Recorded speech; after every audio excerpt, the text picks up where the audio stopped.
Hey everyone, welcome back to Wondergod. Today we will see second part, what if Harry Potter surpassed magic itself. Here is short summary. When Voldemort tries to possess Harry, he awakens a power beyond magic itself. Now, with destiny in his hands, Harry reshapes the wizarding world, and the fate of both wizards and muggles. But before we begin, if you enjoy stories like this, make sure to subscribe to Wondergod and share it with your friends, because it really helps the channel grow. Now, let's begin the story. By the time they had reached the front gates, the wind had picked up speed, bringing sleet with it. The young couple had to struggle their way to Honeydukes. Once they entered the shop, Daphne cast a charm on her head which immediately rearranged her windblown hair back to the way she had styled it, thanking Harry as he cast a warming charm over her first, doing the same for himself immediately afterwards. Harry knew from Daphne's sister that both girls had quite a sweet tooth. Astoria had mentioned once that she used to sneak some chocolates from Daphne's private stash, and had done so regularly till her older sister had caught her in the act and hexed her to next week and back. Harry thought of the difference between the sisters as he watched Daphne pick out a few bars of her favorite dark chocolates with orange flavoring. While both sisters were initially cold and aloof, with heavy doses of sarcasm in their speech, Daphne was the silent and introverted one, taking a long time to get to know a person, while Astoria was a bit more extroverted and warmed up to a person quite well after they got to know her. Despite the rather frosty front the younger girl had put in the first few classes, Astoria had warmed up to Harry quite considerably by the third class. Not that she had stopped on the acerbic comments. Then again, Harry wasn't incapable of returning fire. Besides, irritating her was a lot of fun. She looked rather pretty when she gave him those annoyed looks or when she scrunched up her face in disapproval. Daphne on the other hand had her own charm. While she was rarely one to speak, and she did not like to socialize much, when she did say something it was well thought out. She also had quite a twisted sense of humor which was rather dark at times. In fact, Harry had only gone to one of Slughorn's parties with his future wife. Something that Slughorn had commented on when they met him in Honeydukes. The other subsequent parties were with some other girls he had decided to take a fancy to for the evening. Out of them the most memorable one was with Astoria. He might consider taking her again. Their shopping done, and with 3 bags between the two of them, Harry and Daphne headed for the 3 broomsticks. Once outside, Harry swished his wand and thought scutum contraventum in his head. Immediately a transparent shield sprung up in front of the couple, lowering the stinging of the strong wind and sleet, reducing it to a mild, albeit cold and wet breeze. Impressive, said Daphne as she saw the shield come into effect. Harry just shrugged and said that it was something he had read a while back. That spell was found in Slytherin's journal and protected the caster from the weather to a degree. Harry wasn't sure if there was a modern version to the spell, but he was rather happy with the current version that he knew, even if it was rather wordy. While the shield did help with the visibility a bit, their view of the front was distorted as the wind kept blowing against the shield Harry had put up. So it was only when they were within a few feet of the men that Harry recognized Mundungus and the barman of the Hogshead standing just outside the 3 broomsticks. Mundungus, Harry called out as soon as he was within hearing distance. He noticed the tall thin barman had gone back to the direction of his pub. The squat, bandy-legged man with long, straggly, ginger hair jumped and dropped an ancient suitcase, which burst open, releasing what looked like the entire contents of a junk shop window.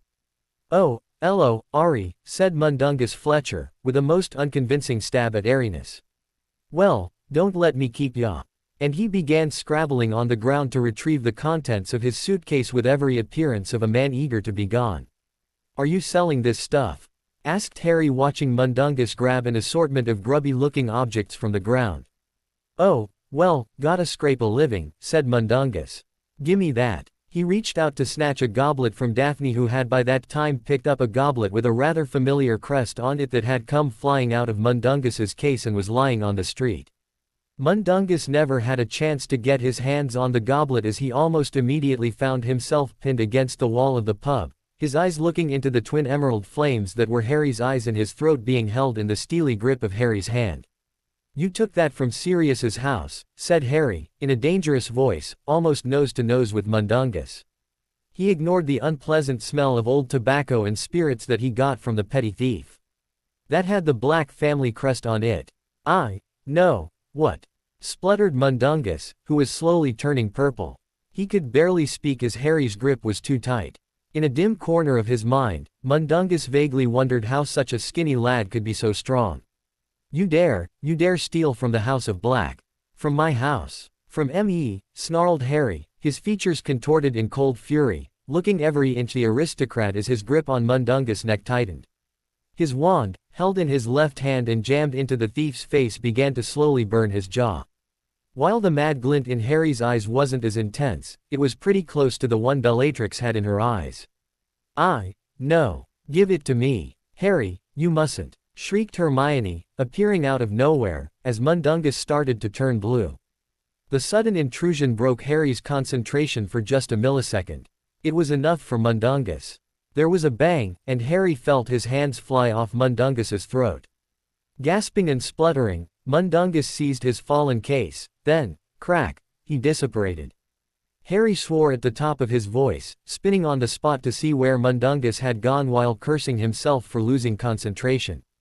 It's no point shouting in the middle of the street, Harry.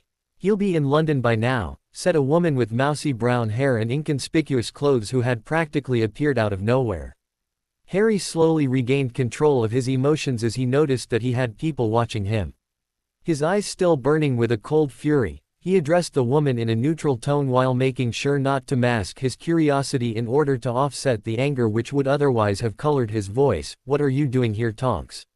While her disguise was good, Harry could still tell that it was his cousin of sorts. He still had to get his head around the whole relations thing. I've been stationed around Hogsmeade and Hogwarts as a part of protective duty, said Tonks brightly. Is that so? Said Harry calculatingly. In that case, Tonks, I would like to make a formal complaint against one Mundungus Fletcher for thievery from the noble and most ancient House of Black. Harry used the formal tones as had been described to him in the family books he had read over the summer. He did not know of all his duties or all the societal niceties a man of his stature was expected to know, so he relied on what he had observed of Lucius Malfoy, relying on his occlumency to help with the image he was presenting. Tonks immediately straightened up and in formal tones replied, "Very well, Lord Black. I shall file a report immediately. An order will be by shortly to question you on the details of the case at your earliest convenience regarding the items stolen." That is acceptable, said Harry imperiously. Tonks nodded to the head of her maternal family once and disapparated. Harry, why did she call you, Lord Black? Hermione decided to remind Harry of her presence at that point. Daphne was the only person who saw the small twitch in Harry's right eye before he got himself in control as he rounded on the mudblood who had distracted her future husband with her self-righteous moaning. She was pretty impressed with the control he displayed. It seemed that the stories perpetuated around Slytherin House over the past few years were quite unfounded. This was no brash Gryffindor. Unmindful of Daphne's thoughts, Harry gave Hermione a look a few degrees colder than the weather as he said in clipped tones, "That is none of your business, Hermione." He sort of blamed the girl for her intrusion. If she hadn't shouted so shrilly, he would have all his stuff back and it wouldn't be with that filthy thief. He was also furious with Dumbledore for not being able to control the members of his organization. Not giving the spluttering girl a chance to regain her senses, Harry gave a short nod to a very confused Ron who was standing next to Hermione in greeting, which Ron in his confusion, returned automatically, before sweeping around and with a complete change in expression, politely held out his arm towards Daphne Greengrass and upon her taking it, walked towards the three broomsticks, getting out of the cold. By the time he had entered the pub, Harry's stormy expression was completely transformed into one of a person having a good day in the village. "Not bad, Harry, you handled yourself quite well," said Daphne into his ear softly, clearly impressed with the way Harry had handled himself. "Father will be impressed." Harry just gave her a crooked smile and with a flourish, guided her through the warm and crowded pub. Escorting Daphne to a miraculously free table set in a corner, he went to the bar to get food and drinks for the both of them. Sidling up to the bar, Harry expertly got around a couple of third-year girls by flashing them a smile and a wink making them blush. Getting to the front, he gave Madame Rosmerta, the barkeep of the pub, a winning smile as she turned to take his order. "Well, look what the Kneazle dragged in," exclaimed Rosmerta theatrically as she recognized Harry. "Little Harry Potter. My, you've grown up." She looked at what she could see of him up and down. Unknown to Harry, Rosmerta's sharp eyes, honed from years of being able to spot trouble from rowdy customers even before they did anything, had caught sight of the ring on his left ring finger. The formal exchange Harry had earlier with Tonks had removed the concealment charms on the rings. Immediately recognizing the Potter family crest, Rosmerta decided to show him a bit more attention than the other customers. He was a hormonal teenage male after all, and rich to boot. The fact that he was positively scrumptious only served to add to the fun. Sure, the other boys were cute in that innocent schoolboy way, but they didn't look as lovely as the specimen in front of her. Harry blushed slightly. Many a Hogwarts boy, including him, nursed a secret crush on the rather barmaid. However, she rarely initiated a conversation with them, electing to passively flirt with the lads, feeding on their egos so that she could get extra sales. Harry was sure that he was one of few exceptions. The looks he was getting from the boys crowded around him proved that. Quickly taking it in stride, Harry cleared his throat and ordered in his most mature voice, "I'll have a plate of the house special and a medium rare steak for my date. And a butterbeer for her as well." Gulping heavily at the view that she had progressively presented him with as he spoke to her, he finished with a slightly high-pitched, "That's it," before heading towards Daphne Sharpish.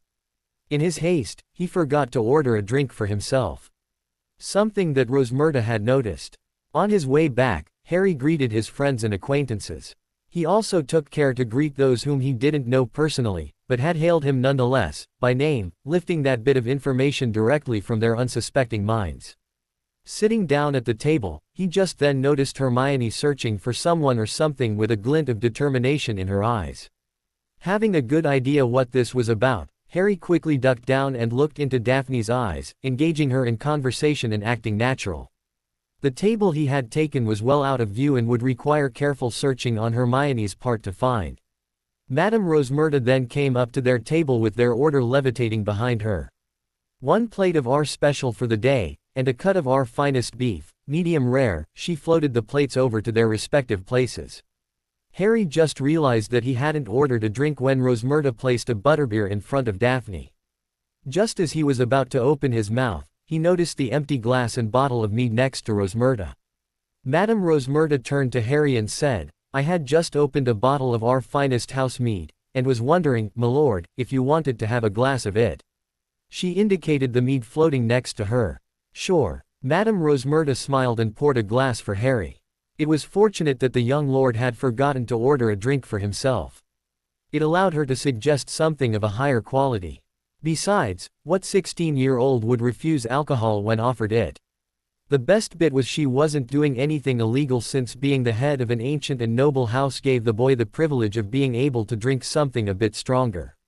Not that she planned on giving him anything stronger. She wasn't that bad, unlike a certain barman who ran a certain shady pub down the road. As the barmaid left swinging her hips provocatively, something she said finally registered with Harry. Looking down on his hands, he noticed that the concealment charms on all three of his rings had lifted, making the stones glitter in the light of the well-lit pub. Hastily concealing them again, he wondered aloud, why did the rings show up all of a sudden? "That would be because you talked to that Auror," Tonks was it. In a formal tone, "You should have known that," said Daphne. Harry cursed softly. Damn, it's a good thing that only Tonks and Rosmerta saw that then. "I don't know what would have happened if Hermione and Ron had seen them," he breathed. Daphne shook her head pityingly, "And to think that I was getting pretty impressed with you and the way you handled yourself so far. You still have a long way to go." The humor in her eyes gave away the fact that she was teasing him. "Wench," replied Harry good-naturedly. He took a sip of the mead. It was nothing like he had tasted before. It was rather smooth, with a hint of spice. Not like the bitter taste of vodka and rum that he had experience with. "At least I'm getting there," he said good-naturedly. "True, but why do you want to hide your status?" asked Daphne curiously. "I don't want certain people to know. Like Dumbledore, for example, until I am 17 at least," replied Harry. "I don't exactly trust him," he said cautiously. "Now I am even more impressed," said Daphne. "I twig you as the Dumbledore supporter type. Father always said that you shouldn't trust a person who has been in politics for so long. Especially when that person keeps telling people he's not interested in running for minister." And Dumbledore has been at the game for quite a while now, almost a century I think. Mr. Greengrass makes a fair point. Harry took another sip of his mead, enjoying the taste again, before attacking his food. They were halfway through their meal, Harry trading a few bites of his stovies for some of Daphne's steak when Hermione finally found them. "Harry, there you are. I've been looking all over for you, do you mind if we join you?" asked Hermione in one breath as she and Ron came up to the table. Harry sighed in resignation. He supposed that it was inevitable that Hermione would have found him, even if it was in a crowded pub. He braced himself for the potential scene this would make when he started the unenviable task of telling his best friend to bugger off as politely as possible when Daphne asserted her presence. "If you don't mind, Granger, the two of us are on a date. Surely you can understand that and appreciate our need for privacy," she cut in icily. "Or is that a foreign concept to you?" she sneered. Despite being seated, she still managed to look down her nose at Hermione. Daphne was quite incensed at being so casually dismissed by that arrogant little strumpet. Who did she think she was? As the two girls gave each other death glares, with Ron's ears starting to turn red at the insult to Hermione as he geared himself up to defend her honor, loudly, Harry frantically thought of a way to defuse the situation before he was told to take a side, or before Ron decided to explode, creating a scene so big that it would silence the entire pub very shortly. Spotting Katie among the crowd of patrons, he got an idea. Getting her attention, he called out clearly, "Hey, Katie, how's tricks?" The Gryffindor chaser, who looked to be on her way to the loo, gave Harry a smile and replied with an, "I'm great, Harry, and you?" as she approached the table, allowing the girl behind her to overtake her.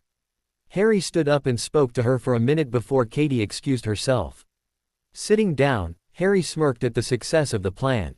His greeting had served to remind Hermione that she was in a public place, making her leave shortly, probably tugging Ron along the way, preventing a potential scene and getting them all thrown out of the pub. Daphne then spent the next 5 minutes calling Hermione Granger many creative names and making her opinion on Harry's best friend's manners known very clearly. While Daphne did not rant, and she certainly spoke softly, the vitriol in her words wasn't in the least bit diluted. Harry, not having seen this side of her, was completely thrown off balance for a moment. Eventually, after some cajoling by Harry and a dessert of chocolate mousse supplied by a rather attentive Madame Rosmerta, she calmed down. Paying the bill and leaving a hefty tip as gratitude, Harry left with Daphne for Hogwarts. The date had gone so-so in Harry's opinion as he watched Daphne head off towards the Slytherin dorms. He clutched the goblet with the black family crest that she had picked up, which Mundungus had not been able to snatch, and handed to him. It certainly wasn't a stellar romantic date of all dates. But on the bright side, it wasn't dismal either. Happily twirling the goblet in his hands, Harry left for the dorms, idly wondering why he hadn't found a single teacher on his way there. Walking up to the gargoyle that guarded Dumbledore's office, Harry passed through the opening behind the statue without breaking his stride as it jumped aside upon hearing the password he had given. Upon knocking on the door to Dumbledore's office, he entered and sat down across the aging headmaster. Dumbledore looked more tired than usual today. His hand was as black as ever. But he still smiled as he gestured for Harry to sit down in front of him. Harry kept his face blank as he eyed the pensieve that was rightfully his sitting on the headmaster's desk. "You've had a busy time while I was away," Dumbledore remarked. "I believe that you witnessed the accident that happened in Hogsmeade." "Not really, sir," Harry corrected. "Ron and Hermione were the ones who saw everything. I completely missed what happened since I was in the Three Broomsticks." He paused for a moment before resuming, "What exactly happened, sir?" "There are rumors that Sally Ann has perished in the hospital. Miss Perks is definitely alive at the moment," said Dumbledore reassuringly. "Although, it is not known if she will make it out alive. The healers at St. Mungo's are doing the best they can to ensure her survival. However, she has been in significant contact with the curse, so their hopes are dim." He finished grimly. "I don't know why anybody would want to kill her," Harry said. He did not remember much about the girl, except that she was in his year till her 4th year when she had been held back because she hadn't done that well in her exams. Still, he felt the need to say something of that fashion. Dumbledore debated with himself for a moment whether or not to give Harry additional information. "I do not believe that the cursed necklace Miss Perks was given was meant for her," he finally said, looking at Harry with his clear blue eyes. So it was a necklace then. Harry sat forward at this. Yes, said Dumbledore. A magnificent piece with some truly stunning opals set into it. I would have shown it to you, but the DMLEA is currently studying it, hoping to counter the curse. I am told by the main witnesses that it was last seen in a shop in Nocturne Alley going by the name of Borgin and Burke's. I am sure that you are familiar with this establishment. Really? Harry raised an eyebrow at this. And what else did Ron and Hermione tell you? Well, they had quite an interesting little theory that Draco Malfoy was the perpetrator of the attack, remarked Dumbledore casually. Harry rolled his eyes at that. He couldn't believe that those two had shared that theory with Dumbledore. What do you make of that, sir? Harry asked respectfully, not letting his thoughts show. To paraphrase what Minerva told them when Mr. Weasley and Ms. Granger shared that theory with her, Draco Malfoy was at that moment in a detention supervised by her. So he has a credible witness to his whereabouts. Harry smirked at that. There was no way Malfoy was behind this. I had a feeling that Malfoy wouldn't have done that, he said. He did not voice aloud how typical of Malfoy that plan was in its sloppiness, seeing as he had been victim to similar plans in the past that in hindsight were rather blatantly sloppy and obvious. Indeed, agreed Dumbledore. Harry noticed the headmaster's voice was faintly troubled, but did not remark on it. After a few minutes of silence, Dumbledore spoke again. Well, let's get cracking, shall we? I think we should carry on with our lesson without haste, lest we end much too late. Last time we had learnt that Merope had ensnared the village squire's son, who only a few months later had returned to his senses, where he abandoned a pregnant Merope, now Riddle. He paused to collect his thoughts. I have learnt later on that Merope was left alone in London, abandoned by Tom Riddle and shortly expecting a baby that would one day become Lord Voldemort. How I know this is because of the evidence of one Caractacus Burke, the co-owner of Borgin and Burke's, the store we had discussed earlier. With that he extracted another file and poured the memory inside the pensieve. He then started swilling the contents, looking very much like a gold prospector sifting for gold. Out from the silvery mass came the figure of a little old man, his feet disappearing inside the pensieve, his hair covering his eyes. Harry watched as the man boasted of managing to buy a priceless artifact for all of 10 galleons. He shook his head. To think that a descendant of the famed Salazar Slytherin, the one personification of what it meant to be cunning and ambitious, was swindled out in such a fashion by the proprietor of a seedy store. It looked like Salazar was right in having taken precautions against Morag Gaunt's offspring. Who knows what would have happened to the Slytherin family fortune had they enjoyed full access to it. Caractacus Burke wasn't known for his generosity, remarked Dumbledore lightly. So we now know that Merope Riddle was in a desperate situation. So great was her desperation that she was happy to sell a priceless artifact for a pittance. I am guessing that her husband abandoning her caused her to give up on using her magic, as she no longer wanted to be a witch. So great was her depression at being abandoned that she did not raise her wand to even save herself when she was at death's door. She couldn't be bothered to save herself and live on for her own son. Harry said with a light sneer in his voice. Dumbledore raised his eyebrows. Could you possibly be feeling sorry for Voldemort? Not entirely, no, said Harry. He did not mention that he did feel sorry for the boy that was Tom Riddle. But Merope had a choice to stay alive for her son, who clearly needed her. Not like my mother. Your mother also had a choice, Harry, said Dumbledore gently. Harry snorted at that. Oh yes, either she dies now, or a few minutes later after Voldemort finishes me off. Yeah, that's a great choice, he said sardonically. I do believe that Voldemort had given your mother a choice to step aside and live or die defending you, said Dumbledore mildly.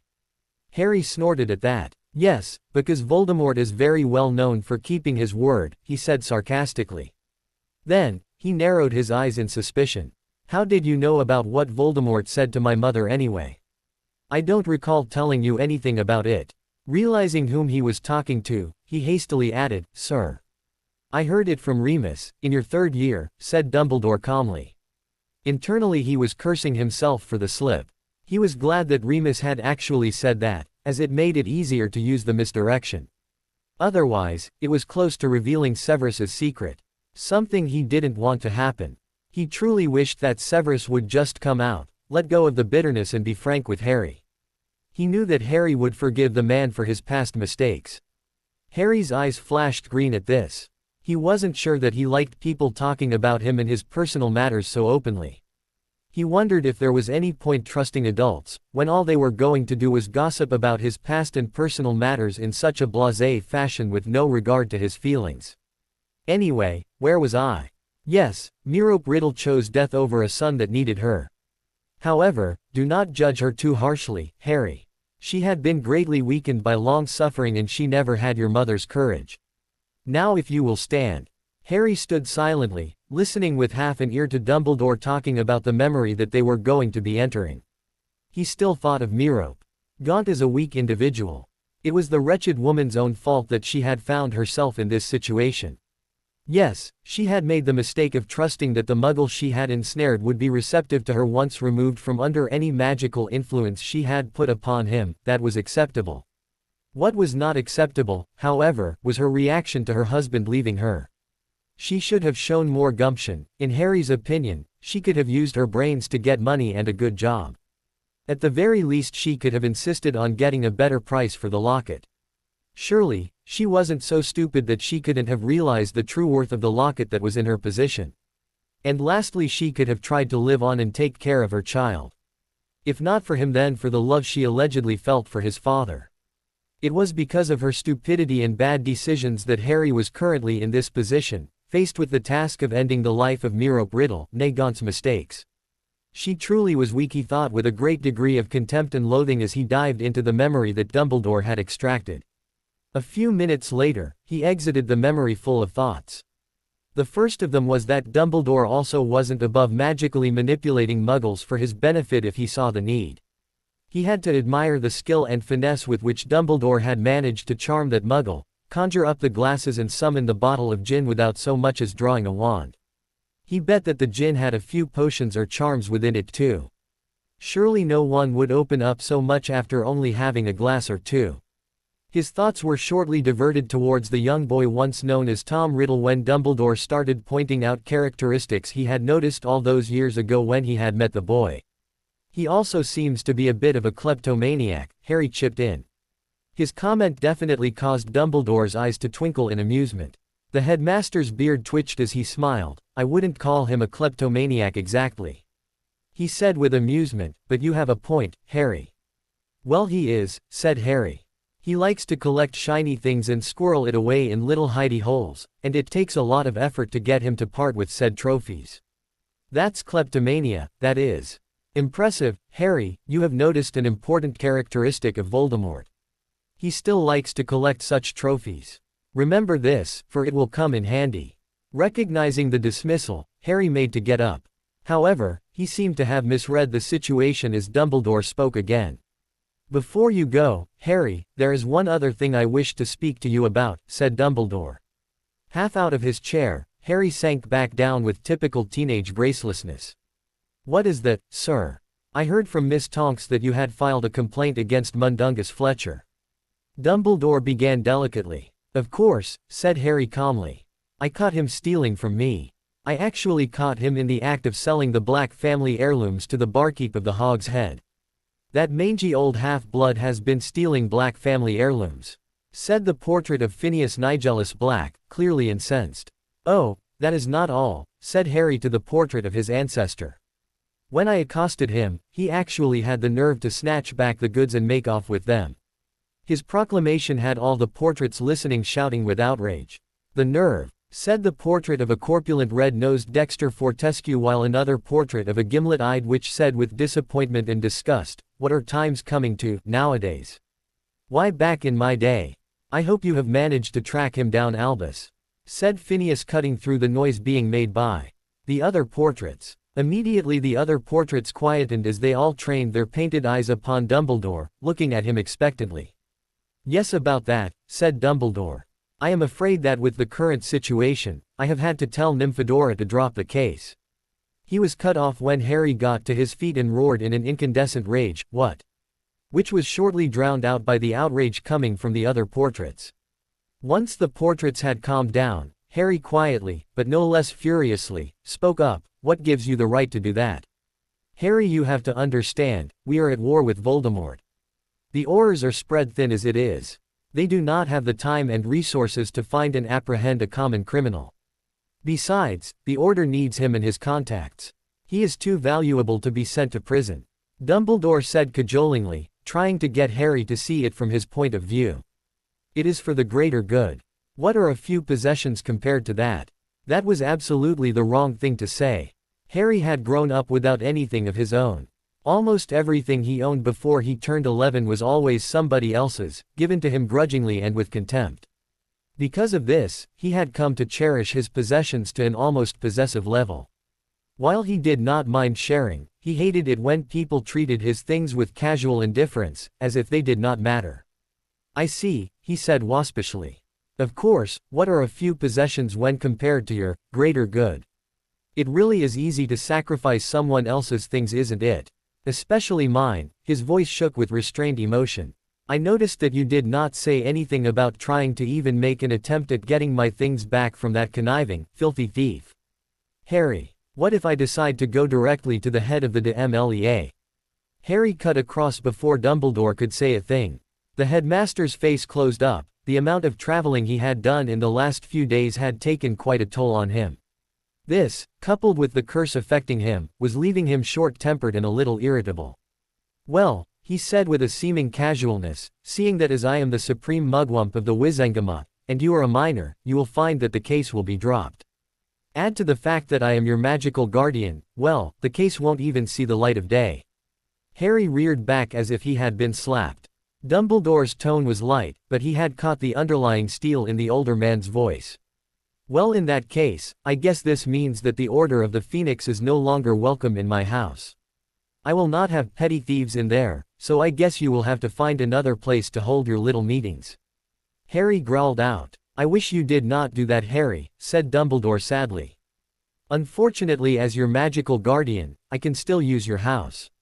While I cannot overrule your decision if you were of age, as you are still underage, you cannot make such a decision, as such a decision would rest with me, your magical guardian. Ah, but headmaster, Harry smiled coldly. There is one small issue. He took a minute to watch the victorious look on Dumbledore's eyes to dim before continuing. You see, I am emancipated. The previous minister so graciously saw to that when he tried to try me as an adult so that he could bring the full force of the Wizengamot to bear. So I am very much of age. And since that decision hasn't been contested for a year now, in the eyes of the ministry it means that you cannot overrule the decision. Supreme mugwump or not, Harry knocked on the desk in front of him lightly after saying the last word. The boy took a moment to savor the look of surprise and dawning comprehension on Dumbledore's face before continuing. Oh, and let's not forget that the goblins have declared you an unfit guardian. I wonder what the wizarding world would do when that fact becomes public. He put on a fake look of wide-eyed thoughtfulness on his face. Albus cursed to himself inwardly on hearing this bit of information. He knew that there was something that had been overlooked at that trial. However, with the fiasco at the ministry and the chaos Voldemort had caused once his presence was publicly acknowledged, he had forgotten about that fact. And Harry had somehow found out about it. It looked like Miss Granger was right about one thing. I see that reports about you were true, he said, injecting as much disappointment as he could into his voice. Initially I did not believe them because of my faith in you, but I see that I had misplaced my trust in you. I am very disappointed with the way you risked your life by leaving the safety of your relatives, House Harry. However, Harry wasn't fazed in the slightest. Instead of the expected look of shame on the boy's face, Dumbledore was very surprised indeed when Harry remained unaffected. Well, there is nothing I can do about that, headmaster, said Harry politely. After all, it was during the summer holidays, so school wasn't in session. Also, you were no longer my guardian by that point, and I was emancipated ever since August of last year. So I am afraid that you cannot do anything about my activities during that period. Still smiling pleasantly, Harry continued, anyway, now that we have that cleared up, please do tell the members of your little group to vacate the premises. I am sure that 5 days won't be an unreasonable time for that to be taken care of. He stood up to leave. Oh, it won't be much of a problem, Harry, Dumbledore replied with equal pleasantry.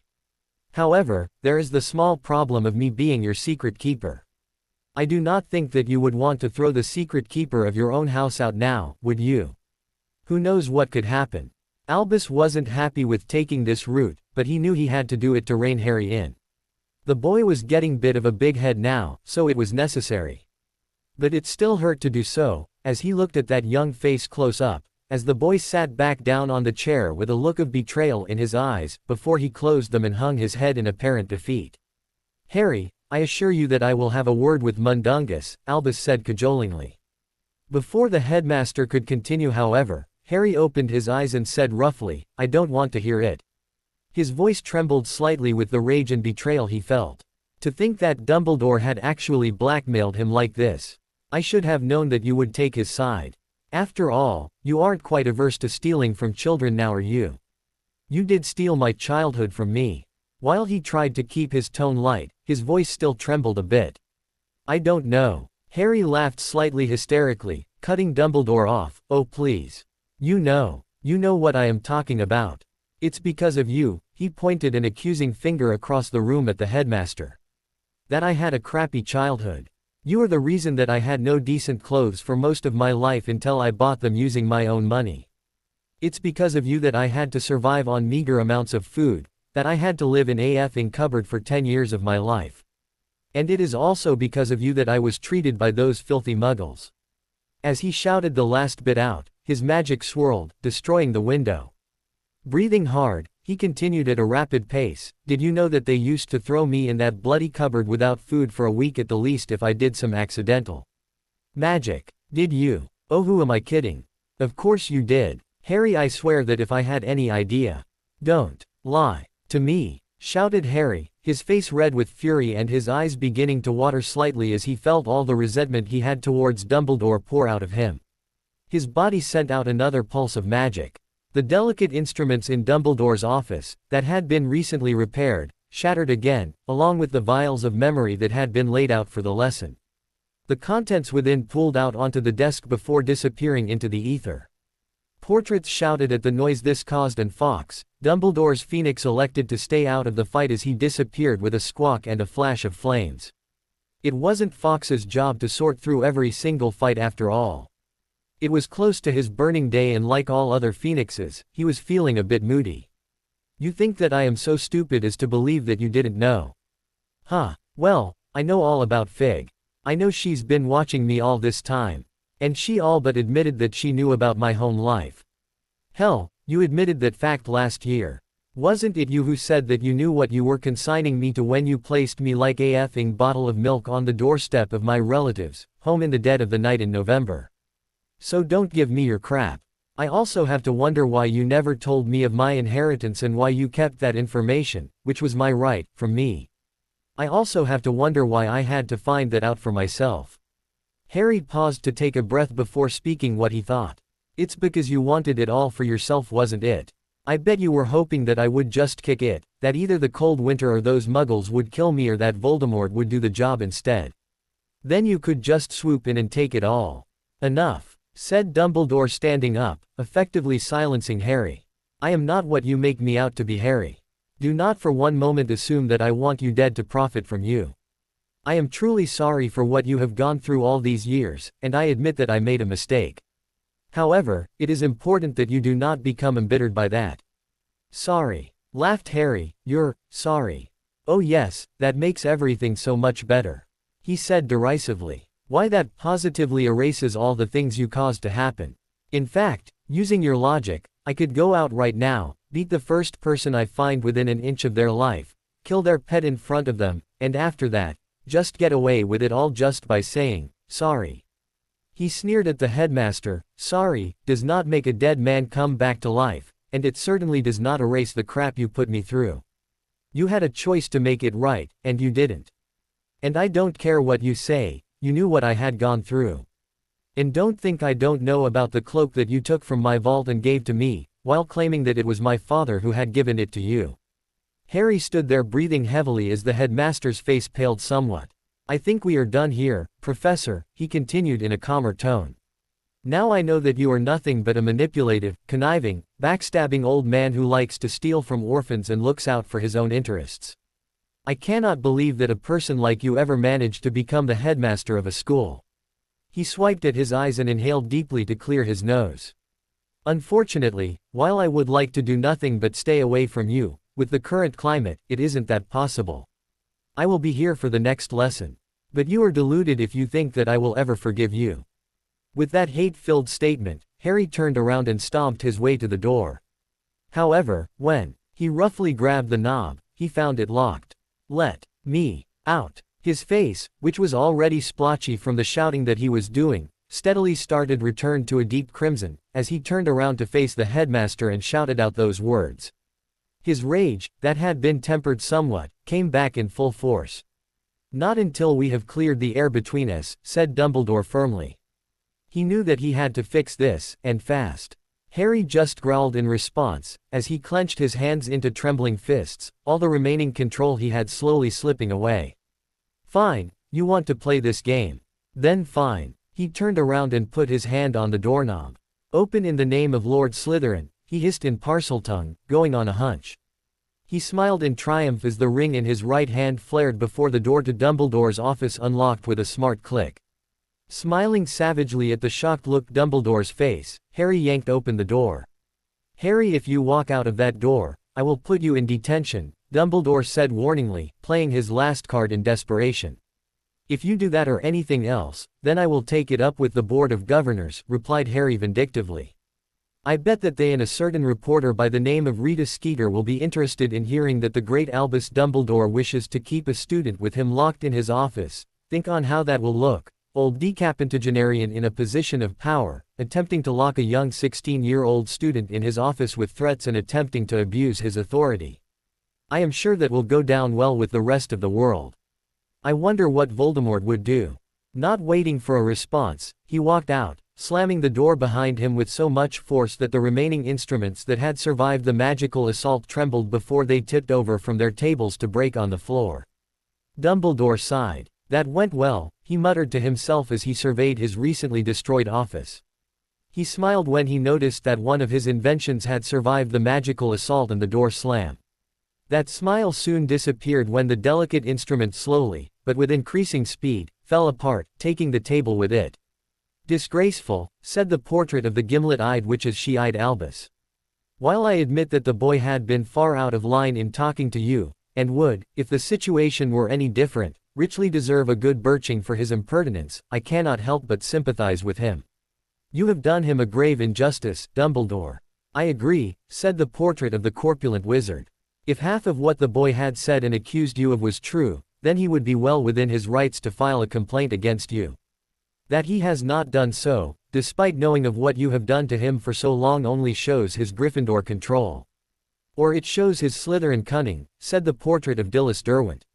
This sparked off a quiet but heated debate with three other portraits near her as to which characteristics Harry Potter showed best, and what house he was in, completely forgetting that the boy was in Gryffindor. "I cannot believe that you would let a petty criminal get away with this," said Albus's former employer and predecessor, Armando Dippet.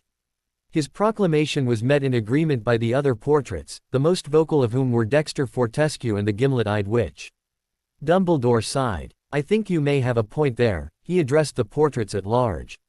"However, Mundungus Fletcher is the kind of criminal who is capable of disappearing rather well. It would be folly to hunt for him when we have matters of a more dire nature to deal with. Even if a complaint were to be made, the case would be given little importance." "You could have just explained that to the boy, Albus," said another portrait softly. "Surely he would have understood. After all, you did speak highly of him. You would have saved yourself unnecessary pain and drama if you had frankly told him why you did what you did." "I may have forgotten myself," said Dumbledore slowly. Just now he realized how badly he had acted in the heat of the moment. Something he hadn't done in a long time. "Alas, I fear that in my tiredness I acted foolishly." He sat in silent contemplation for a moment, his head in his hands. "It is going to take a lot of work to mend this fence." He sighed tiredly. "Also, I will have to address the issue of the life to which I had consigned young Harry all those years ago. Clearly the lad still has issues. I have much to atone for. And he has raised a lot of questions as well. How, for one, did he manage to unlock the door without my permission?" The Parseltongue command overriding his wishes had really jarred Albus. He had felt the faint and minute shift in the wards before they had settled back into his control. He hoped that Voldemort hadn't found out this tidbit of information. Otherwise he would be marching into the gates of Hogwarts the next day. And he would be completely unopposed. The ensuing silence was broken by a shouted, "Hufflepuff!" from one of the portraits engaged in the house debate. The occupant looked around shiftily and noticing the attention he was getting, cleared his throat and giving a fake yawn, dropped his head on the desk in front of him. In all the confusion caused in the wake of Harry's departure, one portrait had not said anything. The occupant within it had watched with shrewd eyes as the boy raged at the headmaster and left the office in such a spectacular fashion. He had noticed a slight pull towards the boy when the child had entered the office for the first time. From experience he knew that it was the same pull a portrait feels towards the current head of the family. It was only because of this initial pull that he noticed the increase in that feeling when the boy had issued that command and made that declaration. However, he had no time to ponder that at the moment, since he had a descendant as well as an heir of one of the founders to help out. Never mind that he still had no idea how said descendant came about. Slipping out of his portrait, he passed through several others before he found his target approaching his current location.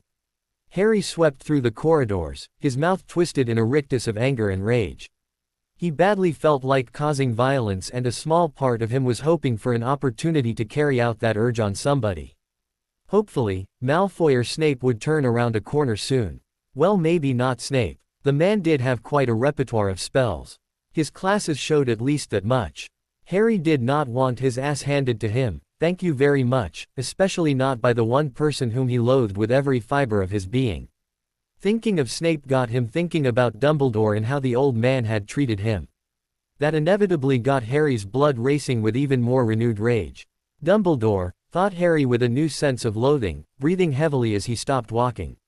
It was because of that man that Harry had suffered so.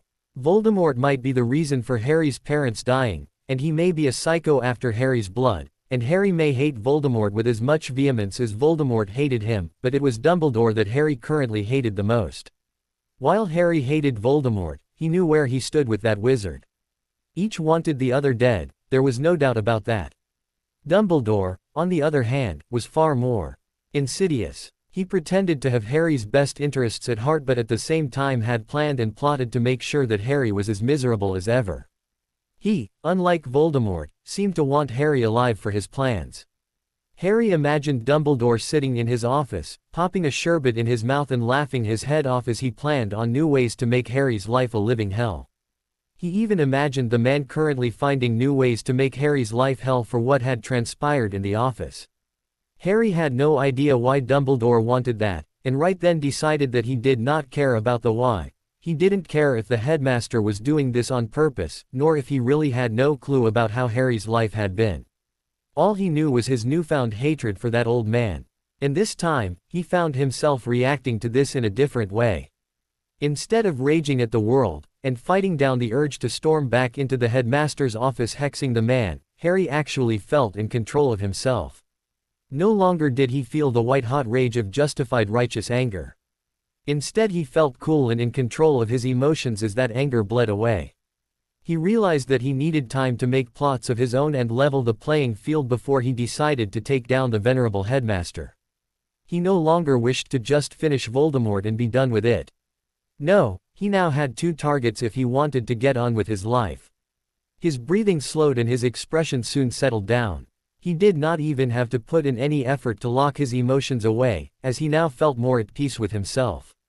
A discreet cough brought him out of his musings. Looking up he saw Phineas Nigellus Black crowding three very disgruntled witches who looked to be in the middle of making a potion. Good to see that you have regained control of yourself, Lord Slytherin.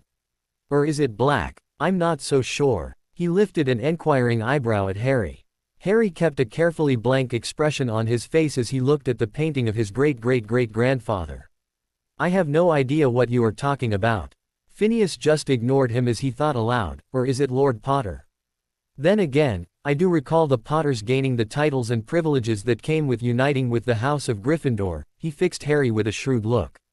Any one of the three will be fine, Professor, said Harry blandly, betraying a little of his irritation, and it will be 10 years from now. Is there anything I can help you with, Professor? Phineas was impressed with the boy's command of his emotions. Even for a budding Occlumens, such control was hard to obtain. No, it is I who can be of help to you. Upon seeing Harry's surprised look he continued, you being the first Lord Slytherin in centuries has already gained some loyalty from me as I was once a Slytherin myself. But on top of that, as the current head of the Black family and my descendant, and I noticed the resemblance to my late descendant by the way, it was perhaps wise of him to magically adopt you into the family. I feel it my duty to help you out in your time of need. He finished with a dignified air. In what manner exactly? Asked Harry, amused. In that little pest problem of yours, of course. Seeing that he had Harry's undivided attention, he smirked and continued. Back in my day, the old families knew about the true value of house elves. They were especially useful in tracking down people for us. Here he trailed off suggestively. Harry smirked coldly, as his eyes flashed an intense green. Why, thank you for your help, Professor Black. Don't mention it, lad. It is my obligation after all to see to the Black family's reputation. And scoundrels such as that thief do not help that reputation. Now I shall bid you adieu. One last thing, said Harry before Phineas could leave. How did you know that I am Lord Slytherin? Are you daft boy? Said Phineas irritably. I heard you announce it. The whole room heard you announce it. But I had said that in Parseltongue. I could have said anything really. Harry defended himself. He narrowed his eyes in suspicion. Since when do you understand Parseltongue? That was Parseltongue. Phineas sounded surprised. Old Salazar Slytherin must have placed an enchantment on the portraits then. This bears thinking about. Ensure that the portraits do not tell anyone of my status, Harry told Phineas, retreating back. The former headmaster only gave a wave in response as he left the portrait, leaving 3 gaping old witches in his wake along with the occupants of the other portraits. Lord Slytherin. They curtsied as one, followed by the other portraits bowing or curtsying, and before Harry knew it, the suits of armor were doing the same. Harry sighed softly and said commandingly, this does not reach the ears of anybody living, and that is an order. He flashed his ring, getting nods of assent and wide-eyed looks from the portraits as they too felt the pull towards him. Good, now if you don't mind I have some plotting to do. With that Harry turned around and walked away. Entering an empty classroom, he closed the door and cast a locking charm on it. Making sure that nobody was there, he called for Creature. With a pop the house elf appeared. His hands were bandaged from the punishment Creature had given himself for not telling his master that Mundungus had stolen possessions from the House of Black when Harry had called him the previous day and had angrily asked the elf why he had not been informed about the theft. Creature, I have a job for you. I want you to find Mundungus and capture him. Immediately the forlorn-looking elf perked up. Master is wanting Creature to bring vile thief. Yes, track him down and ambush him when you have the chance. Use any means necessary. Just don't harm him permanently. We do want to know where he has kept the stuff he has stolen from us after all. Yes, master, the house elf started bouncing excitedly. Creature will do. Good, said Harry. Put him in the dungeons in Black Castle, and then tell me when you have him. Ensure that I am alone at first, no one else should know about this. Get Dobby or one of the other elves to help you. At once, master. At this Creature disappeared with a crack. Harry headed off to the Gryffindor Tower, now in a much better mood.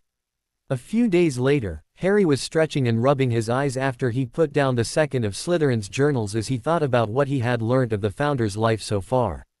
When he was 12, tragedy had struck Salazar's family. They are dead. I cannot believe that they have been killed. Mother, father, my little brother and sister, all murdered. They had come in the dead of night, sneaking up into the house like the rotten scum they are. They were let in by our own servants. It was only because of the fact that I had woken up earlier on to raid the kitchens for some food down in the basement that I managed to escape. My family wasn't so lucky. I watched as they dragged my parents and siblings out from their beds in the house, my parents' wands in their possession and my father into beaten and bound into submission. My brother fiercely tried to defend himself, but was overpowered almost too easily. It is no surprise, after all, what chance does an 8-year-old have against full-grown men? When he received that blow, I had thought that they had killed him on the spot. Oh, how I wished that was the case.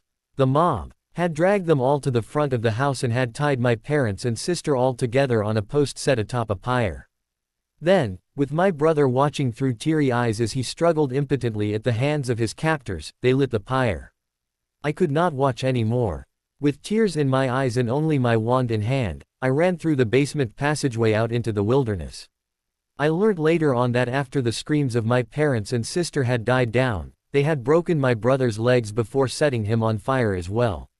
As I heard that the same villagers had actually laughed at how my brother tried to run on broken legs before they put him on fire, I nearly lost control. I will avenge my family. I vow to build a grand castle on the site where my home once stood before those Muggles burnt it down, and I will take pleasure in wiping out the village of Muggles one person at a time as I take possession of the land. Harry read on about Salazar's initial guilt of having run away and shame of not being able to protect his family melt away, morphing into a burning desire to avenge them. Salazar had then traveled down south, seeking refuge in his father's older brother's house. While Salazar had been born in Grantabricage wherever the hell that was which was the Slytherin family seat, his father had decided to take the family up north to a modest-sized home near a village. Harry wasn't sure about where they had gone when this had occurred. For some reason, there were no names mentioned in the journal. All locations and people were just referred to by relation. Harry wondered at that. Salazar had grown up with his uncle and cousins. At 16, Salazar was sent to Greece for his higher studies where after finishing with his schooling there, Salazar went traveling, learning new spells and experiencing new cultures. He had also honed his natural cunning while abroad into acquiring wealth. By the time Salazar was 25, which was where Harry had stopped reading for now, he had swindled, conned, blackmailed and tricked his way into becoming quite well off. Salazar was, in other words, quite a successful con artist. And he was proud of it. Harry felt that Salazar had full right to be proud of himself and what he had achieved. All of his victims had been kings, queens, nobles and other influential people of different countries. And none of them had suspected that they had been taken in by the same man. In some cases, they had no idea that they had been swindled at all. Harry couldn't wait to continue and find out more about Salazar Slytherin's life. But right now he needed to get back to bed. Getting up from the impromptu seat he had made with the mound of money lying in the vault, Harry headed towards the passageway into the antechamber. Donning his invisibility cloak once he had come out into the great hall, Harry used his father's map to guide himself back to the common room. Although, he was slowly beginning to consider using his cloak whenever he was alone, whether it was before or after curfew, for that way, the non-living yet still sentient components of the castle did not notice him. When he was with friends or in a crowd, things were normal. However, when he was alone, all the portraits would bow or curtsy with a whispered, "My lord." The suits of armor would create a major ruckus when saluting, and if a ghost was passing by, well, they would just hover there, nod and be on their way. Even the bloody Baron had taken to nodding at Harry with respect. Frankly, ghosts aside, the treatment was getting a bit ridiculous. Of course, revealing himself as the current Lord Slytherin had its perks. Peeves now gave Harry a lot of respect. True, the poltergeist used the same oily tones when addressing Harry that he used when speaking to Dumbledore, but the spirit generally stayed out of Harry's way. Not only that, but the moving staircases would now move in such a way to ensure that Harry gets to his destination in as little time as possible. Harry was sure that the castle had even created a door in an entire passageway once when he was getting late to defense. Harry stopped in front of the fat lady and uncovered the hood of his cloak. Pissed. At once the guardian to the common room woke up and seeing him, said softly, "Yes, Lord Slytherin. Is Hermione Granger asleep inside?" He whispered back. He had noticed her dot in the common room in the map and couldn't tell if she was asleep or studying. "She's asleep, my lord," replied the portrait after a moment. "Good," Harry whispered. "Swing forward slowly a bit then, don't open all the way. We don't want to wake her." Slipping through the crack, he spied his friend slumped over her homework, lightly snoring with drool slowly soaking the parchment. Harry started tiptoeing through the room before he smacked his forehead, and drawing his wand, cast a silencing charm on his shoes. Once that was done, he walked as fast as he could to the stairs and was out of sight just as he heard Hermione wake up with a start. Just as he was about to turn in for the night, creature popped in silently. The only indication Harry gave of his surprise was a slight inhalation of breath. Quietly casting a silencing spell around the curtains, he turned to the elf. Despite the bags under the elf's eyes and the general disheveled air he was giving off, the expression on his face was one of accomplishment. "So, is it done then?" Harry asked eagerly. "Yes, master," the elf croaked tiredly. "Creature is finding and putting nasty filthy thief into dungeons in Black Castle." "Good," said Harry. "I'll pay him a little visit tomorrow. You did a good job, creature. I am pleased. Get some rest now. You need it." "Thank you, master." The elf gave a deep bow and popped out. The next day was a Sunday.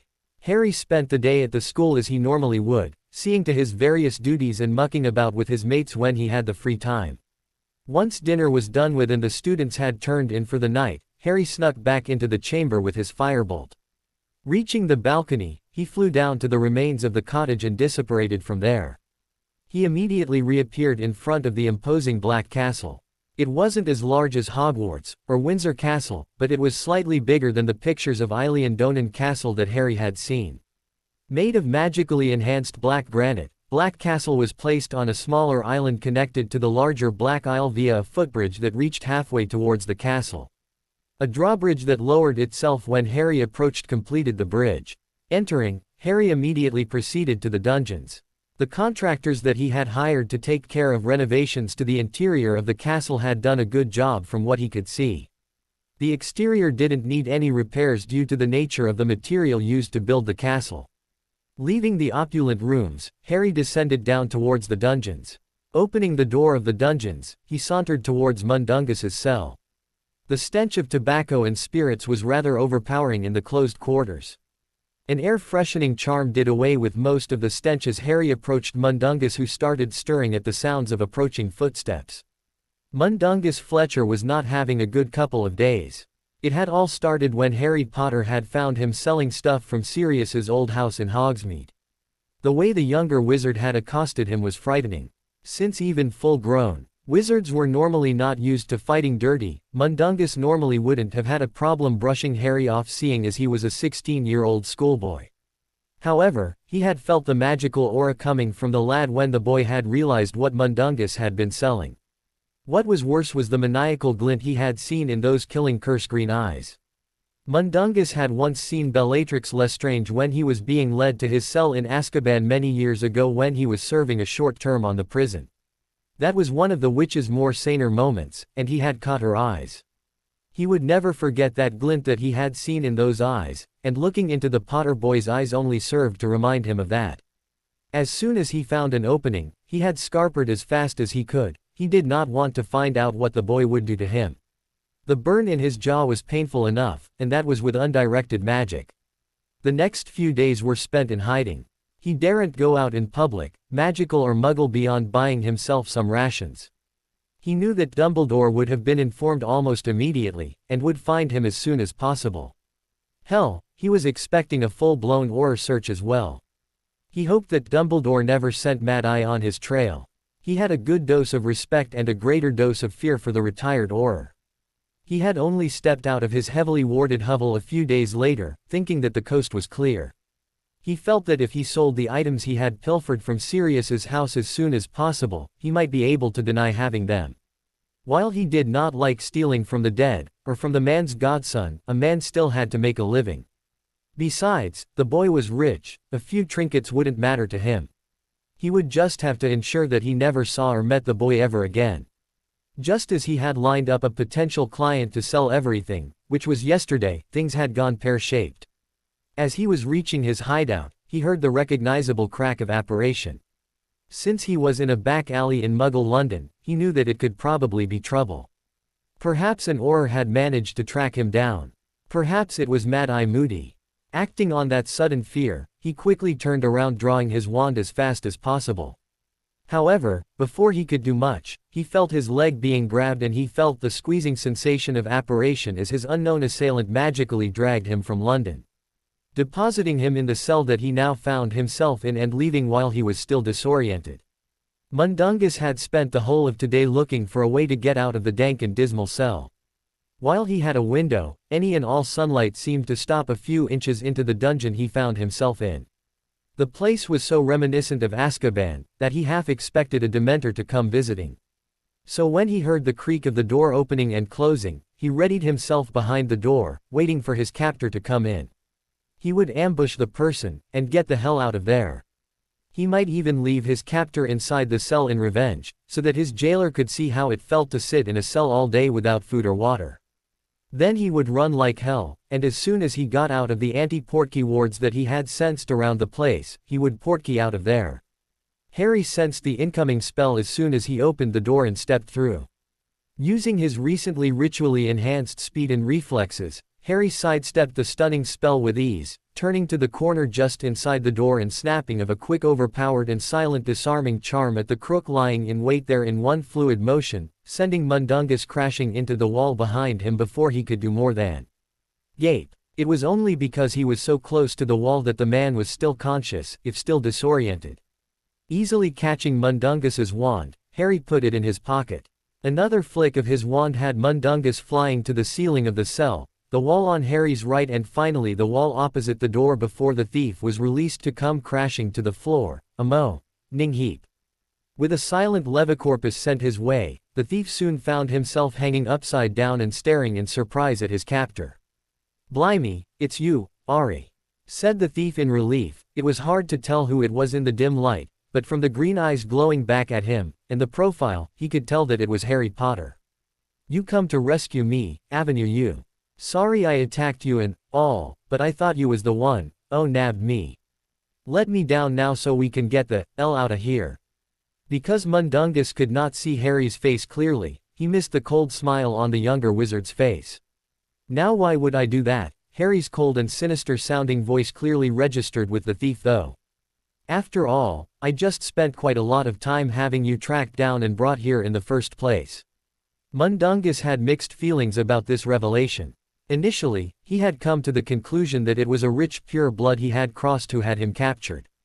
He was even expecting Lucius Malfoy to come through the door, judging by the dark and menacing nature of the dungeon he was in. However, he dismissed that notion. Lucius Malfoy was in prison and besides, if it was a Death Eater who had captured him, he knew he wouldn't find his wand and backup wand on his person. So he was quite confident that he would be able to overpower his captor. However, Harry Potter was another matter. The boy was clearly powerful. And damn fast too. "Now I'm going to be a nice person and ask you politely," Harry began pleasantly. "Where is my stuff?" He inflected steel into his voice as he asked the question. "I dunno what you're talking about," said Mundungus nervously. "I see we have a bad memory, do we? Well, I know just the remedy for that." Having said that, Harry released Mundungus roughly with a silent liberacorpus. Sajetta, thought Harry, using a spell that he had learnt from Slytherin's journals. He was rewarded by a burst of lightning funneling down the shaft of his wand and springing out from the tip to strike the groaning wizard. Mundungus's body jerked and twitched as it was assaulted with magical lightning that overloaded his nerves. He lasted a whole 10 seconds before he was screaming his head off. When the spell was finally lifted, all Mundungus could do was groan as smoke rose from his body. Harry spent a few moments reflecting on the spells that Slytherin had used. The spells should have been easy to find seeing as they were written in their original script, which was so far Latin-based. However, either Salazar had a bad handwriting or he was really good at hiding things, since the foreign words of the incantation were well hidden. The acrid smell of burning clothes brought an end to that line of thought as Harry focused on his task. "Well, do we remember now?" he asked as he dangled Mundungus up by his ankle again. "No. Well, then a few more doses should do." With that, Harry dropped Mundungus to the floor and shocked him multiple times, causing blue light to reflect off the black surface of the dungeon walls as the criminal screamed and writhed on the floor. I sold them all. They are all gone, and I don't know who to," babbled Mundungus as he was hoisted by his ankle again. He hoped that he had put enough of conviction into his voice. Perhaps the boy would let him go on hearing this. Powerful he may be, but he still was a boy. Unfortunately, his hopes were dashed. Harry tsked and said, "You know, Fletcher, I really hate liars. So I am going to have to punish you." He released the thief, causing him to fall to the floor for a third time. "I think a few days here without any food and a little amount of water should help that attitude of yours." He turned around and started for the door. Immediately Mundungus acted on desperate instinct. Ignoring the pain, he reached into his robes for his backup wand and pointed it at Harry, sending 2 stunning spells at Harry's back, one dead center and the other to the left. He soon received the shock of his life. The first spell wasn't even halfway across the room when, with an eerie precognition, the teen spun around, and sent off a quick and powerful Expelliarmus, and almost instantaneously raised a shield absorbing Mundungus's second stunner as the first one sailed by, harmlessly impacting on the wall outside the door. Harry approached Mundungus's body as he groaned with the latest impact he had with the cold stone floor, the thief's backup wand in his hand. Now that was naughty of you, Mundungus. Hexing your host like that behind his back in his own dungeon. He tsked again mockingly. I guess we will have to teach you some proper manners as well. With that, Harry flicked his wand, causing all the clothes on Mundungus's body and the portkeys he had secreted on his person to vanish, leaving him starkers. There we go. Now isn't that lovely? Harry said in a sarcastic tone. Spotting the gleaming chains, he swished his wand again, manacling his prisoner to the wall. There. That should give you the full prisoner experience, said Harry cruelly. Well, I'll see you in a few days. You can't keep me here for long, said Mundungus desperately. Dumbledore will find me. Dumbledore, laughed Harry derisively. Ha, as if. Nobody will find you here, Mundungus. You see, the complaint I had made to the Ministry never saw its way to the Auror department thanks to Dumbledore. Besides, you are a small-time crook. Small fry, as they say. Nobody will bother searching for you and nobody will suspect that you are here. He smiled pleasantly at Mundungus, looking very much like a pleased schoolboy. Well, I gotta go. I have classes tomorrow, you know, and McGonagall isn't a Monday person. Bye dung. And he practically skipped out of the door. Once outside, Harry instructed Creature to first place an ever-filling jug of water next to the prisoner and then prepare a hot and tasty meal tomorrow evening and place that under a warming charm just outside the dungeon door so that the smell would waft inside, increasing Mundungus's suffering. Creature was to repeat the same thing for the next few days, turning the door transparent after an hour or so that the thief could watch Creature eat the food till Harry got back. Harry was sure that the thief would be rather willing to talk in 5 days. While he could have just ripped the location of the pilfered items from the thief's mind, he wanted to do it this way. He really had no set rationale for why though. Mundungus Fletcher stirred weakly at the sudden sound of a door opening. From the light entering the small window of his cell he could tell that 14 days had passed since he had been imprisoned. Well, 15 if you count the one day that he had spent in the cell before Harry had visited him. 14 days without food or clothes, chained to a wall while a cold breeze blew through the opening, playing across his bare back, making him miserable. While there was a moderate heating charm put on the cell preventing him from freezing to death, it wasn't enough to keep the cold at bay. As a result of this, he barely had any sleep. What little rest he had managed was primarily from passing out due to exhaustion. And if depriving him of food, sleep and warmth wasn't enough, the sadistic boy just had to instruct that blasted elf to place dishes of hot steaming food right outside his door. At first, Mundungus had laughed at this. He had spent 2 months in Azkaban. A little cold wasn't going to make him crack, even if the boy planned on withholding food. The cell he was in was pretty luxurious compared to his cell at Azkaban. There weren't any dementors for one, and he had gone through weeks without a decent meal. Mundungus was sure that all he would have to do would be to lounge in the cell for a few days, and when the boy saw that he wasn't going to be cowed, Mundungus would be released. After that, he was going to show that brat who was boss. But in a few days, with no indication of the boy returning, he felt his confidence melt away. Sure, the cell was more hygienic and he had clean water to drink, but at the same time he did not have any robes whatsoever. At least in Azkaban, the prisoners were given robes to wear that kept them warm. And the atmosphere was such that one tended to lose one's appetite, so going without food wasn't that much of a torture. However, here, there was a constant reminder, as the redolence of the food would waft through the door like an invisible dementor. And just like a dementor, the aroma would attack his mind and body, forcing his mind to conjure up images of delicious meals he had eaten in the past, while his mouth would start salivating and his stomach would start to growl in protest. Mundungus could almost picture the fragrance emanating from the plate, wafting through the grate in the door and slithering up into his nose like an ephemeral snake, slowly driving him mad with visions of heaping plates of the most succulent pieces of chicken, platters of juicy steaks and tureens of hot soup of many different exotic flavors. On top of that, the elf would also proceed to show Mundungus the food. While making him smell the foodstuffs had been cruel enough, at least Mundungus could take solace in the possibility that surely the food wasn't actually there, and his fantasies were just in his head. However, the sight only served to bring out the images his mind was conjuring and solidify them in reality, further increasing the gnawing hunger he was feeling. And to top it all, the elf would actually ingest the food in front of him. The loneliness and solitude wasn't helping matters either. In Azkaban he at least had the howls and wails of his fellow inmates to ground him in reality. Here all he could hear was the chains as they clinked and rattled as his body shook in an effort to stay warm, and his breath. All other sounds were completely muted. So it was a completely beaten and broken man, devoid of rest, starving and driven nearly insane with the mental torture, who looked up as his captor entered the cell. He didn't even have the strength to do anything more than weakly sit up and bring his knees up to his chin in an effort of preserving his modesty as he looked into the luminous green eyes of his jailer. Well, well, well, mocked Harry as he stepped through the door, twirling his wand. He was careful to stay out of his prisoner's reach lest the criminal found a hidden well of strength somewhere and made a bid for freedom. When Mundungus only stirred a little bit, Harry smiled vindictively. "Looks like we have learnt our manners," he said as he brought an apple out from a pocket and bit into it. "Are we hungry?" he asked in fake concern when Mundungus whimpered longingly, looking at the fruit in Harry's hand. "I guess you would be, it has been what, 4 days? Oh wait," he slapped his head melodramatically, "it's actually 2 weeks.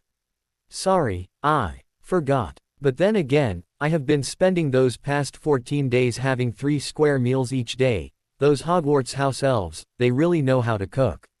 Why my mates and I enjoyed the feast they had set up for us after Gryffindor won the first Quidditch match of the year against Slytherin. And what a feast it was." Harry rambled on for a while, describing in minute detail what he had and how it had tasted. Harry smiled cruelly as he noticed the look of longing on Mundungus's face. Now that he knew that he had the man, he said softly, "You desperately want to eat, don't you?" Seeing him nod, Harry continued, "Just tell me where my stuff is and you'll get your food." He made a silent gesture to Creature who put a cloche-covered plate in front of the starving man, just out of his reach along with a warm-looking blanket. "All right, Ned the man." His throat was not as parched because he had water to drink. Harry paid attention as the man described the place where he had hidden away the goods. "What wards have you put there, Dung?" he said emotionlessly. "I know that you would have a few security measures put up there. Don't lie to me now, or I will make life hell for you." To emphasize his point, he towed the plate away from Mundungus as he took another bite from the apple. The criminal looked at Harry for a second, then at the food just out of reach. Finally sagging in defeat, he rattled off the wards in a broken voice. Harry turned to Creature, "Can you take care of those wards, Creature?" The wards were pretty basic and Harry felt that they would not stand up to house elf magic. Creature just nodded once and with a pop disappeared, returning a few moments later with a large bulging sack. Harry looked through all the valuables within the sack. "Is this everything, Creature?" he asked the elf. "Yes, Master," said the elf after a pause. "Only, Creature has not found Master's order of Merlin and cufflinks and teapin. Those are being in the family for generations. Sneaky thief has sold it." The elf shouted at the starving man. "Relax, Creature," said Harry authoritatively. Just then, he spotted a locket. "Hang on, this looks familiar." He picked the locket up to examine in the light. And it certainly was, for embedded into the pendant were a bunch of emeralds to make Slytherin's mark. It was the same locket he had seen around Merope's neck in that memory. How had it ended up in Grimmauld Place? "It's Slytherin's locket," Harry breathed. "Wah, it is. I'm gonna kill the old tosser. He was ripping me off, he was." Mundungus had clearly heard him as evidenced by the nattering the old crook was doing. The bit of information had awakened some of his spirit. "Oh shut up, you arsehole," Harry said with uncharacteristic venom. Suddenly he felt very angry at Mundungus's plans. The twat really was quite selfish. Suddenly a cruel idea came to his mind as, unnoticed by him, the locket seemed to get slightly cold. "Creature, I want you to put this in the secure display cabinet which only I, or one of the elves, can access in the drawing room up in the castle," Harry said as he handed the locket to Creature, still looking at Mundungus. As a consequence, he did not notice the elf becoming tense as he saw the locket in Harry's hand or saw the creature's body visibly deflate in relief as Harry handed the locket back to him. Harry had initially thought of wearing it, but decided against it. Even if the locket did not look that girly, the aura it was emitting was quite unsettling. "Yes, master," said Creature. He did a better job of hiding the relief in his voice. "Also, put all the valuables in Grimmauld Place in storage. Anything and everything that isn't bolted down is to be kept in the family wing, or better yet. Here, I don't trust the order anymore. Move the furniture as well. They can bloody well sit on the floor when they have their stupid meetings for all I care. Get help from the others if you must, but I want it done and fast. At once, master." With these words, Creature disappeared with the recovered loot. Now, he turned to Mundungus. While he wasn't as angry anymore, he still was seething a bit at the gall of his captive. "I suppose you have fulfilled your end of the bargain, so here you go." With that, he towed the cloche towards the starving man who attacked the food, not giving a fig that the steak within was practically charcoal. Once Mundungus was done, Harry spoke up. "Well, since I have my stuff back, I guess I should let you go." He waited for the hopeful expression on the man's face to build up before continuing. "However, you didn't return everything. So I guess we will have to work something out." Harry ignored the man's stuttering offer of the name of the person he had sold the stolen items to as he continued brightly, "Fortunately I have an idea." And before Mundungus's eyes, Harry took out the criminal's primary wand, and snapped it in half, followed by his backup wand. Mundungus looked at the remains of his wands. His wands were the only things that he had to remember his mother by, as she had bought his primary wand for him before his first year in Hogwarts in a happier time, before his father had gambled the money away. His backup wand was even more precious to him as it was actually his mother's. "Hurts, doesn't it?" Harry said softly, as he noticed the anguish on the crook's face as Mundungus strained against the chains binding him. "Well, now you know how I felt when you took my stuff. That was for the Order of Merlin, by the way. This," he pointed his wand at the pile of clothes that Mundungus only recognized now as his clothes, "is for the cufflinks and teapin." And with a flick of his wand, Harry burnt the garments, reducing them to ash. Calling Creature back again, Harry turned to the elf, where he bent down to whisper into the elf's ear. The elf nodded and with a malicious smile, disappeared, reappearing with a piece of parchment and a quill and still smiling malevolently as he looked at Mundungus. Scribbling a line on it, Harry said loudly, "Creature, take our guest to the destination that we have agreed upon." "I didn't agree upon no destination," said the thief. A slight amount of resentment and hate still colored his voice as he looked at the boy who he had stolen from. "But Creature and I did," said Harry viciously as he stuffed the note in Mundungus's hand. Mundungus didn't get much of an opportunity to answer as the house elf threw the blanket over his body and disapparated him from his home of the last 2 weeks. Once the familiar squeezing sensation faded, Mundungus's weakened form fell to the ground. The first thing that he registered was the huge amount of snow that his face and body was currently embedded in. The second thing was the cold that was seeping into his body, despite the warming charms on the blanket. Looking up, he was just in time to see the elf disappear, a vicious smirk on the creature's face. Mundungus then observed his surroundings and, as he realized where he was, let out a howl of anguish. All around him, as far as he could see, was nothing but snowy tundra. The wind blew rather harshly as there were very few trees growing. He guessed that the nearest human habitation was miles away. Hearing the crinkle of parchment as he clutched the blanket tighter to himself, he bought the note Harry had stuffed in his hand. Opening it, he read the one sentence written on it in a hurried and carelessly neat scrawl. "And this is for stealing from me in the first place." With a groan, the boy rolled over, his BPD body soaked in sweat and a look of post-orgasmic bliss on his face as he gazed out into the cold November night, a vacant expression on his face. He could just about make out the outline of the nearly 1,000-year-old castle perched upon a hilltop that was the main structure that brought many a tourist to the city he was in. His breathing now somewhat in control, he tore his eyes from the window and turned to look at his partner, a gorgeous specimen of a woman, just as BPD as he was, with a smile on his face, as he breathed out, "That was great." And he meant every word, since it had been positively ages since he had last done it with someone. Things at school were pretty hectic, and he really felt the need to cut loose, which is why he had snuck out. His partner, however, wasn't sharing the happiness he was feeling. He had eventually picked up on it, for he asked, "What's wrong?" "Oh, Yeah, it was great, said the girl he had managed to snag for the night. Oh, he had caught the insincerity in her voice and wasn't too sure what to do with it. Yes, now if you don't mind, I am going to turn in. Saying this, she turned over, her back to him, as if to prove her point. Are you sure everything's all right? What? Oh no, everything is fine, you were great. Superb, the woman, Jenny or something, said almost dismissively as she snuggled into her pillow. While the bloke, James, she thought his name was nice enough to look at, he was, in her humble opinion, like a Chevrolet sports car, nice to look at, but all muscle with little to no finesse. All in all, not really a great experience. Sure, he had the stamina, and was rather forceful, but he couldn't bring her to satisfaction. She suspected that he might be inexperienced. Hopefully she had let him think that he was great. She did not intend on pursuing this relationship come next morning. Evidently she wasn't fully successful as the body next to her stiffened before he said slightly coldly, well, I've got to go too. Got a lot to do next morning. She winced at the cold tone and change in mood. She really hated hurting his feelings. He was a nice enough bloke, rather kind and courteous towards her, but she couldn't help how she felt.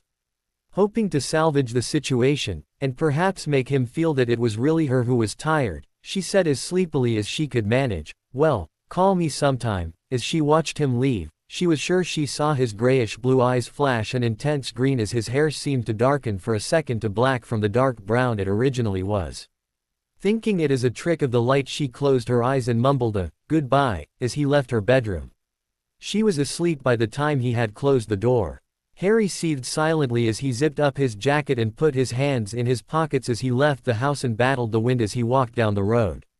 The neighborhood was similar to the one he had grown up in, only it was rather windy in November up here in Edinburgh, unlike down south in Surrey. He barely noticed the nearly horizontal rain even though the tiny droplets of water propelled by the wind stung his face. He was currently a mess of emotions upon having found out what was inside that pretty little head of dirty hair that belonged to the owner of the house he had left. His first reaction was anger, but in the cold wind, that blew away to be replaced with a combination of insecurity and uncertainty. Did the girls he had gone with before feel the same? Was it only her? Or was something wrong with him? He admitted that he was a bit hesitant his first time, but he thought that he had improved since then as he gained confidence. However, all that was now dashed once he had gone through that thoughts. Harry kicked at a small pebble moodily, and grunted in minor anger as a gust of wind blew the stone sideways into the street, out of his way. Women. How did they expect to have a great night with him if they did not tell him what to do and how to do it? It wasn't as if he was born with the ability to please a woman. It was just like Snape's occlumency lessons all over again. Harry was expected to know what to do without being told how to do it and then judged harshly when he failed to deliver. The boy stopped that line of thought as fast as he could. Comparing Say with a girl to Snape of all things was just wrong. Harry nearly got violently sick at that. Harry pondered on this problem. He really liked Say, which 16-year-old boy didn't. And he knew beyond a doubt that he was soon going to be stuck with one girl for the rest of his life. Here he shuddered again. Any thought involving the words, the rest of his life, was something that gave him the willies every time. At any rate, if he wanted more, he would have to find a way to be really good at it. His newly resurrected competitiveness demanded it at the least. Not to mention Daphne's heated instructions of making her scream her first night. But where was he supposed to find the training? It wasn't as if he could read it off a book. While he was aware of the existence of books written on Say, there was no way he could practice that because A, he was sure that the reality was different from what was written, and B, what he had read so far involved very outlandish positions that he was sure was only practiced in a more long-term relationship. Not to mention C, he didn't think referring to a book in the middle of thrusting in and out helped the mood any. What he needed was experience. From someone who was a professional. Harry stopped at this line of thought as an idea came to his mind. Something that he felt would not only solve his problem, but also felt great to his hormone-driven mind. With half a smile on his face, he checked the time on his watch. It was still early enough, so he eagerly apparated to a side alley in Princess Street, where he had first apparated to earlier. Heading over to a bus stop he had noticed with a large copy of a map of the city pasted inside, he looked for the location of the University of Edinburgh. Finding it, he concentrated on the location and apparated there. He had a hunch that the university would have a larger computer cluster if Smeltings, if any of Dudley's stories were true, had one. While it was true that he could find an all-night internet cafe, he really did not want to search for one. Not when he knew of a place that could suit his needs. Entering, it was a simple matter of picking the username and password out of a passing sleep-deprived student's head and he was logged into the nearest terminal. It took a lot of trial and error, and involved a lot of patience in Harry's part as he slowly and steadily found on the keyboard, and typed out the letters of keywords into the search engine. Thankfully the layout of the keyboard hadn't changed that much since he had last used it briefly so many years ago, but he eventually managed to get the information he was looking for. Exiting the university grounds, he went to the nearest phone box and dialed the number he had jotted down. The next evening he was walking into the lobby of a pricey hotel a bit away from the castle, approaching a good-looking and well-dressed woman rather nervously. Introducing himself with the fake name he had given the escort service he had called, Harry managed to relax a bit as he and his escort, Victoria, ate a delicious dinner in one of the hotel's restaurants. As dessert approached, his nervousness increased as he cleared his throat and said, I have a business proposition for you. Seeing that he had her attention, he continued, see, I have this girlfriend, and we've never, done it before. Now I sort of want our first time to be special, so I was wondering if you could help me with that. He finished nervously, internally wincing at the lame story he had come up with at the last moment. Planning, Potter, planning. He mentally berated himself as he put on a show of confidence he did not feel. Victoria looked at him from across the table, an unreadable look on her face as she looked at the nervous young man across him. This certainly is new, she thought. And what exactly is your idea on me helping you, Harvey? She said. Personally, in her opinion, the tall across from her with those stunning green eyes looked more like a Harry to her, not that she would mention that. Well, I was thinking that maybe you could, give me some pointers or something. Perhaps show me a thing or two. I thought that perhaps we could have a few sessions every weekend, he trailed off nervously. What, do you think I'm running, a effing night school? Snorted Victoria after a few moments of processing the request. This was the first time she was actually approached with such an offer, and she really did not know how she felt about that. Her client blushed at that and started to stammer out an apology when she said abruptly, sure, why not? Effectively shutting him up. Why, you mean that you'll do it? He said with hope and relief.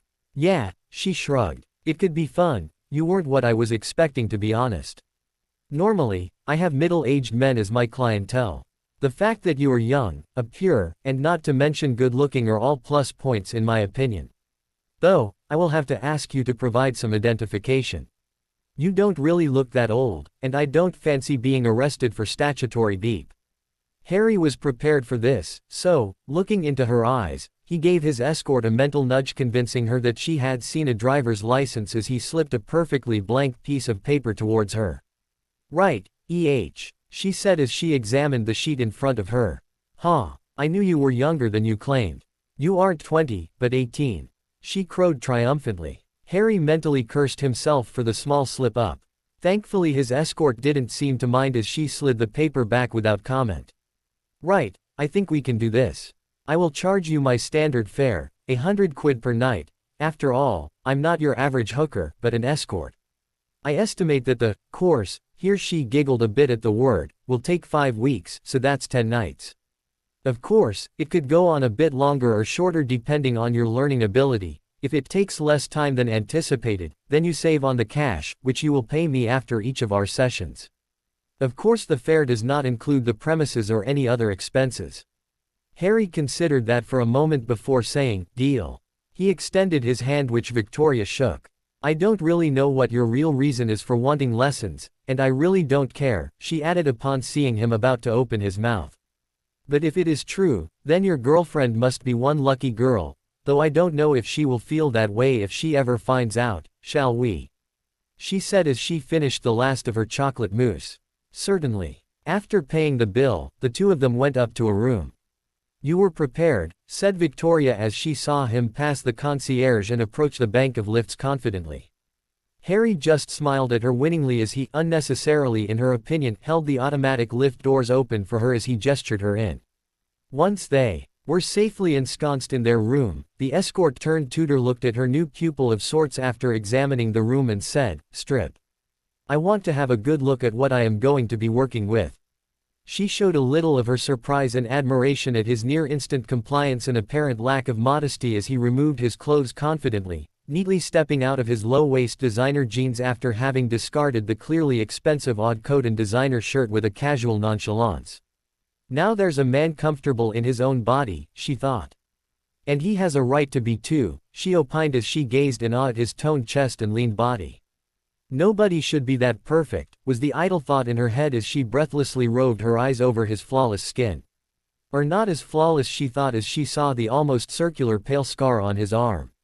While it was faint, it did add character. She wondered how he had ended up with that. She couldn't help but quirk her lips in a small smile as she saw the pair of pants he was wearing. "Cute aeroplanes," she said as she silently indicated for him to go on. Harry just shrugged his shoulders as he stepped out of his pants and stood, starkers, in front of her, skillfully hiding any nervousness he felt. "Nice," purred the woman as she circled him, looking at him from back to front. "A good length, uncut too," she said as she fondled and stroked him, playing with the foreskin and bringing him to full excitement. "I approve." "Right." She got down to business as she stepped out of her clothes with a practiced ease. "Let's begin." And so started Harry's education. Victoria gave him an intimate knowledge of the female body. She used her experience to indicate which spots he should touch, when he should do so, and how best to do it, to give the most amount of pleasure. He didn't realize it then, but what he had done was pretty much silly and unnecessary. After all, the girls his age were just as inexperienced as he was before he had started those sessions. At any rate, a few years later, when Harry was an adult, he would look back on this time with embarrassment, thinking of how stupid he had been as a teenager, and how badly he had overreacted. He would also thank the fates that nothing bad had resulted from his impetuousness. But that was well into the future. By the end of the sessions, Harry knew all about the finer aspects of the human female's body and how best to bring any woman to mow, and ride with pleasure. This kind of knowledge was pure gold as far as he was concerned. And nobody needed to know about it.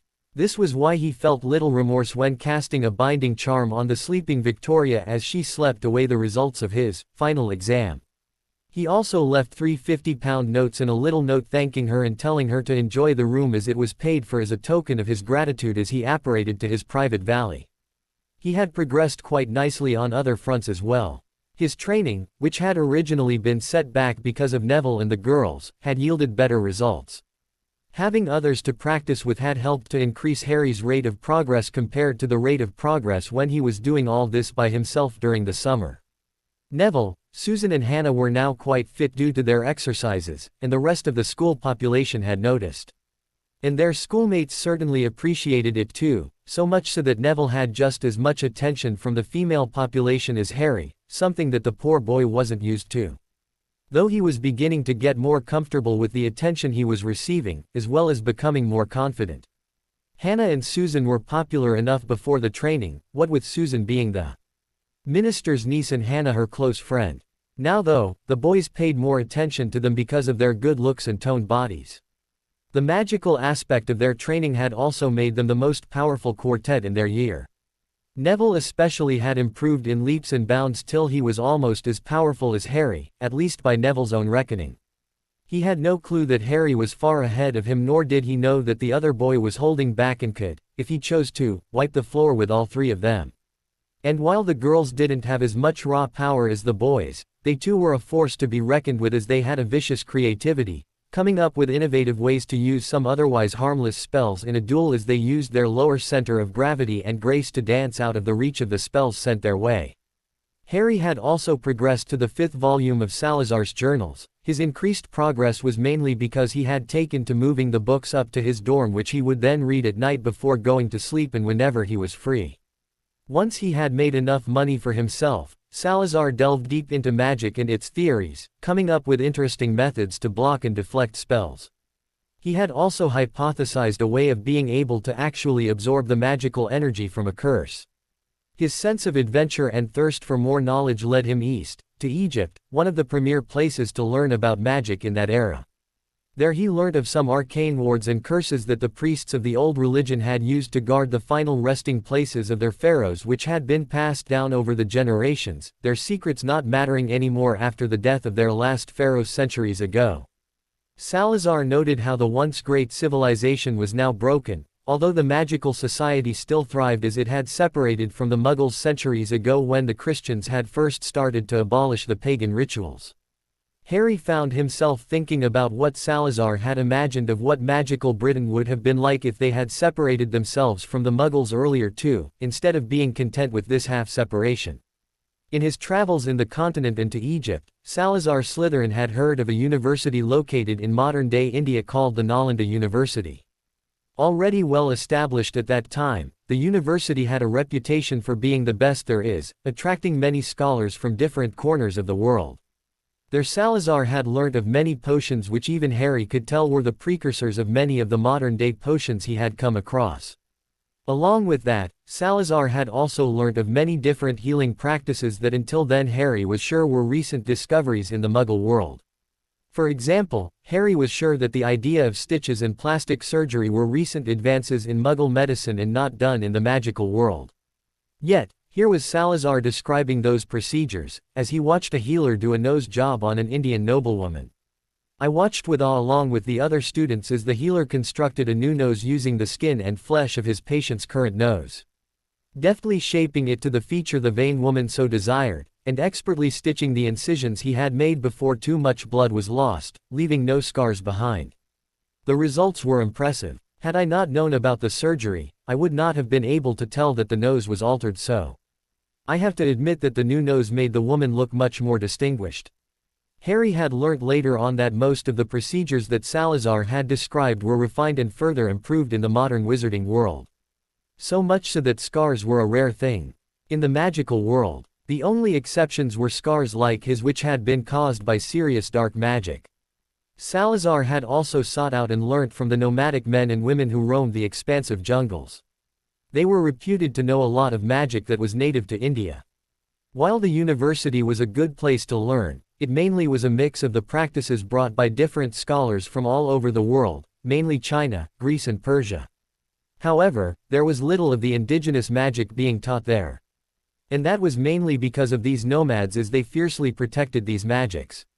Salazar had heard story after story of how powerful and feared these nomads were. Naturally he sought them out to find out those secrets. And he succeeded. Using his cunning and guile, he had somehow, inexplicably, managed to learn some of their secrets. While it was barely scratching the surface, what little he had learnt was pretty impressive. For one, they knew of some really unique dark magic. They knew how to combine divination and blood magic to invent some truly horrendous curses that did not directly affect their victim, but affected the victim's life, normally targeting the victim's bloodline in some fashion or the other. For maximum effect, these curses were designed to stay dormant for years, sometimes decades before coming into effect when it would hurt the victim the most.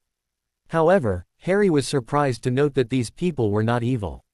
While every single one of them was reputed of knowing such dark curses, they had no desire of taking over the world. They were more than happy living alone, occasionally acting as healers, taking care of rare diseases when called upon. Salazar had also learnt some occlumency from these nomads. It was mainly because of this magical discipline that they were generally passive. The one thing that made Indians truly unique was Parseltongue. While other civilizations had their share of Parselmouths, that trait was pretty rare, and thus the magic was not developed. However, in India, the ability was more common. In fact, there was a tribe of those nomads that performed magic exclusively in Parseltongue. And here came the greatest shock of Harry's life. The ability to be able to speak in the language of the snakes not only was hereditary, but could also be obtained through the use of a ritual. And Slytherin had managed to get that ritual performed on him. That could only mean that he wasn't born a Parselmouth. I have become rather fortunate today, Salazar had written. I managed to save one of these nomads from death. I used the life debt owed to me to have the ritual that I have heard of performed on me. From this I will be able to know of the secrets of the snakes, gaining the knowledge of being able to speak to this fascinating animal, much like the legendary Greek wizard, Herpo the Fowl. It is a good thing that he does not know that the life-threatening situation he had found himself in was engineered by me. I would not want to be on the wrong side of the curses his kind are known for. Harry stared at the book for an entire minute. He could not believe that Salazar wasn't born a Parselmouth. Well, there goes a few of my preconceived notions, he thought wryly. Further reading told Harry that Salazar's descendants would need to have that ritual done on them again if they wished to have the ability to perform magic in Parseltongue even though they were capable of speaking in the language. In other words, only the ability to speak to snakes was hereditary. Harry deflated at this fact. He had hoped that he would be able to at least cast magic in Parseltongue. From what he had read so far, it sounded like a powerful branch of magic. His hopes went up again when he read the description of the ritual that Salazar had written. According to the founder, the ritual entailed having the venom of a magical snake, which in Salazar's case was a runispore, injected into the wizard's body with the fang being broken off the snake's mouth but still embedded in the wizard's flesh. The wizard had to then endure the venom for an amount of time which was inversely proportional to how powerful and potent the venom was and dependent on the age and physiology of the wizard. At the same time, the wizard had to kill the snake without casting any spells. Only after that, when the wizard was near death, would the antidote be administered. If the wizard survived this highly dangerous and risky ritual, they would then move on to the final step. First, the fang with which the serpent had bitten the wizard would remain coated in the wizard's blood till all the magical essence of the wizard in the blood was absorbed into the fang and mixing with the now dead snake's magical essence. This was indicated by the forming of a connection between the wizard and fang. A connection formed by death, blood, sacrifice and, most importantly, magic. Harry sat up at this bit of information. The ritual that was described was eerily similar to what had happened to him in his second year. The basilisk was definitely a magical snake, and Harry had been injected with its venom after which he had killed the basilisk almost immediately with a sword. Harry also estimated that it had been a matter of a minute or so before Fawkes had come in to heal him from the effects of the venom. He was pretty sure that he was close to death at that time. So that meant that all Harry had to do now was to send the basilisk fang he had found earlier to Ollivander with his wand. He was pretty sure that all his magical essence was fully absorbed by the fang, seeing how he was drawn to the thing. He hadn't been able to go a day without looking and touching that thing at least once. At first he put the cause of his obsession down to the encounter he had survived. Now, it took on a whole new meaning. Putting down the book, Harry checked the time. It was the day after his final session with Victoria and it was getting rather late. Making a mental note to write to Ollivander about the possibility of adding a new element to his wand, Harry turned in for the night. Monday morning was a somber affair as it carried grave news. After a long battle, Sally Ann Perks had finally succumbed to the curse on the necklace. After giving the normal spiel of how hard a worker the girl was, and how great a person and how much she would be missed, Dumbledore then told them that some of the 5th, 6th and 7th year classes would be cancelled for the day while the rest of the students had the whole day to themselves. This was done, as Dumbledore claimed, in honor of Ms. Perks' memory, and also because the Aurors were stepping up investigations as it was now a murder case rather than a case of attempted murder. Naturally, seeing as she was a student of the school, the Aurors had decided to interview the inhabitants of the castle they felt would help assist their investigations. Since that list included Professors Flitwick, Snape, and McGonagall as well as Ron and Hermione among other students and teachers, that meant that Harry would have only potions, which was way after lunch. The opportunity this presented him with was too good to miss. Sneaking out into the grounds wasn't much of a challenge as all he had to do was follow a small number of students out into a surprisingly clear and sleet-free day. From there, he entered the Forbidden Forest where the wards of the castle ended and dissipated in a whisper. Reappearing at the entrance to Diagon Alley, Harry activated his necklace and made his way to Ollivander's. He felt the heaviness of the wards as he approached the door and opened it. "Mr. Potter," Ollivander's soft voice penetrated the silence hanging in the empty shop, preceding the man as he appeared from amongst the dusty shelves. "Shouldn't you be in school today? I was not aware that the winter holidays had started so early." "Classes for the day were cancelled," said Harry, shrugging. "And since I have been emancipated, I am well within my rights to go wherever I want to in my free time. But forget about that. I have a question for you." He extracted the basilisk fang from his pocket and placed it on the table. "I recently came into possession of this basilisk fang, and the most curious thing is that I am rather attracted to it." Now, since I figure that I have connection to it, and as a basilisk is a magical creature, I figured that a wand could be made from this. He looked at the old wand maker questioningly. Mr. Potter, the older man began slowly, you do know that I cannot sell a person another wand when that person already has an intact wand registered with the ministry. I'm afraid that what you are asking of me is rather illegal. Oh no, Mr. Ollivander, said Harry laughing lightly. You misunderstand me. I did not want a new wand made from this. I was instead hoping that the fang can be used as a core and possibly integrated into my current wand. I checked, and the laws do not forbid that. The wand maker's expression relaxed a bit on hearing this. You aren't wrong in that respect, he said slowly. A wand can be modified later on in the user's life. Generally the modifications involve repairs, what you are suggesting isn't normally done. It isn't unheard of, however. The man paused for a minute, lost in thought. I suppose I can help you. Let me have a look at that fang. Pulling on a pair of basilisk hide gloves and placing a pince nez on his eyes, Ollivander began to examine the fang minutely through the eyepiece, humming to himself. After a few moments, which were spent with Harry looking around the shop, he put the fang down at last. Well, I can definitely say that you have a connection with the fang. If it wasn't for the fact that you haven't died yet from handling this highly poisonous item being enough of an indicator, the fact that I can sense some of your aura and magical essence within the fang is more than enough proof. What I am curious about is how did you manage to form a connection with a basilisk fang of all things? A basilisk hasn't been seen here in Britain for centuries. Oh, it's a long story, said Harry. Basically the gist of it is that in my second year, I was bitten by Salazar Slytherin's 1,000-year-old pet basilisk which I had then killed using Godric Gryffindor's sword which I had extracted from the Sorting Hat. I only survived that encounter because Fawkes, Dumbledore's phoenix, used his tears to heal my wounds.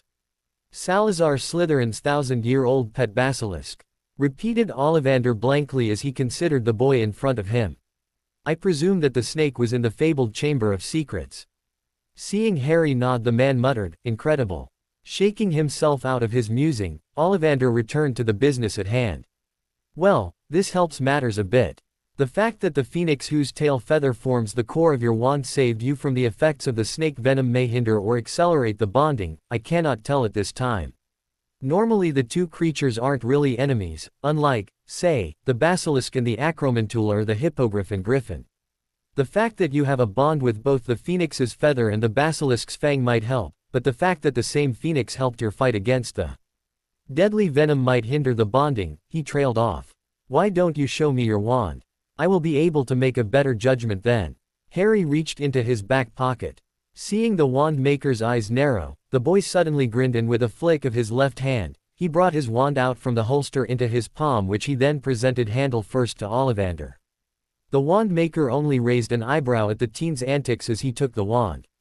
Placing the wand next to the fang, he bent down to observe the items on the table through his pince nez, running his finger back and forth over the frame of the glasses as he did so. After a few moments, he looked back up at Harry, removing his glasses. Well, it will take some work, but I think it will be possible. It will take time though. He warned the teen, a week or two at the most is my estimation. Harry pondered at this for a moment before replying, I'll get the wand and fang to you just as the winter holidays start then. That way I won't need the wand as badly as I would need it if I were in school. Ollivander nodded, that is acceptable. I will have it ready by New Year's at the most. A new wand for a new year. I won't charge you for the modifications as I consider this as a repayment for the debt that I owe you. That and the challenge will be more than enough. Thank you, sir, Harry inclined his head. And thanks again for the gift that you sent me. I truly enjoyed that book, as I had mentioned in my earlier thank you letter to you. The calligraphy and illustration were only surpassed by the richness and depth of the stories written within. It was my pleasure, Mr. Potter. It is nice to see a young man such as yourself appreciating the finer things in life. Now be off with you, I have things I need to be doing. Harry took his wand and fang and walked out of the door. And this is for being a smart ass. When he heard the sentence, Harry immediately dodged to the left, avoiding the stinging hex sent his way. Laughing at the older man's muttered, cheeky brat, Harry hurried back to Hogwarts. Hermione Granger put down her quill and sat back in her chair, rubbing her eyes. Opening them, she blearily looked at her half-completed assignment. It was already late at night in this essay and to be at Professor Snape's desk tomorrow. That meant that she had less than 14 hours to chop off the extra 2 inches off the essay to make it to the specified 6 feet. She did not want to test the veracity of his threat that anyone who exceeded the limit would get a 0 and write it properly before handing it in. However, she couldn't bring herself to care much about it. Right now her main concern was not on the schoolwork, her prefect duties or homework. No, she had other concerns, and they were too many to count. First off was Draco Malfoy. She and Ron knew that the slimy git was behind poor Sally Ann's murder. She shuddered at the memories Sally Ann brought up. She was there when the poor girl had tripped, dropping the necklace which had come out of its packaging. However, by the time she had recognized the necklace, it was too late as Sally Ann had already put her hands on the cursed jewelry. What followed was truly horrifying. As soon as her hands, covered in fingerless mittens, had touched the necklace, Sally Ann rose into the air, her arms outstretched, looking peaceful for a few seconds before she started screaming and thrashing about. Hermione and Ron had done all they could to bring Sally Ann to Madame Pomfrey as quickly as possible. It was a good thing that Ron had run off and found Hagrid. At first Hermione had thought that Sally Ann would pull through this, but it was not meant to be. Upon hearing of her death, Hermione felt even worse. She blamed herself for that. If only she had paid attention and spotted that necklace sooner. Logically speaking, she knew that she need not blame herself, but she couldn't help herself. What was more, she and Ron knew that Malfoy was behind this. The problem was there was no proof. And without proof, nobody was willing to help. All they had was conjecture. And saying something stupid like, "It's because he hasn't been attending his classes and looks sickly," wasn't going to be received well. A part of her felt that all their problems would have been solved if they had included Harry in the plot in the first place. Heaven knows how resourceful and observant her friend was. While she was good at research, he was good in field work, capable of making creative leaps in logic. And that was without the resources that he had at his command. That invisibility cloak of his, which she was sure he had bought, or had it bought for him in his first year, because really, no invisibility cloak has lasted for more than 15 years, so it couldn't be his father's, plus that map the Marauders had made would have made tracking Malfoy a piece of cake. The problem was that Ron did not see things her way. He argued that Harry should not have to worry about such things. That it was their job, given by Dumbledore himself, to ensure that. So that left them without the map and the cloak. And unlike last time, they could not borrow it without asking Harry first. Not only was his trunk so ridiculously warded that Mad Eye himself would have called it paranoia, but he kept that cloak of his on his person at all times. And he had placed anti-theft wards on his pockets as well. It was a good thing that the wards did not have that feature that could tell who tried to breach them set into them. That way, she could pretend that it was someone else that had tried to pick his pocket and Ron could pretend that he had tripped on his trunk. Not that Hermione felt like asking Harry for permission either. He had refused to believe their suspicions regarding Malfoy, and that had hurt. A part of her wanted to prove Malfoy's involvement just to rub it in Harry's face. And it looked like she was going to be doing it alone for the moment.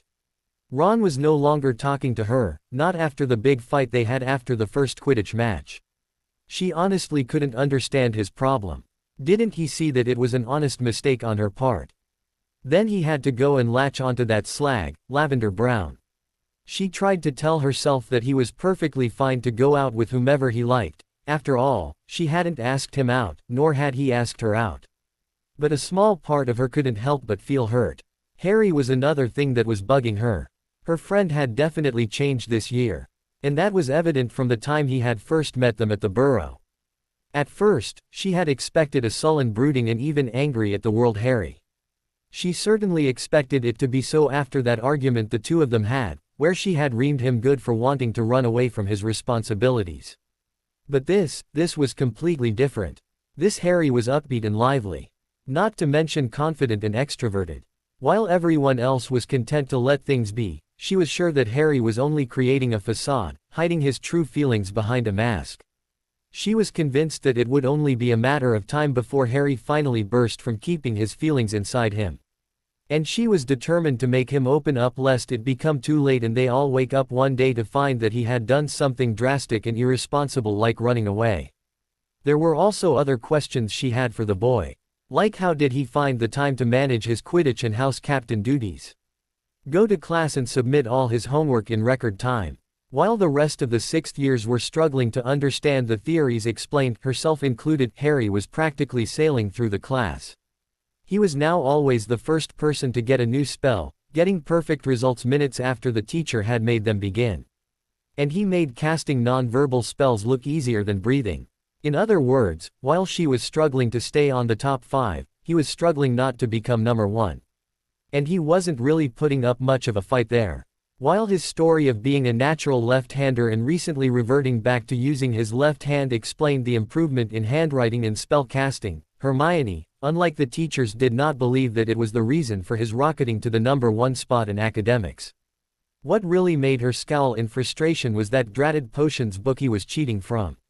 She wasn't fooled by his lame excuse of having destroyed the book accidentally, even though Professor Slughorn had fallen for it hook, line and sinker. She knew for a fact, beyond a doubt, that he still had that book. However, he had covered his tracks too well for her to catch him.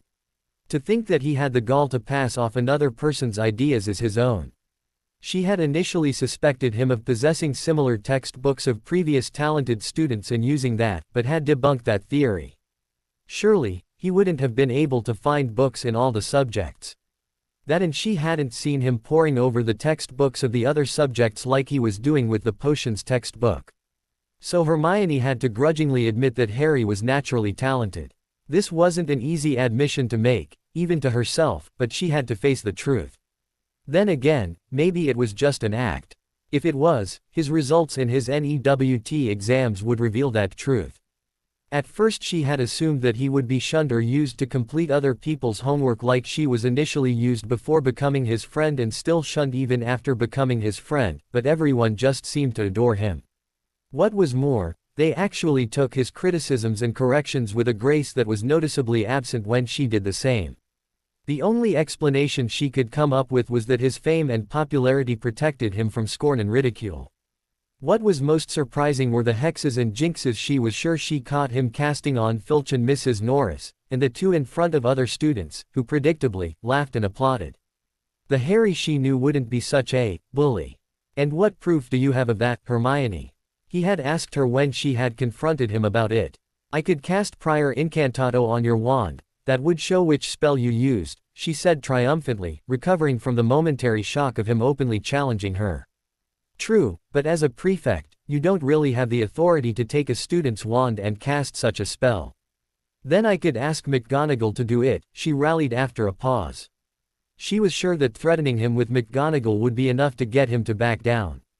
Well, then I just might let slip that a certain someone cast a Confundus charm. I hear that the teachers take a dimmer view to such charms being cast on unsuspecting students that are doing things like flying. What would happen then? Especially in this atmosphere. His tone was normal, but his words were more than capable of freezing her in her tracks. Hermione could not believe that he had blackmailed her in such a way as she stood there looking at his back as he walked away with an eclectic group of their schoolmates and assorted hangers-on. Then again, it wasn't the first time he had done something so underhanded and sneaky. The way he had manipulated Ron into playing the best game of his fledgling school Quidditch career was quite masterful too. Not to mention the way he had used her when manipulating Ron. Then there was the company he was keeping. Almost half the time Hermione would see him spending time with a different girl, pretending to listen to one while flirting with another. She still had to figure out why he had gone with Daphne Greengrass of all people and what they saw in each other. In fact, Greengrass was the only girl in whose company she saw him regularly. He had also grown colder towards them. She supposed that they deserved it, what with the way they kept ignoring him and disappearing off to spy on Malfoy. But it was necessary. Malfoy was a threat. She was sure that he had been given the task of assassinating someone within the school. His targets, the headmaster, or Harry. Hermione made a promise to herself then. After all this was over, she would sit down with Harry and they would clear the air. Then, when everything was all right, when Malfoy was on his way to Azkaban thanks to her foiling his plot, making Harry realize that she was right all along, and when Harry had finally finished Voldemort off with her help, she would ask him those questions that were really bugging her ever since she had met him. Hermione really hated unsolved puzzles, and Harry Potter was the biggest unsolved puzzle she had ever seen. Once all this was over, she planned on finding out everything, all about his life before Hogwarts, a subject she had immediately noticed that he would avoid at all costs, and what he was up to this year. She already had Ron figured out, it was Harry who fascinated her. Getting secrets from him was like pulling teeth. She didn't stop to think that there were secrets that she had kept from Harry, or that Harry had a right to his secrets just like everyone else. Remus Lupin was not a morning person. Normally, since he was universally considered a bookworm, people thought of the werewolf to be the type of person who wakes up at the crack of dawn and is all fired up from the minute he opens his eyes. That assumption was further cemented when his schoolmates, as well as his closest friends, James Potter, Sirius Black and Peter Pettigrew, would all wake up in the morning to find him already dressed and ready for school. It took his friends nearly 5 years to realize the truth, much longer than it took for them to realize that he was a werewolf. By the way, that Remus Lupin took a near hour to get ready for the day. The only reason people thought of him as a morning person was because he would get up earlier, when they were still asleep, and slowly get ready for the day by the time his friends and dorm mates had woken up. Remus' condition made it so that he was more nocturnal than diurnal. A night owl more than an early bird, in other words. In his earlier years, he had managed to force his body to sleep earlier than usual in order to be awake a bit earlier so that he could attend his classes. However, that conditioning was all shot to hell when he turned 15, finally revealing the fact that he was not the stereotypical studious bookworm.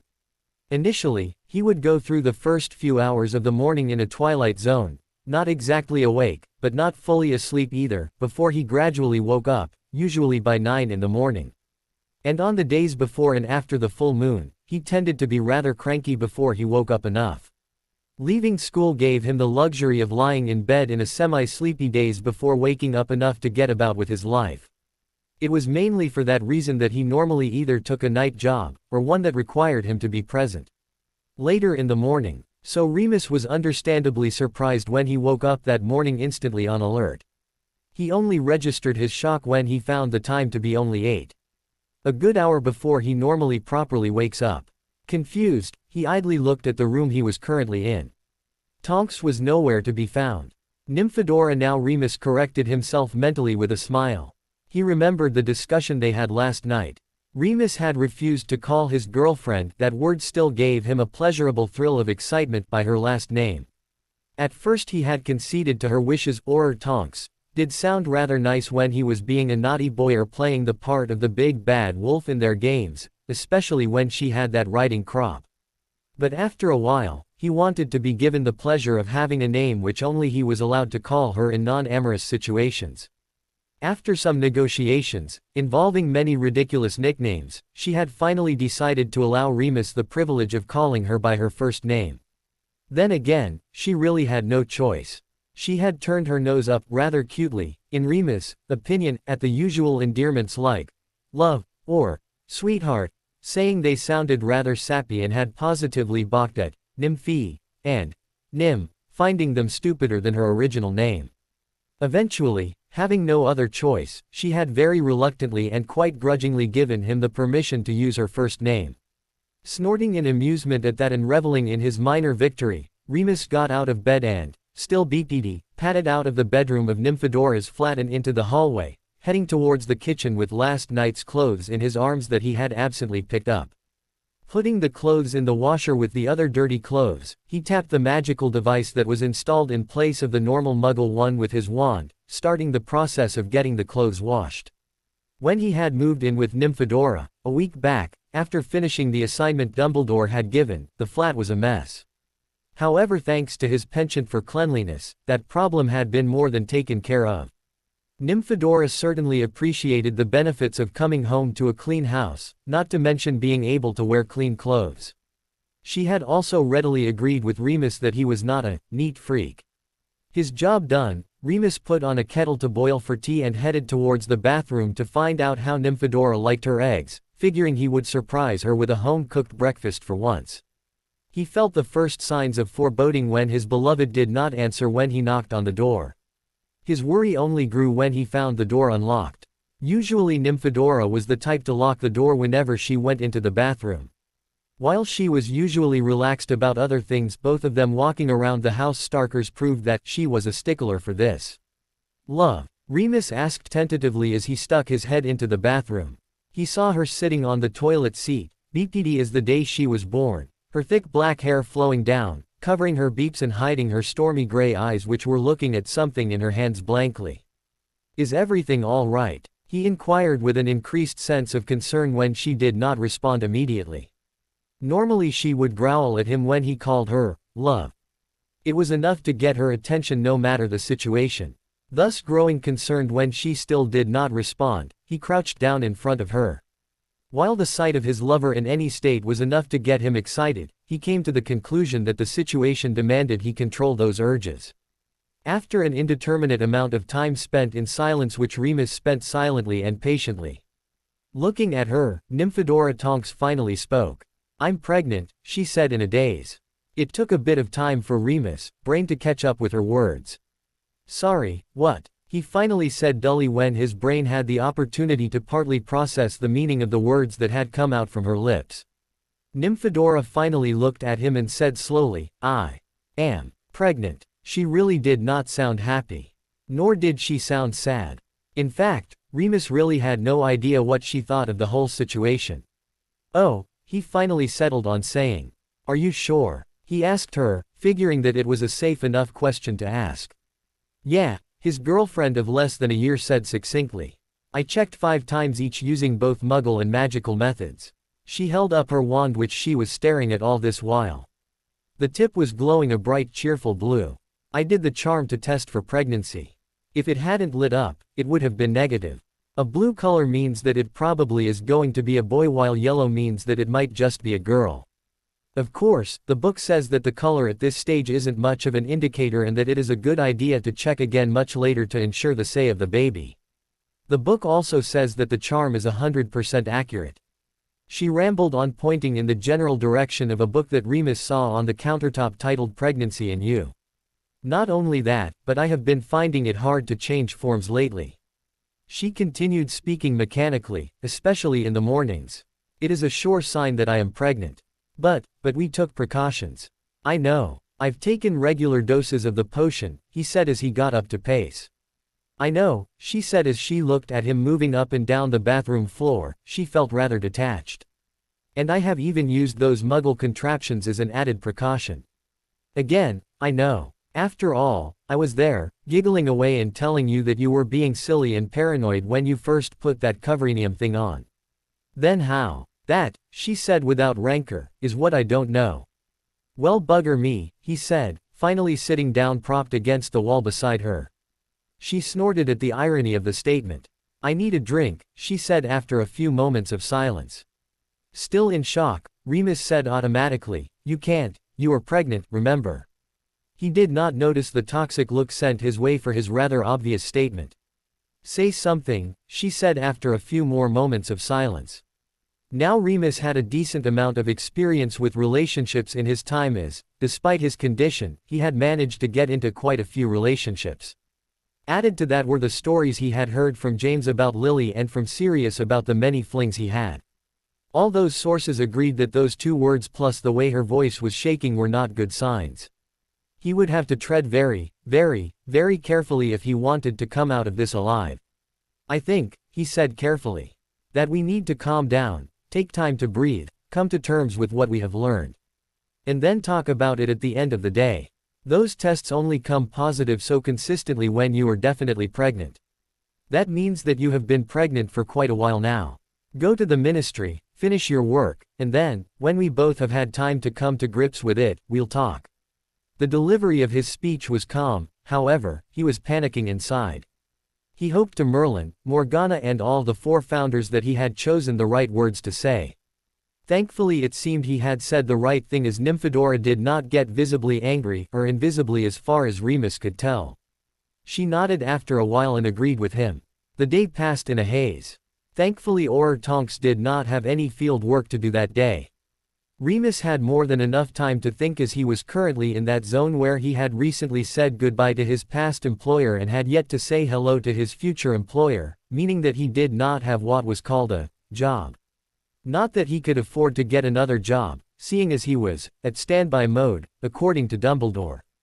So by the time his girlfriend came in, she was presented with a hot, appetizing dinner made of her favorite foods, a clean house and a plan. A plan that she found to be so sound and romantic, she had all but ripped his clothes off as she snogged him senseless.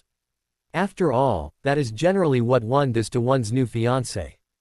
As they lay in bed together, Nymphadora fixed her large gray eyes on him and asked, "So, any idea if the baby's going to be a werewolf?" "No, not really," Remus replied as he traced a line on her shoulder. "I think that this is the first time in history that a werewolf and a witch will be having a baby. Generally it is hard for both individuals to pursue a relationship, seeing as one is normally running away from the other." His comment earned him a snort from his beloved. They spent the rest of the night debating as to what Remus' condition would mean for the child. Both of them, Remus more than Nymphadora, were apprehensive about this. Would the child become a werewolf? Would he stay normal? Or would he become some weird half-werewolf? Also, would this make Nymphadora a werewolf herself? Out of these, the last question was the most easily answerable. She hadn't transformed in the full moon after they had started their relationship. Thus, lycanthropy was not a Say-You-Ally transmitted disease, but just vector-borne. At least they had some information to give to the boffins at the Center for the Research of Magical Diseases. Though, that did carry a lot of risk and unnecessary attention to their relationship. Currently, Remus was rather unknown despite information about his condition having been leaked out by a greasy-haired person he really hoped he would never meet in a dark and empty alley, lest he end up killing them. At first, Remus did not want to burden Nymphadora with his problems anymore. He initially wanted to break things off with her, saying that it was too dangerous to be with him. After all, the normal beak potions wouldn't work on him. Who knew what else could happen? Then he began to reconsider. Nymphadora would then be left alone, a young Auror, with a baby to take care of and a job to manage. It wasn't a healthy way to raise a child. Sure, she could use help from her mother. Andromeda would have been more than happy to raise the child. But it would not be the same as having a proper mother. There was also the small fact that he was madly in love with her and did not want to leave her or the child alone. Not when it was he who was responsible for her becoming pregnant.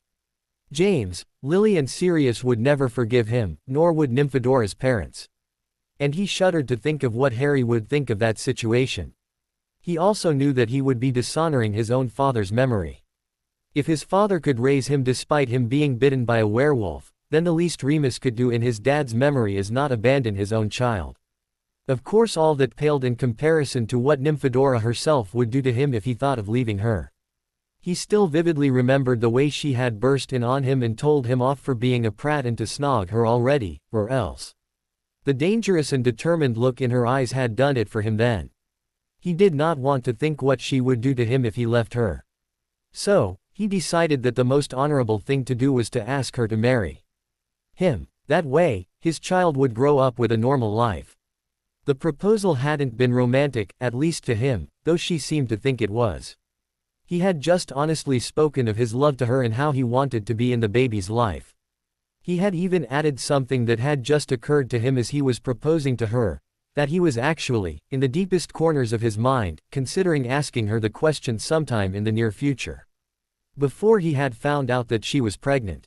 Nymphadora Tonks was a unique person because she had befriended him and loved him despite knowing what he was from the beginning, and that made her special in his eyes. The last people who had done that were his parents.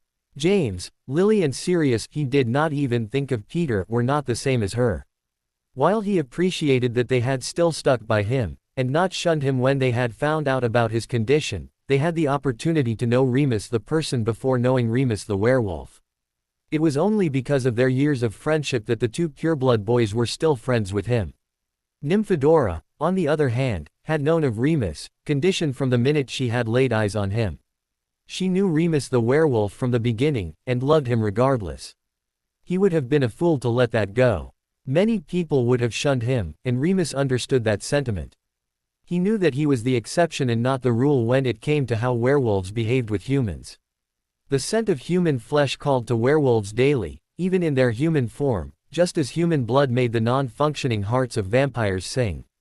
He was one of the few who could resist the temptation and stay sane, at least when he wasn't transformed. He was a freak of nature, so to speak, the werewolf equivalent of a vampire capable of walking in daylight.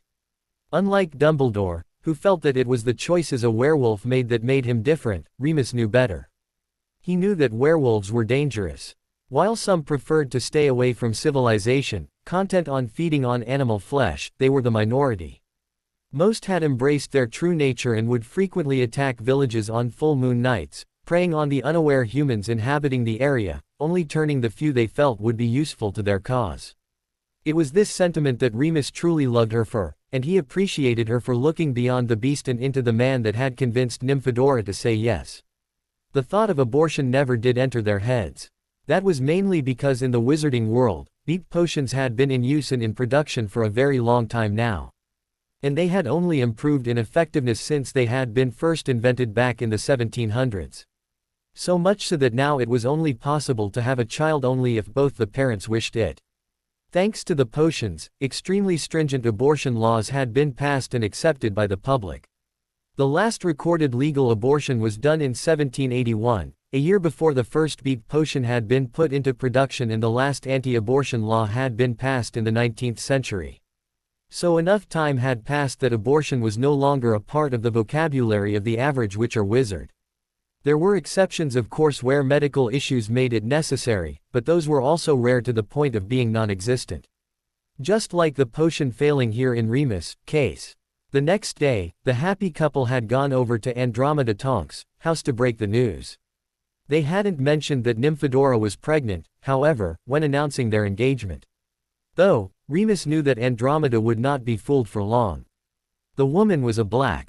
The whole family was known for three things: their keen mind, their penchant for finding out the deepest, darkest secrets of people, and their insanity. Almost every single one of them were insane in some way, Remus idly reflected as he saw mother and daughter gossip together as he sat with Ted Tonks, Nymphadora's father, as the man tried to play the father of the girlfriend routine with Remus.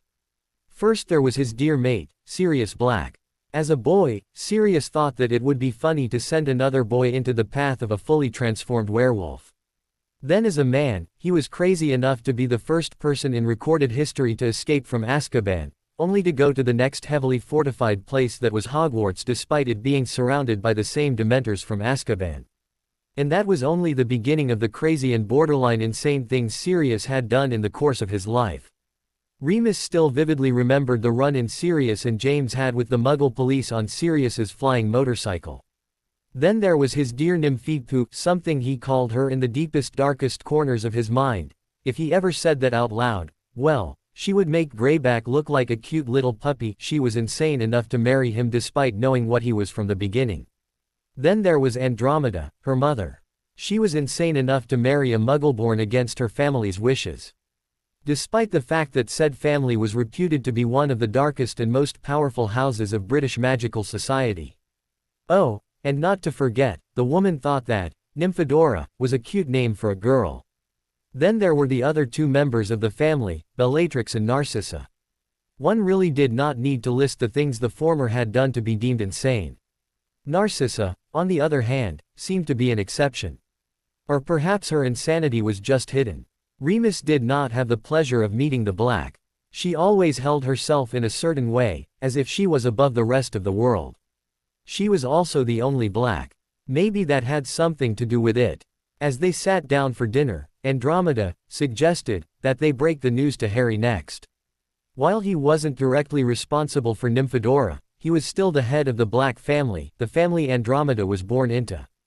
Andromeda had a high regard for the boy since he was the one who had gone ahead and put her name back into the tapestry, along with her husband's name, forever removing the stain of being called a blood traitor from her and her family. While Andromeda loved her husband, she was still crushed over her family's rejection. After all, her parents had shown affection towards her before she had gone and married him. She was also close to her cousins, and even had a cordial relationship with Bellatrix before, when she wasn't that much of a loon, and her banishment from the family meant that she could never talk to them. Adding Ted's name was just icing on the cake. This meant that her husband was considered a part of the Black family. Once the war was over, Andromeda and Ted were fully intending on capitalizing on this fact to further their business and their reputation. So it was only fair that she be accommodating to the boy. And this included sharing family news like the fact that her daughter was getting engaged. Remus wondered why Andromeda was being so insistent on it. After all, as far as the werewolf was concerned, Andromeda had never met the boy. So why ask him to tell a relative stranger? Not that he was planning on holding this information from Harry. In the end, he did not ask that question. He would find out from Harry directly. She's pregnant, Ted Tonks stated flatly to his lovely wife after their daughter and her fiancé had left. Andromeda, seated in her armchair next to him, snorted. She is. I don't know who she thinks she is fooling with that charade of hers. Were her parents for Merlin's sake, she might be able to hide it from those dim-witted morons she calls her colleagues, but it won't work on us. I think that we wouldn't have known either if we hadn't overheard them talking about it before dinner, dear, Ted said dryly. The question is, do they know that we know? I don't think that they know that we know, said Andromeda absently as she flipped a page of the book she was reading. Though even if they know that we knew, then that would automatically mean that we know that they know that we know, something I doubt they would be expecting to know. Andromeda was silent for a minute before speaking up again, not looking up from her book. I wonder if we should let it be known that we know. That way we would know if they knew that we know about it. Or, she looked up at her husband questioningly, should we just pretend that we don't really know even though we knew from the beginning until they tell us? That is worth thinking about, said Ted as he took a sip of his single malt. A few days later, when Hogwarts had a Hogsmeade weekend, an engaged couple met up with a teenager in the Shrieking Shack to break the news of their recent engagement. So let me get this straight, you two are getting married shortly, said Harry as he rubbed his face as he reclined on the armchair he had conjured. He had initially wondered why the two had sent him a letter a few days back. At first he had been worried that his escapades in the Muggle world had been discovered by one or both of them. After all, when somebody sends a note with only the words, "We need to talk," followed by a date, location and time, it generally isn't good news. He was relieved with the news, to be honest. Seeing Tonks nod, he exhaled. Looking at them shrewdly, he asked the black-haired Auror, "You're pregnant, aren't you?" Immediately Remus sat straighter on the conjured sofa, his eyes narrowing, as Tonks just sighed and nodded again. "How did you know that?" Remus asked reflexively at the same time. Seeing Tonks nod silently from the corner of his eye, he concluded that she hadn't told Harry. Which meant that someone else had told him. The question was, who? "It's the ring," Tonks said resignedly. "What ring?" Remus asked. Suddenly the canute seemed to have dropped in his mind as he looked back at Harry and said, "So Sirius managed to give you everything, huh?" He tried to hide his bitterness at this. Harry was innocent in the bad blood between the two old marauders. He did not know that while Sirius had forgiven Remus for thinking that he could have been capable of betraying James, and Remus had in turn forgiven Sirius for thinking him capable of being the spy, the whole incident which had ultimately resulted in Sirius being thrown into Azkaban had changed things between them. While they still were friends, they hadn't been able to regain the rapport that they initially had in their school days. Sirius definitely hadn't fully forgiven Remus, if the fact that he had left nothing to him was any indication. And Harry could be forgiven for not wondering why Sirius hadn't left anything for his best friend or thinking of Remus at first. After all, he hadn't done much to foster a relationship with the boy before this summer. "Pretty much," said Harry as he flashed the ring.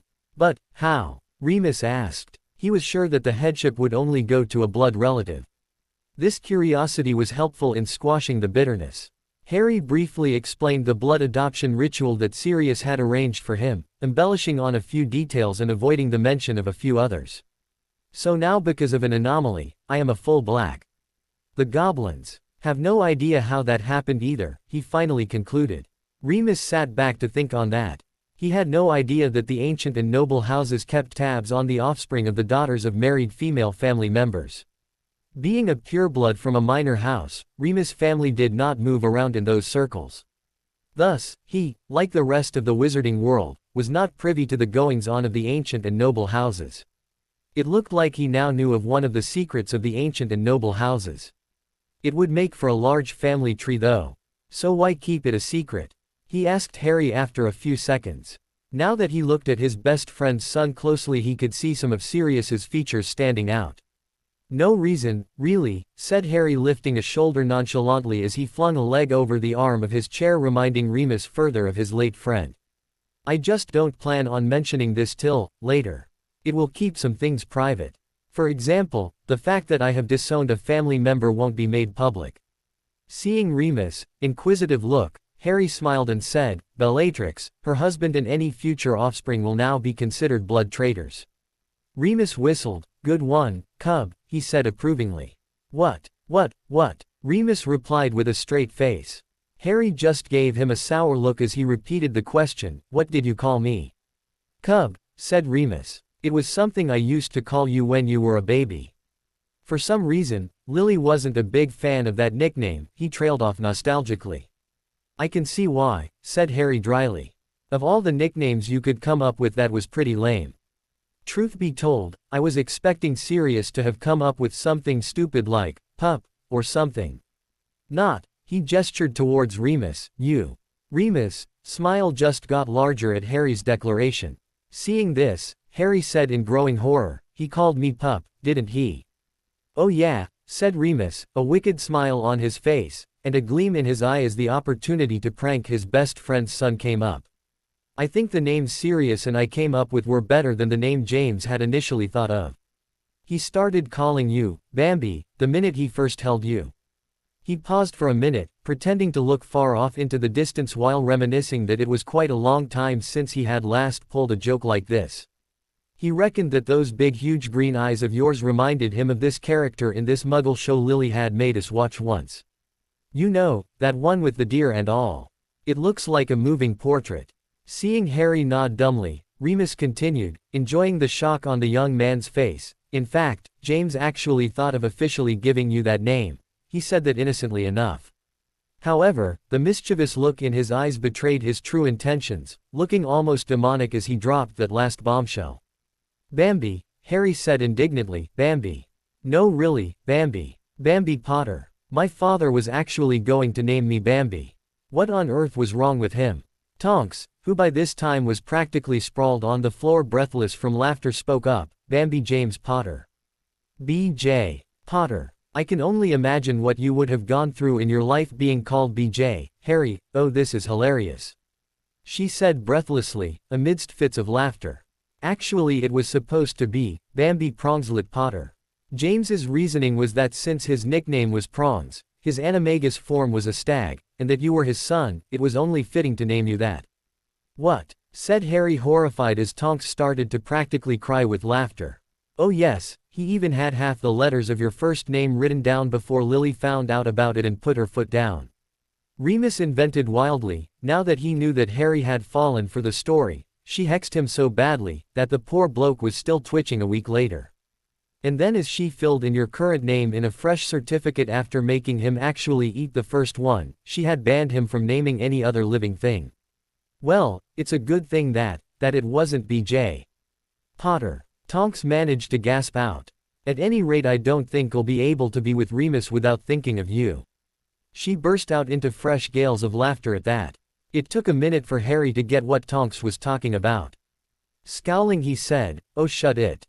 It's not like you can say anything. Nymphadora Monoceros Tonks. Your name is actually, officially and legally that. Mine is Harry James Potter Black. So there. He stuck his tongue out. Tonks immediately stopped laughing. How did you know about my full name? She asked aghast as Remus asked, that's your full name? In a voice barely hiding his glee. Tonks gave Remus a baleful look as Harry said, oh you didn't know, Remus? Well, look on the bright side, Tonks. He would have found out on the wedding day at the least. He smiled winningly at glowering Tonks, who was making slashing gestures at her throat as she gave Harry a nasty look. Besides, Monoceros isn't that bad a middle name, it's quite fitting actually. I heard that your mother was quite attached to her great-aunt Monoceros, so it's a good way to honor her by giving you her name, and I think unicorns are very fetching on girls. He grinned winningly at the murderous look Tonks was giving him for his last statement. If any one of you says anything, I will end you. Tonks growled threateningly. Harry just raised his hands. I'll keep my silence if you and Remus here don't mention what my name would have been. Deal, said Tonks immediately. Hey, don't I get a say in this? Remus asked Tonks. You can't just promise my silence for me. Of course I can, Tonks said primly, acting as if Remus had just said something particularly dim. It's your fault anyway that this has happened. How is it my fault? Remus spluttered. If you hadn't gone ahead and opened that big fat mouth of yours, he wouldn't have blackmailed me. But you just had to blab. Well, I must be off, said Harry, interrupting the retort Remus looked like he was going to make. He waved his wand as he stood up, making his armchair vanish. Tell me when the wedding is going to be. I would love to be present for it at the very least. Quickly saying his goodbyes, he walked towards the door of the room. However, just as he was outside the door, Remus spoke up. Harry, I didn't know that the family rings could tell when a member of the family was pregnant. He stated mildly, his tone went up a notch in pitch at the end, signaling the clear question he wanted to ask. The curiosity was very apparent in that sentence. Well, I'll tell you that if you tell me how you ended up pregnant, Tonks. Weren't the two of you taking your potions?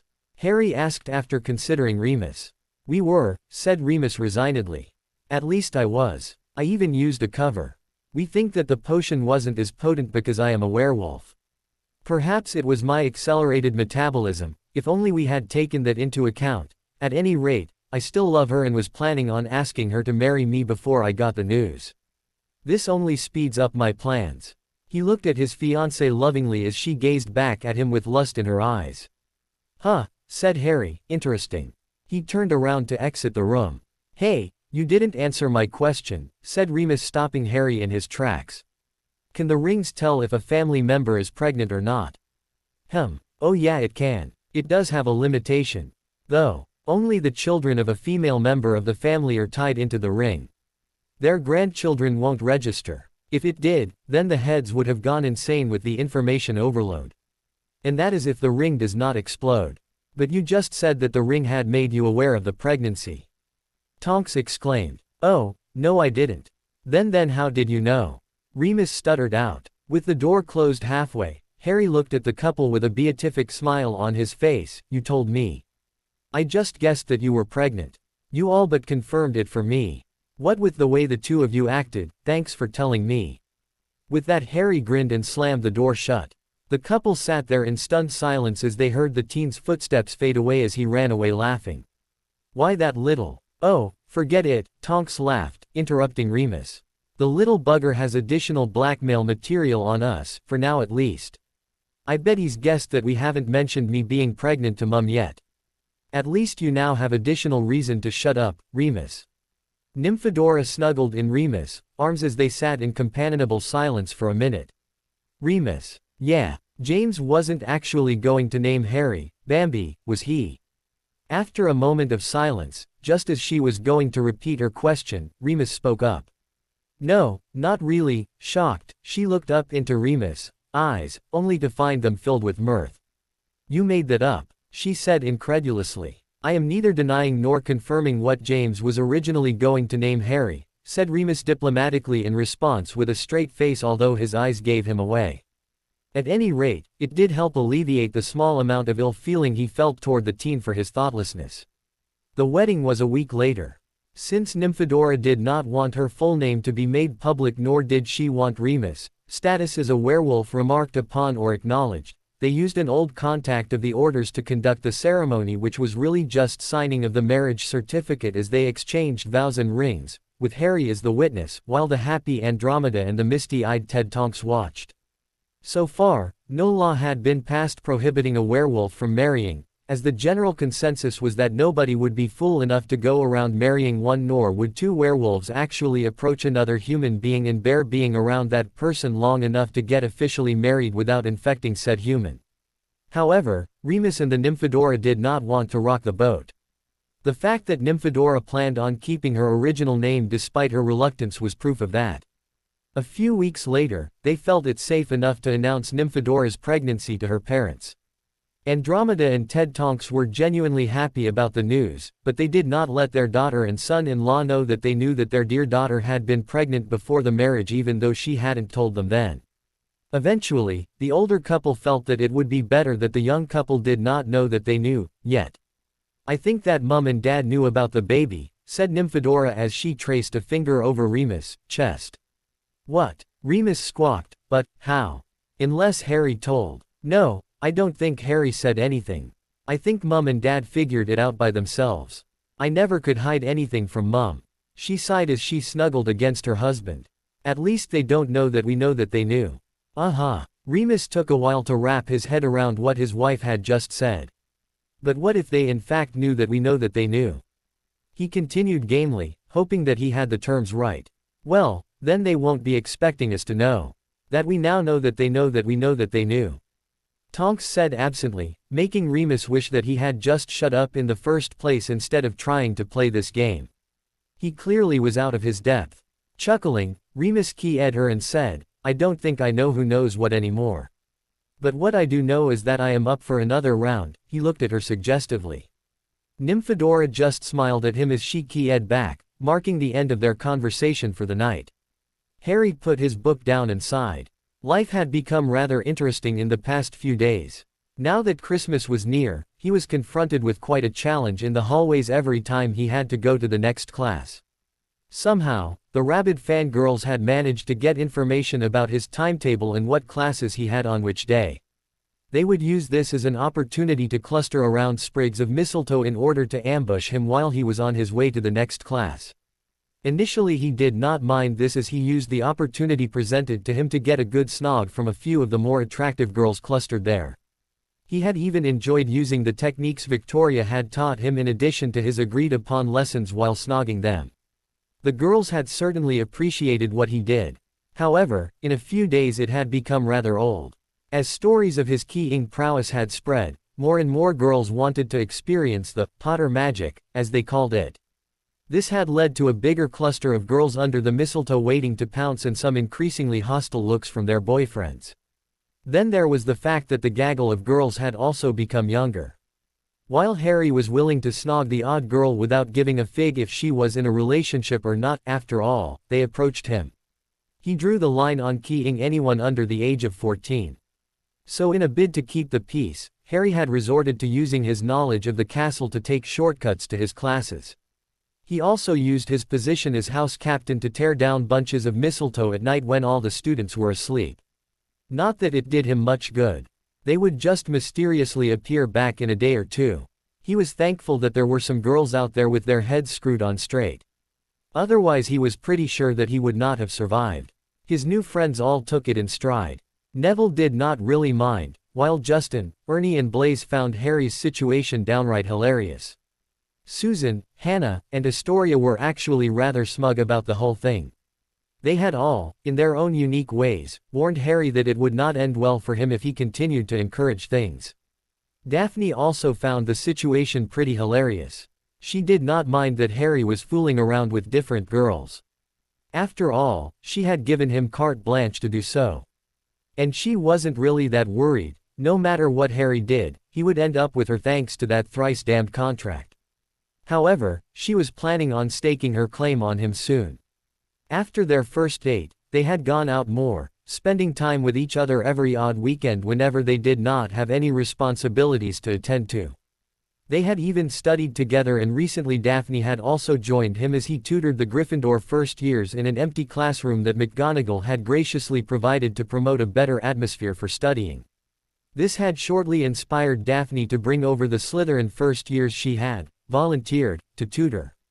In that time, she had grown to admire the intelligence and kindness that Harry had shown. She also loved the way he would inspire the Gryffindor first years to do their very best as he patiently explained concepts to them using words that they understood. She observed, as she taught the Slytherin first years, that he would also crack small, sometimes lame, jokes related to the topic to help them remember things better.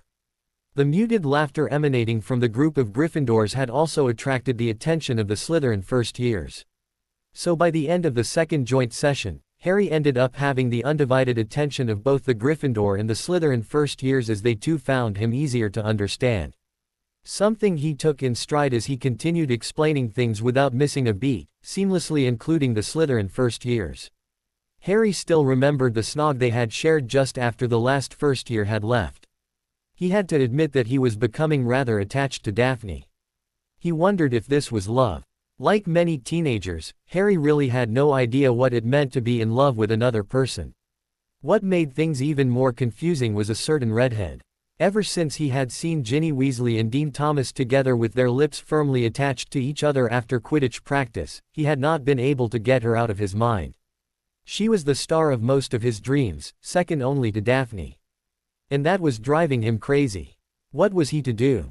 If Ginny were just any other girl, he would not have any qualms in wooing her, getting into her knickers, and after a while, when he had figured out just what he felt for her, moving on. However, she was the sister of his best friend, and more importantly, a Weasley. The family had done a lot for him in the short time he had known them, and he wasn't willing to risk their wrath should he break the heart of their youngest. He also did not fancy going up against Bill, the curse breaker. Not only did Harry respect and look up to him, but, the oldest Weasley sibling knew a ton of curses that Harry was not in the mood to be on the other end of. After Bill, there was also Charlie. Even without the dragons at his disposal, the man was bulky enough to give Harry a good thrashing. However, both of them did not worry Harry as much as the thought of Fred and George being after him. The twins were very inventive. Not to mention quite malicious when they wanted to be. Ron's teddy spider and subsequent arachnophobia was proof enough of that. Ron and Percy did not even register as a threat. Harry was confident that he could dominate the former in any duel, magical or muggle. He knew more spells than Ron did, and thanks to Dear Dudley and his friends, Harry had enough experience to know how to get out of a scrap.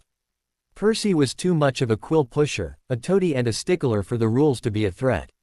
He was like Hermione really, only more stuck up. Even without Percy and Ron, there were still 4 siblings and 2 parents more than capable of making Harry's life hell should he break Ginny Weasley's heart. And that wasn't counting the girl in question. She was quite the spitfire. In the end, Harry decided to stay the hell away from her. He knew that a relationship between them would not work. Not when he was going to marry Daphne anyway. It would be best if Ginny found someone to make her happy and settled down with that person. She did look happy enough with Dean. Also, he had slowly become attached to Daphne. She was pretty, intelligent, and a nice person overall. Harry could see himself growing old with her.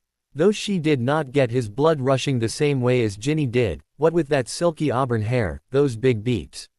Harry shook himself. Thinking along that line would not be wise. It certainly wasn't doing him any favors. Irritably he lifted his blanket, looked at the tenting in his pants and said, "Down, boy, down." When his body refused to obey, he sighed in frustration. He picked up the book again, hoping that Slytherin's life would be enough of a distraction. Harry was now halfway through the 5th volume. After India, Salazar had gone further east towards China and Japan.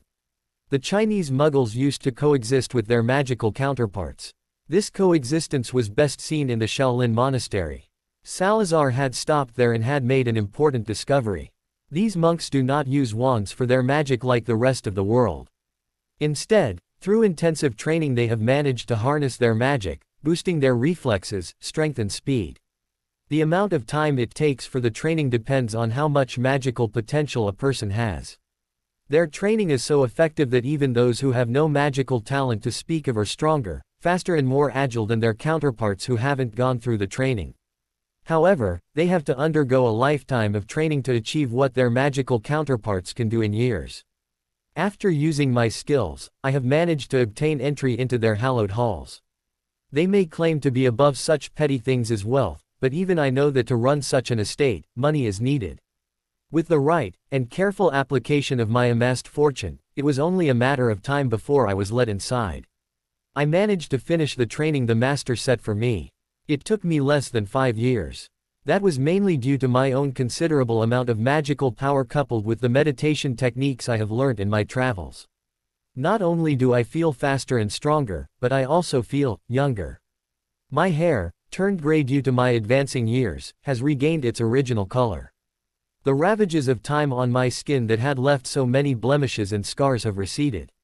The master tells me that this is a byproduct of letting my magic flow through my body more freely. He himself claims to be over 200 years old, due to his high magical power. And I know he speaks truly, for I can feel the power coursing through him. After that, Salazar traveled to Japan where he unearthed some of their secrets in stealth. Using them as inspiration, Salazar had developed a spell that would be the precursor to the modern-day silencing charm. 5 minutes after he had opened the book, Harry had to set it back down again. He just had to come across the part where Salazar described a woman decades younger than him that he had met and had fallen in love with, and that woman just had to be a redhead. And if that wasn't bad enough, the beep just had to write, in excruciating detail, what the two of them had done that night after the wedding. The imagery had Harry thinking of Ginny again. He was certainly grateful that Salazar had not described his exploits before in great detail, otherwise, Harry was sure he would have been scarred for life. This was bad enough. He doubted he could cope with more. Harry eventually fell asleep, although his dreams were confused, resulting in a fitful slumber. He woke up the next day completely grumpy and thankful that it was a Sunday. He went about his day in a less than cheerful fashion, making sure to avoid Ginny as much as possible. He had regained some of his good mood by the end of the day, as Neville noted when he joined the brown-haired boy in the Gryffindor common room. "You seem to be in a better mood," Neville remarked casually. "Yeah, I didn't sleep that well," said Harry, rubbing his nose. "Want to tell me about it?" "Maybe I can help," said Neville hesitatingly. "After all, you look like you have been keeping a lot to yourself. Talking about it could help."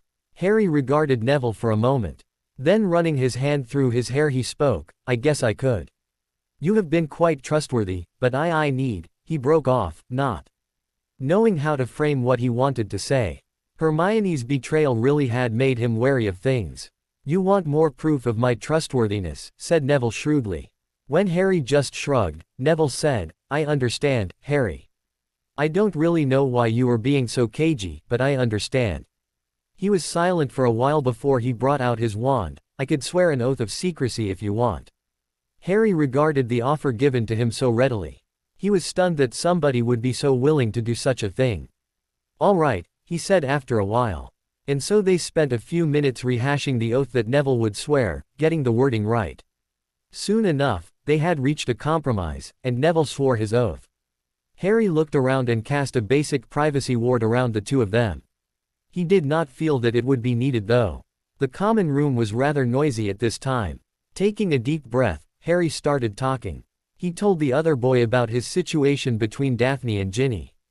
He did not name Ginny though, but referred to her in the broadest terms. "Wait, how do you know Daphne? And why do you have to be with her?" Harry raised his eyebrows. He was not expecting that question. "Well, it is because of this marriage contract between my family and her family that was made by our ancestors which we have to honor."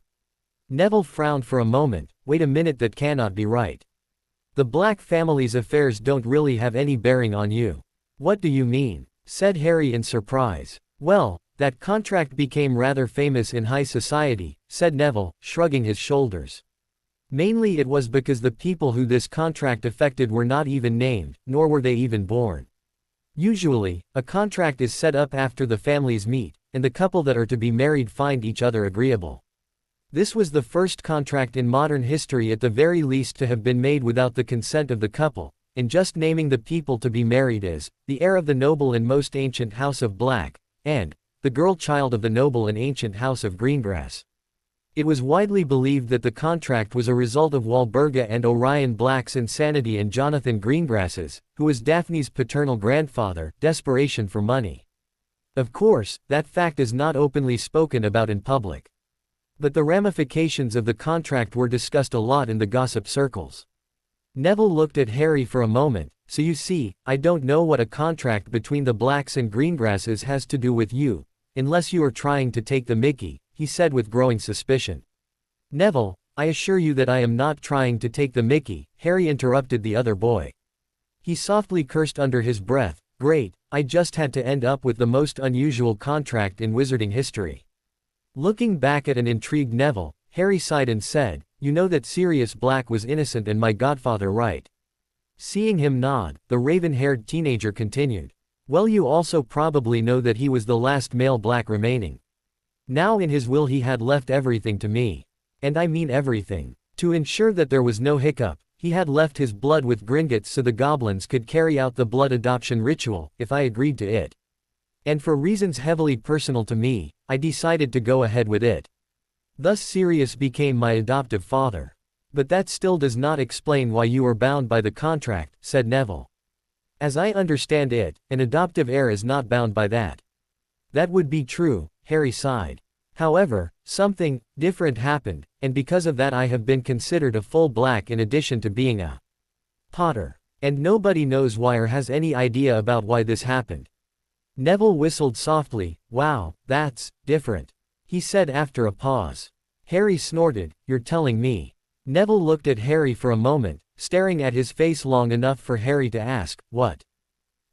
Oh, it's nothing, said Neville. It's just that I noticed some features on your face that resembles a black's. Why did I not notice that before? He asked more to himself. Neville continued staring at Harry for a few moments longer before eventually asking, so why is it that you are going around with almost every girl in the castle that is unattached? Well, Daphne basically told me to get some experience, so that I could make her scream in her first night, said Harry, roughly paraphrasing Daphne's words. Wow, lucky you, said Neville with a small amount of jealousy. So, why don't you just do the same with the girl you are talking about? You could just date her and after you are done with her, move on. Harry laughed mirthlessly at that. If it were that simple.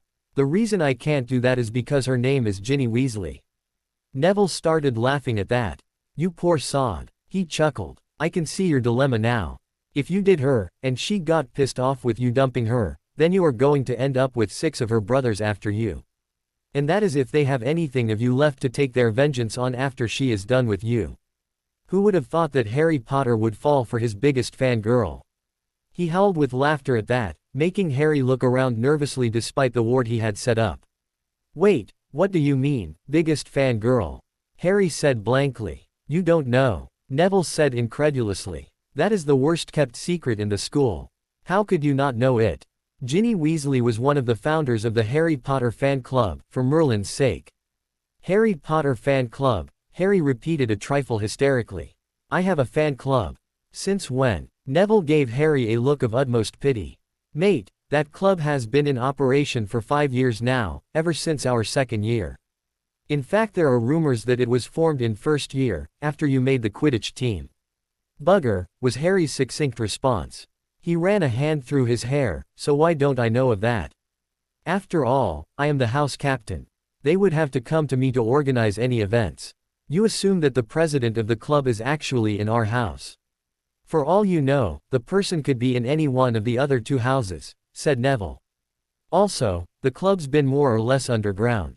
Nobody outside the club knows who the president is, and they keep it a secret from the teachers as well. Personally, I don't really care much about it. The only reason I even heard of this was because of Hannah, and her source happens to be Hogwarts gossip grapevine. So it could be just a load of bollocks, said Harry hopefully. Neville just shrugged. Maybe. Harry sat there for a while thinking about this new piece of information. In the end, he decided he really didn't care much about it. What was most important was the fact that he now knew that Ginny Weasley was nothing but a fangirl. Just another one of the swooning masses of the female kind. Suddenly the appeal of knowing her diminished. Sure, she was a great person who had a bit of determination in her, and she could be sly and resourceful at times, but that meant nothing if she was just a fangirl. It was a good thing I spoke to you, Neville. Things certainly have become clear thanks to you. So, thanks, I guess. Harry said gratefully. Neville just shrugged modestly, glad to help. He paused, hesitating for a moment, then drumming up courage he continued, I won't tell people anything about you, you know. I hope you can trust me as much as you trust Ron and Hermione. I may not be as confident or as brave as Ron, or as clever as Hermione, but I can listen. Of course I trust you, Neville, said Harry looking at the suddenly shy boy. And don't sell yourself short, mate, you are pretty intelligent yourself. And you are becoming confident slowly. You certainly have come a long way from 1st year. And you are just as, if not more, courageous than any of us will ever be. I don't know if I would be able to stand up to 3 of my friends and try to take them on without a wand like you did then either. Neville blushed at the reminders of 1st year. I actually thought you lot were planning on breaking more rules then. I didn't know that you were planning on saving the wizarding world. I know, and I understand, said Harry. It still doesn't change the fact that you were pretty brave then. So yeah, I do trust you to have my back. You sure? Neville said, unsure. Because, well, you do keep a lot of things to yourself. I know that it's none of my business, and I am not going to ask you to share, but it is a bit frustrating at times. I just wanted to make sure that you can trust me. Harry could see the honesty shining in the other boy's eyes, and that gave him pause. Neville definitely was different than Ron and Hermione. Hermione especially would insist that Harry share everything with her, and that was irksome. Ron didn't even know if Harry had a secret to begin with until Hermione pointed it out. Normally that would not be a bad thing, but then the ginger would passive-aggressively try to browbeat Harry into talking, saying things like, "You know she won't stop till you talk." It really was refreshing to know someone who knew that you had your secrets and respected you for keeping them. All the same, what makes you say that? Said Harry warily. He wanted to know what the other boy knew. Perhaps it would clue him on what the others knew. Neville gave Harry an exasperated look. Well, there is that fact that you seem to disappear for indeterminate amounts of time. Especially at the weekends. I don't really know where you go, and I'm not going to ask. But I know for a fact that you aren't with Ron or Hermione. Nor are you with any of the others. Fair point, replied Harry. Then again, it is rather hard to be around with Ron Weasley at this point. He gestured towards the redhead in question who was currently snogging Lavender Brown, who was seated on his lap on a couch a bit away from them. I know, said Neville as he looked at the scene with equal parts fascination and disgust. What is that? Is he trying to beat the life out of her? You should see Hermione's face whenever Ron is mentioned to her nowadays. And you should see her face when the two of them are mentioned together. Though that is nothing compared to her expression whenever she is thinking of them herself, or when she actually sees them together. Yeah, I heard that she had attacked Ron with some conjured canaries. Oh yeah, I saw that myself. Speaking of which, is there anything going on between you and Susan? I couldn't help but notice that the two of you seem rather close. Harry looked at Neville teasingly, finally tearing his eyes away from the fascinating yet horrifying scene of Ron and Lavender going at it. Neville blushed. Yeah, we might be going together to Slughorn's party. He said absently, his eyes still fixed on the scene in front of him. His face suddenly went even redder. Wondering what was the matter, Harry turned to look back at the scene. He was confronted by the sight of Lavender's rather round bum encased in a skimpy black pair of knickers that practically disappeared into the cleft between her cheeks. Not that he could tell much, since Ron's rather large hands were covering most of it as he started groping her as he enthusiastically keyed the. Not that Lavender was complaining. She was busy running one of her hands across the ginger's chest through his unbuttoned shirt, while one was heading downwards. Harry looked around the common room. They really had to be stopped. Harry noticed a bunch of first and second years who were looking at Lavender's ass in fascination as they stared at the amorous couple, following each movement and gesture closely with their eyes. Harry did not think that it was something that they needed to see. In his opinion, they were too young. Besides, if this went on any further, he shuddered to think what else would end up being shown. He was also shocked by the indecency and lack of decorum at display here. Not to mention the lack of common sense. There were hundreds of more private places where the two of them could have had their little session. Harry personally knew of quite a few such areas, having used most of them. If McGonagall caught wind of this, well, losing his prefect position would be the least of the redhead's worries. The ginger would be lucky if he only got away with detention for the rest of the year. He growled softly in frustration when he did not find a prefect nearby that could put a stop to this. Suddenly it hit him. He was the house captain, he had the authority to stop this. With this epiphany, Harry swiftly brought down the privacy ward he had put up and got up to put a stop to this before anybody lost their innocence, or their dinner.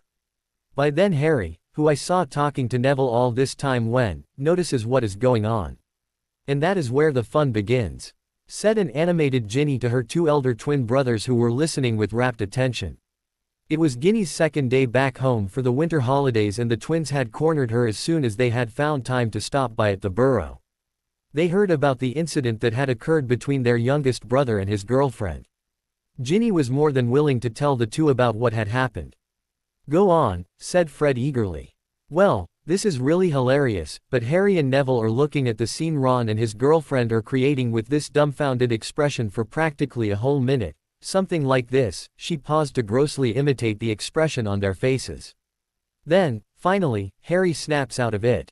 He gets up, takes his wand out, bellows out, "Ron," pretty loudly, only, the dolt didn't hear a word Harry was saying. So Harry sends out a jet of really cold water towards those two. Ginny cracked up at the bit, followed by the twins roaring with laughter. It was a real blast of water, all right. It sent both of them sprawling onto the floor. And the best bit was that by then Lavender had her hand in Ron's pants. So when that jet hit them, it caused her to pull on his willy rather painfully before they were separated. The three of them were breathless with laughter by then. Thankfully I was too far away to see everything, but from what I could hear, apparently all the first and second years got to see his willy sticking out of his trousers as he scrambled to get up. Ginny said after calming down. So, Harry is standing there trying not to look too amused as Loverboy and his girlfriend are trying get back up on their feet. Then, as soon as he got their attention, he gives them a real talking to. "What did he say?" George asked in anticipation. "I have no idea," said Ginny. "He put up a privacy ward before reaming them out. But from the wild gestures he was making, and the way those two were flushing as he was shouting at them, I could tell that it was the mother of all lectures. I can't explain it, but it was like he had managed to combine McGonagall and Mum together at the same time." "Whoa," said an odd Fred. "Oh, the best bit is that while Harry is busy with those two, McGonagall had entered the common room by then. Oh, she was not well pleased when she found out, let me tell you. Only, instead of intervening, she just stood to the side. She actually said that Harry was doing a good enough job for her. And then, as Harry was winding down, he drops the ward. So everybody and McGonagall heard his next few words. What did he say? What did he say?" George was practically bouncing in his seat. "Oh, calm down, I'm going to tell you," said Ginny. Taking a moment, she mustered up the sternest expression she could, looking rather comical as she said, "Right, so that's going to be 10 points each for dereliction of duty, inappropriate behavior, general slovenliness in attire, and lack of proper decorum from Gryffindor, Weasley. And 10 points each for inappropriate behavior, slovenliness and lack of decorum, Brown. Oh, and detention with Filch for 2 days for indecent exposure of private body parts, not listening to the captain of your house when he called out the first time, and groping for the both of you. Now get your asses to bed this instant. If I find even one of you not yet in pajamas and in bed by the time I come up in 5 minutes, trust me, I will deduct more points from Gryffindor and make it a week's worth of detention with Filch." Ginny continued in the same deep stern tone as she imitated Harry's stance, much to the amusement of her audience. "Unfortunately, while I would love for this to be between the three of us, your actions have made it a public matter. Added to that is the fact that the amount of points I have taken means that McGonagall is going to have to hear about it. And I think you know what that means, Ron." Switching to her normal voice, she said, then McGonagall decides to make her presence known. She simply says something to the effect of, "I doubt I would need to add anything more to the two of you without having to repeat what Potter has just said.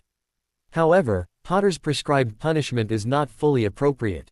Therefore I will be taking a further 30 points from you, Weasley, for behavior unbecoming of a prefect, irresponsibility, as well as another 10 points from each of you for indecent public displays of affection.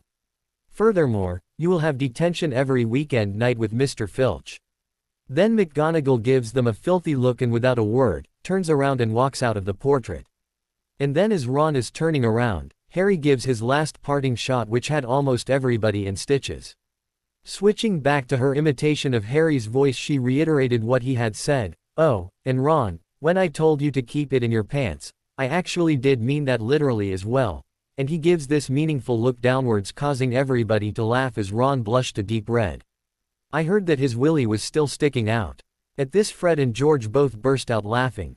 "It's a good thing that Harry never made prefect last year, George, otherwise the two of you clowns would have been shut down quite quickly," said Bill, who entered the living room with Fleur as Ginny was in the middle of her story. "Nah," said Fred, not unfazed by Bill's sudden intrusion. "Harry's too nice to us. He'd never do such a thing. And it's not as if we would practically shag our girlfriends in the middle of the common room in public. Nor would we go around displaying our bits around." "So how long is one's detention?" asked George. "Oh, you heard about that stupid nickname, huh? Well, Ron asked McGonagall that question the next day, and after giving him a nice chewing out, she basically said, Until I feel that the two of you have learnt a lesson, Weasley. So far she hasn't let up yet. I dunno if she is going to let up even after the holidays are over. Whoa, that's 2 weeks so far. Bill whistled. McGonagall really must have been angry. Even the two of you monkeys didn't get that many detentions. And those detentions aren't a picnic either, snickered Ginny. I heard Lavender tell Parvati that Filch had her clean the toilets and do other such things, far, far away from her 1-1. What are you lot talking about? Said Harry curiously as he walked in. His cheeks were still flushed from the time he had spent outside while his hair was even messier from being buffeted by the wind. You, said Ginny and the twins in unison. Ginny shared her story about the keying show Ron had set up with that brown girl, Bill explained further. Ah, said Harry absently running a hand through his hair to remove the tangles and make it more presentable. I never thought you would be the type, Harry, said George in a faux serious voice as he affixed a look of mourning on his face. Indeed, continued Fred in the same tone and with an identical expression. While we fully agree that Ron deserved what he got, did you have to imitate McGonagall and Mum? What? I did not do that, said Harry, aghast. Of course you did. The way you sent Ron upstairs was so Mum, and the way you were shouting at the two of them, even though we did not hear what you said, was definitely what I would imagine McGonagall would have done in the same situation. Ginny said in response as the twins nodded vigorously in agreement. Exactly, said Fred. I concur, said George. The two of us have been on the receiving end of too many a berating, scolding and reprehension from each of those illustrious witches not to know a McGonagall or a Molly Weasley castigation when described to us from a reliable enough source. Though this is the first time I have heard of the two being combined, mused Fred. Indeed Fred, I agree, said George. It's a good thing that we left school before Ickle Harry here became the big bad captain. I bet we would have been in really hot water then. I cannot believe that he actually made old Minnie proud. Of course, he'd have to catch us first, said Fred with a wide grin. Well, in my defense, I had no idea that she was behind me. I still have no clue why she was there in the first place. And Fred, don't forget that I happen to have a certain tool that would make sure that I caught the two of you reprobates any time I wanted to. Harry added the last part leadingly as he waggled his eyebrows. You wouldn't, said the twins simultaneously in horror while everybody else looked confused. Maybe not, but I guess that we will never know for sure, said Harry shrugging. He still had a malicious grin on his face. Care to share what you three are talking about with the rest of us? Said Bill. Nothing, Harry and the twins said together. The look on your face when you found out she was right behind you was classic, chortled Ginny. She put on an exaggerated look of disbelief and shock to show what she was talking about. And just where were you, Harry? Asked Bill mildly curious. Out, replied Harry easily while adding mentally to give Ollivander my wand. He had woken up really early and had apparated to the wandmaker's shop as soon as he finished with his morning exercise. Admittedly, he hadn't been able to do much since the weather really was not conducive to running around outside. Exercising. In this weather? Ginny said incredulously, gesturing to the window where it was furiously snowing, hampering visibility. Yeah, Harry said, succinctly. Well, not really. Nobody could possibly run outside in that, he said upon seeing the look of incredulity on everybody's face. I just went out for a walk. You know, a bit of fresh air, some sunlight. It was rather nice outside actually. I sort of like the cold wind and the snow falling. Right, Bill drawled while Fred and George asked the room in general, since when does Harry exercise? Further conversation was stopped as Ron made his presence known. The twins' eyes lit up at seeing their younger brother. Well, look who it is. Fred Casanova himself has graced us with his presence. I see that he has managed to keep it in his pants this time, said Fred jeeringly as he looked down at Ron's pajamas. Ron took a moment to process the comments the twins had made. Eventually he understood what they were insinuating as he shortly turned to Harry's direction and said, You told them? With accusation in his eyes. No, I did, said Ginny as Harry silently raised his hands and pointed towards her. What? How could you embarrass me like that? Ron said angrily. Embarrass you? Ginny laughed derisively, making Ron even angrier. You were doing a fine job embarrassing yourself. I didn't even need to say anything more. And let's not forget how much you embarrassed me, what with the number of questions I was getting from all the curious first and second year girls about what they saw. She looked at him with disgust, and from what I heard, I guess I was spot on when I named your owl. Before Ron could open his mouth, no doubt to give a scathing reply, he was interrupted by Molly Weasley, who chose that moment to scream out, "Ronald Weasley." Those two words served to remind everybody but the twins, who had just arrived, about just how displeased Mrs. Weasley was with her youngest son. The next 5 minutes that ensued involved a nice lengthy and loud lecture which told the twins just how much of hot water their younger brother had landed himself in.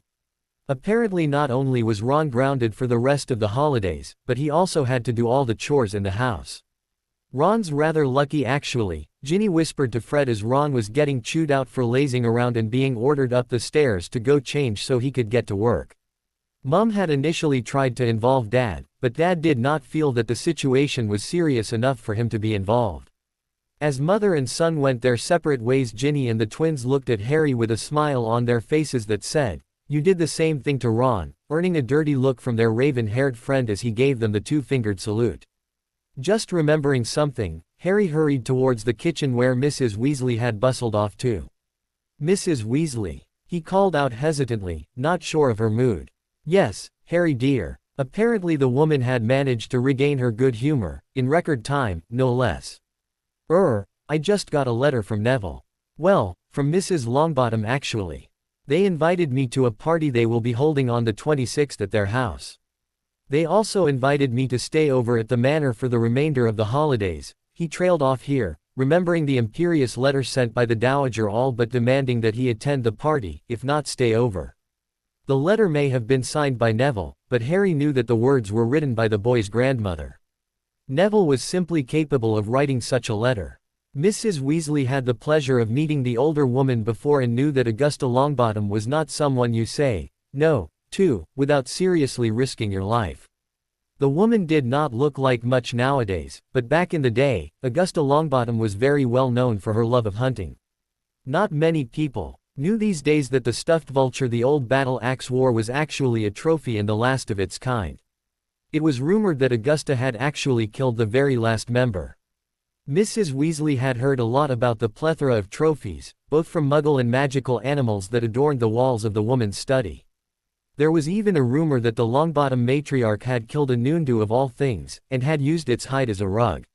Suffice to say, Mrs. Weasley was very wary of Augusta Longbottom, and she understood that Harry really had little choice but to go to that party. "I did not know that Neville and you were friends, dear," she commented lightly. "Of course you can go, but I don't know if it is safe. Perhaps we should talk to Dumbledore about this first." She said the last bit to herself uncertainly. She was so caught up in her musing that she did not notice the look of irritation that crossed Harry's face at the mention of the headmaster. "Well," he said, removing a letter out from his pocket. "It says here that the letter will act as a portkey should I accept by putting a drop of blood on the parchment." Mrs. Weasley took the letter. Her initial glance at the faint markings of hair on the stiff, thick, high-quality vellum took her back a few decades when such things were common in her life. Reading the letter, she saw and recognized the Longbottom coat of arms on the wax seal below. As far as she knew, there was no way anyone not in the family could duplicate that. The seal along with the quality of the stationery also indicated that Harry was a highly valued individual as far as the Longbottoms were concerned. It meant that his attendance was more of a necessity. It was this seal and the quality of the stationery that convinced her that this letter was the real deal and not some underhanded method of trying to get Harry out from the protection of the Order and into you-know-who's clutches. She was rather fond of the boy, and had been so ever since she had first laid eyes on his tiny, scrawny, thin frame 5 years ago. "Well, Harry dear, I think you should go. The Longbottoms are a good family and I know that Neville is in your year in house," Mrs. Weasley said. "Thanks, Mrs. Weasley," Harry said in response, glad that he had encountered no resistance from the overbearing mother of 7. He did not want Dumbledore to get involved, and nor did he want to play the "I am emancipated and you are not my mother" card. Deciding to push the envelope a bit further as it were, he hesitatingly spoke up. I was wondering if I could stay over too." Getting a sudden burst of inspiration, he added, injecting the right amount of hesitance and awkwardness in his tone, "I hope that it is okay, and I don't want you to feel that I am leaving you behind or anything." I mean, I think of the Weasleys as my family and this place as my home, so going over to the Longbottoms is more like a sleepover, and I never had a sleepover before, so I was hoping if it would be alright. He trailed off. What he said did have a grain of truth to it, so he did not think of it as lying or him trying to manipulate Mrs. Weasley. Mrs. Weasley beamed at Harry as she replied, "You are such a dear boy. Sure, I don't mind if you stay over at Neville's. We all will meet you at the platform after the holidays then." Harry thought he saw her eyes misting slightly as the older woman turned away. "Score!" he yelled mentally in jubilation. Mrs. Weasley was a mother of 7 and thus not fooled easily, but that was when it came to her own children. Harry knew that she had had a soft spot for him ever since he had first properly met her in his 2nd year. He had no idea why, but it served his interests rather well here. He supposed that it was because he was technically the youngest boy in the household. That made sense, seeing how she also had a similar soft spot for Ginny. The acknowledgement of the fact that Mrs. Weasley had a soft spot for him gave Harry a funny feeling in his chest that he could not recognize or identify. After some consideration, he decided to ignore it, which he managed with some difficulty. He was rather unnerved by it, having never experienced it before. Had he explored that feeling in more depth, he would have realized that it was the same feeling that he had when thinking of Sirius. The news that Harry was going over to Neville's for the last bit of the holidays after Christmas was met with a general acceptance from the other Weasleys. The elder siblings and Ginny really did not care much, since they understood that Harry could have other friends as well. Besides, they would have him for Christmas, which was the most important part of the holiday. It was Ron who had the biggest problem with Harry's plans. "Why can't I go?" he whined to his mother. "You were not invited, Ron.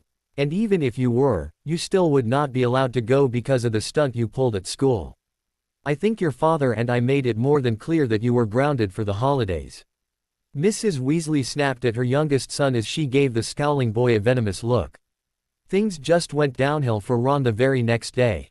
He had been caught throwing a knife at Fred by Mrs. Weasley, who had then proceeded to make the youngest Weasley boy peel all the sprouts without Harry's help, which he had offered in an attempt to keep the peace. The twins used the free time Harry now found himself with to suggest that he sneak off with them to the village. Fred and George thought it was a shame that Harry was stuck in the house and never had the opportunity to visit Ottery Street Catchpole properly now that he was, in their words, much cooler to hang out with now that he wasn't a snotty little 12-year-old.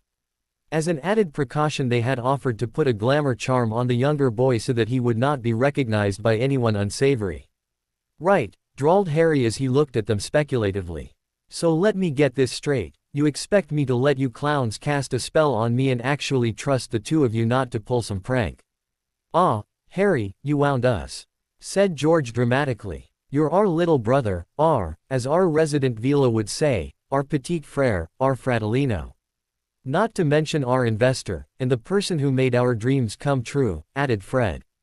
"Exactly, so why would we prank you?" asked George. "You do have a good point," Harry said after thinking about it, although he still sounded wary. "By the way, speaking of which, do you have any expansion plans?" he decided to ask. "Yeah, we plan on opening a place in Hogsmeade soon. As soon as the bank approves our loan, we will be able to buy the property. All we need to do is move the products and put up the shelves. I reckon we'll be up and running in a few months," said George as he absently toyed with his wand. "Oh, well, how about I give you the money instead? That way, you won't owe the bank a loan. Is this your way of making sure we don't prank you or something?" asked Fred as he raised his wand. "Because we already told you we wouldn't prank you. Of course it's not that," Harry replied, even though it was partly for that reason. "I thought I was your petit frère, your fratellino. The least I can do is help you nitwits along. Besides, I have seen the returns your business has given me, and I am pretty impressed with it. I think it would be viable to invest further in your business. Also, don't forget, you made me a partner, albeit a silent one, using the capital I have to buy the property outright is the least I can do to pull my weight around. The property can even be in my name, you guys will just be using it.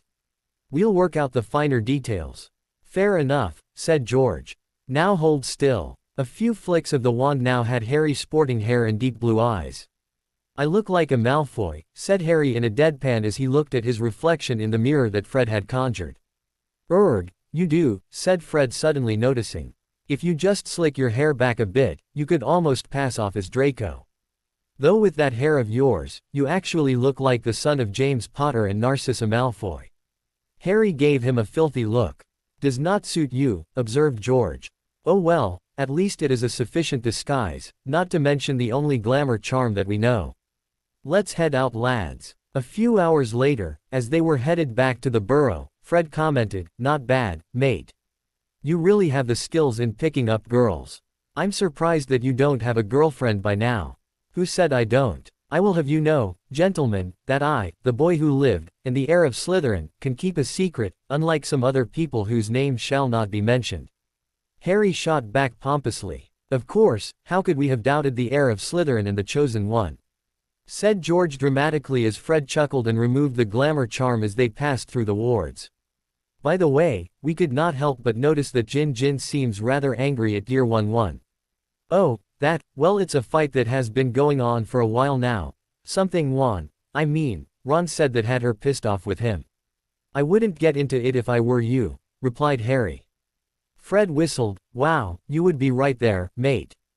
Jin really can be quite vicious when someone pisses her off. Trust me, I know. Though, I think that one there didn't get that reference to his owl's name."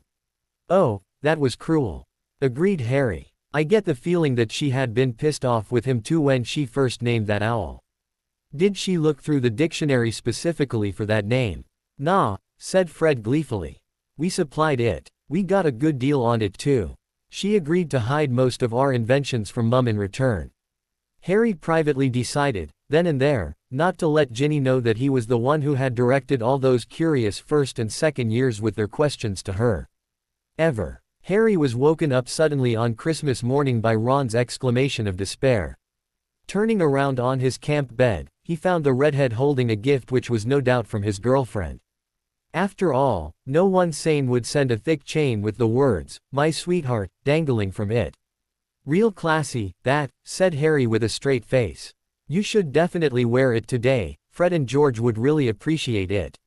Ron became bright red as he stuffed the chain underneath his pillow. "If you tell Fred and George, I'll stutter at me. Come on, would I really tell? I haven't told anyone anything about you." Harry laughed as he put on the snitch-patterned jumper Mrs. Weasley had made for him. "Good morning, Harry, thanks for the book by the way," said Arthur as he clutched a book Harry had bought from a Muggle bookshop some time back, titled How Stuff Works. "It was no problem, Mr. Weasley.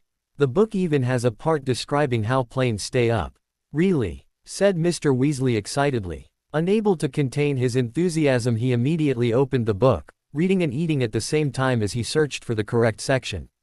Mrs. Weasley just huffed. "Eat first and then read your book, Arthur," she admonished. "I love you too, dear," her husband said, distracted as he shoveled a forkful of eggs into his mouth and turned the page. "Why'd I even bother?" Mrs. Weasley muttered, throwing up her hands.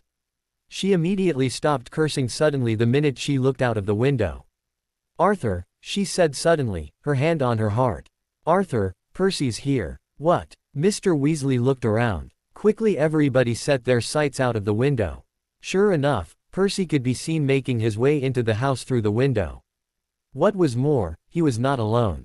"He is with the minister," Mrs. Weasley cried out in shock. And sure enough, Harry could see Amelia Bones walking beside Percy. And walking behind her almost as if he was hiding was Fudge, Harry growled upon seeing the former minister. That one statement brought the attention of the other members of the house to the portly man who looked rather haggard. "Merry Christmas, Mother," said Percy rather stiffly as he stood on the threshold of the back door, causing Mrs. Weasley to fall into his arms with a cry of, "Oh, Percy.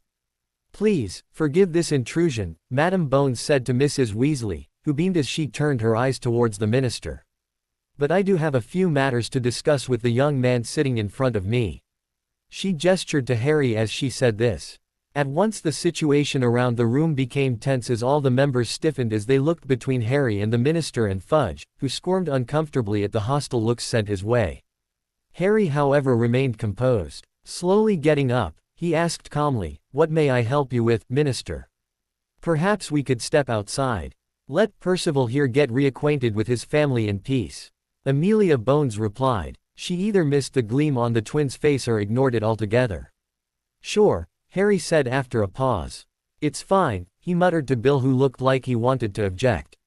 "Fine," he assured Mr. Weasley, who was nearly out of his seat. Harry led the way out. Taking long, slow strides, he led the other two to the fence between the backyard and the paddock.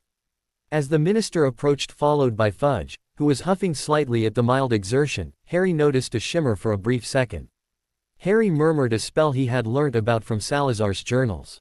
It was the precursor to the Hominum Revelio spell, and in Japanese. However, Salazar had been kind enough to put the phonetic translation of the spell in Parseltongue. Then again, from the two-paragraph rant on what the founder thought of the written form of the language and the difficulty he had learning it, Harry had a feeling that the spell was written down in the way it was because of the man's inability to write in Japanese. Either way, it suited Harry, as he felt the effects of the spell settle on his eyes. The spell was simple enough to do wandlessly and made the caster aware of any human presence in their vicinity. There were limitations, however. While it did show Harry that there were 4 other people besides the 2 approaching him in the form of bright blue blurs, the spell made him blind to his surroundings and also messed up his depth perception. All Harry saw was 4 colorful blurs surrounding them in a black field. Letting go of the spell, Harry looked at the minister in silence as the older woman settled against the fence and observed a gnome struggling with a worm. "So, what did you want to speak to me about, minister?" Before Madame Bones could open her mouth, Fudge butted in. "Ah, Harry," he began jovially. "The last time I checked, the Minister of Magic currently is Amelia Bones." Harry spoke over the man while still looking at Minister Bones, cutting the former minister off before he could finish his sentence. "Not you, Mr. Fudge." Harry finally deigned to look at the portly man with a sneer on his face. "Or are you so stupid that you did not realize that fact? After all, it has been quite a few months now." He sniffed slightly as he turned back to the minister while muttering, "Moron," loud enough for both of them to hear. "Mr. Potter is right, Cornelius. Please do keep your counsel to yourself unless specifically addressed," she said dismissively. Then looking at Harry she continued, "Then again, it is, Lord Potter, is it not?" "You've heard then," Harry said without changing his now pleasant expression. "Oh, I have heard a lot of things, my lord. The fact that you have been all but given emancipation by the ministry is just one of those things, though a fact recently learnt." "Took you long enough," said Harry lightly. "Well, it wasn't much of a priority. After all, I do have better things to be doing than agonizing over whether or not a 16-year-old has managed to get adult status roughly a year or so before his majority.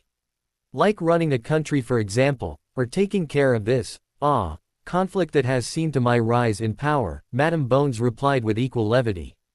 "I must admit," continued the minister after a few short seconds of silence, "that I have wanted to meet you ever since I have been elected. Of course, as you undoubtedly know, it has been much earlier." She looked at Harry meaningfully, to which Harry nodded, understanding what she was talking about, while Fudge looked on, completely clueless. "You are not an easy person to meet, you know. In fact, I dare say that it is easier to get an appointment with me than it is to meet you." The woman chuckled. "But it normally shouldn't be," said Harry, confused. "After all, I am just a 16-year-old schoolboy. You are the Minister of Magic. All you would need to do is write me a letter." "True," the minister replied. "Under normal circumstances, we may have met much earlier. However, I had to contend with your headmaster in this matter. Dumbledore has been rather averse to letting the two of us meet." Harry kept his expression blank as he processed this new information. After all, what business was it of Dumbledore's to prevent people from meeting him without asking Harry's permission in the first place? "Initially, I let it be, as I assumed that you were a minor with Dumbledore responsible for you. However, some recent developments along with the information that you are now emancipated have made this meeting possible." Harry met her appraising gaze calmly, not breaking eye contact. "There are rumors that you are the chosen one, the one who is destined to end the threat posed by the current Dark Lord." "Yes, I have read of those rumors," said Harry mildly. "The prophet seems quite eager to praise me nowadays. Though, I have yet to see an apology from them about the slander and ridicule they have subjected me to throughout last year." He sniffed disapprovingly. "Arrogant twits." "Quite," the minister coughed, giving the boy a disapproving look at his use of language. Suddenly she said, "Secure the perimeter, Cornelius. Potter and I have important matters to talk about." "But there is nobody around for miles," said Fudge. "Even if somebody came along, the guards will be able to intercept them." As Minister Bones closed her eyes and took a deep steadying breath, pinching her nose, Harry covered his mouth with his hand while shaking his head.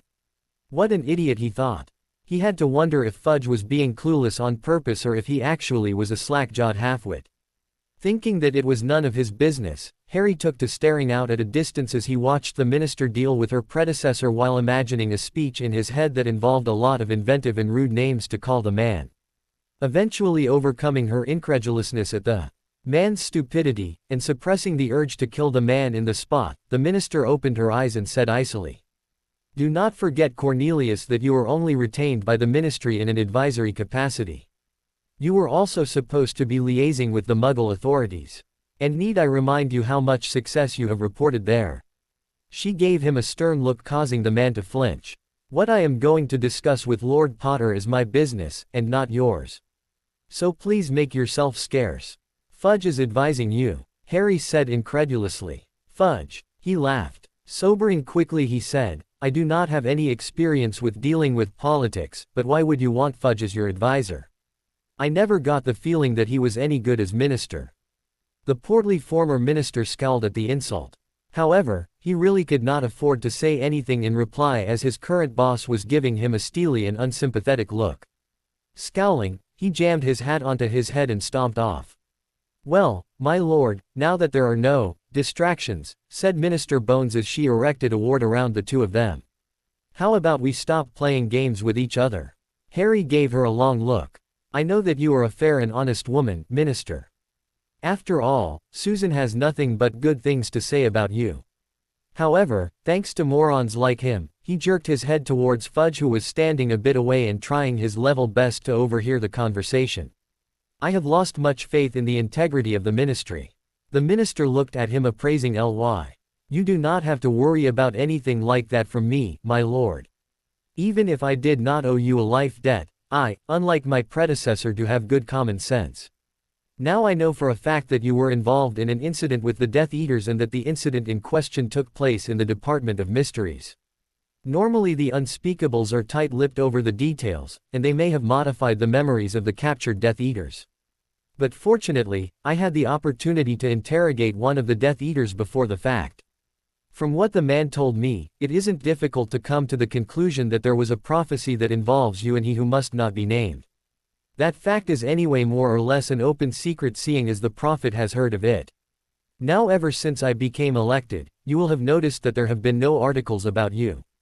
That has been mainly because I have taken steps to debunk those rumors." Harry was silent for a moment. "You are right in your theory. However, I would keep that knowledge to myself if I were you, Minister. You don't want Voldemort to figure out that there may be the possibility that somebody knows the wording of the prophecy that he has been after. You already have enough of his attention." "I will keep that in mind, Potter," said the minister. "So do you know the wording of the prophecy?" she asked curiously. "The prophecy broke in the ensuing battle. Surely the Death Eater you interrogated told you that," Harry said in response. "I certainly could not hear the words that were being said by the recording when it broke among the ruckus around." The minister's mouth gave a minuscule twitch. Indeed. It can be rather hard to hear what a recording is saying when there is a lot of noise. Her expression became serious once again. "However, that is not the reason I came to speak to you, my lord." Said Harry warily. "So why have you come?" "Well, let me tell you what exactly happened first," the minister began. "After the events at the Department of Mysteries, it did not take long for Fudge to figure out that you and Albus Dumbledore were right all along. Fudge also heard the rumors about the prophecy concerning you and he who must not be named. Add in the fact that there have been widely circulated rumors that have been recently unearthed about previous confrontations between the two of you, and your current upswing in popularity, which was high even before you started Hogwarts. Cornelius thought it would help him stay in power if he were to gain your support." She smiled as Harry snorted at the idea. "Anyway, that idea does have merit. Rufus certainly finds merit in it. I, however, feel that I should let my actions do the talking for me, not a 16-year-old. Minister Bones took a deep breath, now things would have continued as normal with the idea dying out.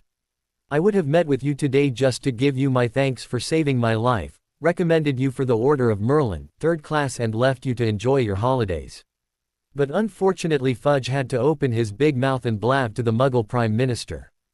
Again, that would not have been of any concern since the Prime Minister did not comprehend what was said. Unfortunately, Fudge also was idiotic enough to say something similar to the Queen. Unlike the Prime Minister, Her Majesty is a very sharp quill. She immediately started asking questions about you, asking what Fudge was talking about and why did a former minister feel it necessary to use a 16-year-old as political clout when he was in office. Cornelius, in his infinite wisdom, decided that he would sit on it and did not inform me about the situation. He also decided to evade questions Her Majesty was asking, thinking that she would give up. However, he underestimated her as she finally got fed up with the evasions and sent me a direct summons. The minister paused, taking off her monocle and polishing it. That was in September, she said tiredly. I met her afterward in October. And it was not pretty. She definitely wasn't smiling then. The minute I met her, it was clear who was in charge. Harry could hear admiration in her voice. In the end, certain details have come out into the light, and now we have a very unhappy monarch who has expressed a desire to see you in order to be appeased.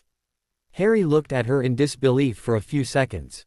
You aren't serious, he finally managed to get out. Seeing the minister's somber expression, he let out a gusty sigh.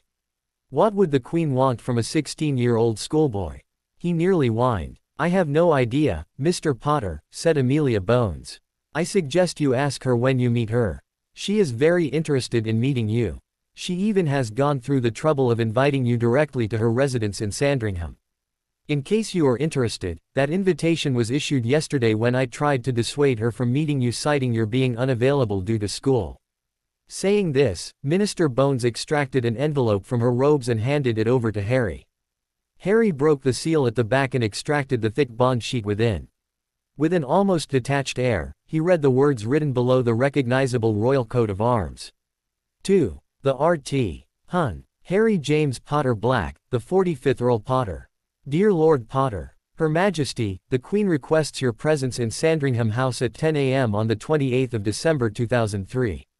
From the office of Her Majesty, Elizabeth II, by the grace of God, of the United Kingdom of Great Britain and Northern Ireland and of her other realms and territories, Queen, head of the Commonwealth, defender of the faith. Elizabeth II R. That's in 3 days, Harry said finally, clearing his throat as he stared at the scrawled signature at the bottom. Indeed, said Minister Bones. You can imagine now why we carried out this ambush of sorts. While sending you an owl with the letter would have been easy, I thought it prudent to inform you of this in person. It was very lucky that Percival there had overheard the conversation. I do not know what Her Majesty would have done if we had failed to produce you before her. She was not most pleased when we met yesterday. She paused for a moment with that look of admiration in her voice. I shall have a portkey prepared for you to reach the private chamber within the house that normally serves as an apparition point for the Minister of Magic. Since I too will be attending the meeting, I expect that one of us will be greeting the other there. Sure, said Harry. Remembering something at the last moment, he spoke up. By the way, I will be at the Longbottom's place then. I am leaving tomorrow actually. Excellent, said the minister in reply. Then we shall be meeting each other much earlier then. I too have been invited to Lady Longbottom's ball. As the Minister of Magic turned away, Harry noticed Fudge standing there looking very disgruntled. Just as the minister was about to lower the wards, he spoke up. May I ask why you would want a tyrant as your advisor, Minister? He said with genuine curiosity as he indicated Fudge. A tyrant, my lord, said the minister, her eyes growing wide in surprise, nearly causing the monocle to slip out. I do realize that he has misused his power the past year, but surely, you exaggerate. The fact that the boy called the former minister a tyrant was enough of a shock to her that she decided to ignore the rudeness and forwardness of the question asked of her. After all, what business was it of his if she appointed Fudge or not? Eventually she decided to let it go. The boy was young, and he looked like he wanted to make a point but had no idea how to go about doing it. Yes, a tyrant, said Harry succinctly. Not only did he abuse his powers to try and expel me without so much as granting me a hearing, but he also brought me before a full court last summer for a case of underage magic. But that is nothing compared to what his undersecretary has done in his name. He gave Fudge a disgusted look as he said the last bit. What? The minister looked at the man in question dangerously as her left eye painfully constricted around her monocle. Harry was sure he heard a creak coming from the eyepiece. He guessed that the news that the former minister had tried to destroy Harry's wand without a trial was new to her. Oh yes, Harry said with badly disguised glee. I even have the letter to prove the fact that he had summarily expelled me and was sending someone to destroy my wand. Also I have 5 other witnesses, 2 of which are inside that house which we just left by the way, who will attest to the fact that one Madame Umbridge had fully confessed to ordering 2 Dementors to my house in Surrey to have me key Ed in order to silence me, as she put it, for the good of the ministry. This, just before she enunciated the first syllable of the Cruciatus curse with her wand pointed right at me. Is that so? Said the minister as she fixed Fudge with an eagle glare that had the former minister squirming, wondering what they were talking about. Oh yes, said Harry. Isn't it convenient that Fudge's undersecretary became insane once everything came to light? He said in a burst of inspiration. After all, no one can question what she had done. I wonder what he would have tried with my friends and me if he had stayed in office any longer. After all, he had authorized use of an unforgivable on another human being, and a minor to boot. The minister had a predatory look on her face as she processed this information. You have tremendously helped with the investigation, my lord. We might be able to hold a trial faster than what was projected, she trailed. Off in thought. She did not mention that with the current state of affairs, an investigation into the previous minister and his actions was not exactly a priority. After all, it wasn't any of his business. Eventually, the minister took down the wards and with a contemplative smile on her face made her way to the very nervous Cornelius Fudge. One other thing, minister, said Harry walking next to her. What was that about an order of Merlin you had mentioned? Oh yes, well there will be an official ceremony soon. We have no idea when though, what with the state of affairs, replied Minister Bones absently as she headed towards the house. The committee has to first review and approve the honor first. Understandable, said Harry. I am sure you will get that order, Harry. Cornelius chose to speak up at that moment as he started to ramble on about the virtues he had noticed in Harry's character before, acting as if they were old friends. Minister, said Harry with a tight smile, finally at the end of his tether. I would like to apologize. Minister Bones looked at him in confusion. For what? For what I am about to do, and with that Harry whirled around and punched Fudge right in the face, sending the portly man on his ass, breaking his nose. That was for the name-calling and slander last year, arsehole, Harry snarled. And this, he aimed a vicious kick to the man's side, is for having the gall to act as if we were old friends as well as for thinking of using me for your own ends. I very much disapprove of such disorderly conduct and would in normal situations have you pulled up for such loutish behavior. However, I will let this one go, Potter, just this once. Assaulting an employee of the ministry can lead to a fine at best and imprisonment at worst. You are no longer a child, but an adult. It is time you start acting like one, young man. The woman paused for a moment, looking at the now sheepish boy sternly. If a gentleman has a disagreement with another person, he does not physically lash out. She further reprimanded. Just because I did not say anything about the impudent question you asked me a few minutes back about matters not concerning you, does not give you carte blanche to do whatever you wish. Sorry, mumbled Harry, looking at the ground as he hung his head and rubbed the back of his neck, sufficiently cowed. Apology accepted, said the minister primly. Ensure it does not happen again. Or I might find it necessary to revoke the emancipation and convince the Wizengamot that you are not fit to be considered an adult till you are 20. Watching the boy flinch at the last statement, she finally relaxed her features. Looking at Fudge on the ground, she said, and we will touch upon your incessant brown-nosing when we return to the ministry, Cornelius, so wipe that smirk off your face. Just then an owl flew towards Harry carrying a howler in its talons. Oh bugger, said Harry as the owl dropped the howler and sped away. Opening the smoking red envelope, Harry covered his ears as soon as he could. Potter. Tonks, voice screeched from the envelope, shaking snow from the trees, wait until I get my hands on you. At least she was short and to the point, Harry said. Why was Tonks issuing death threats to you? The minister asked, mildly curious. Oh, Cousin Nymphe was just conveying her appreciation for the gift I sent her for Christmas. Harry said lightly after his hearing cleared sufficiently. Well, if you actually wrote, Nymphe, down in the parcel, I would understand the reason for that threat already, said the minister wryly. Yes, but then I had sent her a pink stuffed unicorn. Minister Bones looked at the boy for a moment before bursting into laughter, and that explains the howler. I must say, you have stones, kid. We are living dangerously here, aren't we? Harry just shrugged. Suddenly a bang was heard coming from the house in front of them. Well, it looks like you needn't come in to collect your employee, said Harry as yelling could be heard accompanied by a lot of sniggering and outright laughing. Yes, I hope that nothing too permanent happened to Weasley there. He is pretty excellent at taking down notes. You don't find that many young men capable of writing fast and neatly, said the minister worriedly. Percy is a secretary Harry remarked as the former head boy stormed out of the house, his green hair clashing with the large purple pimples erupting on his face. Yes, a pretty good one too, said the minister, finally regaining her good mood. Anyway, until the ball Lord Potter, she inclined her head and turned around, following a limping former minister and a glowering secretary out of the property. Harry soon heard 3 soft pops, followed by 2 loud cracks, and after a minute, 2 other pops, signaling the exeunt of the last of the minister's security detail. He briefly wondered what had possessed him to act like that, and in front of the Minister of Magic no less, as he walked back to the house. Harry came in to find that Mrs. Weasley giving her unrepentant twin sons a dressing down. Once she had calmed down, Mr. Weasley just said, "Boys, you are becoming too old for this," in a monotone causing the twins to grin even more as they knew that their father's heart really wasn't in it. Harry just gave them a discreet thumbs up as they winked back at him once Mrs. Weasley's back was turned. Remus and his wife stopped by on Christmas night with news of a happier nature.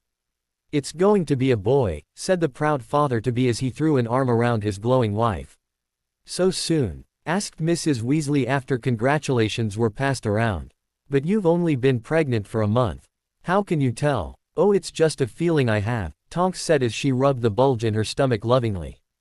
"Harry, I was wondering if you could be the godfather," said Remus tentatively, causing Mrs. Weasley and Ginny to gasp. Okay," said Harry slowly.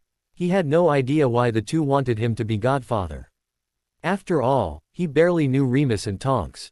Remus was only a friend of his father's and Nymphadora was just a cousin, and somebody whose existence he had no clue of till a year back. Harry couldn't help but feel that he had been put on the spot here. It would be rather churlish of him to decline in front of so many people. He really wished that Remus had thought to ask him in private instead of out in the open in front of so many people. Harry eventually relaxed after thinking about it for a bit.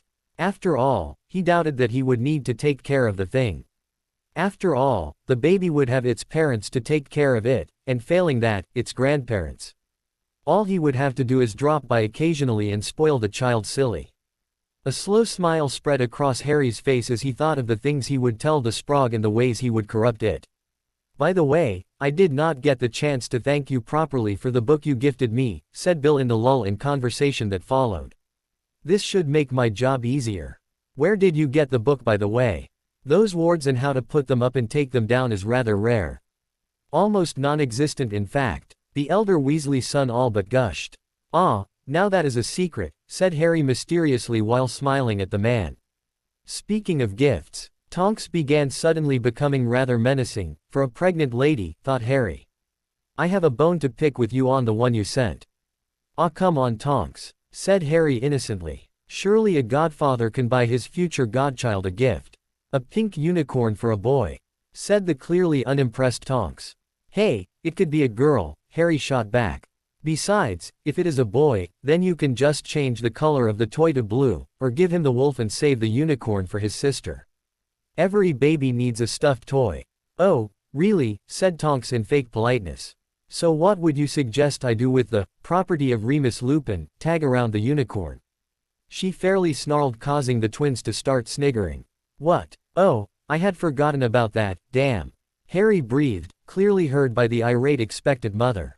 He smiled winningly at Tonks. Well, you could just remove the tag. Then again, it does have a permanent sticking charm on it. Oh, well. He grinned unrepentantly at the glowering pregnant Auror. Hearing Tonks growl, Harry continued, oh, come now, it isn't that bad. I mean, after all, I got you a wolf with the same thing written on it except it had your name instead of Remus. I am going to hurt you, Tonks said. But you mustn't, cried Harry. Think of all the stress you will put on the baby. He said in exaggerated concern, making Tonks' eye twitch. Remus. Tonks called for her husband. Oh, he'll clean your clock, he will, just you wait, she said to a very amused Harry. Rem, she stopped in mid-sentence when she saw that her husband was passed out next to her. Harry woke up early the next morning, as was usual for him. Due to the weather and the state of the backyard outside, he decided to take his firebolt and fly around in the orchard. He reflected idly that Hermione wouldn't consider this as exercise as, in the mind of the girl, all Quidditch players did was sit on a broom and fly around, thereby not doing any exercise at all. Then again, she had never mounted a broom voluntarily, much less trained for, or played a game of, competitive Quidditch. While the school matches were not as intense as the professional matches, the game was still demanding on the players, and Harry knew that better than anyone, seeing as he played in the house team since he was in first year. In each match the chasers would have to perform high-speed maneuvers while throwing the quaffle and dodging the chasers from the other team, the bludgers, and, if they were playing against Slytherin, the other players themselves. That required a lot of upper body strength and maneuverability. The beaters, on the other hand, had it a bit easier as they only had to watch out for bludgers and hit them in the opposite direction. However, they had to exert their arms a lot when they hit the already speeding, dense bludgers. The keeper needed resistance training to be able to withstand all those quaffle hits and deflect goal shots. But all of that paled in comparison to what was expected of a seeker. As a seeker, Harry had made an average of 10 high-speed sharp turns, exceeding 90 miles an hour per match as he flew around, dodging the bludgers and the players.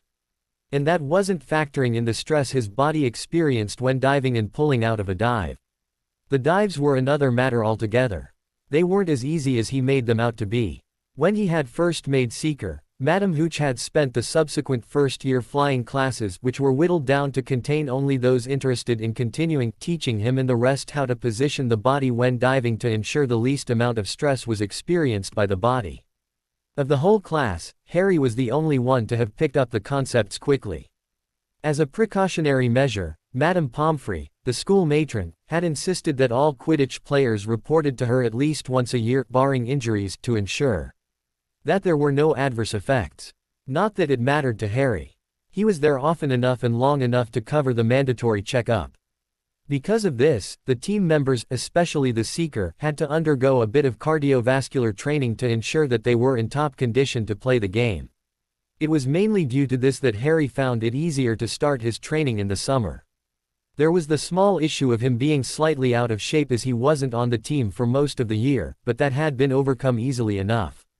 And so it was a very sweaty and hot young man who came inside the house to have a bath after some hard flying, featuring a variation of the training he had devised for the house team which involved him experiencing quite a few Gs.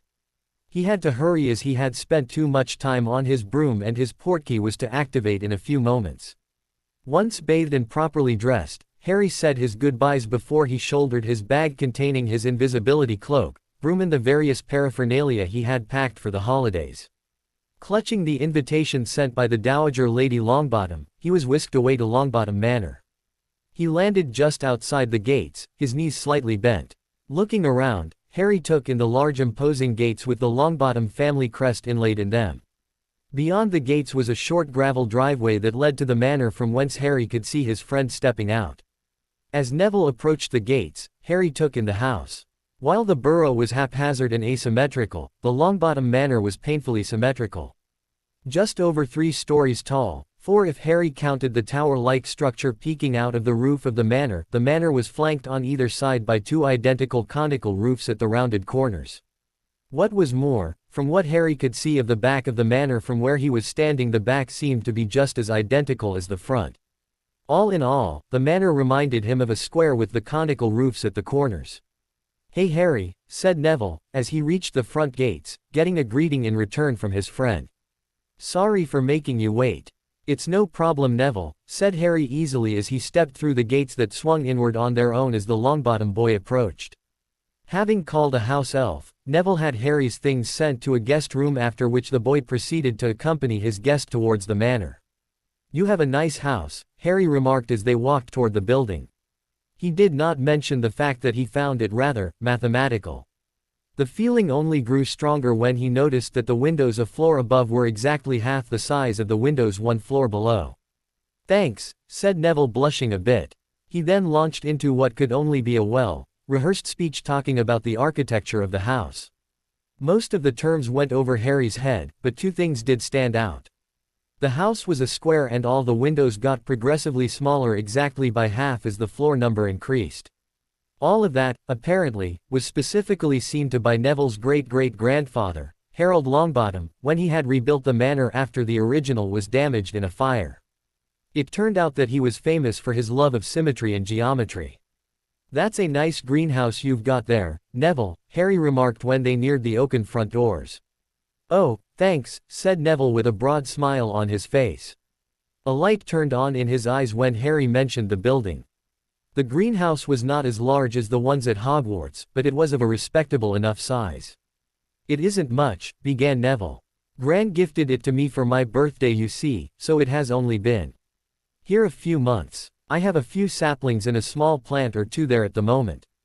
However, I plan on acquiring some other rare plants soon, and he launched into a spiel of his future plans for the greenhouse. Harry just nodded along at the right time, only vaguely recognizing some of the plants the other boy was talking about. He definitely remembered the Mimbulus Mimbletonia when Neville mentioned it. By the way, thanks for the pot of Mimosa pudica seedlings you sent me for Christmas. I had never heard of the plant until you sent it to me. Neville exclaimed enthusiastically as they entered the entrance hall.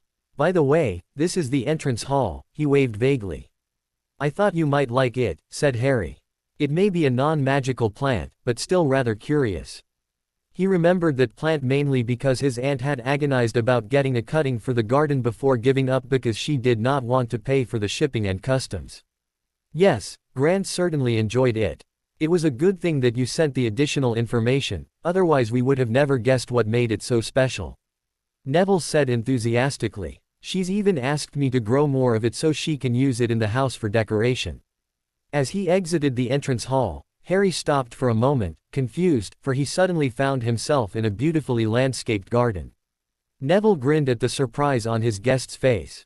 Nice, isn't it? He said. The courtyard is the best part of the manor. The rooms on the ground floor are designed to flow seamlessly into the courtyard. So if you do not pay close attention to your whereabouts, you will suddenly find yourself in the middle of the indoor garden here. Fascinating, Harry said in awe as they reached the center of the courtyard where a tree of about Hagrid's height grew. Miniature oak, said Neville, rapping his knuckles on the trunk of the tree. Purposely made to grow this small, some Japanese technique, I forget the name. It doesn't look it, but the thing's over 80 years old. Harry looked back the way he had come. Now that he noticed it, he could see the gradual way the marble floor of entrance hall morphed into the stone pathway he was now standing on. He simultaneously noticed the open French doors that he had previously missed. The garden was unlike anything he had seen before. It was engineered so masterfully that the natural beauty of the various shrubs, herbs and the occasional miniature tree only enhanced the man-made sculptures and constructs present there and vice versa.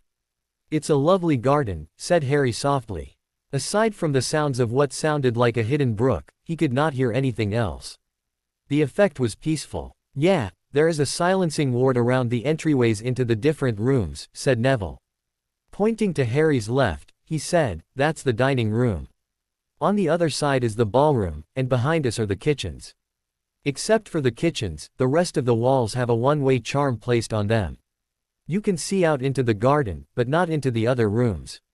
Neville then brought Harry's attention to the ceiling. Originally the ceiling was supposed to have the same enchantment as seen in the Great Hall, but, unfortunately, Harold Longbottom was not able to fully reproduce the enchantment despite spending 10 years and a lot of galleons on funding a research team. So he went for the next best thing. He cast an illusion enchantment reproducing a cloudless blue sky in the day and a clear starry night when the sun goes down. Of course, it really isn't like the ceiling of the Great Hall. Harry silently agreed with Neville as he looked at the ceiling. The different types of clouds, normally found in the Great Hall at Hogwarts were absent in the periwinkle blue of the ceiling here. The effect was rather bland. Though he supposed that if a person had not seen the Great Hall at Hogwarts, they might have found this interesting. Neville then led Harry past the long banquet table in an equally large dining room and up to the second floor. "This is your room," Neville said, opening the door to one of the rooms on the floor and showing Harry into the well-furnished guest room. Harry's luggage was already placed at the foot of the king-sized bed with his firebolt placed on a stand set into the wall.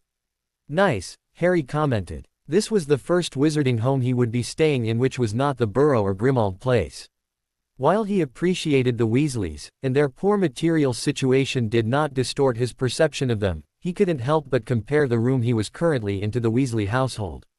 For one, there were the switches that controlled the lighting charms set into the house. Unlike at the Burrow or at Grimmauld Place where light was provided for by candles, fireplaces or gas-powered lamps, the light here permeated throughout the room, just like in the Chamber of Secrets. Though the lights in the chamber could not be dimmed, they either were on permanently, in the case of the main chamber, or could only be turned off or on, in the case of the vault. "It's a new development," Neville said, correctly interpreting the reason why his friend was playing with the light controls. He hoped Harry stopped playing with the lights soon though. All this increasing and lowering of the lights was beginning to annoy him. Not that Neville could say much. He himself had played with the controls when they were first installed, and would have continued if it weren't for his gran. "Really?" Harry asked his friend, abandoning the controls much to Neville's relief. He had wondered idly why Hogwarts did not have the same charms that were in the chamber. He had a feeling that the founder had not shared the charm with the wider world. Apparently the knowledge had died with Salazar, only to be rediscovered centuries later. "Yeah, bloody expensive too," Neville replied. "Gran got this done for the bedrooms only. Everything else is lit by candles and lamps. Our indoor garden is lit by day through strategically placed crystals that refract the sunlight from outside, giving the plants inside light as you saw just a few moments back." "Interesting." Harry trailed off thoughtfully. He hadn't thought of putting a lighting charm when he had first started renovating the Potter's ancestral home and Black Castle.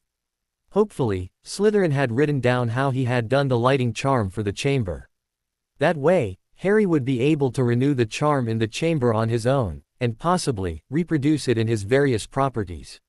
While the candles were now encased in crystals to enhance the light they gave out, like in St. Mungo's, Harry could still see the advantages a lighting charm had over the more conventional methods used nowadays. "Yeah, anyway, let me show you my room," said Neville, breaking into Harry's thoughts. The boy enthusiastically led Harry to his room. Neville's room was certainly not what Harry was expecting. For one, it did not resemble a rainforest practically bursting with members of the Regnum Plantae. "Wow, it's pretty clean," said Harry. He cast a suspicious look from the corner of his eye at his host. From his experiences in the dorm, his friend wasn't this clean. Neville was a borderline slob, just like the boys with whom he shared the dormitory with, including Harry himself.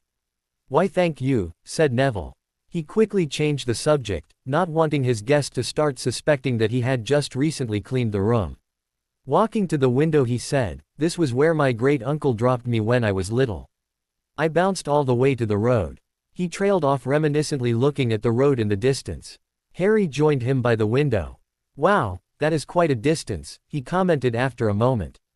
He really did not know what to say to that. He did feel a great deal of empathy for Neville though. "Yeah," said Neville. "Gran was furious when she found out. She didn't allow him into the house until after I had started school. I think he really was sorry for what he did. After all, he did give me Trevor and that Mimbulus Mimbletonia." A house elf with a long crooked nose and a large tuft of hair coming out of its ears popped in, interrupting the boys. "Madam Longbottom has just arrived, master." The elf, a male, said, looking at Neville with its huge tennis ball-shaped blue eyes. "Mistress asks that master present himself with his guest in the trophy room." "Thank you, Wilfred," said Neville. The elf bowed in response and disappeared. As soon as he entered the room, the first thing Harry saw was the head of a massive white lion staring back at him, its mouth drawn in a snarl, showing a row of deadly-looking teeth with eyes glaring vacantly at the room. "That is the head of a chimera," said Augusta Longbottom from the entrance of the room behind him, bringing Harry out of his stupor. "Killed it in 34, it was really hard work. We lost a man from our hunting party bringing that beast down. Which was quite a miracle, when you look at the number of people it had killed in the 6 months it had terrorized a village in Greece. We were the 5th hunting party that had gone after it, and the only one to succeed in bringing it down. I got the head because I managed to land the killing blow." Tearing her gaze from the trophy in front of her, the old woman turned to look at her guest. "Lord Potter, welcome to our house," she said formally. "It is a pleasure to be here, Lady Longbottom. Thank you for inviting me over," said Harry equally formally as he took the hand she had offered him and gave it a little shake. "I see that you two have received news of my change in status. And please, ma'am, call me Harry. After all, I am a friend of your grandson's. Not to mention, 16. He tacked on the last bit in a respectful tone. Augusta Longbottom gave Harry a deep assessing look before nodding satisfactorily. "Polite," she remarked. "And modest too. I think I might just end up liking you, Potter." She suddenly smiled at him. Had he not seen her hunting trophies and heard of her exploits, Harry would have thought that she looked rather kindly and harmless. "As for your status," she continued, "only those of the Wizengamot know. For now, at least. While under normal circumstances, that would be the end of that. I expect that your celebrity status would ensure that the general populace will soon be made aware of the fact in as public a manner as possible. Especially, since you are the subject of the infamous Black Greengrass contract. A shame really. I was looking forward to searching for a girl for you ever since your father once mentioned it in passing after your birth," she trailed off. "Anyway, all is not lost." She gave Neville a quick look as she said the last bit. Both boys blushed at the subject, not meeting each other's eyes. "Well, gentlemen, I do believe that it is time for lunch, so if you would follow me." With that the formidable woman led the two boys downstairs, smiling to herself. Sometimes it was just too easy to embarrass teenagers. She was looking forward to introducing the young Potter to her friend Griselda. Now that woman was a pincher. They were soon seated at the table and served. Halfway through the meal, Augusta asked the boys about their plans for the rest of the holidays. Seeing an opportunity, Harry mentioned his meeting with the Queen that was to take place in 2 days. Both grandmother and grandson looked up at this and stared at their guest. "Blimey," said Neville while Augusta frowned, giving Neville a fleeting glance before focusing back on Harry. "And why did you see fit to inform us of this now, young man?" "Well, I only received notice of the meeting yesterday afternoon," said Harry. "So since I was anyway going to be here in a few hours, I thought that it would be better if I told you in person." "Very well," said Lady Longbottom, nodding in acceptance after a pause. "I hope you have worded your acceptance correctly," she said suddenly after another pause. "Acceptance?" said Harry blankly, completely caught unaware.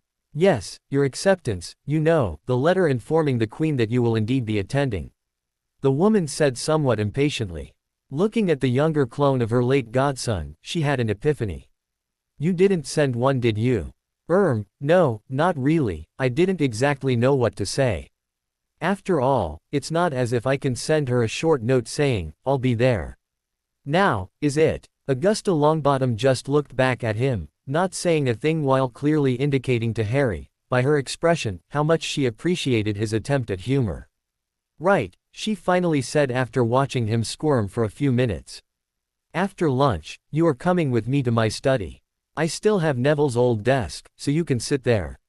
I will give you the appropriate parchment, a quill and some ink. Then you are going to write down, word for word, exactly what I tell you, and you are going to do it neatly and legibly."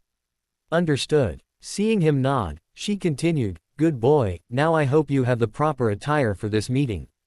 Or were you planning on visiting her wearing trousers, trainers, and a t-shirt?" She pinched her nose and said, "Merlin save me, children these days I tell you. Actually, I was thinking about a pair of formal trousers, a shirt and formal shoes." Harry said slightly defensively. "Fair enough," said the old woman as she thought about it. "I guess that will do in a pinch. However, I would prefer that you wear a coat at the very least to go with the shirt, if not a proper suit with a tie." We can try searching for a suitable enough coat to buy tomorrow. Somehow, I get the feeling that you don't have a coat or tie with you." After they were done with lunch, Neville watched amusedly as his grand practically dragged Harry to her study where she directed him to sit at a desk that was obviously Neville's when he was much younger. The desk, while made from good quality wood, was still rather smaller than the school desks Harry was used to at Hogwarts. Augusta supplied him with the necessary writing materials and then proceeded to dictate the proper words he should write. 30 minutes later, Augusta finally approved the third draft, much to Harry's immense relief. "This is passable," the formidable woman sniffed as she looked over her reading glasses at her guest. "The handwriting leaves much to be desired, however. I would have insisted on you writing another draft if I had the time to inspect it, but I am strapped for time as it is. Be sure to practice on your handwriting. I think I shall send over some of Neville's old exercise books to you for this purpose. It is disgraceful that the head of two ancient and noble houses has such an atrocious handwriting." Harry colored slightly at this and did not say a word, opting to settle for a grimace instead. Taking the letter from his friend's Gran, he hurried off to the Ollery to send the letter to the Queen. Idly he wondered what her Majesty would think of getting post in such a quaint manner written in material not seen for nearly 2 centuries now. Harry would have loved to use paper, but unfortunately, the Longbottoms had just run out of paper and the next order was expected to arrive in January, a fact that Lady Longbottom had BMO.net. While paper was readily available in the Muggle world and was pretty cheap as a result, in the magical world the stuff was a trifle expensive compared to parchment. Somehow, magic interfered with the process of making paper, necessitating that it be handmade without magic unlike parchment. And machine-made paper that was mass-produced by Muggles tended to react unfavorably to magical atmospheres, and was especially volatile when combined with Muggle-produced ink and exposed to potion fumes. Something that Hermione had experienced firsthand, to her greatest dismay and disappointment, in her first year, when all her carefully written down notes had quite literally gone up in smoke during her first potions class at around the same time Neville had found out that one should not add porcupine quills before taking the cauldron off the fire. She was lucky indeed that her textbooks had a minor fire retardant spell on them. Harry only knew of this when the bushy-haired girl had told him that much later after they had become friends. He, like his other classmates, did not have the privilege of seeing the incident in question, seeing as he was firstly trying to keep the potion from burning a hole through his shoes like the rest of his class and secondly seething at the unfairness of the git that was Severus Snape. He doubted that he would have known of this regardless because he really had not bothered with getting any Muggle supplies with him. "Harry, you ready yet?" Neville said as he knocked on the door to Harry's room. "Yeah," said his friend from behind the door. There was a sound of muffled footsteps before the door opened to reveal Harry Potter wearing dress robes that looked to be jet black at first glance. "Spiffy," said Neville. He suddenly noticed that when the light played over the robes, sections of it would suddenly shine a deep poisonous green. "Thanks, you too," said Harry looking at his friend's blue and gray robes. The two boys made their way down to the ground floor to the entrance hall where Augusta was there in her signature hat with the stuffed vulture. "It's a Scottish phoenix," the woman said when complimented on it. "It looks like a vulture to the untrained eye, but in reality is a close cousin to the Irish phoenix also known as an augury. General opinion is that this bird, before it was stuffed, was one of the last of its kind. Anyway, that shade of purple looks very good on you, ma'am," said Harry trying to change the topic. He really did not know what to say to the fact that the woman in front of him had basically admitted to having hunted down the last member of a species down. "Why, thank you, dear," said the woman kindly patting his hand. "And for future reference, it is mauve." Harry looked at Neville who only shrugged and shared a commiserating look with him while Augusta nodded her approval at their attire. "It's made of basilisk skin, ma'am. From the 1,000-year-old pet of Salazar Slytherins I killed with only a sword when I was 12 in Slytherin's own Chamber of Secrets. I have had the head stuffed, and am currently searching for a place in my house to mount it," Harry told the woman as the first few guests arrived when she asked about the material. "Of course, it isn't the hide, more like the shed snakeskin that I had collected within the chamber." Grinning at her, he left the stunned woman behind as he stepped forward with Neville to greet Daphne who had arrived by portkey. With her family. "Lord Greengrass, a pleasure, as always," Harry shook hands with his future father-in-law after Neville was done welcoming them into his home. "The pleasure is mine as well, Lord Potter," the man said with a smile. "May I introduce my wife, Alana? Lady Greengrass, it is a pleasure to make your acquaintance.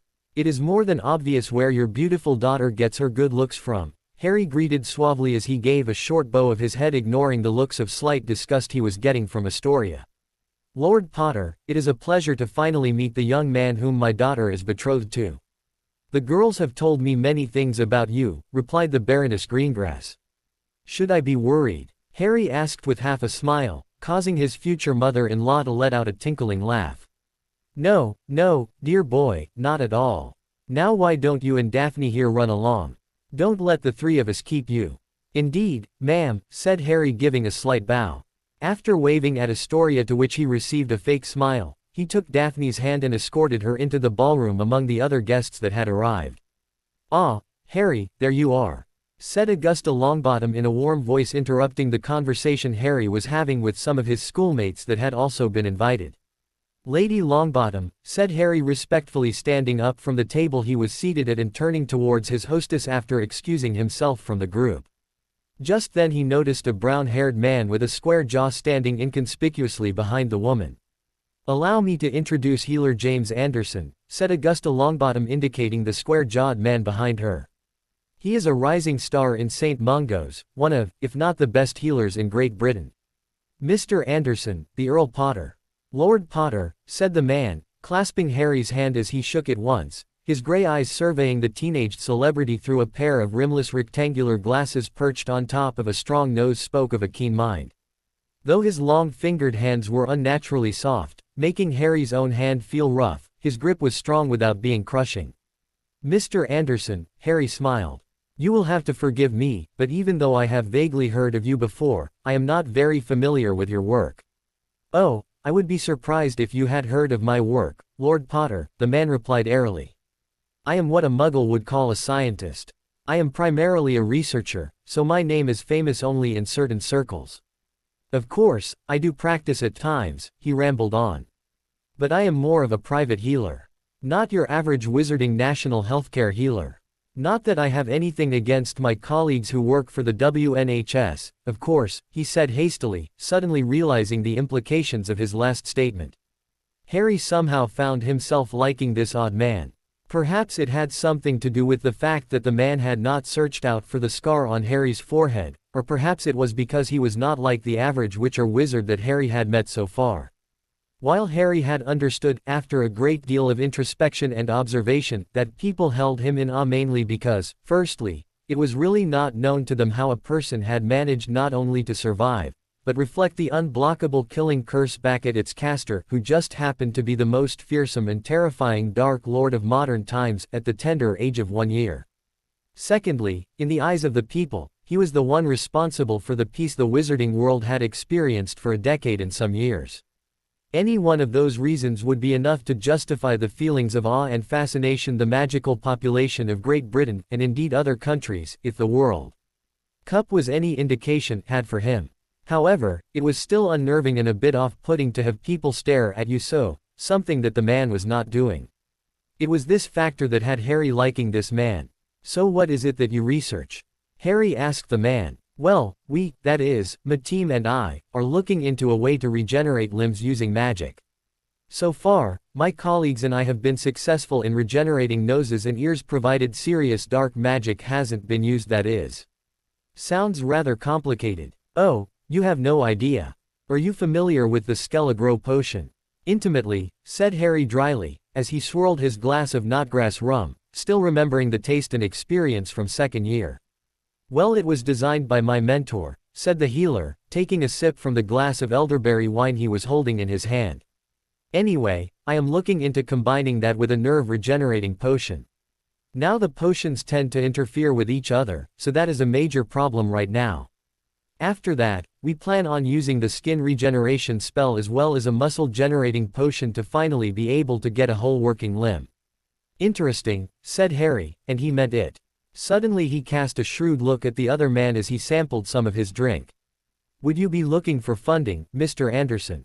The older man had the grace to look sheepish. Was I that evident, my lord? Harry just shrugged. Making a split-second decision, he said, well, it does sound interesting. However, I cannot commit to a decision right now, you understand. Indeed, Lord Potter, said the man enthusiastically. I'll send a proposal to you detailing the work I plan on doing. You can read it and then tell me what you think. Fair enough, said Harry. But don't expect a reply very soon. With schoolwork and everything, I think I may be free only by the summer holidays. Summer is fine. Anyway, I am finalizing my paper on the regeneration of cartilaginous tissue. I won't be starting research till into the middle of next year. Ah, Harry, I do believe you should meet Madame Griselda Marchbanks. She is rather interested in meeting you, said Augusta as she approached the two men with an ancient witch that Harry recognized very well walking next to her. Griselda, she said to the ancient witch while gesturing towards Harry, the Earl Potter. Oh, and James, Lord Gladstone was looking for you, if you have a few moments. Saying this, she escorted the healer with her, leaving Harry all alone with the ancient witch. Ah, young Harry Potter, said the old woman, peering up at him through her wizened face. Ma'am, said Harry respectfully, speaking slightly louder in deference towards her hearing. He did remember her interacting with Umbridge after all. There is no need to shout, young man. I am not deaf, said the woman in an irritated tone. Oh, sorry, said Harry, in a normal volume. It's just I remember the difficulties Professor Umbridge had when speaking to you. Oh, yes, I remember now. You were there with one of Arthur's spawns and that slightly high-strung girl when I was asking Dolores about Albus, said the woman with a look of sudden understanding on her wizened face. Harry snorted a bit at the old witch's description of Hermione. Wait a minute, you mean to say that you were purposefully acting deaf in front of Umbridge? He said suddenly. Well, I never did like the woman much, sniffed Marchbanks in disdain. So full of herself, and an utter failure at magic too. Her father was also just as obnoxious, you know. It was because of him that she managed to get a passing grade in her NEWTs and OWLs despite the honest work my colleagues and I put into evaluating her. Now, you on the other hand. She peered up at him, a penetrating look in her eyes. Have a lot of potential. Brilliant mind, and rather cute. She suddenly reached up a hand and pinched his left cheek, painfully. But a bit lazy, I think. She lightly smacked him on the same cheek as she said that. I did all right, said Harry rubbing his abused cheek. Did that woman have to pinch so hard? Yes, only, all right, huffed Madame Marchbanks. I was expecting, great, actually. I had such high expectations of you when I saw your name among the list of students taking their OWLs, had to twist Tiberius's arm to get the pleasure of examining all of your answer papers. And that man put up a good fight, he did. Now, you did do quite well in Transfiguration, charms and very well in defense, I won't deny that. But you really need to improve your handwriting and put in more detail in your answers, and study more. She added the last bit, giving Harry a sour look, because I had a hard time distinguishing that history of magic paper of yours from a Jabberwocky. I'm sorry, said Harry not knowing what she was talking about. Madame Marchbanks sighed, I saw the last few lines of your, answer paper, boy. At the end, the words started slurring as your last answer mutated into a rant. The most I could make out was something about opening windows before it became just a set of scribbles. Did we indulge a bit much on the night before? She gave him a piercing look. What? No, I didn't, said Harry indignantly. Mention of the history of magic examination brought back memories of that day and consequently that night. It wasn't something he wanted to think about. If you say so, dear, said Marchbanks slightly unconvinced. Just be sure to study more for your NEWTs. Saying that, she turned to go. Suddenly she turned back. I remember what happened that night. Were you planning on exposing that disagreeable fellow from the beginning of the day before you wrote that exam? I may have. Harry lied. No, you hadn't, a voice sounding like Hermione's said in his head. Oh, will you shut up? He said to that first voice. Well then, I think you need to learn planning and prioritization. After all, you were given advance notice when the exam was to start, said Marchbanks. Pinching his cheek one more time, she left with a, you take care now dear, get a homework planner. Leaving Harry pretty confused and rubbing his smarting cheek. Just then food appeared on the buffet tables that stood on the sides of the room. Filling his plate up, Harry slowly made his way back to the table, reclaiming his seat. "So, how was Professor Marchbanks?" asked Daphne. The knowing smirk on her face told Harry that she had seen everything and had an idea of what was said even though she hadn't heard anything. "Great," said Harry with as much dignity he could muster with a smarting red cheek. "You have the same look on your face that Dad had when he once spoke to her," giggled Daphne. Apparently the professor takes joy in talking about people's examination results with them and telling them how much she expected of them. So far nobody has met her expectations. I can imagine that it would be rather embarrassing. "You have no idea," said Harry rubbing his cheek. "I think she likes you." "Really?" asked Harry skeptically. "Because I was sure that she is convinced that I am some sort of irresponsible tippler." "But she still likes you," disagreed Daphne. "She only pinches the cheeks of people she likes, you know. It is quite funny how she does that to Dad a lot." "Right, how about a dance?" Harry said rather bravely in his opinion just as the band started playing. "You know how to dance?" Daphne questioned speculatively as she took his hand. "A little," hedged Harry. "Right," said Daphne fixing him with a piercing gaze. "Just try not to step on my feet, Potter." "Sure thing." It took a bit of trying, but soon enough Harry got comfortable enough with Daphne. Over the course of the evening, he did manage a decent amount of time on the floor to satisfy his wife-to-be. He even felt confident enough to take on Lady Greengrass, Lady Longbottom as well as the minister and later on, her niece.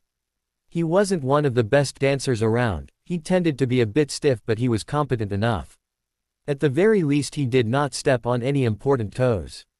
Later on, Harry joined the other teenagers and followed Neville upstairs to the games room, passing the courtyard where some of the guests had drifted to. "You know Potter, you aren't half bad company," said a 7th year from Hufflepuff named Jonathan Smethwick who stood across Harry after he finished his turn at the pool table. "Glad you think so, Smethwick," said Harry as he bent over with the cue and lined up a possible shot. "Yes, you're certainly tolerable, now that you don't have Weasley and that jumped-up mudblood hanging around you." The comment caused Harry to miss the ball and nearly dig the cue into the table while the other occupants in the room went silent. Shocked and furious, Harry rose to his full height to face the other boy who was leaning against the wall, fire in his eyes. However, before he could open his mouth, Neville stepped in.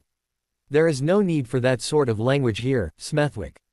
I insist you apologize." Smethwick just shrugged nonchalantly and said, "Very well, if you insist." He turned to Harry and said formally, "I apologize for my use of language, Potter.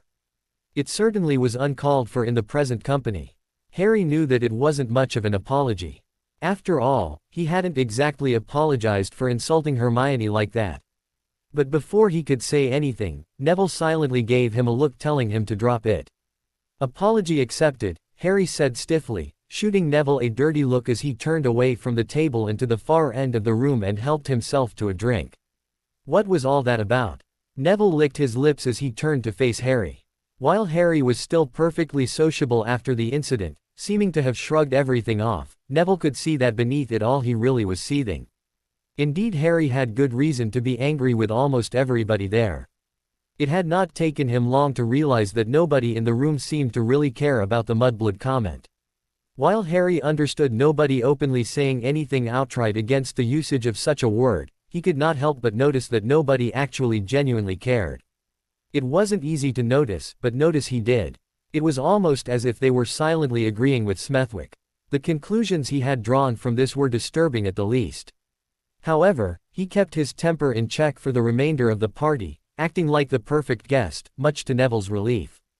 However, nobody except Neville noticed the dangerous and intense flashes of green that would be seen in the famous teen's eyes every now and then when Harry thought nobody was looking. And so Neville was very nervous indeed when he realized that he was facing a very angry Harry Potter. Even though Harry had used a neutral, and some would even call it calm tone, the green glow present in his eyes that was now very prominent in the low light of the room showed how pissed off Harry was. "Well, I was kind of hoping that I had enough time to tell you about this and that you did not find out this way, but I guess it cannot be helped now," Neville sighed. "Tell me what? That everybody here is just the same as Malfoy or one of Voldemort's Death Eaters, that they all think that they are better than the so-called mudbloods." Harry snarled. "I thought you were different, Neville." But from what it looks like you are just like Bellatrix. I am nothing like that woman. Neville snarled back, shaking in suppressed anger as the cabinet next to him rattled. Taking a deep breath, the B***owned haired boy continued. We have no problem with Muggleborns. I get along just fine with Justin and Dean. Even Jonathan gets along well with Muggleborns. The bloke's got a Muggleborn and a half-blood for parents, for Merlin's sake. Harry's eyes dimmed somewhat as his face showed confusion. Then why did he call Hermione a mudblood? Neville cut in, snorting. It's because nobody in the room, me included, can stand her. But, why? Why? Really, you need to actually ask that, said Neville intensely. All right, I'll tell you why. It's because she thinks she is better than everybody else. Hell, everybody has noticed that about her. The number of times she goes on and on acting like she knows everything just because she read a book or two on the subject. The way she seems to feel that she is the alpha and the omega when it comes to any subject under the sun, and that everybody around her is wrong, going so far as to ignore others' opinion on a subject while forcing her opinions down people's throat without giving a damn whether it is needed or not. And most of all, what annoys me the most, is how she spits on our traditions and beliefs. I personally had no problems with her existence till 4th year and that stupid spew thing of hers. Yes, calling her a mudblood is over the top, and I personally feel that Smethwick was over the line, but at the same time, how dare she go around insinuating that we, all of us and our ancestors, are a bunch of barbarians. Neville was fairly shouting by the end. Taking a deep breath, he continued in a much softer though no less heated voice, while none of us will actually call her that name under normal circumstances, at the same time, you will not see us defend her as we just don't care. Harry just stood there looking at his normally quiet friend in shock. Finally finding his voice, he slowly spoke to his heavily breathing friend. I didn't know you felt this strongly, Neville. He cleared his throat. Why didn't you say something before? Come to think of it, why hasn't anybody said anything? That is mainly because of you, mate. Seeing Harry's confused look, Neville sighed tiredly. You really have no clue, do you? Well, let me put it this way. The reason nobody says anything outright to Hermione is because of the fact that she is your friend. Your status and influence in school, not to mention the rumors of your past exploits, have protected her. Of course there are people like Malfoy who are not shy of letting their opinions known, regardless. Though personally I think that Malfoy does what he does to get attention. Oh please, Harry snorted. My influence cannot be so great. After all, I wasn't exactly popular for a few months in my 2nd and 4th years and was pretty unpopular for the whole of 5th year. Maybe, said Neville as he headed towards the door.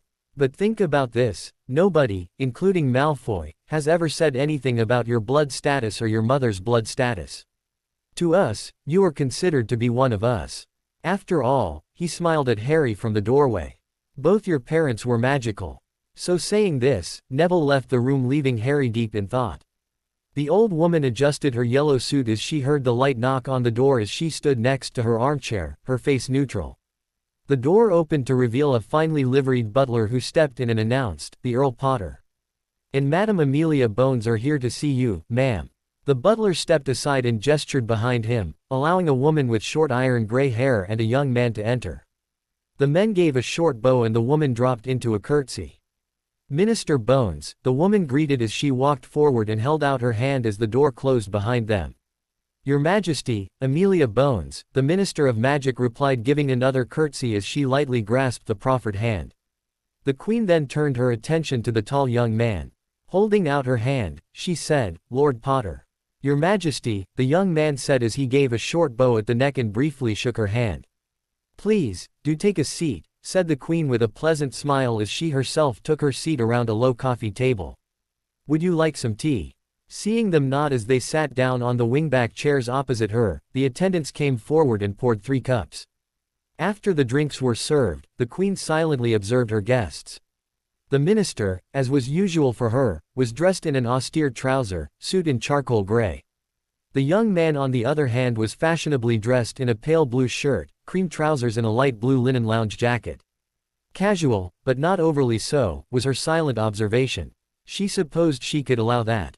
At least he hadn't come in dressed like a slob. "How is Cornelius Fudge?" she addressed Amelia after a moment of silence.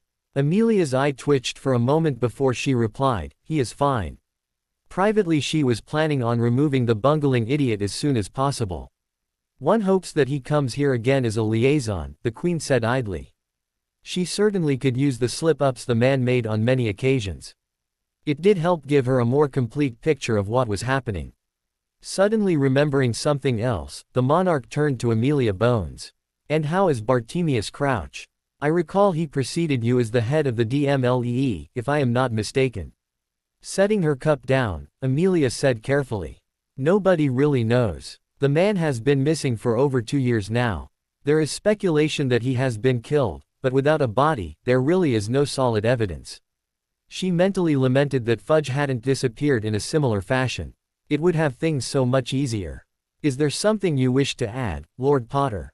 The Queen had noticed the rather peculiar look cross the boy's face at the mention of Crouch. It was minute and any normal person would have missed it, but she had enough experience to notice. No, nothing at all," the teenager said quickly. The Queen gave him an assessing look. "So you are Harry Potter. Cornelius certainly spoke a lot about you over the past few months when we have met him.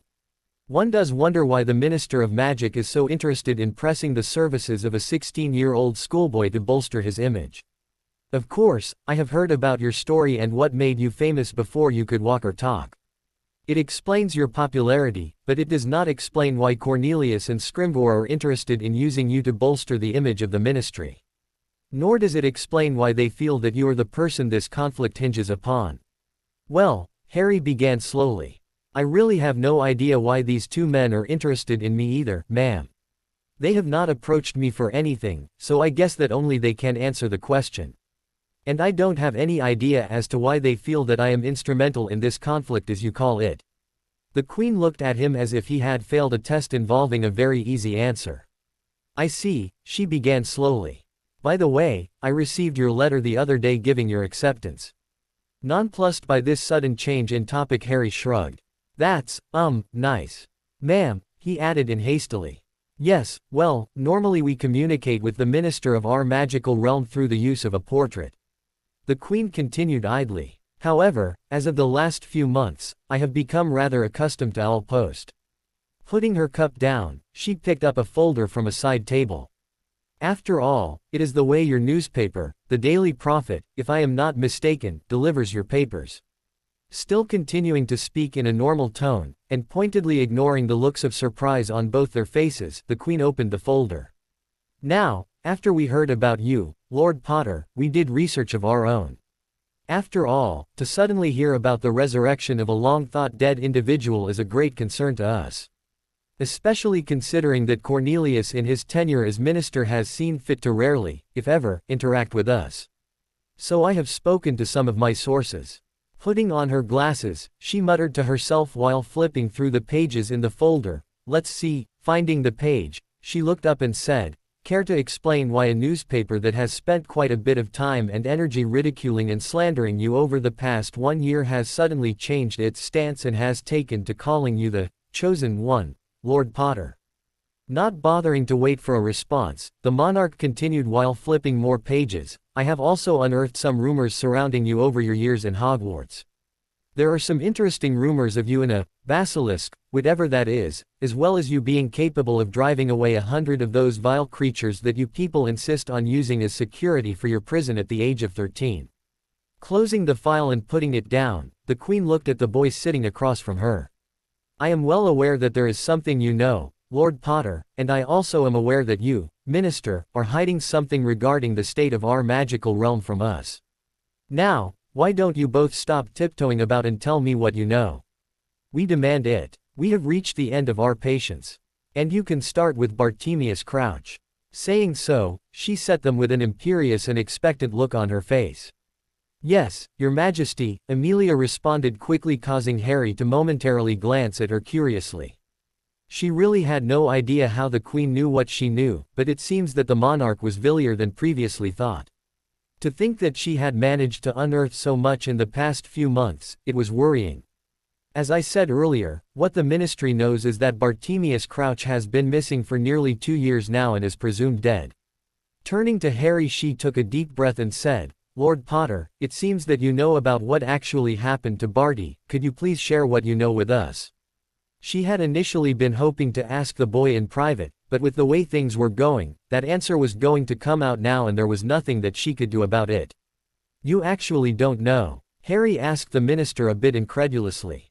Seeing no change in her expression, he continued, I thought this was classified information, but wow, you really had no idea. Well, this is awkward. Not knowing what else to do, he took a sip of his tea. He could feel a bit of perspiration forming on his upper lip from being under intense scrutiny from both the formidable women. We are waiting, Lord Potter, the Queen said with a hint of curiosity and a touch of asperity when Harry looked her way.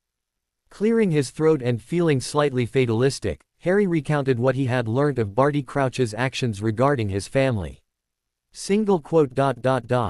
And so the body of Barty Crouch Sr. is currently buried in front of Hagrid's hut transfigured as a bone, he said in conclusion, to a shocked audience. Provided Fang hasn't found him yet, he added. And why am I hearing of this right now, Lord Potter? Amelia finally asked, her brow digging painfully into her monocle as she frowned at the teen.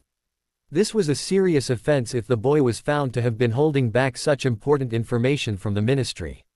I have no clue. After all, Barty Crouch the Death Eater was unmasked by Professor Dumbledore, the chief warlock and the supreme mugwump, and the evidence was consequently presented to Minister Fudge, who by the way had Crouch keyed post haste. All that happened 2 years ago. That bloody imbecile. Amelia raged mentally. Perhaps she should consider making him disappear. It certainly would be easy considering the current climate. Keyed. I am afraid I do not understand, said the Queen. Oh, that's when a Dementor beeps your soul out, Harry said conversationally. In the span of 10 minutes, he had not only revealed a major cover-up done by Fudge, but had also revealed the secrets of a dead man who was thought to be a respected individual. For that reason, he felt slightly giddy from the adrenaline rush he had experienced in telling his story. Dear God, the Queen exclaimed softly. Quickly composing herself, she fixed a calculating look at Harry. You definitely do seem rather involved in the goings-on of the magical realm, more specifically about the threat this Voldemort poses. There may be substance to these rumors after all. So, tell me what you know of him, she finally stated after a few moments of silence. Is everything ready? Faison asked his friend and comrade, Yusuf. Yes, Yusuf said nervously. All right then, let's move out. While outwardly calm, the slight twitching of his fingers showed how nervous Faison was. Mouth suddenly dry, Yusuf followed his brother, arms out of the utility room and stepped into the house, reflecting on the past. Nearly 10 years back, Yusuf and Faison were completely different people with different names. That was until they had met a man they only knew as the Master. The older man had enthralled the then 19-year-old Joseph and Jared with his fiery speech and impassioned sermons. The Master had soon taken a special interest in the youths when he found out their chosen professions. In time, he had opened their eyes to the reality of the world, exposing the corrupting influences of the West to them. At first, they had wanted to quit their training and pursue a new career as they did not like the idea of being protectors of such a society. However, the Master had discouraged this, saying that they would be able to further the cause by continuing. He even gave them additional instructions regarding their initial dream. At first the two had no idea what the Master was talking about but had followed the instructions given to them, joining the SO14 branch of the London Metropolitan Police. As soon as they had joined, the Master then had directed them not to initiate contact with him or talk to any member of their brotherhood without being extremely discreet. After a few years of silence, where the two had continued to follow their faith and the beliefs of their brotherhood, going so far as to unofficially rename themselves Yusuf and Faison respectively, the Master had called, giving them their assignments. It had taken a few months to arrange everything, but now they were ready to carry out their assignment, to assassinate the Queen of England. Their secondary objectives were to take out any other members of the royal family as well if they could manage it. This, the Master had assured them, would show the world their power, especially as it would be 2 years after the events of 2001. Had humbled America. I heard a rumor that she is meeting, the minister, Yusuf said in a low voice as they slowly made their way through the corridors of Sandringham House and towards the study. It could be the Prime Minister. It couldn't possibly be the Prime Minister, Faison said dismissively. We would have known beforehand. It would be nice if it was, though. Yusuf replied. Then again, the details of this meeting and the identity of the guests have been rather vague, so it is a possibility that it is someone very important. Perhaps, but don't get your hopes up. You're up now, said Faison as he veered off, letting Yusuf go forward to where a guard was standing outside a door. The guard simply nodded to him and left his post, not questioning Yusuf's presence. After all, it was Yusuf's shift. Once the coast was clear, Faison joined the other man. You ready? He asked. His breath quickening, Yusuf just nodded. Allahu Akbar, he said as he drew his gun. Allahu Akbar. Harry had just finished talking about the Chamber of Secrets and was putting on his jacket after showing his skeptical audience the scar that was the remnant of the basilisk bite when the doors opened quietly.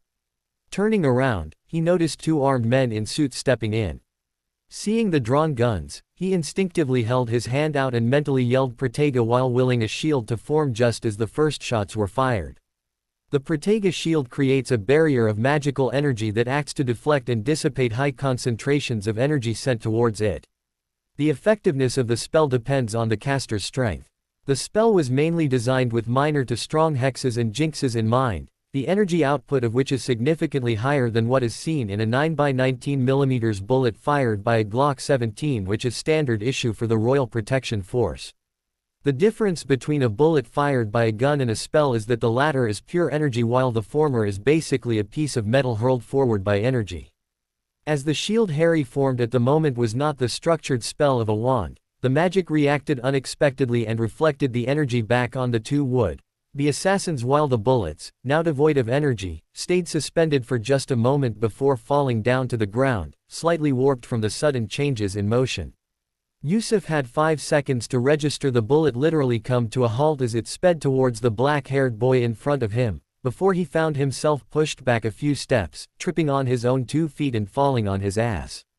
Faison, on the other hand, had managed to keep his balance. However, that was short-lived when he suddenly saw a jet of red light courtesy of Minister Bones hit him, violently ripping the gun from his hand and sending him flying out of the room and into the corridor where he skidded to a halt a few feet away. Harry's shield wasn't as potent as it would be with a wand, making him stumble. The combination of this, the sudden drain of consciously casting something significantly higher than a banisher without a wand, and the coffee table just behind him had the cumulative effect of sending Harry crashing down as his shins painfully collided with the small table. The ruckus created by the breaking china and coffee table was more than enough to attract the attention of those in the immediate vicinity who hadn't heard the gunshots. As he heard the footsteps of the security team rushing in, Faison realized that their attempt had somehow, inexplicably, failed. Not wanting to go through the questioning that would immediately follow, he bit down on the hollow tooth containing enough cyanide to end his life.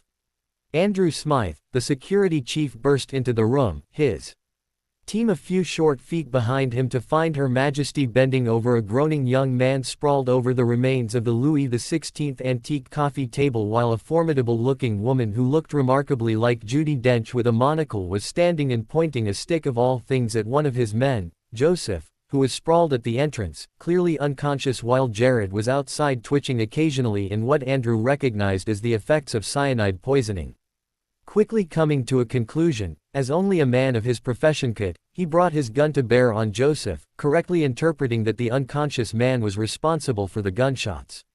Harry, on the other hand, was dimly aware of being helped to his feet. He felt slightly lightheaded and disoriented. Everything from the back of his head down to the back of his knees was dully throbbing. "Get him over here," said a voice, while another called for a doctor. A pair of hands removed his jacket and undid the top 2 buttons of his shirt as he was laid down on a sofa, while another thrust a glass under his nose, tipping the contents into his mouth. He reflexively drank it, only to start coughing as the liquid, clearly brandy, burnt his throat as it went down, clearing his head a bit. "There's a good lad," said an old man who Harry recognized as the Duke of Edinburgh, holding the glass of brandy. The next half-hour was spent in confusion as the chief of security kept demanding answers and wondering what exactly had happened in the room. Things were eventually smoothed out when Amelia had someone from the Obliviator squad to take care of the issues. The Queen had also decided to place a gag order on the incident. As far as she was concerned, there was no need for anybody to know of this incident. It would definitely raise too many questions. Not that Harry had anything to say about it. He just sat on the sofa clutching an ice pack on the lump on the back of his head as the royal physician examined him, occasionally sipping from the large glass of brandy. Other than a tender back, and a splinter in one arm that was removed as soon as it was found, the doctor declared that Harry was fine. He was ordered bed rest for the remainder of the day, however. The real casualty of the incident was his jacket, which was ruined beyond repair, what with the amount of tea spilt on it and the long gash on the left sleeve where it had ripped on the table. Just before he was led by Amelia to the private chamber where he would be taken back to Longbottom Manor, Harry remembered something. Tom Riddle only thought he was the heir of Slytherin, he told the Queen and the minister privately, with the security staff standing a bit away, watching the conversation. The truth is that somehow, I am the one who is the heir, and now the head of House Slytherin. I have proof. Saying so, he handed the letters patent signed by King Alfred the Great, recognizing Salazar as the Earl of Grantebridge. I'll have these looked at, said the Queen as she put on a pair of glasses and glanced through the document. With a final goodbye, Harry was whisked off to Longbottom Manor with the Minister of Magic. From the moment he saw him, Neville knew that something had happened to Harry. While the other boy was walking of his own volition, something about his demeanor indicated that not everything was right. "What the hell happened to you?" he asked his friend. Harry just gave a non-committal grunt as he ambled past Neville, disappearing into the house. Minister Bones, who was still there, spoke up. "There was a bit of an incident in our meeting." Not giving any further explanation, she turned on her heel and disapparated. Wondering what was going on, Neville entered the house, looking for Harry. He found him halfway up the stairs, slowly making his way up to the guest room. Concerned, Neville followed him up the stairs and into the guest room where Harry collapsed on the bed. "Are you all right, mate?" Neville asked in a concerned voice. "Headache," Harry replied succinctly, his voice muffled by the pillow. "Back's a bit sore too." He grimaced, as he turned around and sat up, the strained muscles on his back stretching again. He slowly shrugged off his jacket and looked at it critically. There was a huge tea stain at the back and the left elbow was ripped. "Well, that's a loss," he said with a minor wince. He had just bought the thing yesterday when Augusta Longbottom had all but dragged him to Harrods. While it was practically the first thing he found there, he liked it nonetheless. "You want me to call for a healer or something?" "Nah," said Harry after considering Neville's suggestion. "A Muggle healer examined me. He didn't seem to think it was anything serious other than some bruising and a major headache with a lump the size of a quaffle on the back of my head. He had enough of seeing those of the medical profession for the day to want any more of that." "All right," said Neville. The two boys sat there in silence for a moment or two before Neville could no longer contain his curiosity. "So, what the hell happened?" Harry recounted his visit to the Queen and the events that followed afterwards. "Okay, so let me get this straight," said Neville when Harry finished. "You managed to cast a wandless and wordless shield to stop two bullets in their tracks." At Harry's nod, he continued, "Fair enough. So why are you all sore and bruised?" Harry cleared his throat and said something indistinct. "Sorry, I don't think I quite got that. There was this coffee table behind me and I tripped over it.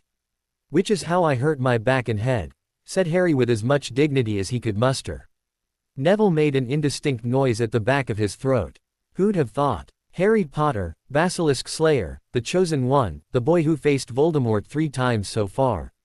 Actually it's 4. I mean, I did face a version of him in second year," Harry muttered, interrupting Neville.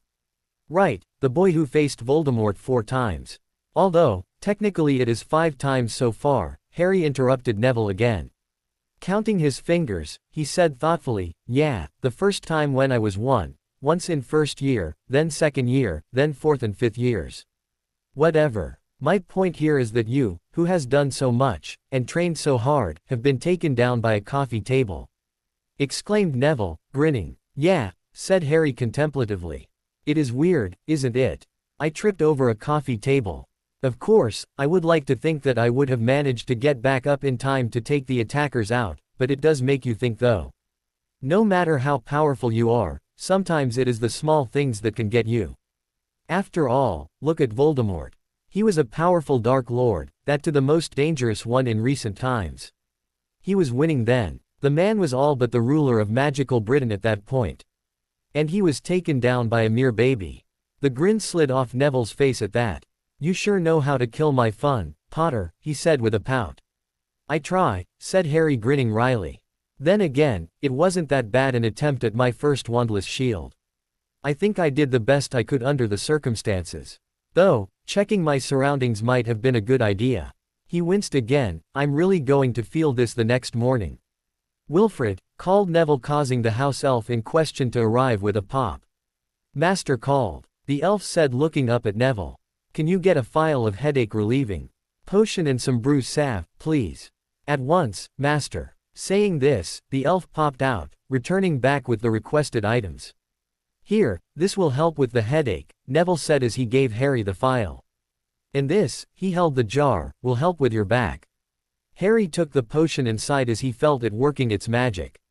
Opening his eyes, he looked at the jar of salve, considering. It was going to take a lot of arm twisting on his part to get that properly on his back. "Would you like my help with that?" Neville asked Harry, correctly interpreting the look on his friend's face. Harry regarded the other boy silently. Sure," he said finally, as he started unbuttoning his shirt. "I was just thinking how much better it would have been if it were Daphne doing this." He grinned at his friend as he tossed the shirt aside. Lying face down, he waited for Neville to start. "Yeah, you have a point there," Neville chuckled. "After all, I am kind of wishing that this was Susan I was doing this to, you know." "Speaking of which, how are things going on between the two of you?" asked Neville, sitting back after applying the salve. Harry got up and stretched, relishing in the relief as the soreness went away. Settling against the headboard, he replied, "Things are going along, I guess." He stared off into space, thinking. "We aren't madly in love with each other, for one we aren't exactly snogging at the drop of a hat in the nearest cupboard we can find. But yeah, I am beginning to like her a lot. And I think she also feels the same way, though it is hard to tell. She is a bit, you know," he trailed off. "Yeah," said Neville, "she is a bit on the quiet side. I remember meeting her back when we were kids, before Hogwarts. She was just as quiet then, it was almost as if she was off in her own world. To tell you the truth, she has opened up a lot since then." Neville's words gave Harry something to think about. Perhaps there was another cause for Daphne's aloofness. After all, nobody is that aloof from the beginning. Daphne sort of reminded him of Luna in a way without that distinct air of dottiness that was around Luna. Lady Longbottom, who had gone out for the day, returned to the manor in the evening. Over dinner she wasted no time in asking Harry about his meeting. This prompted another retelling of the incident. "Not bad at all, Harry," the old woman said, looking at him appraising Ly. "You handled yourself well under the circumstances. It definitely is no mean feat to be able to put up a shield without a wand. However, perhaps the next time you should be a bit more aware of your surroundings." Harry respectfully inclined his head silently in deference to her comments. "And on that note, what were you doing going around without a wand?" Lady Longbottom asked sharply. That reminds me," Harry said, suddenly remembering. "I sent my wand to Ollivander. There are some modifications that I wanted done to it. He said that it should be ready a little after New Year's. Until then I am without a wand, I'm afraid." Seeing Lady Longbottom's raised eyebrows, Harry hastened to explain. "It is a necessity more than anything. I'm getting another core added in. Well, I trust that you have the good sense not to tell all and sundry that you don't have a wand on you right now." Lady Longbottom said primly. "It would not be good if the wrong sort heard that you are unarmed and defenseless. Loose lips and all that, you know." "Of course not," Harry said slightly defensively. "In fact, you are the first person I've told." Lady Longbottom gave an approving nod at this. Turning to Neville she said, "I think tomorrow we can go visit Frank and Alice.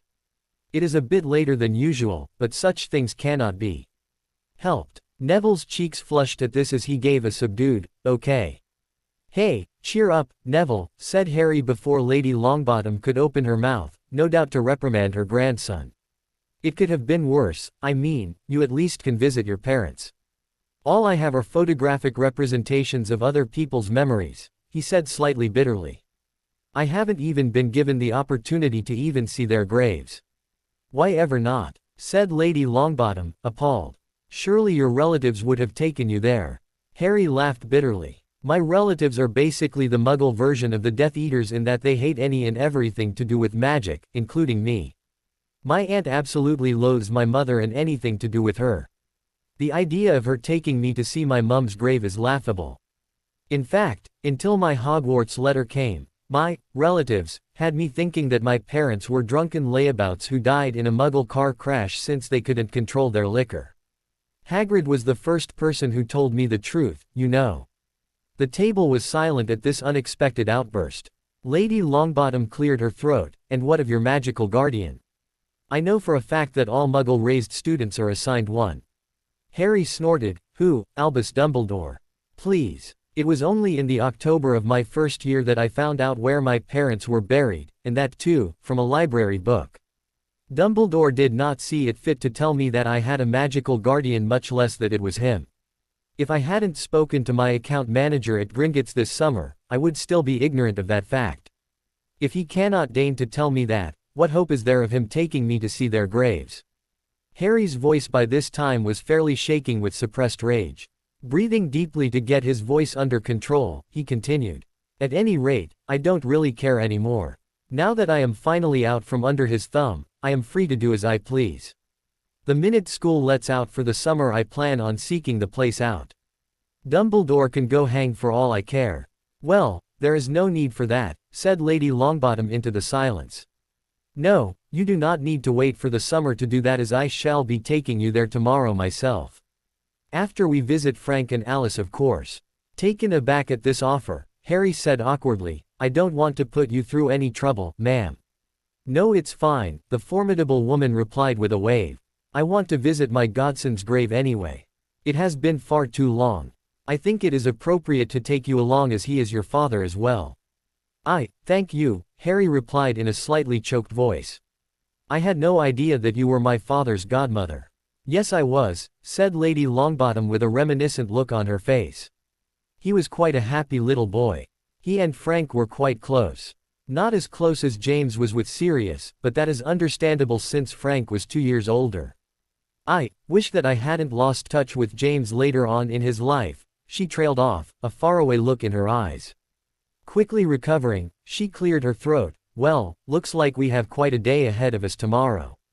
Once they retired for the night, Harry quietly extracted the photograph album Hagrid had given him so long ago. Sitting up on his bed, he perused the old pictures of his parents, smiling and waving up at him from the images, which were all he had left of them now. He was about to go home, about to return to the place where he had had a family. It was in Godric's Hollow that, but for Voldemort, he would have grown up and spent every school holiday. He could have invited friends to his house. He might even have had brothers and sisters. It would have been his mother who had made his 17th birthday cake when he came of age. The life he had lost had hardly ever seemed so real to him as at this moment, when he knew he was about to see the place where it had been taken from him. After having a quick breakfast, Harry and the Longbottoms had gone to St. Mungo's to visit Neville's parents. After spending a few awkward minutes talking to the unresponsive couple, he was left alone in the permanent ward, in the company of the remaining patients, of which he had a relationship with two, seeing as he was in one way or another responsible for them ending up in there, his comatose 5th-year defense teacher, and his addled 2nd-year defense teacher. Now if only his 6th-year defense teacher were to join them. After the Longbottoms were done, the three of them had lunch in an upscale restaurant which was cleverly hidden away in another building a few blocks away from St. Mungo's. Jittery with excitement, Harry barely paid attention to what he was having or to his surroundings. By late afternoon, they appeared on a lonely road. The wind howled loudly, carrying soft flakes of snow. Even though it was late afternoon, the road was deserted as the people in the village preferred to stay inside, away from the howling winds and the cold swirling snow, a mug or glass of their preferred drink in hand as they sat in front of their fireplaces, wrapped up in their blankets as they glanced out of their fogged windows into the bitter cold and the falling snow as darkness quickly stole over the land. Because of this, nobody noticed when three figures appeared suddenly with what would have been a resounding pop had the wind not masked the sound. Pocketing the portkey that brought them there, Lady Longbottom led her grandson and his friend down the road and into the village of Godric's Hollow. As he followed the Longbottoms into the village, Harry looked at his surroundings. Cot-Taga stood on either side of the narrow road, Christmas decorations still twinkling in their windows. A short way ahead of them, a glow of golden street lamps indicated the center of the village. They made their way forward unhampered, the icy air stinging their faces as they passed more cottages. Any one of them might have been the one in which James and Lily had once lived. Harry gazed at the front doors, their snow-burdened roofs, and their front porches, wondering whether he remembered any of them, knowing deep inside that it was impossible, that he had been little more than a year old when he had left this place forever. Then the little lane along which they were walking curved to the left in the heart of the village, a small square, was revealed to them. Strung all around with colored lights, there was what looked like a war memorial in the middle, partly obscured by a windblown Christmas tree. There were several shops, a post office, a pub, and a little church whose stained glass windows were glowing jewel-bright across the square. The snow here had become impacted, it was hard and slippery where people had trodden on it all day. Villagers were criss-crossing in front of them, their figures briefly illuminated by street lamps. They heard a snatch of laughter and pop music as the pub door opened and closed. "I think you might want to have a look at this," said Neville as they neared the war memorial. "What?" asked Harry curiously, tearing his eyes away from the little church and the graveyard where he was sure his parents would be resting. Seeing Neville and Lady Longbottom near the war memorial, Harry stepped forward, inhaling sharply when he neared the structure. Before his very eyes, the memorial transformed.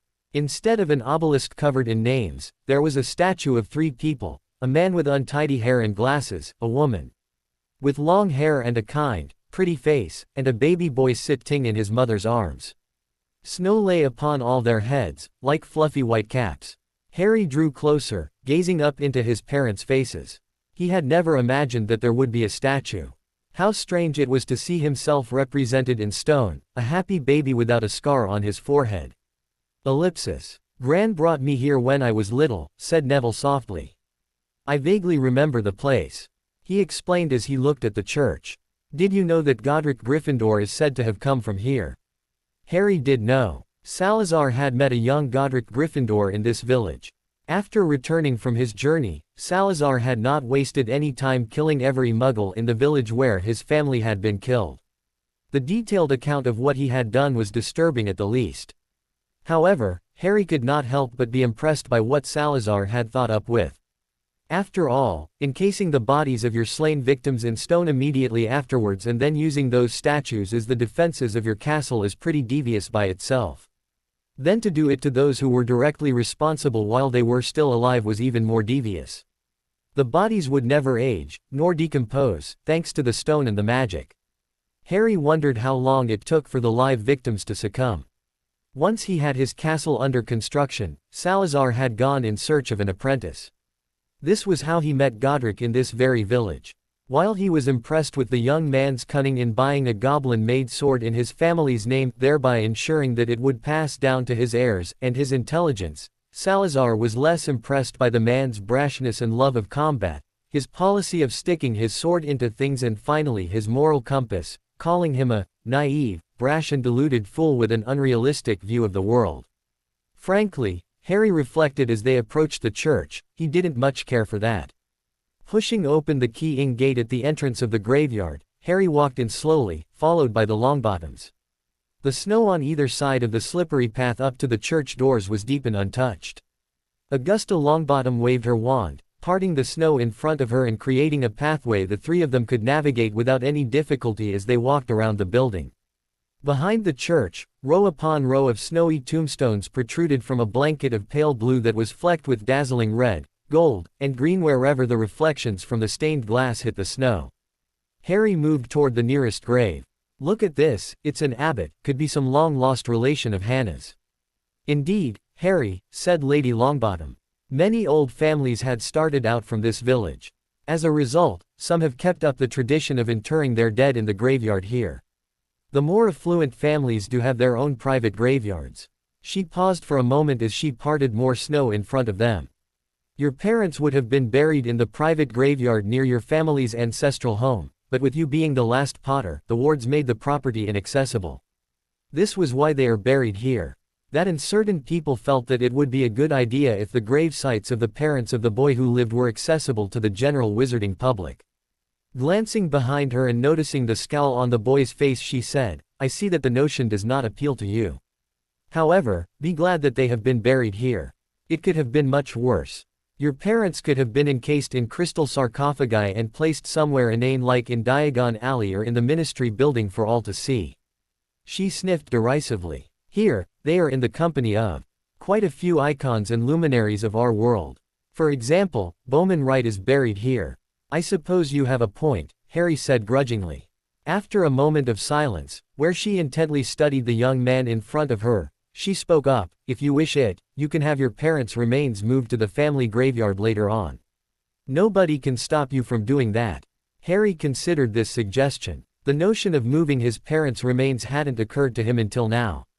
He could do it. He could also put in a marker for Sirius while he was at it. Perhaps, he could bury Sirius' old clothes and the like in place of the body. That would sort of reunite them. Harry could see it now, a large gravestone with his parents' names as the remains of the three of them lay side by side. "Thanks," he finally said as he smiled at the old woman. "I think I might like that." Lady Longbottom smiled back, "Now I do believe that your parents' graves are located a bit further in. So if you will follow me." With that she set off again, the boys following in her wake. They stopped a few feet farther as Lady Longbottom squinted around, her lit wand held aloft. "I think we may need to split up. It has been quite a while since I last came here. And the light and snow aren't helping." With that, she set off walking ahead as Harry and Neville headed off in opposite directions.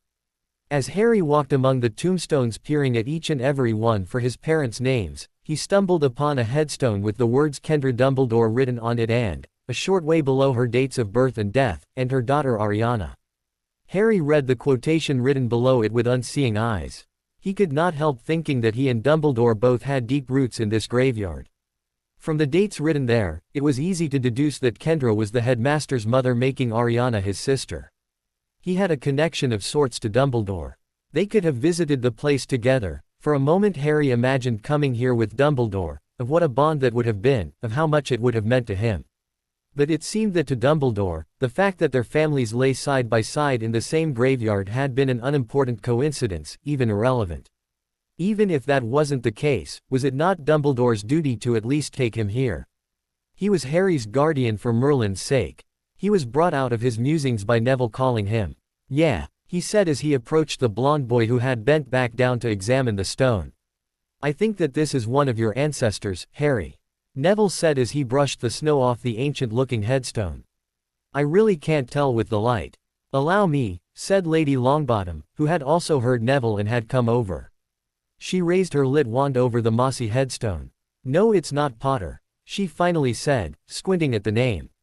Making an irritated sound, she waved her wand, making the lichen vanish, revealing the name. "Ignotus Peverell. If I am not mistaken, the last Peverell married a Potter in the 1600s. The family has been long since extinct." They spent a moment looking at the marker before setting off again in search of James and Lily Potter's gravesite. Harry slowly made his way to the gravesite of Dumbledore's family, looking at the headstones along the way. Every now and then, he came across a surname that he recognized, having heard of them at Hogwarts. And then he finally found it. The headstone was only a few rows behind Kendra and Ariana's. It was made of white marble, which made it easy to read as the tombstone seemed to shine in the dark, highlighting the words engraved in it. Not caring that he had come with two other people who were at this moment searching the graveyard for the very thing he had now found, Harry read the words on the tombstone slowly, as though he would have only one chance to take in their meaning, and he read the last of them aloud. "The last enemy that shall be destroyed is death." He frowned at this sentence. What did that sentence mean, anyway? The only way to defeat death is to live, and they were not living. They were gone. The empty words could not disguise the fact that his parents' moldering remains lay beneath snow and stone, indifferent, unknowing. And tears came before he could stop them, boiling hot, then instantly freezing on his face. And what was the point in wiping them off or pretending? He let them fall, his lips pressed hard together, looking down at the thick snow hiding from his eyes the place where the last of Lily and James lay, bones now, surely, or dust, not knowing or caring that their living son stood so near, his heart still beating, alive because of their sacrifice and close to wishing, at this moment, that he was sleeping under the snow with them. A small noise behind him alerted Harry of the presence of the Longbottoms, who he noticed were standing a bit away, giving him his privacy. Taking deep breaths of air, Harry slowly regained his composure.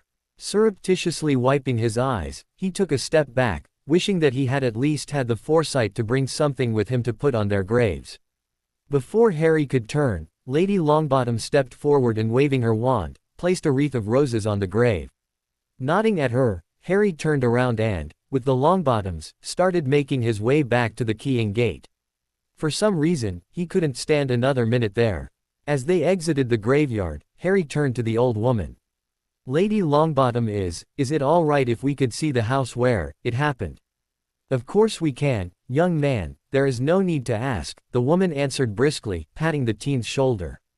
"I was planning on taking you there anyway, if you were up to it, of course." Seeing Harry nod, she continued, "Well then, this way if you please." Harry and Neville followed Lady Longbottom past the pub, which was fuller than before, and down a dark street leading out of the village in the opposite direction from which they had entered. Harry could make out the point where the cottages ended and the lane turned into open country again. With minute waves of her wand, Lady Longbottom cleared the path in front of them of the impacted snow, making the path less slippery. Finally Harry saw it. At the very end of this row of houses, there was a dark mass. Harry sped up, overtaking Lady Longbottom as he approached the place where his family had been torn apart and his world had changed forever. The Fidelius charm had died with James and Lily. The hedge had grown wild in the 15 years since Hagrid had taken Harry from the rubble that lay scattered amongst the waist-high grass. Most of the cottage was still standing, though entirely covered in dark ivy and snow, but the right side of the top floor had been blown apart. That, Harry was sure, was where the curse had backfired.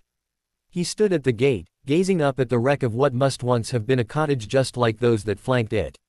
From the folder from Gringotts, Harry knew that while he owned the property, it was in name only, as the house had been converted into a monument to his parents by the Historic Building and Monuments Commission for Magical Britain upon the consent of Albus Dumbledore. The commission had decided to leave the building in its current state as a tribute to the Potters. Normally Harry would not have liked this, but he knew for a fact that the house had been a 17th birthday gift from his paternal grandfather to James Potter. His parents had lived there for a total of 3 years, and he had lived there for 1 year he barely remembered. So realistically, the house had no connection to Harry other than it being the place where his parents had died, leaving him the sole survivor. It might as well have been a hotel room or a rented cottage for all Harry cared. The commission had taken care to remove and store all personal items found in the house in the family vault, making the house that much less personal. Of course, even if Harry wanted the house, he really couldn't do much anyway, as the site had been given by his magical guardian legally. To get it back would involve time, money and effort that, as his account manager had told him, could probably be used to build another house just like it. The small percentage that Harry received from the admission charges for the tours, which were open from spring to autumn, as the owner of the property, tax-free, did help any lingering feelings of discontent he might have felt. So when he looked at the whole thing logically, the property was more useful as a monument than a privately owned house. He grasped the snowy and thickly rusted gate, not wishing to open it, but simply to hold some part of the house. At his touch, a sign rose out of the ground in front of him and the Longbottoms, who had finally caught up with him, up through the tangles of nettles and weeds, like some bizarre, fast-growing flower, and in golden letters upon the wood it said, "On this spot, on the night of the 31st of October 1988, Lily and James Potter lost their lives. Their son, Harry, remains the only wizard ever to have survived the killing curse. This house, invisible to Muggles, has been left in its ruined state as a monument to the Potters and as a reminder of the violence that tore apart their family." And all around these neatly lettered words, scribbles and various other magical graffiti had been added by other witches and wizards who had come to see the place where the boy who lived had escaped. Some had merely signed their names in everlasting ink, others had carved their initials into the wood, still others had left messages. Reading some of them, Harry could not help but be touched by the support that the common witch and wizard showed him. This was proof that the public at large did not blindly believe the prophet. Harry could see that some of the messages were about a year old. "Would you like to step inside?" Lady Longbottom asked from behind Harry. Harry looked at the house for a moment before replying, "Sure." He opened the gate. As he was the owner, albeit in name only. The wards surrounding the place recognized him and his companions as he walked in. Navigating up the path that was now surrounded by overgrown weeds, Harry led the Longbottoms through the doorway. The door itself was no longer there, having been blasted off. As Harry walked around the house, he was besieged with strange feelings of familiarity, as if this place held memories that he never knew he had, only to be brought to the forefront upon seeing the actual location, but nothing more than that. While he did have some memories of his time as a baby, thanks to organizing his mind, they were hazy at best. All he could remember of that time was swatches of color, snippets of sound and vague feelings that were the basics, mainly hunger, sleepiness, happiness and sadness. There were no clear memories of his 1 year here. He did manage to recollect his parents' voices though. So he wasn't too disappointed. They stood for a moment in the nursery where Harry had survived the killing curse, observing the room as the wind and snow fought with the wards to be let inside through the remains of the roof. It looked like a bomb site. Every surface of the room was blackened. The only area that was relatively untouched was a small cot which was miraculously intact and still standing. Harry guessed that this was where he was when the curse had hit him. The small brass plaque placed on outside of the crib may have helped him make that guess. As they exited the house and closed the gate, they spied a solitary figure slowly making her way toward them. Immediately, they tensed as Lady Longbottom and Neville brought their wands to bear. Harry also stayed a bit to the side and behind, sorely wishing he had his wand. So far he had only been able to perform the summoning charm, the banishing charm and the shield charm. Hopefully, if it came down to a fight, the assailant wouldn't be expecting a wandless banishing charm. With the slippery ground, it would prove to be quite an advantage. Squinting in the darkness, Lady Longbottom's eyes widened as she relaxed. Lowering her wand, she waved to the figure calling out, "Bathilda. It's been far too long. How are you?" The figure, an ancient woman, stopped and then after a moment shuffled towards the group which was now headed towards her led by Lady Longbottom. "Yes?" the old woman asked in a soft voice as her face, so lined with age that it looked cobwebbed, looked up, confusion showing in the eyes. "It's Augusta," said Neville's gran. The eyes lit up in recognition. "Augusta. Oh my, it really has been too long. How are you?" The woman's face broke out into a smile. "Would you like to come in for tea?" she asked expectantly. "Of course, here, let Neville help you with that," said Lady Longbottom as she gestured at the bags of groceries the old woman was carrying, which Neville immediately took, handing one to Harry. Bathilda's house, although clean, had the distinct odor of old age, something Harry noticed as the tiny old woman, stooped with age, opened the door to let them in. Sit down," the old woman said in a quivering voice as she waved a wand, just as ancient-looking as she was, lighting the candles. She took a seat on one of the sofas near the fireplace with a grunt, as she removed the scarf around her neck. Once she was comfortable, she cast a curious eye at the two boys who had joined her in the drawing room after placing the bags on the kitchen counter. "This is my grandson, Neville, and this is his friend, Harry Potter," said Augusta Longbottom, speaking slowly to the aged woman. "Boys, this is Bathilda Bagshot. Frank's boy, E.H." the old woman said as she peered at Neville. "You look a lot like him. It is nice to meet you finally." She then focused on Harry. "And is that little Harry?" she asked with a smile on her face. "My dear boy, you have grown so much. Come over here so I can have a look at you." She patted the space next to her. Harry tentatively walked over to the old woman and sat next to her.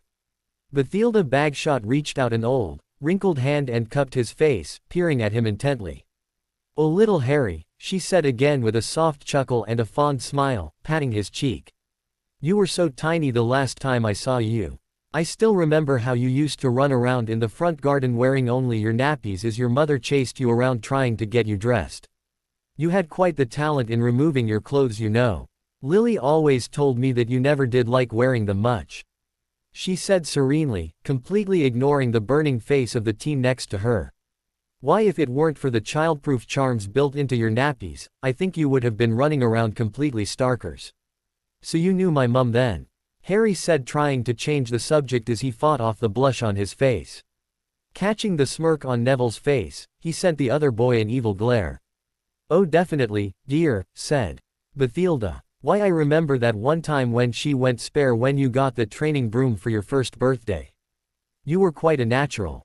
Smashed a vase and nearly killed your mum's cat. Though your father thought it was the funniest thing he had ever seen. Harry chuckled at this. That explained the vague memory of feeling the wind in his face and the sound of his mother chasing him around as his father was laughing his head off. As he tried to imagine the day, he felt a slight prickling behind his eyes. It was hard to imagine that there was a time when he was happy and had a happy family. "Oh, where are my manners?" Bathilda said rhetorically. "I suspect you all would like some tea." She asked her guests. "Of course you would, who wouldn't in this weather? Here, let me," she began as she started to heave herself out of the sofa. Now, Bathilda, there is no need for that," said Lady Longbottom firmly. "We do have 2 young, able-bodied men here. I think they would be more than happy to fix tea for us, wouldn't you, boys?" She asked the 2 of them. "Good," she said without waiting for a response. 5 minutes later, they were all sitting in living room sipping tea with Harry next to Bathilda and opposite Lady Longbottom and Neville. Harry listened idly as the 2 older women reminisced about days gone by. He still had trouble believing that he was sitting next to the Bathilda Bagshot, author of A History of Magic. Professor Bagshot, if you don't mind me asking, who is that in those pictures?" Harry said when it was just the 3 of them. Lady Longbottom had gone upstairs to freshen up. He had been looking around and had seen a golden-haired, merry-faced young man featured in quite a few of the photographs placed on the nearby chest of drawers, especially in the largest and most ornately framed ones. Please call me Bathilda, dear. I will have none of that Professor Bagshot nonsense. I am so old now that would be the only thing people will be calling me. One does like to hear one's first name now and again. Otherwise, I am afraid I might forget it," the woman said with another soft chuckle. Turning around, she peered at the chest of drawers where the pictures were kept. With a sad smile she said, "That is my great-nephew, Gellert." She wiped some dust off the large photo of the merry-faced young man which Harry had obligingly summoned wandlessly from the chest of drawers and given her. Curious, Neville came over to the sofa to stand behind the old woman. "Oh," said Harry. Judging from the tone, he assumed that this Gellert person was dead. "I'm sorry for your loss." "What? Oh dear, no, he isn't dead," said Bathilda looking up at Harry. "He's been sent away." "Sent away?" "Yes," the old woman said slowly.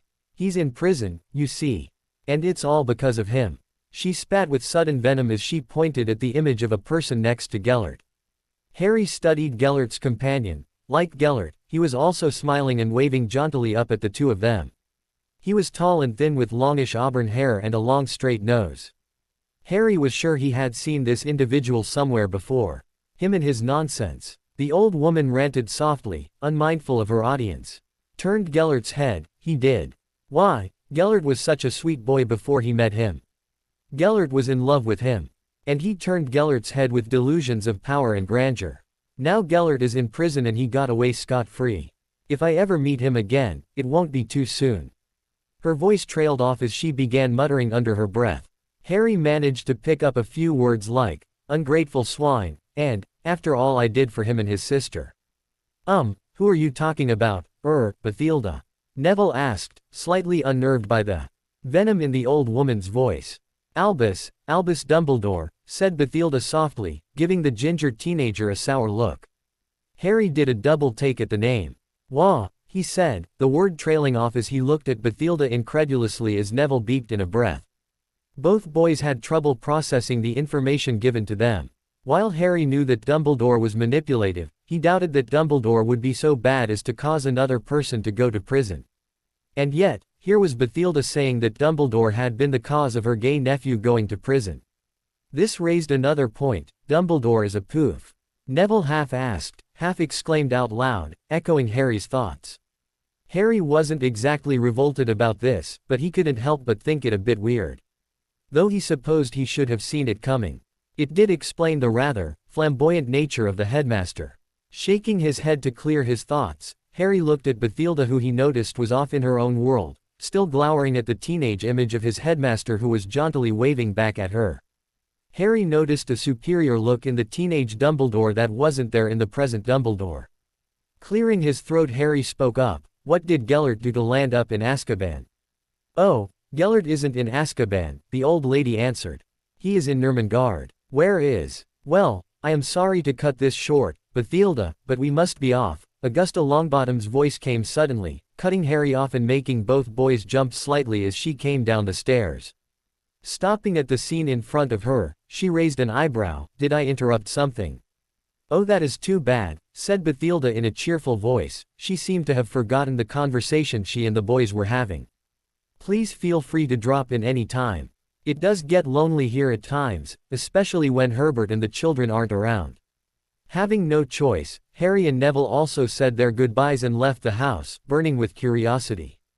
At the very least they had the name of the prison to go with. Perhaps they could find out who this Gellert is. Harry and Neville didn't discuss what the old woman had said to them, as they did not want to involve Neville's gran into this. That meant that both of them kept quiet about what the celebrated historian had told them. When Neville's gran had retired for the night, the two of them went to the library where they had decided to meet by unspoken consent. Do you know what she was talking about? Harry asked Neville. I'm not too sure, said Neville. I have heard about the place before. Saying this, he walked over to the history section in the library, running his hands over the spines of the books there.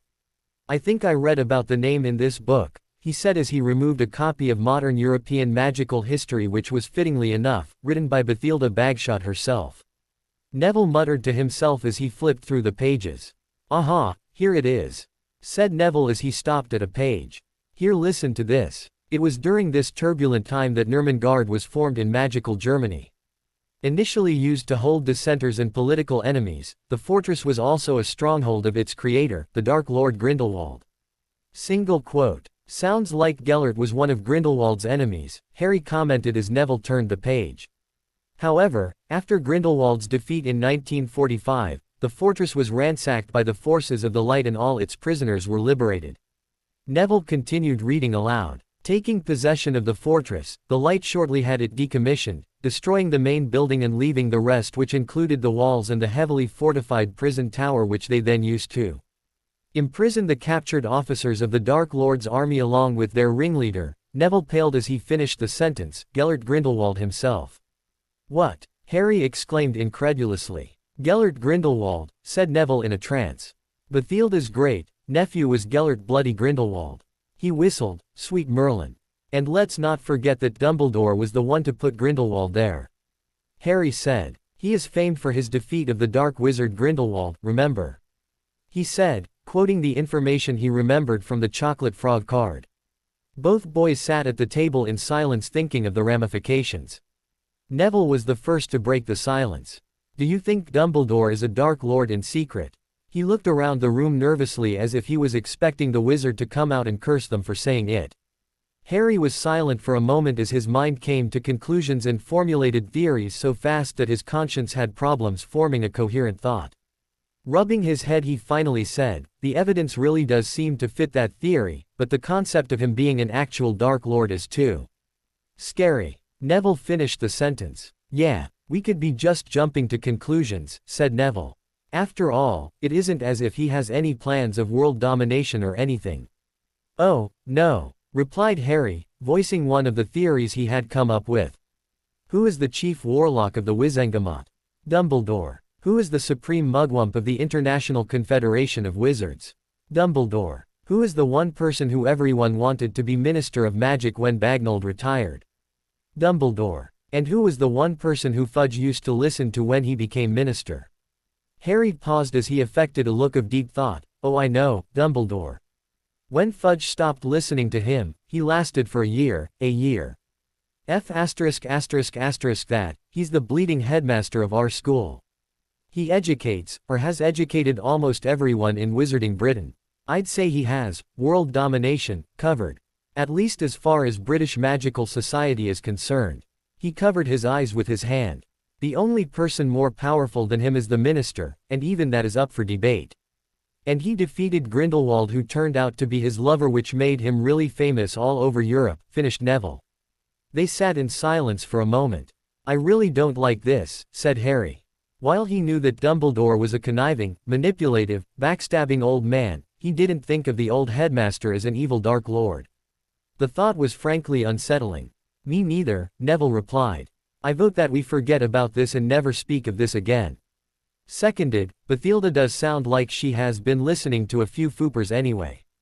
She probably had no idea what she was talking about. Even though Harry fervently nodded and agreed wholeheartedly, he couldn't help the little niggle of doubt that had lodged itself in his brain as he went to sleep. The next day at breakfast, 2 letters appeared on a tray next to Harry's plate. Wondering who it was that had written to him, seeing as he had written to his friends and Daphne the day before and wasn't expecting any replies yet he had not mentioned the visit or the incident, he opened the letter on the top. As he read through it, he gave out an exclamation of surprise. "Finally, my wand's ready." "Excellent," said Lady Longbottom. "We shall retrieve it in the afternoon. I was planning on heading to Diagon then initially to get a few supplies, anyway. You can accompany me to get your wand." "Thank you, ma'am," said Harry. "Neville, I expect you would like to accompany us?" Lady Longbottom asked, giving her grandson an inquiring look. "Yes, Gran." Nodding, the woman returned to her breakfast. Harry then reached for the other letter. Without bothering to look at the envelope, he slid it open and brought out the contents. As he read the letter, his eyebrows steadily rose higher and higher until he had a slightly gobsmacked expression on his face. Putting the letter down with a soft, he looked at his plate as he mulled the contents of the letter over in his head. "What's the matter?" Neville asked upon noticing the odd expression on his friend's face. Said Harry distracted. Looking up he said, "Oh, yeah, you remember what I told you about my meeting with the Queen, right?" Seeing his friend nod, Harry continued, "Well, I just got a letter from her." He paused for a moment as he stared at the letter. "Come St. George's Day, I will have the right to add the letters KG to my name." He grinned as he looked at his friend. Neville looked at Harry for a moment before the canute dropped. Widening his eyes, he grinned back at his friend and said, "Wow, congratulations, Harry." "Or is it, Sir Harry, now?" "It won't be till June, actually," said Harry reading through the letter again. "That's when the installation happens. And speaking of which," he turned to Lady Longbottom. "When will new members of the Wizengamot be installed, ma'am?" "On the first Monday of August, why do you ask?" The old woman replied. "Well, because I had given some documents to Her Majesty proving my claim to the title of the Earl of Grantabricage. Apparently the title is rather out of date as Grantabricage is modern-day Cambridge. As there cannot be an Earl and a Duke of the same place, she has decided to attach the title of Earl to the family name that held it initially." "Yes, that is standard practice now," said Augusta Longbottom. "All of the magical noble houses have had the same change done to them as the place names were given to the Muggle noble families.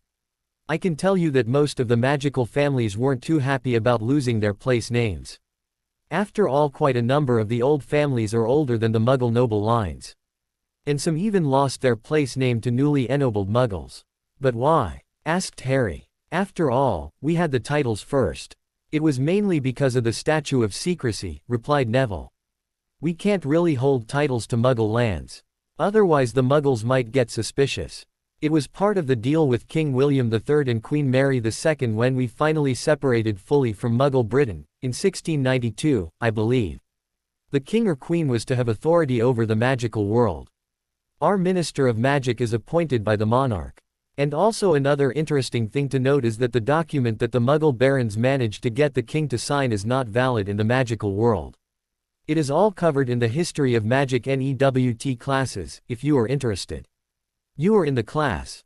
Harry asked slightly incredulously. "Yeah, bins might be more boring than a flobberworm, but I find the subject material to be interesting enough. Especially now, in the 6th and 7th years, where we study more recent events, you're going to be mentioned next year. Anyway, the point is that the sovereign's power is not limited as it is in the Muggle world. Of course, since there hasn't been a magical king or queen of Britain since forever, that isn't much of a problem. But, at the same time, nobody really wants to find out what happens if the monarch does decide to actively exercise regnal power, so we generally get along with whatever is decreed.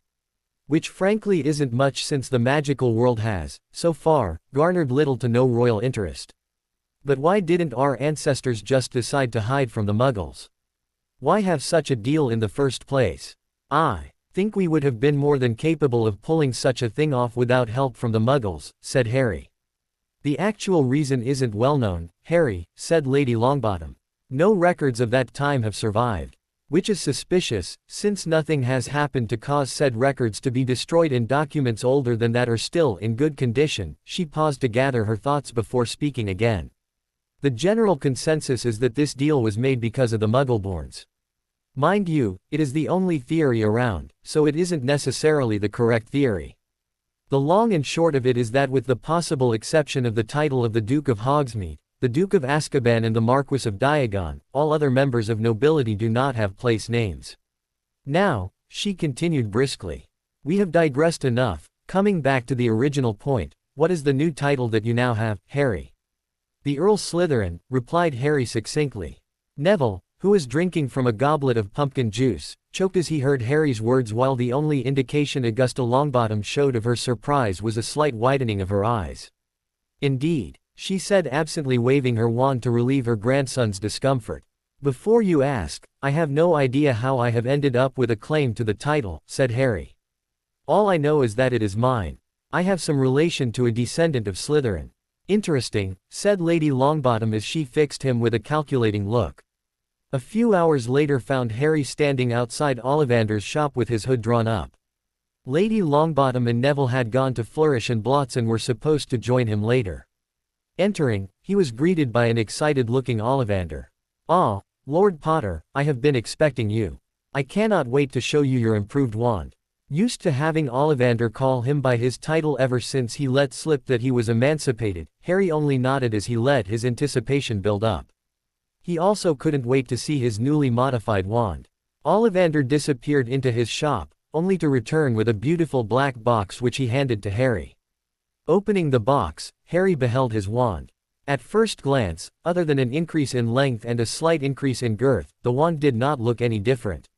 Looking at it closely, however, he noticed two thin strips of white spiraling out in a double helix from the handle and fusing at the tip, which he noticed was now sharper than before.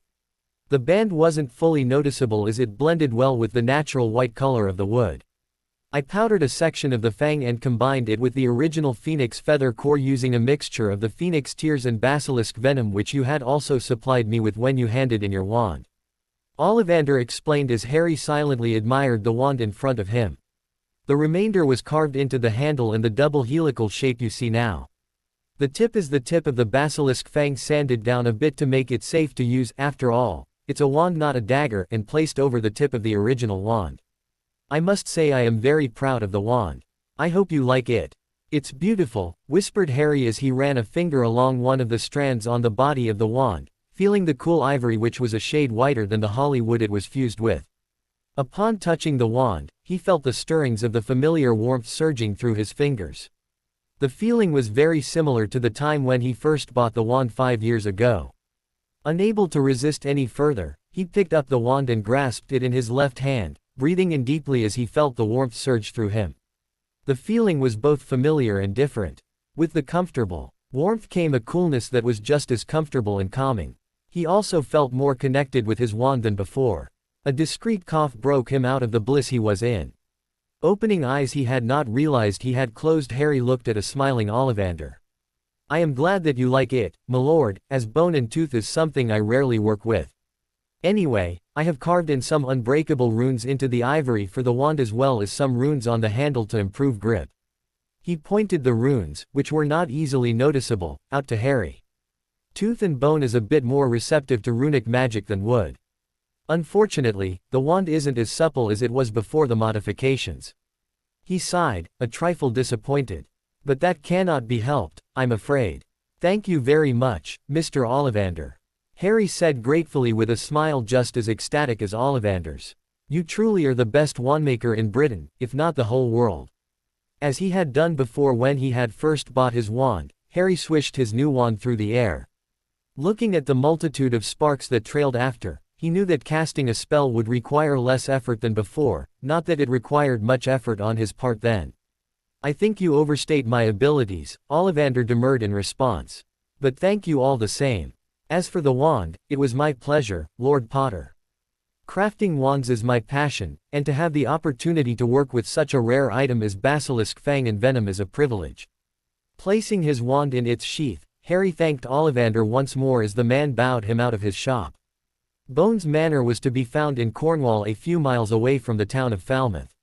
Situated in an isolated area and surrounded on all sides by the English countryside, the recently rebuilt large Elizabethan house was once full of members of the Bones family. However, in his first bid for domination, Voldemort decided to make an example of the family. As a consequence, 23 of 26 members of the family and all of the family house elves were slaughtered in one night. The survivors, William, his wife, Sophia and his cousin, Amelia, were alive only because they weren't around when it happened. Devastated, the surviving members hid themselves away in Muggle Britain in a house bought through William's Muggle-in-laws, which they then placed under a bevy of wards. Once Voldemort was vanquished and his Death Eaters captured or killed, William had set about renovating the ancestral manor. As a precaution, he also upgraded the previous wards, which were quite frankly pathetic, adding in a secrecy charm which, while not as powerful as the Fidelius, was good enough to ensure that future invaders would have a hard time searching for the place. As soon as the work on the house was done, William, Sophia and their daughter, Susan, moved into the manor. His cousin, on the other hand, was still attached to her townhouse in Bradford and had opted to stay there. However, now with her election to the position of minister, Amelia Bones decided that it would be in her best interest if she were to place herself under the family wards and added security of the ancestral house. While not as secure as the Minister for Magic's official residence, living there made it possible for Amelia to spend more time with her brother, sister-in-law and niece. And so, it was in Bones Manor and not the minister's official residence located in a hidden building right in front of the visitor's entrance to the Ministry of Magic that the annual Ministry New Year's party was held. Harry tugged a bit at his new dress robes as he observed his surroundings. The New Year's party was definitely different from the ball held in Longbottom Manor. For one, it was more relaxed with a small amount of formality present. The politicking that was prevalent in the Longbottom ball was muted here, with the party-goers mingling with each other with carefree abandon, the conversation light. The dance floor also saw more people on it, with the music a lot livelier. In short, it was a slightly more sober version of the Yule Ball held in Hogwarts 2 years back. Of course, that didn't make it boring, courtesy of the Italian female flair bartender who was as talented at mixing drinks as she was hot. Drinks in hand, Harry made his way back to his intended. "Where's Neville?" he asked, looking around for the boy. Harry wanted the blonde to get a drink if only to see the same he had seen. "He's with Susan," replied Ernie. "So I see you got drinks." He smirked at Harry as he nodded to the glasses in Harry's hand. "I would love to just hang out there and watch as she makes more. It's a pity that I'm not allowed to drink yet." He looked in the direction of the bar morosely. "Well, she does make non-alcoholic beverages, if you want," Harry replied. He held up his glass and continued, "I don't really know what it is, but it looks interesting." He took a sip. "Tastes good too. What I don't understand is why you are sticking to the non-alcoholic stuff. I mean, surely now you can drink since you are emancipated and everything." Anthony interjected. "Oh yeah, you can, can't you? In fact, I bet you could get us all drinks." Ernie spoke up with a look of dawning realization on his face, inadvertently interrupting Harry from informing them that the drink in his hand was in fact alcoholic. Michael Corner and Terry Boot, who were seated at the same table, perked up at Ernie's words. Soon Harry was faced with the anticipatory expressions of 4 boys. "Oh, don't be daft," said Daphne, coming to Harry's rescue. "Harry would have a hard time doing that, as I am pretty sure that the bartender will become suspicious if he were to ask for 5 drinks in a row." "The lady makes a good point," Terry said grudgingly as the other boys groaned. "But still, watching her make drinks would be fun. Too bad Harry here can't watch, seeing as he is about to be married." Harry was not surprised to hear Terry say this, as he suspected that by now his status and the contract would have been an open secret to anyone who had a family member in the Ministry of Magic. Smiling at Terry, he replied easily, "I'm about to be married, Boot, not lose my eyesight. And while I do not deny that the woman has a lot of talent, not only is she really old, but her beauty pales in comparison to the fine specimen sitting here next to me." His comeback had the boys laughing and the girls rolling their eyes as Daphne blushed. "To the soon-to-be married couple then," said Ernie ceremoniously as he held up his glass of butterbeer. After they set their glasses down, Daphne touched Harry's arm. "Harry, could we go outside please? I want some fresh air." "Sure," said Harry as he got up and followed Daphne. Making their way out of the manor, the couple strode along the snow-laden garden. Harry tentatively reached a hand out and was pleasantly surprised when she grabbed it and put his arm around her shoulders, leaning her head on his shoulders as they slowly meandered through the winding path. It took them a while, but they soon were huddled against each other in the second private spot they could find, as the first one was already occupied by a very busy Neville and Susan. "Your wand looks different," said Daphne idly as Harry put the aforementioned instrument back in its sheath after casting a warming charm on the both of them. "I had it modified," Harry explained as he leant back. Drawing the wand out again, he cast the self-named Patronus light charm on his right hand too. "Provide better light." "Wow," said Daphne as she looked at the silvery heatless flames on his hand. "That's beautiful. How did you do that?" Harry smirked. "What, this little thing? It's not much. I can teach you how to cast it now if you want." "Well," said Daphne in a trance, looking at the flames dancing on Harry's palm. That is to say, I cannot, not now," she snapped out of her daze. Looking at Harry she continued in a clearer voice. "Can we postpone this for another time? Perhaps when school starts again. I think I can wait 3 days. Right now, I just want to talk." Sure," said Harry wondering what it was. He had a feeling that she wanted to speak to him about something in private, but he didn't think that she would get to the point so soon. Underneath her cold exterior, Daphne, he found, was pretty reserved and not very comfortable talking to other people. It also took her a while to warm up to a person. Deciding to try something new, he conjured a jar in which he deposited the flames. "That works. Didn't think it would," he muttered to himself. Turning to Daphne, he looked at her expectantly, waiting for her to speak. Daphne stared into the distance, thinking about the past few months. Ever since she had found out about the marriage contract, things had been confused. She had known of the existence of the contract, of course, but neither she nor her parents had imagined that it would need fulfilling. After all, the only male Black was Sirius Black, and when he was alive, he was a criminal, a person living outside the law. It was both a relief and sad to find out about his posthumous exoneration. Sad, because not only did the man never get a taste for freedom, but also because the Black name, after so many centuries, had ended with his death. It was also a relief because that terrible and ill-thought-out contract would never need fulfilling. So it was a shock to the family when they found out that not only was there someone who was head of House Black, but also that the contract was still valid and now included this new Lord Black. The initial suspects had been either an ancient codger who had somehow managed to cling to life after so long, or Draco Malfoy, as he was the next male with the closest blood ties to Sirius Black. None of these options were desirable to Daphne. Not that she was any happier when she found out that it was Potter. Daphne's initial thoughts about Harry Potter were not charitable. From what she had heard about the boy, he seemed to be of the self-righteous, egoistical, holier-than-thou kind. In other words, a black-haired, green-eyed, Gryffindor version of Draco Malfoy. Armed with this knowledge, she decided her course of action. From what other people said, when she stared at a person without any expression in her ice-blue eyes which were even more noticeable thanks to her black hair, it intimidated them. So it was something she did with regularity as it did keep idiots away from her and also got her what she wanted, as far as her peers were concerned, that is. It did not work on her parents. Her close friend, Tracy Davis and her sister, Astoria had mentioned to her on separate occasions that she could be very assertive to the point of aggressive when she wanted to. They had never said that again after Daphne had told them very empathically that she was not like that at all. She might or might not have used the stare when saying that. And so, it was a completely non-assertive Daphne Greengrass who decided to take over the first meeting with her future husband Harry Potter. She started off the meeting with a lovely speech about how much she did not appreciate being married off to him. It was a speech that she was particularly proud of as she had been working on it for 2 whole days and incorporated many jabs at the Gryffindor. So she was understandably not amused when the prick decided to break down and start laughing in the middle of the speech. But that was when Harry Potter started changing her view of him. As soon as he had managed to get her to agree to something, even if it was the absurdity of calling him the Gryffindor Golden Boy, Harry had swiftly taken control of the meeting.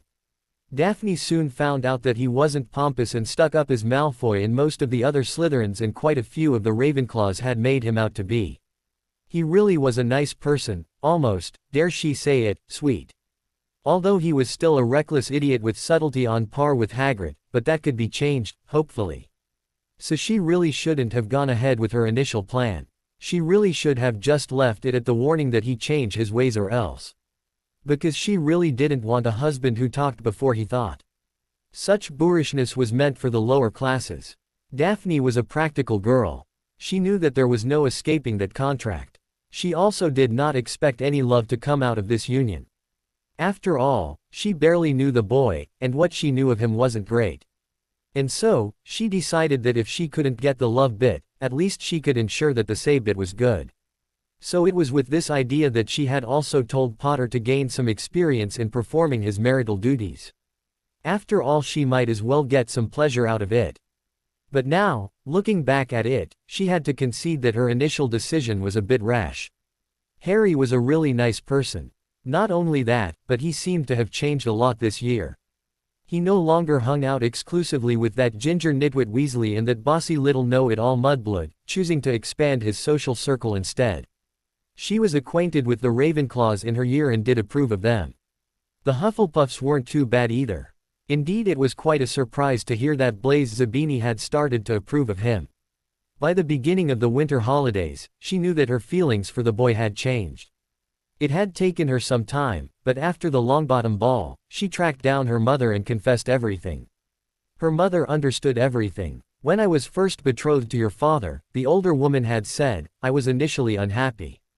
I thought that I would never love him, as we had never met before. Your father is 2 years older than me, as you know. And there I was, about to be married to him at 21. But you know what? After spending a year as his wife, we started to slowly like each other. And that feeling soon turned into love. You are lucky that you have started loving your fiancé before you got married. If I could change the past, I would only wish that I had met your father in school before we were to be married. That would have given us more days to be together. She smiled at her daughter. You made a decision based on what you knew, and you made it without getting all the facts straight. In other words, my dear daughter, you made a mistake. However, I don't think it is that bad a mistake. Both of you are so young. It is a good thing that one of you managed to test the waters, as it were. Although, I wish it were you as well, my dear. Her mother looked at her slightly disapprovingly. But now that you realize your feelings for him, I suggest that you make your intentions clear. Be brave, daughter, just like the Gryffindor your soon-to-be husband is. And so it came down to this moment. Taking a deep breath, Daphne looked into her fiancé's vibrant green eyes and then, unable to hold his gaze for long, looked at the ground as she began to speak. When I first heard that I was getting married to you, I was initially unhappy. I thought that I wouldn't be happy with you. So I thought that it would be a good idea that at least if I couldn't have love, I could be happy having a good shag now and then. But then, I got to know you. And I don't think I can bear seeing you with all those girls now. I shouldn't have asked you to do that in the first place.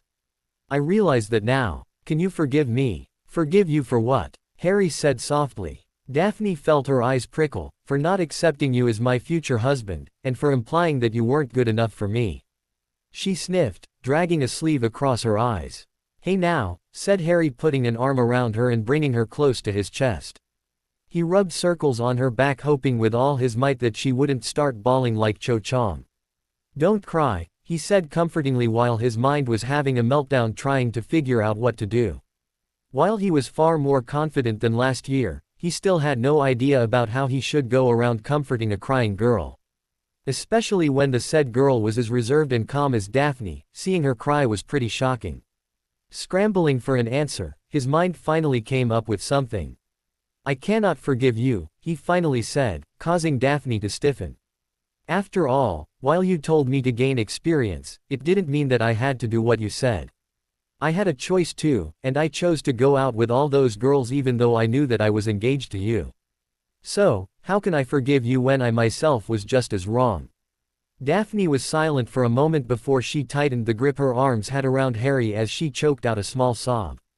Harry grunted at the sudden increase in pressure. Laying his head on hers, he keyed the top of her head and said, At first, I will admit that I was happy to be given the opportunity to go out with so many girls, despite being engaged to you. But then after a while I realized one thing, all the girls I went out with paled in comparison to you. None of them were capable of making me laugh the way you do. And few still are capable of treating me as an equal. I don't really know if what I feel for you is love, but it certainly is something. Truth to be told, I was planning on bringing this subject up myself soon. After a moment, Daphne finally pulled away, embarrassed although she did not object to Harry's arm around her. Harry silently handed her a handkerchief he conjured with his wand, which she accepted with a grateful smile as she wiped away some of the dampness in her eyes. Looking at her through the ghostly light of the silvery fire, he couldn't help but think that she was beautiful. She wasn't pretty in the way he preferred, for one. Harry wished that she was a bit more, but she had a certain allure about her. Her svelte figure reminded him of a large cat, and her ice blue eyes and clear, pale skin were a striking contrast to her black hair. But the one thing Harry appreciated the most about her was that she had her head screwed on straight. Her personality wasn't abrasive, although he did wish that she would talk more. Then again, it only encouraged him to listen to her more when she did speak up. Her tongue was as exceptionally sharp as her wit. A major plus point was that she did not seem to be the human hosepipe that was a certain Ravenclaw he had gone out with last year.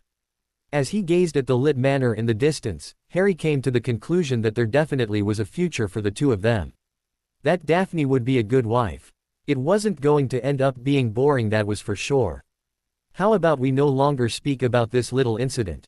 Deal, said Harry. They lapsed into silence. They were soon jolted out of their thoughts by cries of, "Happy New Year!"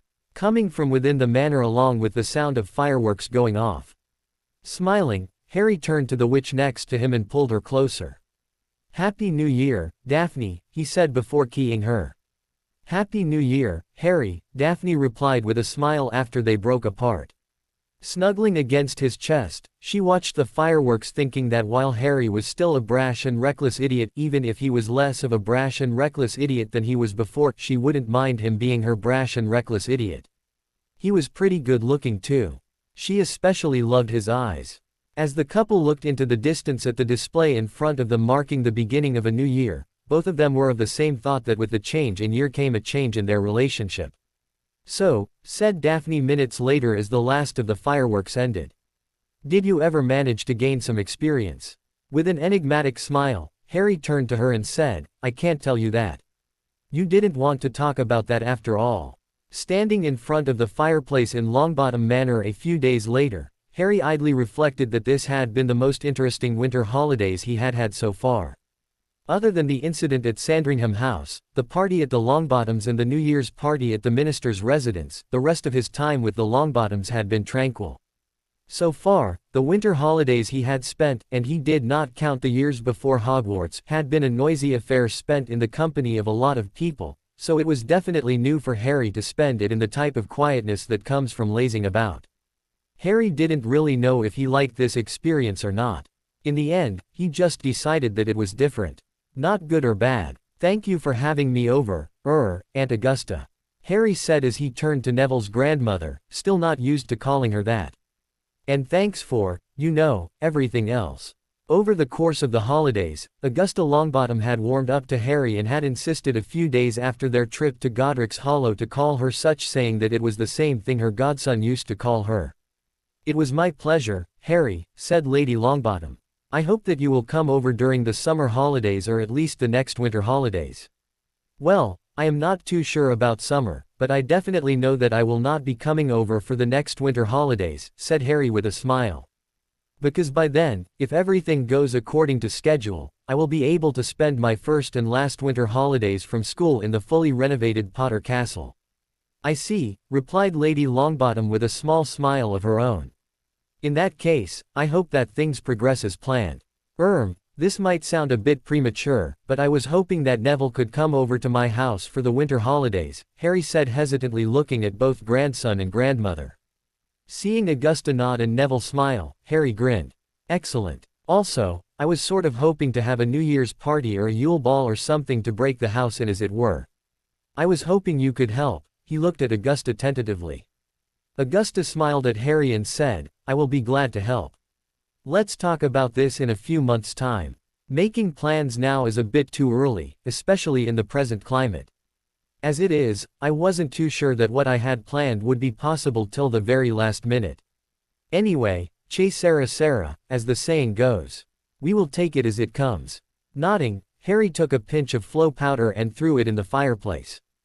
Bidding Neville's grandmother a final goodbye, he picked up his bag and stepped into the emerald fire and shouted, "McGonagall's office." He caught one final glimpse of the drawing room and a smiling Lady Longbottom before the flames engulfed him. Spinning very fast, he caught blurred glimpses of other wizarding rooms, which were whipped out of sight before he could get a proper look.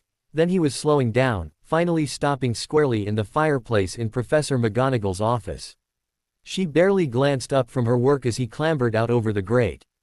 "Afternoon, Professor," said Harry cheerfully. "Good evening, Potter," said the Transfiguration teacher, acknowledging him with a minute nod. "Do try not to get too much ash on the carpet." In response, Harry drew his wand out and with a sweep of his arm, vanished the smudges of ash that he assumed came from previous students. In light of the current situation, the Ministry had authorized a one-time flow connection to Hogwarts from various wizarding homes so that students could get to school safely. Those students who didn't have a flow connection or a wizarding fireplace had the option of either using the fireplace at Gringotts for a nominal fee of 5 nuts, or the one in the Weasleys' Wizard Wheezes, which was complimentary provided that they bought a product from the store and felt like risking Fred and George before stepping through. "Thank you, Potter," said McGonagall gratefully. "A point to Gryffindor, it really is nice to see that common courtesy hasn't escaped all of today's youths." "It was no trouble, Professor," replied Harry with a smile. Straightening his robes that were still immaculate due to the impervious charms placed on them, he waited for Neville to come through. The B***-owned wizard soon appeared in a flash of green fire tinged with blue. Seeing Harry's questioning look, Professor McGonagall explained, "The fireplaces have been warded to detect any dark objects so that nothing untoward is brought in. Hence the blue glow. What happens if someone does bring in something dark? The wards will flare red, and the individual will be unable to step out of the fireplace until he is released by a teacher." Professor McGonagall replied briskly, "Now, unless you have anything else to ask, I suggest you two make yourself scarce. I do have work to do. Oh, and Potter." Hearing Professor McGonagall call him, Harry turned around at the doorway. Seeing her holding a roll of parchment out, he came forward to take it with an enquiring expression on his face. "The announcement for the upcoming apparition classes," McGonagall explained. "Do put it up on the notice board tomorrow morning." "Sure, Professor, first thing." Taking the roll of parchment, Harry left her office with Neville. Looking at the announcement in front of him, Harry began debating about what to do with the lessons. He had no idea that there would be classes for the 6th years.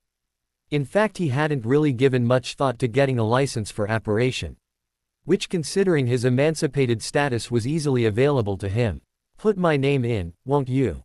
Neville's voice broke into Harry's thoughts.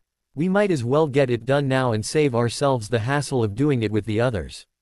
"Good idea," said Harry as he put the parchment up against the wall and taking Neville's self-inking quill wrote down both their names, figuring that it would be a good idea to put his name down to avoid suspicion. He might have to hold back in the class though. It's good to be the captain. As they were about to turn into the corridor leading to the tower, they heard a loud grating noise that took them a moment to recognize as someone's voice singing at the top of their lungs, and doing it terribly. "I'm forever blowing bubbles. Pretty bubbles in the air. They fly so high, nearly reach the sky. Then like my dreams they fade in. Die. All right, I'll open, just shut the hell up." "Hey, Dean," said Harry as he spotted the boy who was standing outside the open entrance to the common room with a triumphant expression on his face. "Harry, Neville, how was your holiday?" "Great, what's with the singing?" said Neville as he and Harry reached the entrance. At the question, Dean grinned broadly and said, "Oh well, the fat lady wasn't opening, apparently the password's changed. So, since she wouldn't let me in and I wasn't about to wait to be let in, I told her that I didn't bloody know the password since I wasn't here and to let me in, but she wouldn't budge. Then I noticed that she was hungover, so I threatened to sing loudly till she let me in." He smirked. "I didn't even get to finish the first verse." Chortling, the three of them entered the common room. "Oh, come on," said Harry incredulously. For standing there, locked in a kind of vertical wrestling match, were Ron Weasley and Lavender Brown. "Well, They aren't doing anything too inappropriate, said Neville warily as if ready to close his eyes at a moment's notice. Thank Merlin for small mercies, said Harry sarcastically. He was interrupted by a squeal of, Harry. As Hermione came up to him.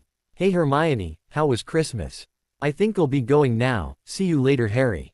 Said Neville. Hermione, he said with a pleasant smile that Harry knew, thanks to being with his friend for the past week, was patently fake. After all, it was the same smile he pasted on when talking to someone boring. Coming, Dean. The blonde boy said to Dean, the smile on his face turning genuine. Oh, it was fine, didn't do too much. Anyway, I have something for you Harry. Hermione said as she handed him a roll of parchment.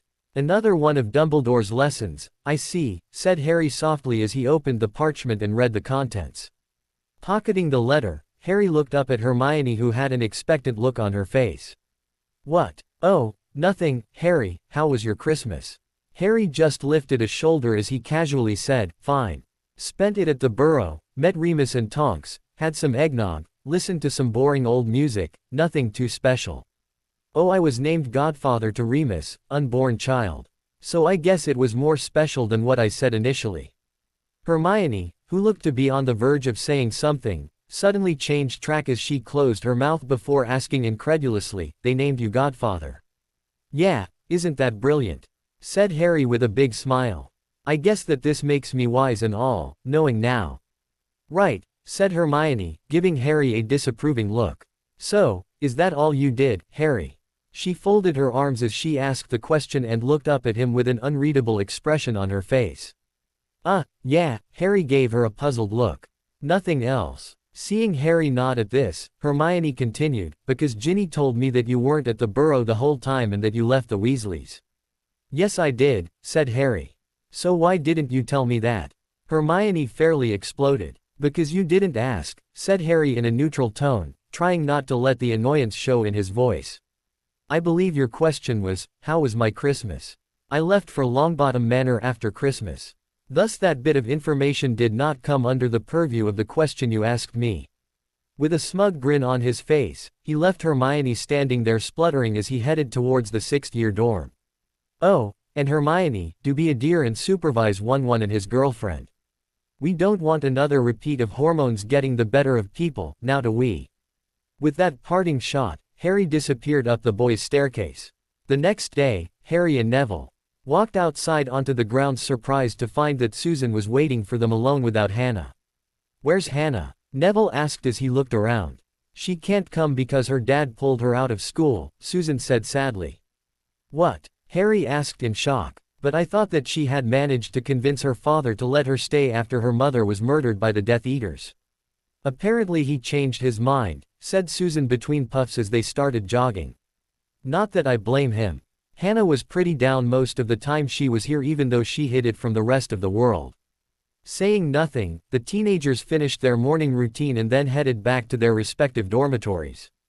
As soon as Harry finished with his bath, he walked back down to the common room with the roll of parchment in his hand announcing the upcoming apparition classes. It wasn't the first thing in the morning, but Harry felt that it was close enough. After all, the common room was still empty. The apparition classes were the only thing the other 6th years could talk about. And after word got out that Harry had been taken by someone via side-along apparition, thanks to a certain ginger, the teen soon found himself inundated by questions from the other 6th years asking about how it felt. Well, you feel this squeezing sensation as if you were being forced through a tube, Harry said to his rapt audience consisting of all his fellow Gryffindor 6th years. But I am sure that you all know that, he added in on impulse putting on a casual air. What do you mean? Parvati asked curiously. Well, it's nothing much, but I used to apparate all the time when I was a kid. Didn't know what I was doing though at that time. But I used to pop around my neighborhood a lot after I found out I could do that when I once accidentally appeared on the roof of my old primary school. This was before I got my acceptance letter to Hogwarts and knew of the existence of magic. I think I was 6. Seeing the gobsmacked look on their faces, Harry put on a confused expression. Isn't that common? I mean, I am sure that most of you must have done it a lot. Mate, nobody has consciously apparated before getting their Hogwarts letters. Sure, some of us may have done it as accidental magic, but you are the first person I have heard of that has done something like that. Seamus said carefully as the others nodded slowly, some with skeptical looks on their faces. Oh, said Harry. He put on an expression similar to the one he had on his face from the time when he found out in his second year that talking to snakes wasn't a common gift. And so by the end of the day, the whole school knew that Harry Potter was capable of apparating from the time he was a small child. Though by then, the whole student population was certain that Harry was 4 when he first apparated. The news had garnered a lot of mixed reactions. Some were in awe of him while the others wondered if this made Harry eligible for an immediate license. Most, however, were skeptical about this fact. Harry really didn't mind the skepticism. He knew that he could prove them all wrong by the time the first class started up. It was a stroke of genius on his part. This way, he wouldn't have to worry about picking it up too fast. Although, he really didn't care much for the added popularity and attention he was getting, but he had to bear with it. It was the trappings of fame. At least this time it was for something he had supposedly done. As the day ended, Harry sneaked off and reluctantly headed to Dumbledore's office. As he muttered the password, he couldn't help but feel a bit of trepidation along with the anger and resentment that the old man's name elicited in him. He hadn't met Dumbledore ever since their eventful meeting after that fateful Hogsmeade trip, so he did not know what the old man was planning or had planned. It had not escaped Harry that Dumbledore was powerful, both magically and politically. And Bathilda's story of his childhood had not exactly given him a ringing recommendation of the old man's morality. So he knew that the conniving old man could do something sneaky. "Ah, Harry, come in," said the old headmaster genially. Smiling politely, and not saying anything, Harry sat down in front of Dumbledore. He looked at the pensieve placed on the desk and the files containing memories before looking back at the headmaster blandly. Harry had noticed that Dumbledore had not called him to his office after he had basically shouted at the man and had accused him of being all those things. He was initially relieved about this as he thought that the old man had decided not to pursue Harry or had realized that Harry wasn't going to take any excuses. However, after observing the headmaster sitting there at the teacher's table every mealtime, that initial feeling of relief was replaced by the thought that the headmaster really did not care what Harry thought of him. And if he did not care about that, he did not care about Harry at all and never did. The thought festered and over time, it had the effect of burning away any hatred Harry had towards Dumbledore. For the longest time, Harry thought that hatred was the opposite of love, but now he realized that it was indifference. Because when it boiled down to it, hatred, like love, was an emotion. Since the headmaster did not really care about Harry, Harry decided that he shouldn't care either. So, over the course of the winter holidays, he had decided to adopt a mien of polite aloofness towards the headmaster. Their relationship was one of business, brought about by war. There wasn't anything personal about it. Not that it would stop him from finding an opportunity to exact revenge on the headmaster. Albus looked at the young man in front of him curiously. Initially he wanted to summon the boy back to his office the very next day after their tiff to try to calmly explain things to him. He knew that Harry would have calmed down sufficiently enough to be reasonable. However, with Miss Perks being admitted to hospital and her subsequent death had led to a long discussion with the Board of Governors and the OR department about the future of the school and subsequent security measures. Then a sudden development in a new lead into Tom Riddle's past had cropped up. Thanks to these events, Dumbledore had to postpone meeting with the boy to this day, more than a month after they had last met. And so, Albus Dumbledore fully expected to be met by a sullen and defiant teenager. What he was unprepared for was the bland look on the boy's face. There wasn't even a look of challenge or triumph in the boy's eyes. He had heard that the boy had gone over to the Longbottom's place for the second half of his holidays after Christmas, and wondered if this was in a way a challenge towards the instructions he had given Harry all those months back at the Burrow. Harry spent the next long minute of silence looking around at the room. He absently noticed that the instruments and their tables had been repaired. "I hear that you met the Minister of Magic over Christmas." Dumbledore finally broke the silence. Harry answered the half-question half-statement with only a nonchalant, "Yeah," before lapsing into silence. After all, his new attitude towards the headmaster didn't mean that he had to participate in, or initiate, a conversation with the man. Dumbledore sat there considering the teenager in front of him. It always is so hard to get information from teenagers, he thought, not for the first time in his long life. She wanted to meet you ever since she came into office, he finally said. I felt that it wasn't prudent to grant her wish seeing as it came very close on the heels of Cornelius's scheme to use your name to boost his ratings and keep him in office in the last few days of his life as minister. You do have to admit that it is very suspicious. True, said Harry. However, he continued, almost reluctantly, your suspicions were unfounded. She did not attempt to recruit me. Her words were somewhat along the lines of, I am not desperate enough to use a 16-year-old schoolboy to keep myself in office, I believe. Then what did she talk about? Dumbledore asked curiously after another pause. Nothing really, I just had a 10-minute pleasant conversation with the Minister of Magic. She did not have anything of great import to tell me or share with me. Upon seeing the look of polite incredulity on Dumbledore's face, Harry said defensively, what, it's true. Dumbledore still had his eyebrows raised when he replied. So the minister has wanted to meet you for so many months just so she could have a small chat. He said slowly. Forgive me, Harry, but I find that a trifle hard to believe.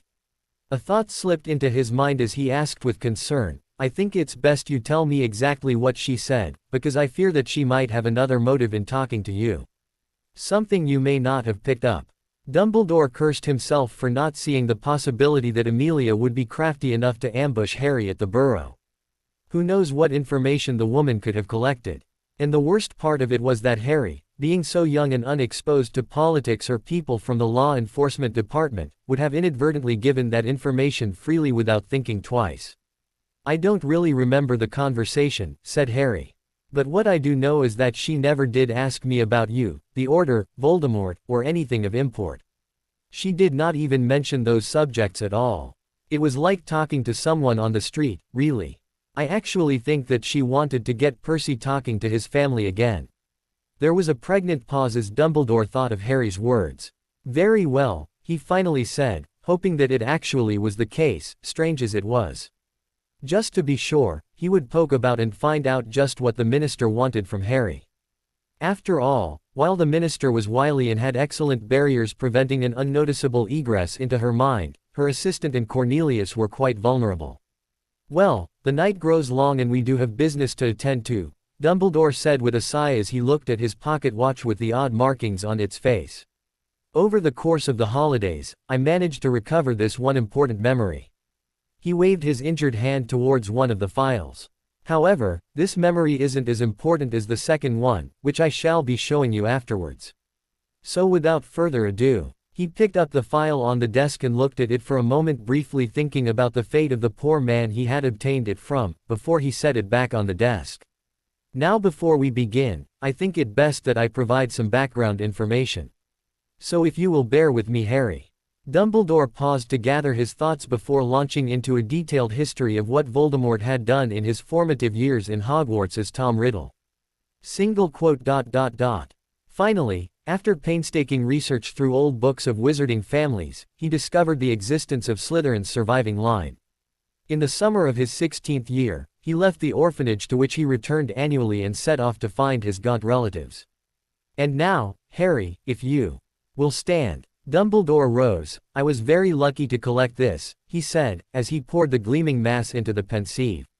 As you will understand when we have experienced it. Shall we? Harry stepped up to the stone basin and bowed obediently until his face sank through the surface of the memory. He felt the familiar sensation of falling through nothingness and then landed upon a dirty stone floor in almost total darkness. Several minutes later, both headmaster and student were ejected from the pensieve. Contemplating the memory Harry had seen in the pensieve, he said, I guess that the unnatural darkness that came about near the end was Voldemort's doing. Indeed, said Dumbledore with an approving nod. Voldemort evidently erased the memory of the what happened next from Morfin's mind before continuing to do whatever it was he planned to do. Let me guess, said Harry dryly. He then waltzed into town, walked up to the manor in the village, rang the doorbell and said, hi, to his dear old dad. Oh, and he also showed him his uncle's wand and what it could do. Quite, said Dumbledore, feeling his lips quirk upwards despite himself. The next morning, the maid working for the Riddles was seen running down High Street screaming about the triple murder. The Muggle authorities do not know what or who killed the family to this day, I believe. However, the Ministry of Magic knew of a Muggle hater that lived near the village, so the first person they came to visit was, naturally, Morfin Gaunt. They did not need to even question him, or even use Veritaserum since he was ready to admit to killing the Muggles, giving details only a murderer would know. And as you have guessed, Morfin's wand also was proven to have killed the Riddles.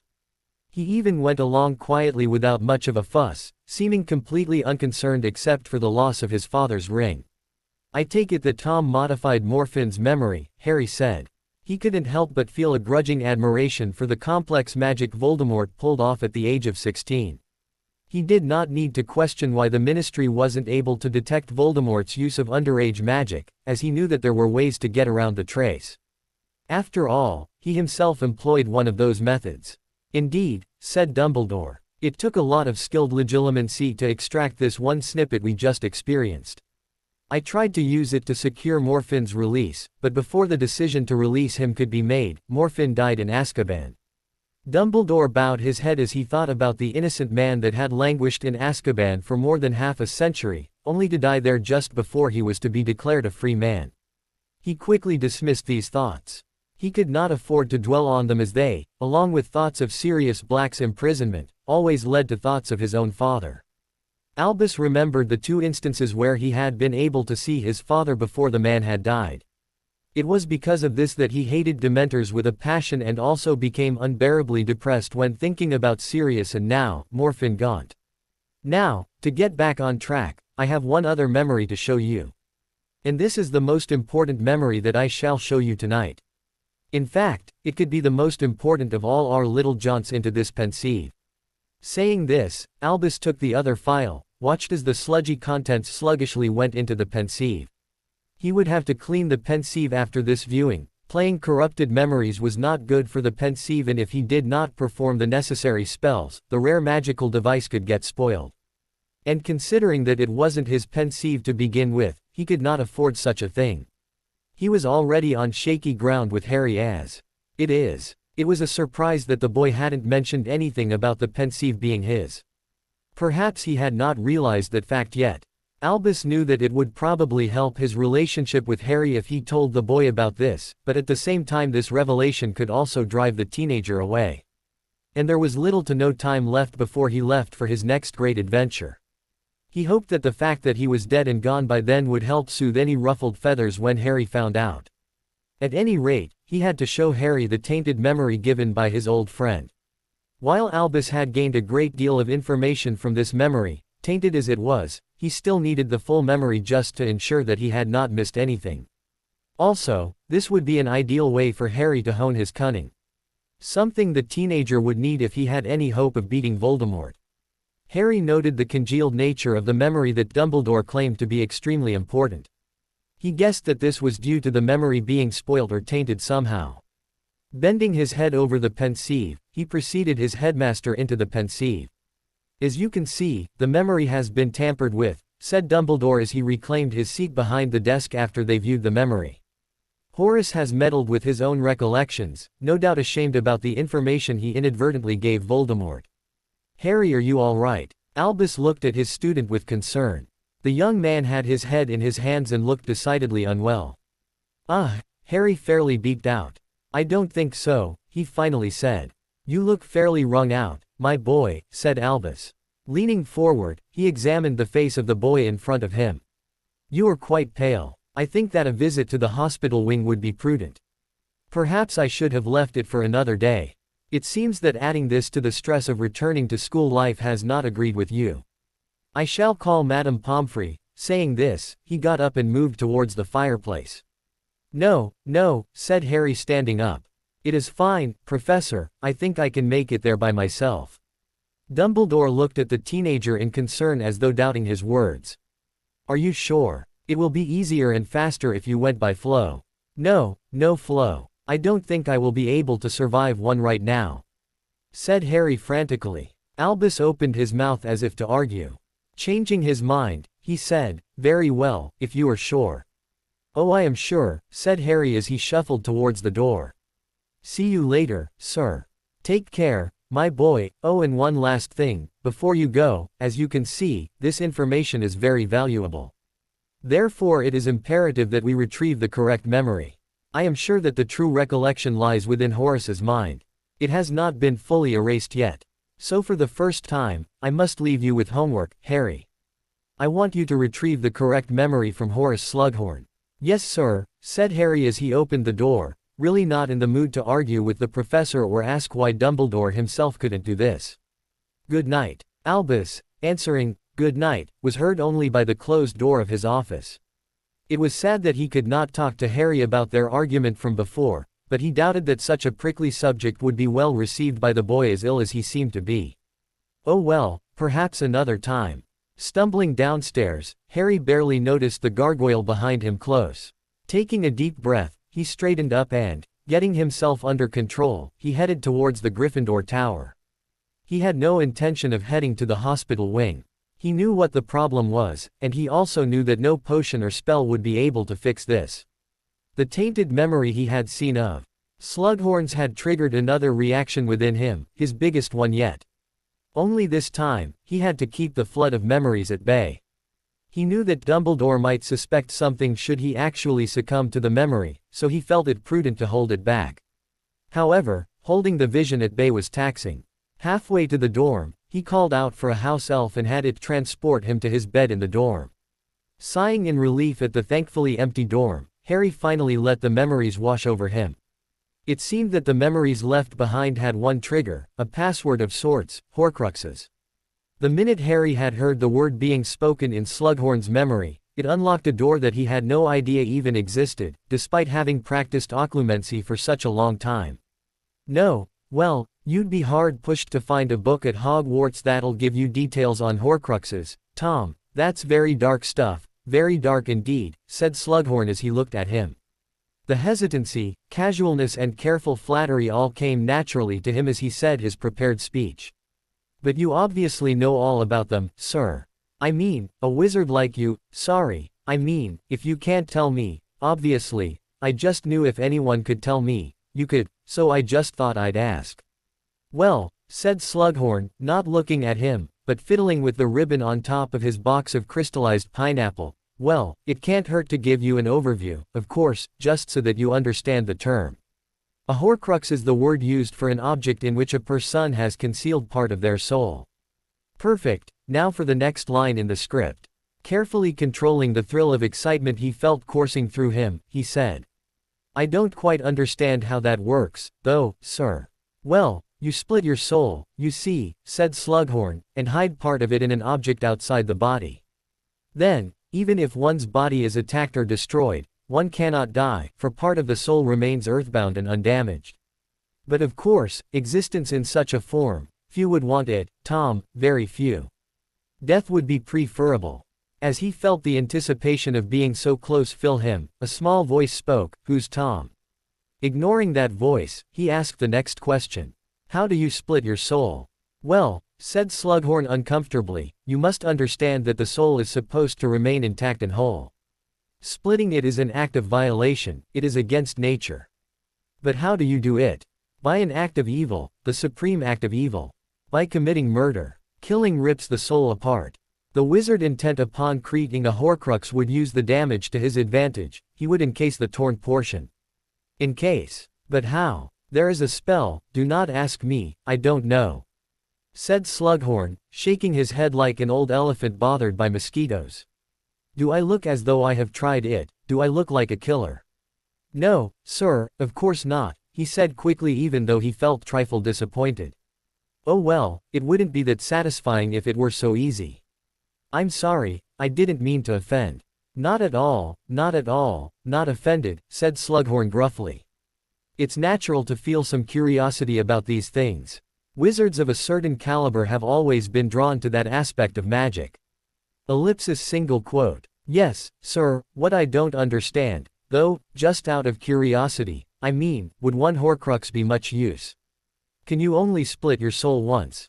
Wouldn't it be better, make you stronger, to have your soul in more pieces? I mean, for instance, isn't 7 the most powerfully magical number, wouldn't 7? Merlin's beard, Tom, yelped Slughorn. 7. Isn't it bad enough to think of killing one person? And in any case, bad enough to divide the soul, but to rip it into 7 pieces. Slughorn looked deeply troubled now. He was gazing at him as though he had never seen him plainly before, and he could tell that the professor was regretting entering into the conversation at all. Not that it mattered much to him, he had all the information he needed. Besides, a few days later and things with the old duffer would be back to normal. Of course, Slughorn muttered, this is all hypothetical, what we're discussing, isn't it? All academic. Yes, sir, of course, he said quickly. It looked like he wouldn't have to work at easing the old codger's mind that much. But all the same, Tom, keep it quiet, what I've told, that's to say, what we've discussed. People wouldn't like to think we've been chatting about Horcruxes. It's a banned subject at Hogwarts, you know. Dumbledore's particularly fierce about it. Ellipsis single quote. I won't say a word, sir, he said before he turned around to leave. Harry had barely a moment to register his current surroundings before he was assaulted with snippets of new memories. He finally had researched the spell. Performing it non-verbally, he thought of the death of his father. He actually saw himself standing over the man, looking into the feckless Muggle's eyes as he blindly pointed his wand at his bare chest. A gray wisp of smoke slowly erupted from the center. Unable to keep his stoicism, he let a scream echo throughout the large chamber he was sitting in. Panting, he focused on the ring he had stolen from his squib of an uncle, and with another scream, pushed the mist into the stone. The death of the mudblood was unfortunate, but it served his purpose well. Once again, he was transported back to the memory of her death. The look of shock on her face was exquisite. Smiling slightly, he blindly pointed the wand at his chest again. The pain was slightly lesser, and the mist that rose was a deeper gray, but he didn't care. He pushed it into his diary. He panted as he looked at the diadem in front of him. He finally had his revenge on the old bastard who fleeced his mother, worthless as she was anyway. This diadem would be hidden in Hogwarts, in the hidden room. The one room he was confident that nobody knew of. Right under Dumbledore's crooked old nose. He looked into the green eyes of the baby who was prophesied to destroy him. The little brat's death would help cement his immortality. He was surprised when the curse, as green as the brat's eyes, came back at him, ripping him in two and out of his body. He felt himself dissipating. His only hope was the living thing in the same room as he was in, the thing that destroyed him. He acted. Gasping, Harry found himself back in the present. So that is what a Horcrux is. He thought silently as he got his breath under control. He instantly felt revolted. To think that Voldemort would go to such lengths to achieve immortality was pretty nauseating. He truly had delved in the darkest of dark arts. It certainly explained the significance of the items that had triggered those visions in the past. Hufflepuff's cup, Slytherin's locket, the Gaunt ring, or was it the Peverell ring? They were all Horcruxes, and aside from the ring, Harry had the rest in his possession. Well, aside from the ring and the diadem, and the ring really did not count as it had been destroyed already. After all, the stone was whole when Voldemort had converted it into a Horcrux. Of course, the most distressing bit was the fact that a piece of the bastard's soul was lodged in him. Even if it no longer was within him, the thought that he had carried such a taint for so long wasn't pleasant. Unconsciously, Harry moved toward a mirror. It was a long time since he had last looked at his scar in a mirror and observed it. The scar, which in years past had always been so vivid and clear, had become rather faint in the past few months. In fact, he actually had to struggle to find it in the low light of the empty dorm room. This was a visual confirmation of what he had suspected all along. The scar was no longer cursed and he was fully free of any fragment of Voldemort's soul. What was more, Voldemort was no longer immortal because of him. Or at least he was less immortal, if that was possible. From what he understood, Voldemort had split his soul in half 7 times. Or was that 8? Somehow, Harry doubted that Voldemort knew that he had made him a Horcrux. So there was a distinct possibility that the man had split his soul once again after regaining his body. Harry did the math in his head. That meant that Voldemort had 1/256th of a soul left in his body. If Harry's calculations were right, that was a tiny amount of soul to have in a body. Suddenly Harry's eyes flew open. Dumbledore knew. He knew about the Horcruxes. And he knew what they were. After all, it was too much of a coincidence that Harry had seen memories involving an item that was later on turned into a Horcrux. And that meant that Dumbledore knew, or suspected that Harry was one himself. The thought sent chills down his spine. Unbidden, a conversation he had with the ancient headmaster 4 years ago came back to him. Unless I'm much mistaken, he transferred some of his own powers to you the night he gave you that scar.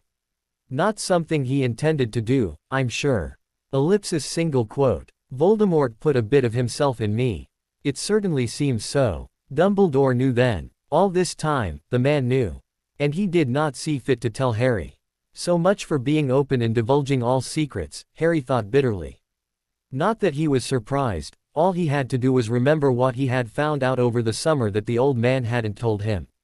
But this was big. It meant that Dumbledore had known all along that Harry was a Horcrux, and from what Harry knew of them so far, to make Voldemort mortal, one had to destroy the vessels his soul fragments were in, as in the Horcruxes that he had made. At least conventionally, the thing with the possession and whatever it was that he had done definitely fell in the unconventional category. So that meant that Dumbledore had been plotting his death all this time. Harry's mind whirled with different scenarios. Was this why he was dumped out in the cold with magic-hating Muggles? So that if the cold November night didn't get his 1-year-old body, the Muggles would. Was the circus that was his first year, the potentially lethal detention, and finally the thing with the stone, an attempt to finish him off? Did Dumbledore encourage the events in the following year? Did he stop when he realized that there was a possibility of Voldemort having more than one Horcrux? Harry shook his head. Thinking about this wouldn't help any. It was all in the past. What mattered now was the present. And presently, there were 2 people who would love to see him dead. 2 people who had the common goal of killing him off. Dumbledore and Voldemort. And he needed to kill them first before they got him. Harry left for the common room after his bath the next morning, feeling a mixture of intensity and dread. The revelation that came from viewing the memory had lifted a veil from his eyes which he did not know was there to begin with. Everything seemed so much clearer now. To kill Voldemort, he would first need to destroy the Horcruxes the Dark Lord had created. And out of the 6 the evil wizard had knowingly created, 2 had been destroyed, 2 were in Harry's possession through sheer dumb luck, and 1 was within walking distance from Harry's current location. All Harry would have to do was go to the room of requirement, find and take Ravenclaw's diadem, and then destroy it and the remaining Horcruxes. That would make Voldemort vulnerable. Of course, killing Voldemort would be a problem itself, however, at the same time Harry had been putting in a lot of hard work into training his magic. When he wasn't practicing with Neville, he was up against the best the room could throw at him, which included dueling tactics the castle had observed over the 1,000 years of its existence. How a piece of man-made architecture managed to observe and reciprocate dueling strategies was explained after Harry read through Slytherin's journals. After meeting Godric, Salazar set about teaching the younger man the finer aspects of magic, keeping certain secrets behind for himself and his heirs. Over the course of the next few years, they eventually met Rowena Ravenclaw and Helga Hufflepuff.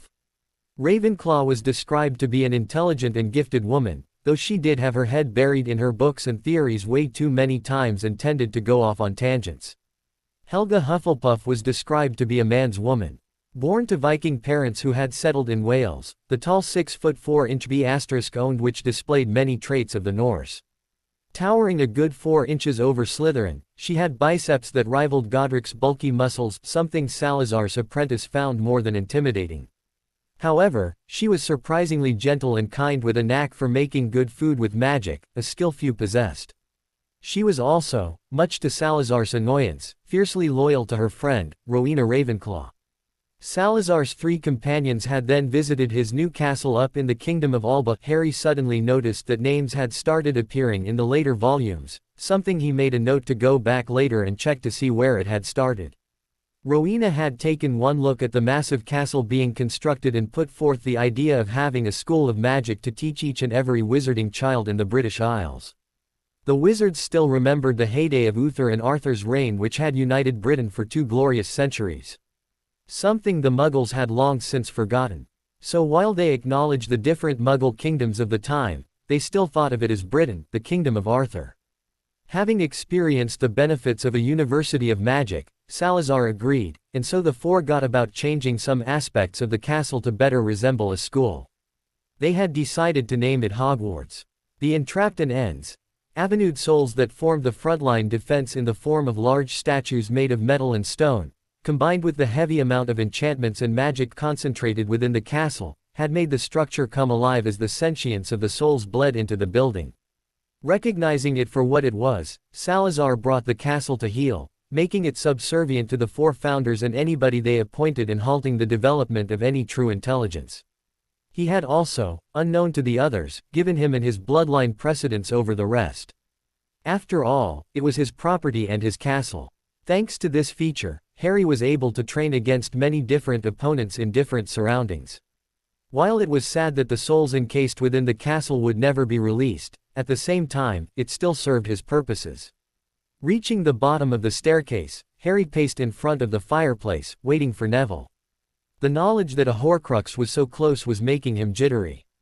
He already had to control himself from rushing off the last night to get the diadem. Taking deep breaths, Harry calmed himself. Now was not the time to rush into things.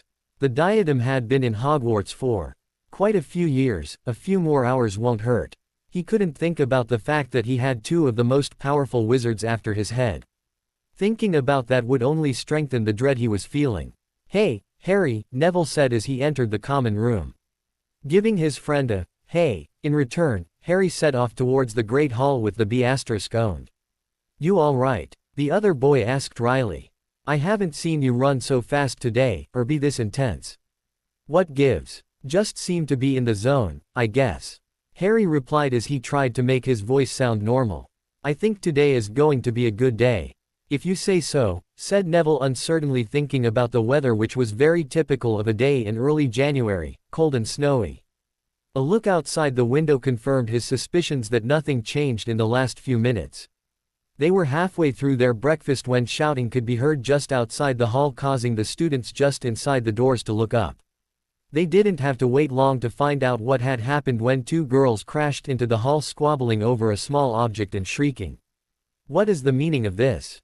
Professor McGonagall demanded as she got up from her seat at the staff table and strode towards the two bitterly fighting girls with Professor Snape at her heels as the students watched the unfolding drama. The girls, however, did not react to Professor McGonagall's stern voice. "Give that back," said the dark-haired one as she yanked on the object. "No, you crazy," the person she was fighting, a brown-haired girl, replied. She was cut off when the dark-haired girl violently shoved a fist into her mouth. "Huh," the dark-haired girl said victoriously, holding up the object for the world to see as she gazed into it rapturously.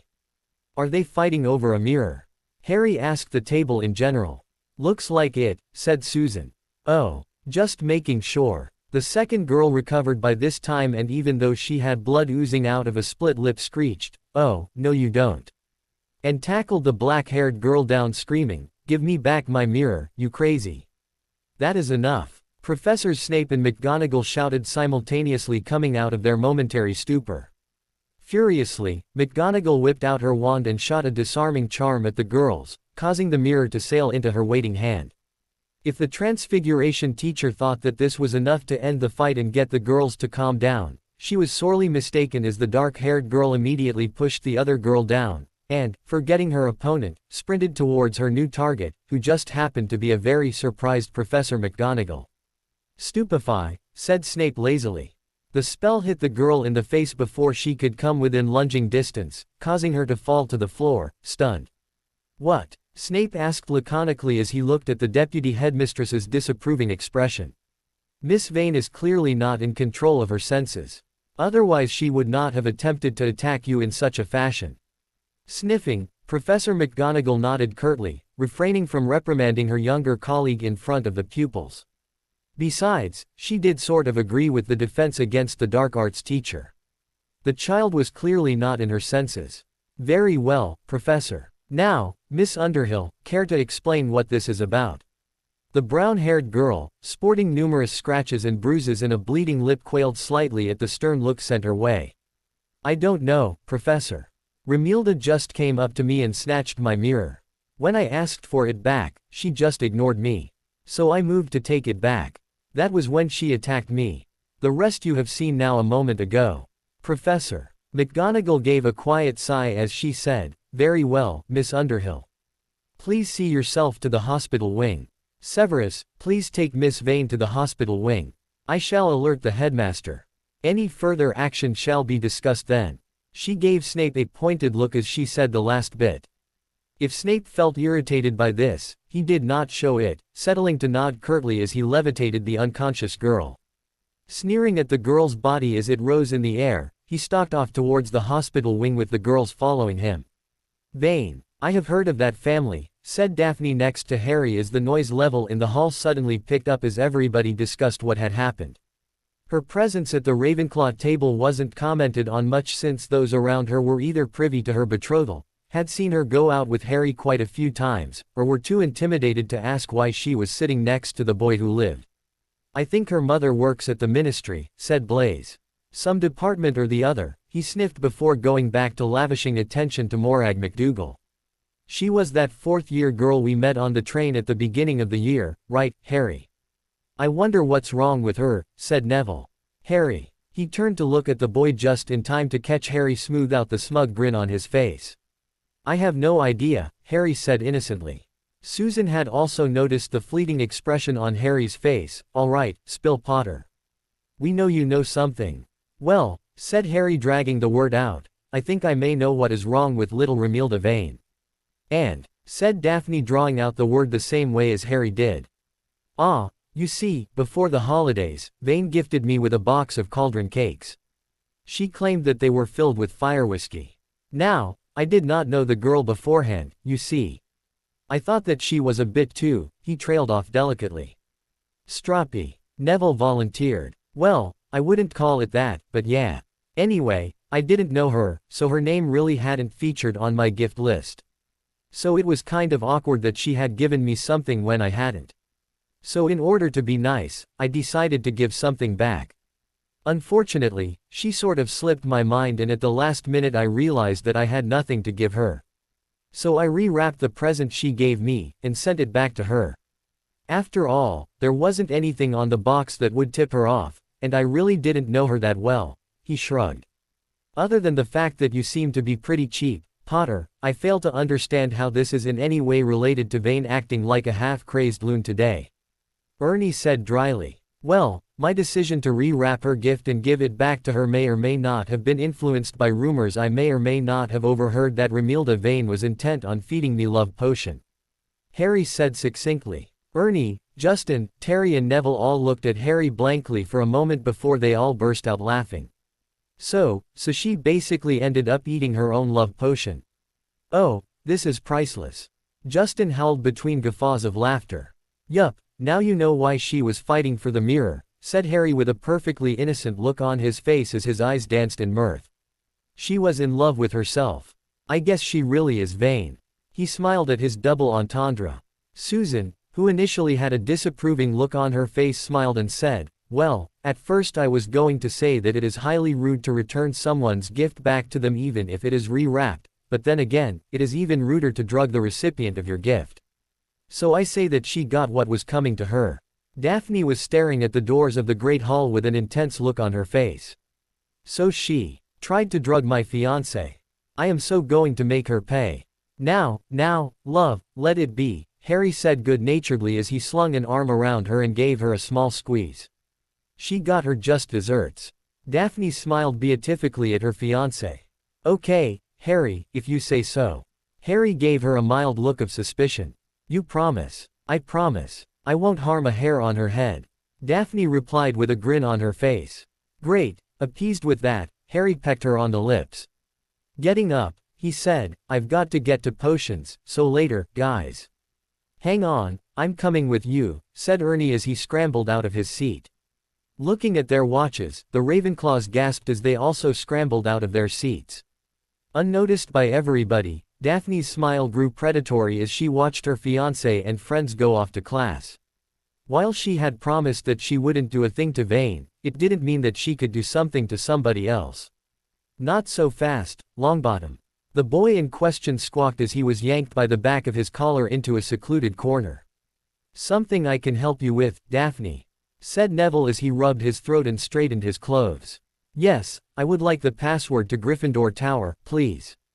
Daphne said expectantly. Why? said Neville suspiciously. I thought you promised Harry that you wouldn't do anything to Romilda.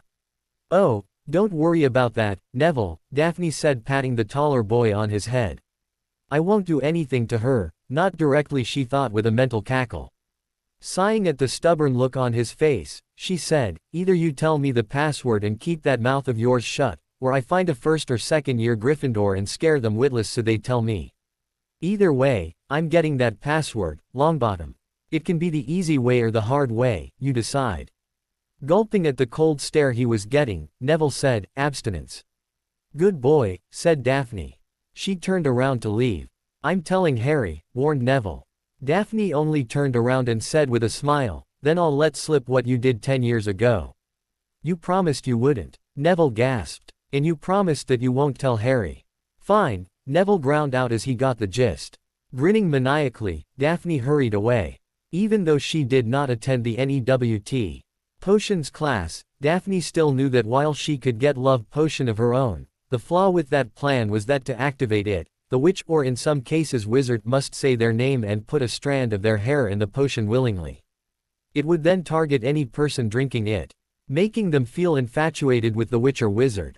But now that Daphne had the password, it would be easy to get to Romilda Vane's dorm room. Daphne had already figured out where the other entrances were a few years ago, so she made a beeline toward the fat lady. Uttering the password, she stepped through. Acting as if she owned the place, she purposefully headed up the girls' staircase. Entering the fourth-year dorm, she didn't have to look far. Sitting there innocently on a bed was a box of cauldron cakes. Smirking devilishly, Daphne took the box and secreted it in her bag. Exiting the dorm, she confidently strode back out of the tower, careful to avoid eye contact with the seventh years there that were anyway busy studying. Nobody paid her any mind. And so, finished Slughorn, I want each of you to come and take one of these files from my desk. You are to create an antidote for the poison within it before the end of the lesson. Good luck, and don't forget your protective gloves. Harry serenely watched Hermione and the others bolt off towards the storage cupboard.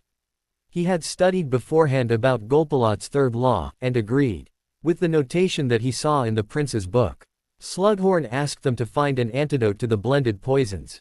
To do so, one not only needed to find the antidote to the separate components of the poison, but also find that one ingredient that would combine all the antidotes of the separate components into one whole antidote for the blended poison. So feeling particularly cheeky, Harry took his phial of lurid pink potion and divided it into 2 parts. Going to the storage cupboard, he found the cardboard box of bezoars, something that he noticed nobody in the class had thought to take. While a bezoar wouldn't work on all poisons, it worked on nearly all blended poisons. Those blended poisons that it was ineffectual against required some very rare ingredients, something he doubted that Slughorn would want to waste on a 6th-year class. So taking 2 bezoars, he hurried back to his spot on the table and, applying a silencing charm on his mortar, started grinding one of the brittle stones into a fine powder. He theorized that the powdered form of the bezoar would be more effective on the potion than the whole stone, which would work only in the gullet of the poisoned individual. Finished, he looked up from his work to see that the classroom was now barely visible thanks in part to Ron, who now had putrid fumes issuing from his cauldron. Looking at the clock, he noticed that half of their time was up.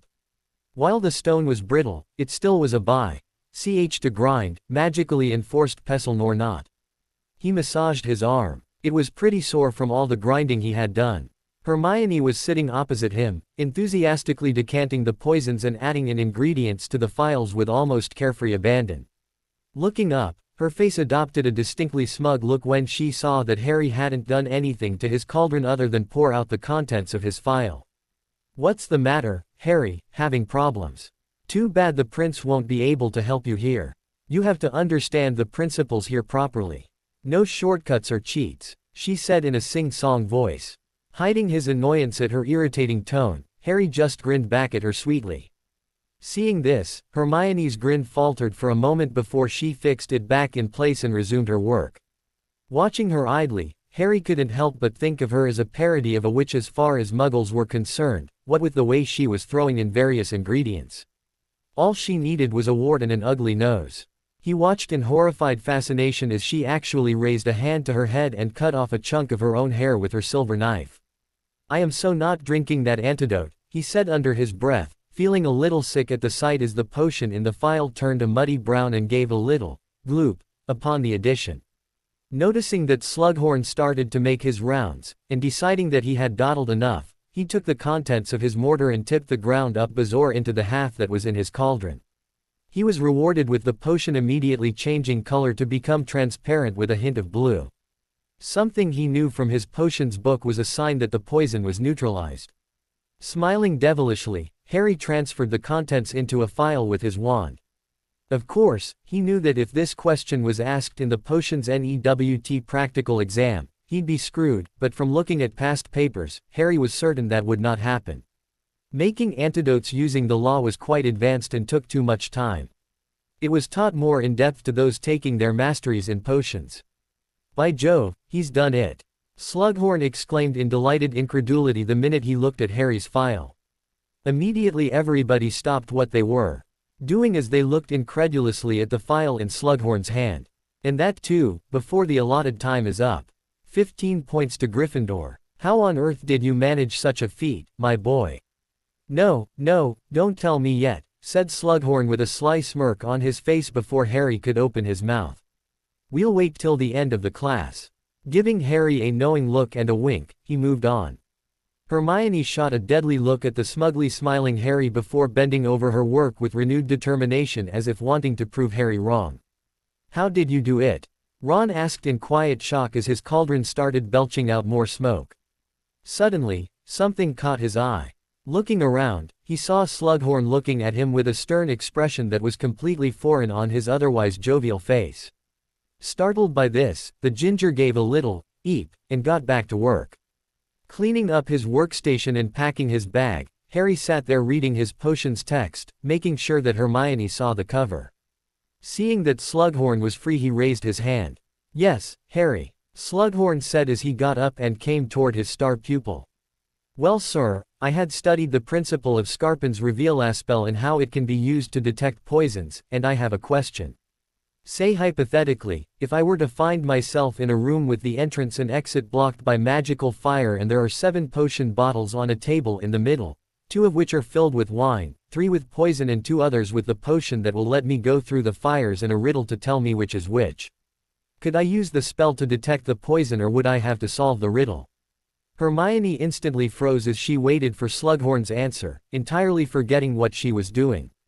Well, said Slughorn slightly bemused. If that were the case, you could use the spell. However, I would use a more advanced poison detecting spell since it is more accurate and reliable in this case at least. I really don't understand the point of this trap of yours, though. It is laughably easy to get out of. But sir, won't it be easier to use the logical puzzle then? The spell will only reveal which bottles hold wine. It won't show which one is poison. Hermione piped up. You could, but why do that when you can just conjure a bird or transfigure an animal and make it drink some of the contents in the bottles? Harry shot back. My point exactly, said Slughorn enthusiastically. As Harry pointed out, Miss Granger, with magic, this puzzle is easily solved. As I said, the trap is laughably easy to get out of. Any competent 6th-year student could get out of it. Hermione opened her mouth to argue further when Slughorn looked at the clock and said softly, "Oh dear," before raising his voice and saying, "Time's up." Nobody had completed the task. Hermione was frantically stuffing the last few ingredients into a phial, shooting Harry death glares now and again, as Slughorn made his rounds. A good effort from everybody, said Slughorn after he finished examining the last cauldron. Now there really is no need to worry about it cropping up in your potions NEWT practical exam, as this is something taught in more depth to those wishing to take potions further after school, so you don't have to worry about performing it then. He chortled at Ron's muttered, "Phew. But I am sure that if it does, you lot will do fine. After all, we do have some brilliant minds here with us." He beamed at Hermione, who replied with a pale grin of her own, her face sweaty and her hair far more bushy than normal with a chunk noticeably shorter. But then we have Harry, a true prodigy. Through intuition and a knack for the subject he clearly inherited from his mother, he was the only one to finish the task in record time. Looking at Harry proudly, he continued, "So Harry, care to share your method?" In response, Harry just reached down, and removed the second bezoar which he placed on the desk with a flourish. "Oh ho, just as I suspected," said Slughorn gleefully as he took the stone from Harry. Waving the stone above his head for the class to see, Slughorn explained the properties of the bezoar. But on the other hand, the bezoar does not protect against all poisons, so it is worth learning how to mix antidotes using Golpalot's third law. Hermione and Malfoy, who had what looked like cat sick over the front of his robes, both gave Harry death glares. "I bet you thought of this brilliant method all on your own, did you, Harry?" Hermione asked through gritted teeth. "Yes, I did, Hermione," said Harry with a big grin on his face. "Haven't been using any shortcuts?" she asked in a fake innocent voice. "Whatever do you mean, Miss Granger?" Slughorn asked in confusion. "Surely you aren't implying that Harry here is cheating?" "Why don't we find out for sure, Professor?" said Hermione with a fake smile on her face. After all, it would be easy to just make sure that Harry isn't using alternative instructions, for example. She shot Harry a nasty look. Harry gave her a look of cool indifference as he slowly reached for his potions book and opened it to a random page, placed it on the desk, turned it around and pushed it toward Slughorn. "My boy," said Slughorn as he flipped through the pages in wonderment.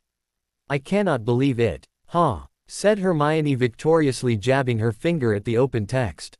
"See Professor, he has been using another person's notes all along."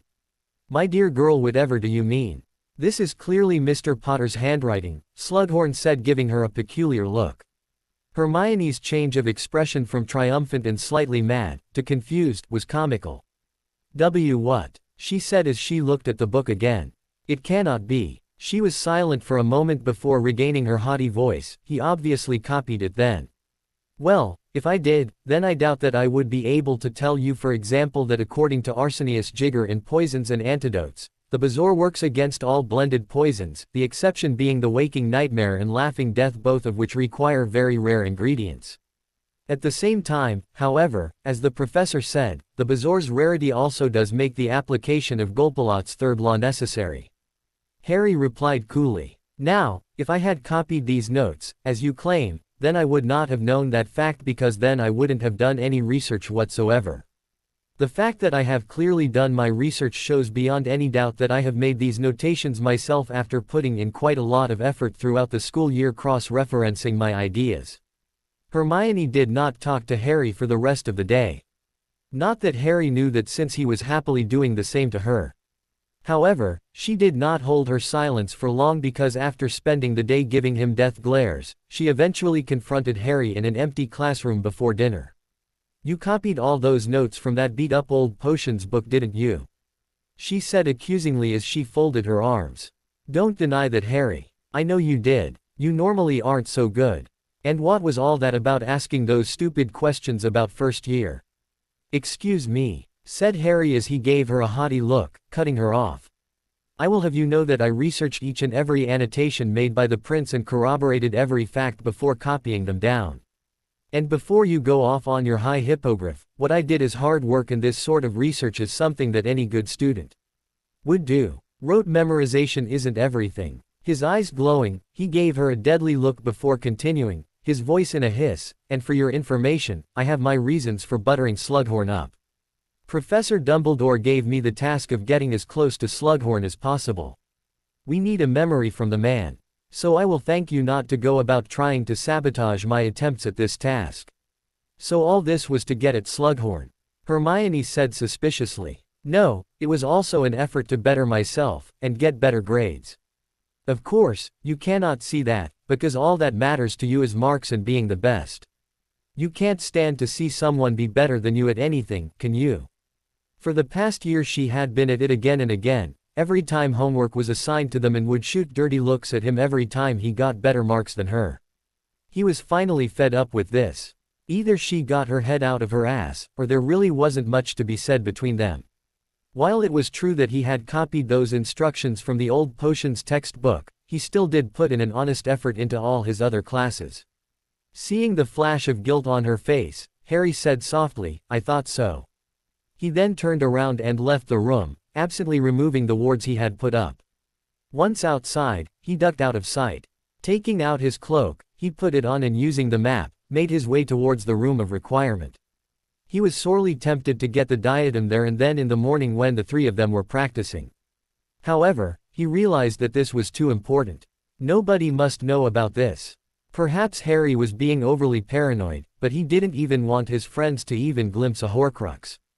And pocketing a strange piece of silver headwear that appeared in the middle of the room and that might or might not be recognized as a lost relic of one of the founders of the school at first glance would certainly draw a lot of stares if not questions. While Harry was certain that they wouldn't badger him about it, them looking at it was, in his opinion, a big risk. Especially given that Susan was the niece of the Minister of Magic. Finding the hallway deserted, and checking with the map just to make sure, Harry took off his cloak and closing his eyes, started pacing. I need to see where Voldemort went. I need to see where Voldemort went. I need to see where Voldemort went. Stopping the third time around, he opened his eyes expectantly, excitement coursing through him, only to be disappointed at the blank stretch of wall in front of him. Harry stood there pondering. Clearly the first instruction wasn't enough. He doubted any other variation would work. Thinking of the fragment of memory that he had obtained from Voldemort's soul, he started pacing again. I need to see the room of hidden things. I need to see the room of hidden things. I need to see the room of hidden things. Opening his eyes, he felt a victorious grin creep across his face as he saw that the wall now contained a door. Heart hammering, he pushed it open. Now all he would have to do is get that diadem.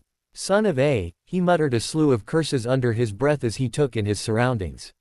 Not only is the bloody room so big it probably has 2 different time zones. But no, it just has to be full of so much stuff. He gave it another sweeping glare. Sighing, he started to plan. Getting sudden inspiration, he flicked his wand out and holding it up intoned, Accio diadem. While thinking about the object, after a moment of nothing happening, he let his arm drop down in disappointment.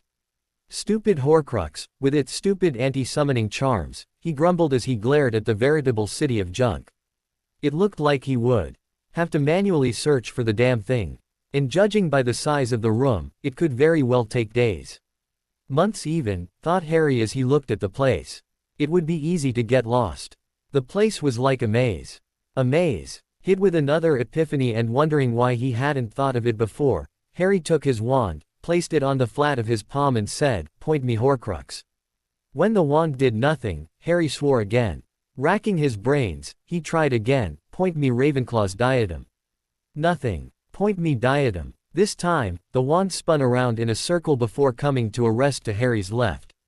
"Ha! You can run, but you can't hide." Saying this to himself, Harry took off, cackling. Half an hour later, Harry found his enthusiasm waning. So far he had found 3 diadems in various states of disrepair, and none of them were anywhere close to looking like what he remembered the Ravenclaw's diadem to look like. While the spell would point him in the direction of a diadem and had considerably made it easier to locate a diadem, finding said diadem amidst all that junk was a different matter altogether. Sighing, he decided to call it quits for the day. It was getting late, and he couldn't afford people getting too suspicious about his disappearances. He also had a meeting to get to. And so, a new task was added to Harry's ever-growing list of tasks. In addition to rooting through what seemed to be the largest attic he had ever seen in his life, he had to train for his inevitable confrontation with Voldemort. Then he had to get the real memory from Slughorn. While Harry could just extract that memory from his own head and pass it off as Slughorn's memory, he did not want to risk the headmaster suspecting that it was not Horace Slughorn's memory. On top of that, he had his house captain's duties to take care of, which now included supervising prep and the various study groups the 5th years had started. And on top of that, he had his class rankings to maintain and homework to turn in. So by the time of the first apparition class, Harry had only managed to go in search of the Horcrux twice. He was unsuccessful both times. He wasn't the only one to be frustrated. After a week of huffy silence, Hermione had come wanting to make amends. Harry had a sneaking suspicion that nobody really wanted to talk to her. After he had hesitatingly accepted her apology, Harry decided to tell her about the task Dumbledore had given as a peace offering, even though he was overly formal with her.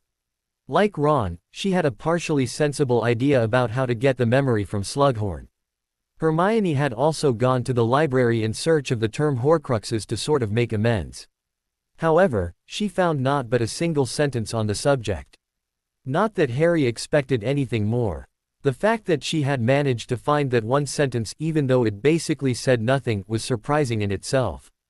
Hermione's researching spree got Harry wondering if the Black or Potter family library had any books on the subject.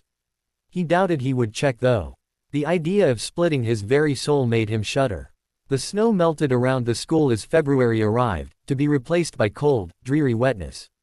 Purplish-gray clouds hung low over the castle and a constant fall of chilly rain made the lawns slippery and muddy. The upshot of this was that the 6th year's first apparition lesson, which was scheduled for a Saturday morning so that no normal lessons would be missed, took place in the Great Hall instead of in the grounds. When Harry and Neville arrived in the hall they found that the tables had disappeared. Rain lashed against the high windows and the enchanted ceiling swirled darkly above them as they assembled in front of professors. McGonagall, Snape, Flitwick, and Sprout, the heads of houses, and a small wizard whom Harry took to be the apparition instructor from the ministry. He was oddly colorless, with transparent eyelashes, wispy hair, and an insubstantial air, as though a single gust of wind might blow him away. Harry wondered whether constant disappearances and reappearances had somehow diminished his substance, or whether this frail build was ideal for anyone wishing to vanish. "Good morning," said the ministry wizard, when all the students had arrived and the heads of houses had called for quiet. "My name is Wilkie Twycross and I shall be your ministry apparition instructor for the next 12 weeks. I hope to be able to prepare you for your apparition tests in this time." "Malfoy, be quiet and pay attention," barked Professor McGonagall. Everybody looked around. Malfoy had flushed a dull pink. He looked furious as he stepped away from Crabbe, with whom he appeared to have been having a whispered argument. Harry glanced quickly at Snape, who also looked annoyed, though Harry strongly suspected that this was less because of Malfoy's rudeness than the fact that McGonagall had reprimanded one of his house. "By which time, many of you may be ready to take your tests," Twycross continued, as though there had been no interruption. "As you may know, it is usually impossible to apparate or disapparate within Hogwarts. The headmaster has lifted this enchantment, purely within the Great Hall, for 1 hour, to enable you to practice. May I emphasize that you will not be able to apparate outside the walls of this hall, and that you would be unwise to try. I would like each of you to place yourselves now so that you have a clear 5 feet of space in front of you." There was a great scrambling and jostling as people separated, banged into each other, and ordered others out of their space. The heads of houses moved among the students, marshalling them into position and breaking up arguments. By the time the 4 professors had called for order, Harry and his friends had managed to group up together. Looking around, Harry spotted Hermione and noticed that the girl was behind Malfoy and trying to eavesdrop on the conversation the B***owned was having with Crabbe and Goyle. If she thought that Malfoy was going to say something important in such a public setting, then either she had been indulging in billywig stings, or Malfoy was the worst evil spy in history. "Thank you," said Twycross. "Now then." He waved his wand. Old-fashioned wooden hoops instantly appeared on the floor in front of every student. "The important things to remember when apparating are the 3 Ds," said Twycross. "Destination, determination, deliberation. Step 1. Fix your mind firmly upon the desired destination," said Twycross. "In this case, the interior of your hoop. Kindly concentrate upon that destination now." Everybody looked around furtively to check that everyone else was staring into their hoop, then hastily did as they were told. Harry gazed at the hoop in front of him lazily, noting that the elves really needed to clean the floor. It was in fact quite dusty. "Step 2, said Twycross. "Focus your determination to occupy the visualized space. Let your yearning to enter it flood from your mind to every particle of your body." Mentally snorting at the instructions of the second step, was the man on herbs. Harry glanced around surreptitiously. A little way to his left, Ernie Macmillan was contemplating his hoop so hard that his face had turned pink. It looked as though he was straining to lay a quaffle-sized egg. Harry bit back a laugh and hastily returned his gaze to his own hoop. "Step 3, called Twycross, and only when I give the command, turn on the spot, feeling your way into nothingness, moving with deliberation. On my command, now, 1. Harry glanced around again. Lots of people were looking positively alarmed at being asked to apparate so quickly. He noticed that Seamus was looking at him interestingly. The minute he caught Harry's eye, the Irish boy hastily gazed back at his own hoop. 2. Harry fixed his thoughts on his hoop, now waiting for the last count. 3. The whole hall was suddenly full of staggering people. Neville was flat on his back. Ernie Macmillan, on the other hand, had done a kind of pirouetting leap into his hoop and looked momentarily thrilled, until he caught sight of Dean Thomas roaring with laughter at him. Dean stopped laughing when he saw Harry disapparate and apparate with nary a whisper. "How extraordinary," said Twycross in undisguised surprise. He clearly had not expected this. "On your first try too." Gathering himself, he focused back on the other sixth years who were all staring at Harry unabashedly. "All right, adjust your hoops and try again." Twycross made Harry repeat his performance 3 times, and got even more excited when Harry showed that his first time wasn't a fluke. The other sixth years on the other hand were not successful, except for Susan, who had managed on her third try to apparate to her hoop sans her left leg. "Splinching, or the separation of random body parts," said Wilkie Twycross dispassionately, "occurs when the mind is insufficiently determined. You must concentrate continuously upon your destination, and move, without haste, but with deliberation, just like this young man here." He pointed to Harry, who blushed slightly at the attention he was receiving. By the end of the class, Susan was the only person besides Harry who had managed to apparate. Not that Twycross noticed. He was too caught up with Harry's story of consciously apparating as a child before knowing about magic.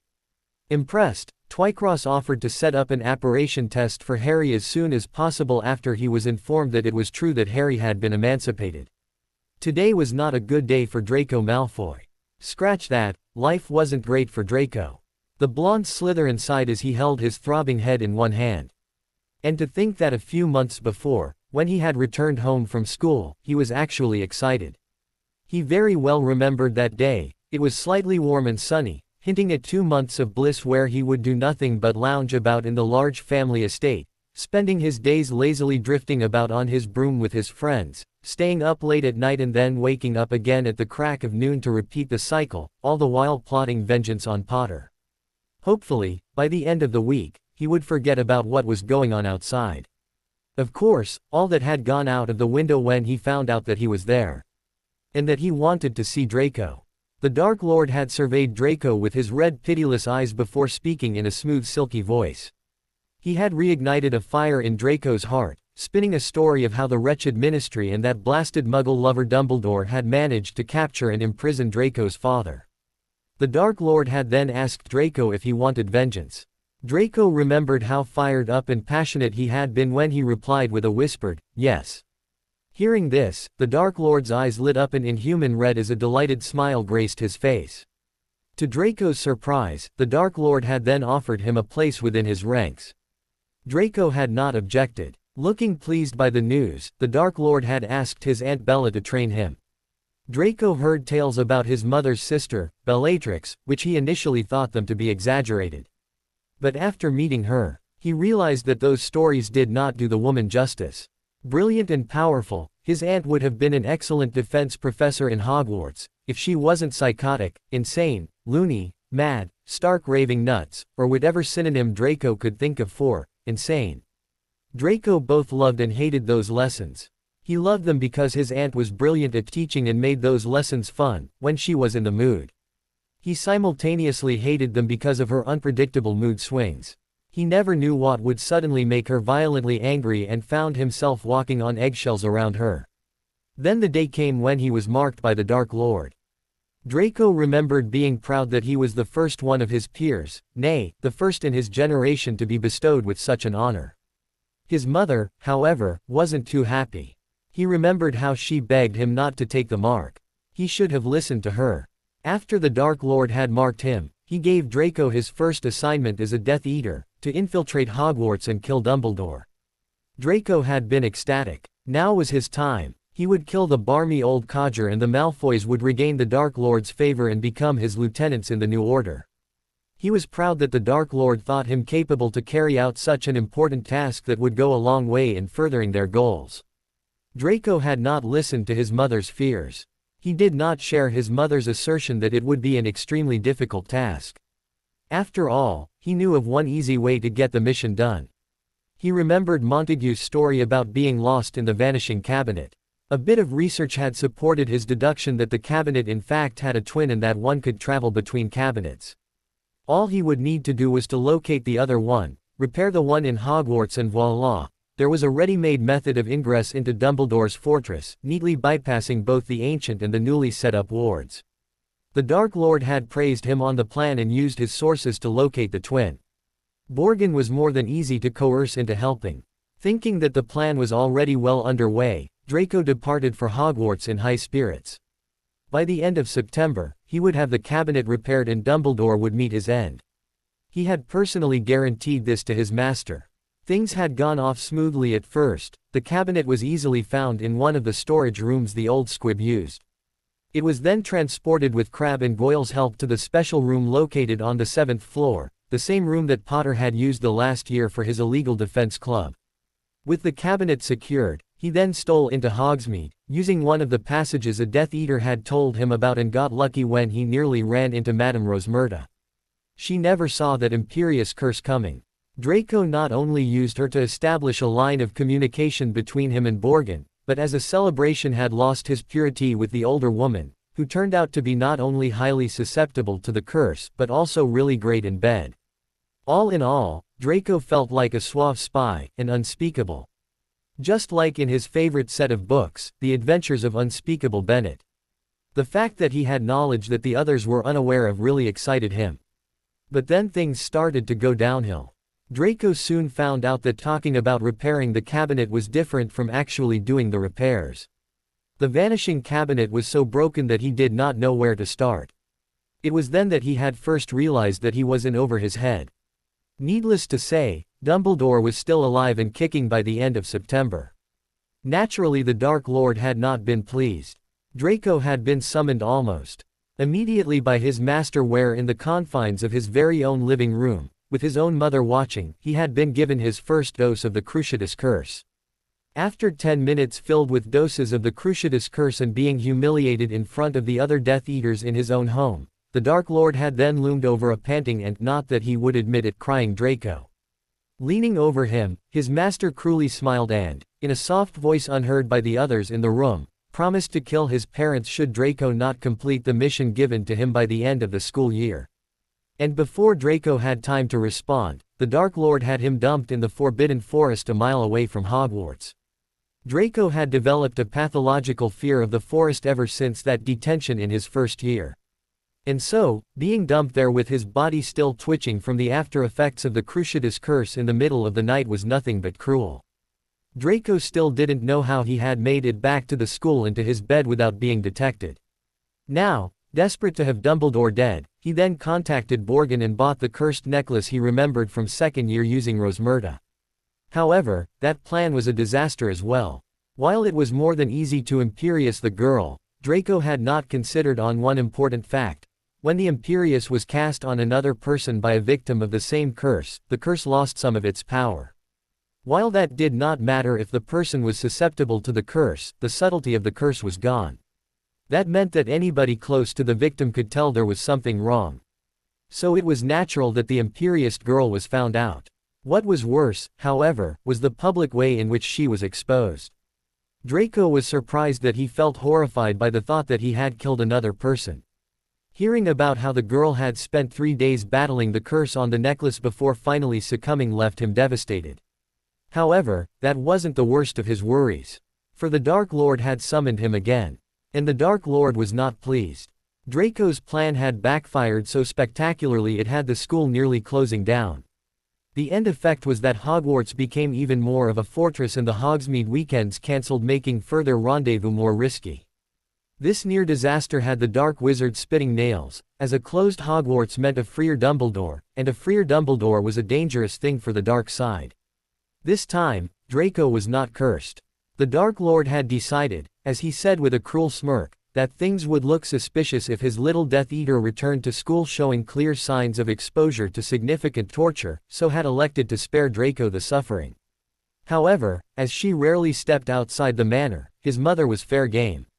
Draco was forced to watch as his mother was subjected to curse after Tortus curse in front of his very own eyes.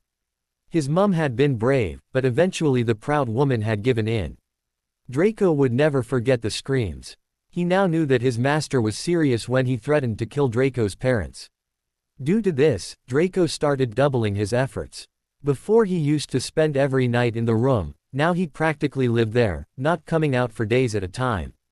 His marks suffered as a result and he lost a lot of weight as he had stopped eating regularly and his skin had turned a gray hue due to the lack of sunlight. And while he did not have the Dark Lord and his now increasingly difficult mission to contend with, he also had the good fortune to have attracted the suspicions of the blood traitor Weasley and that bushy-haired mudblood Bint Granger. Both of them had taken it upon themselves to start tailing him. Initially, Draco was amused by their bumbling attempts at stealth. A troll was stealthier than they could ever hope to be. He even nicknamed them the clumsy couple. He was surprised though that Potter hadn't joined them. Of course, that was before he found out that Potter was actually enjoying life and not bothering with anything other than schoolwork and Quidditch. Unfortunately, after the fiasco of the first Hogsmeade incident, the duo had upped the ante. And soon, not only was Draco forced to finish with his repairs as soon as possible, but do it without raising suspicion or tipping the clumsy couple as to what he was doing and where it was he was going.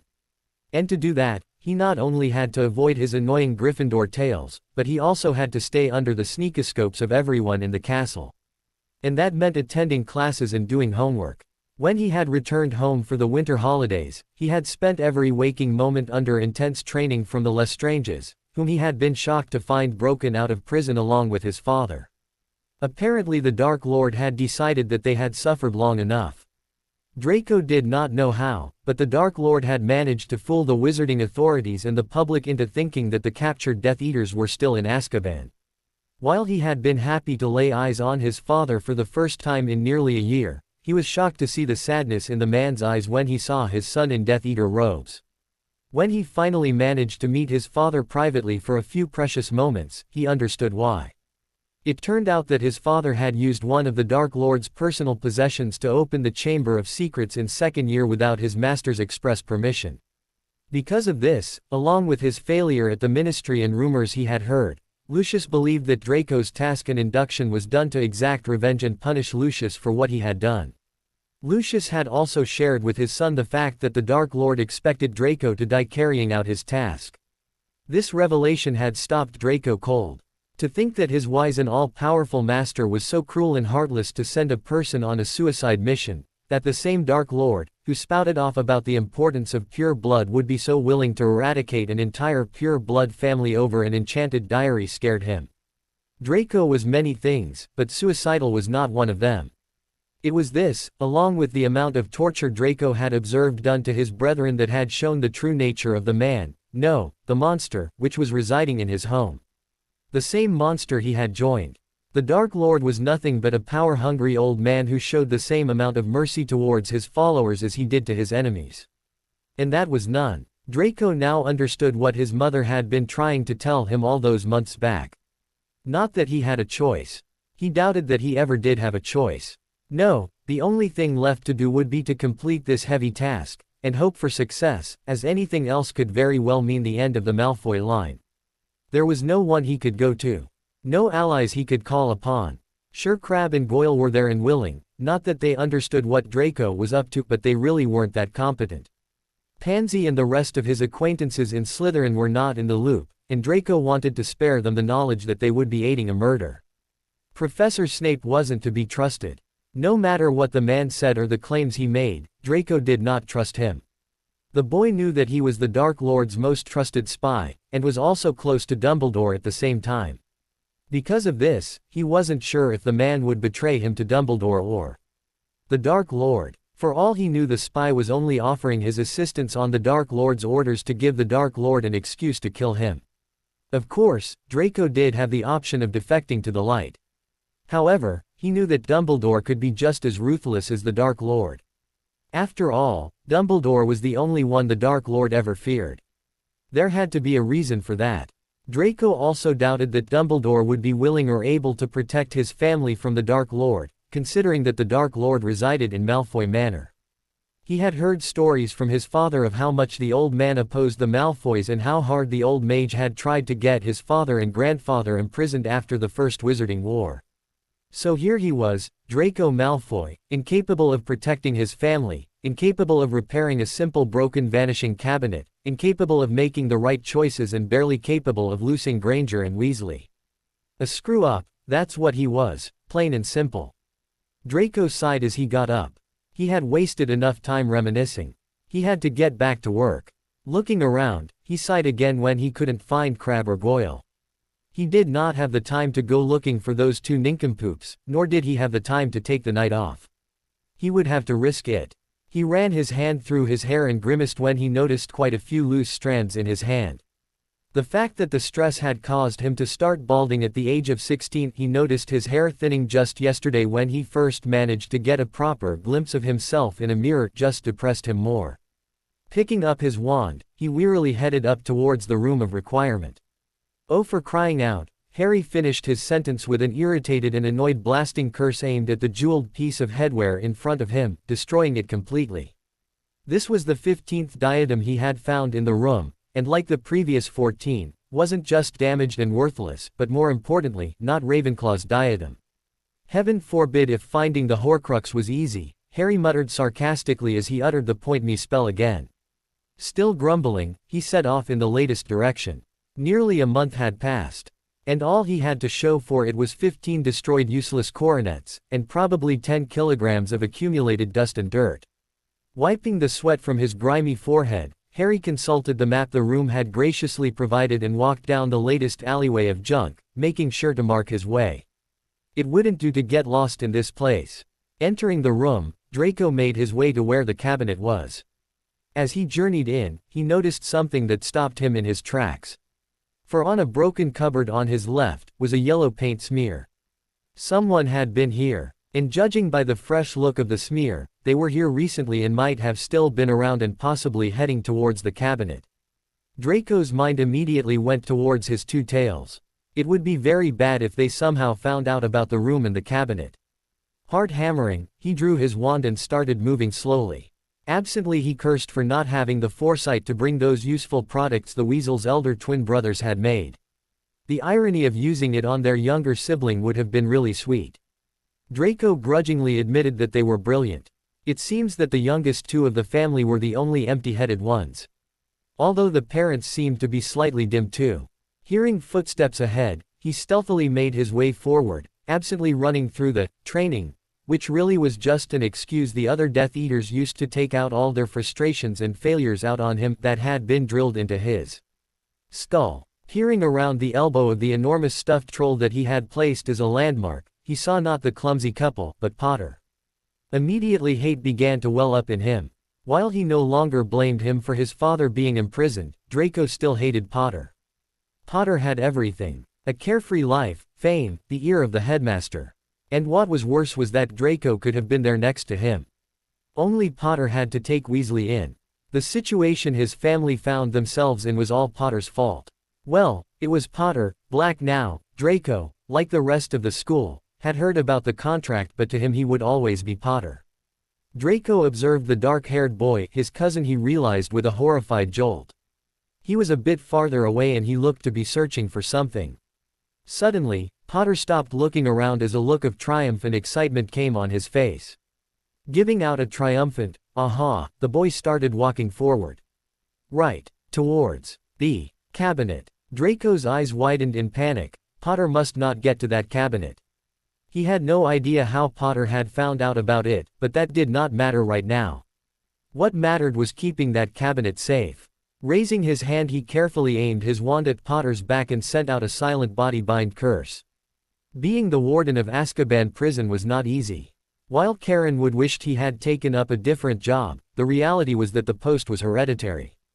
Thanks to a pact made between one of his ancestors and the 10th Duke of Azkaban, the eldest son of the family had to look after the prison ever since it was built and given over to the Ministry of Magic for use. Thanks to the twisted sense of humor of the Duke, the wardens were all known as Karen.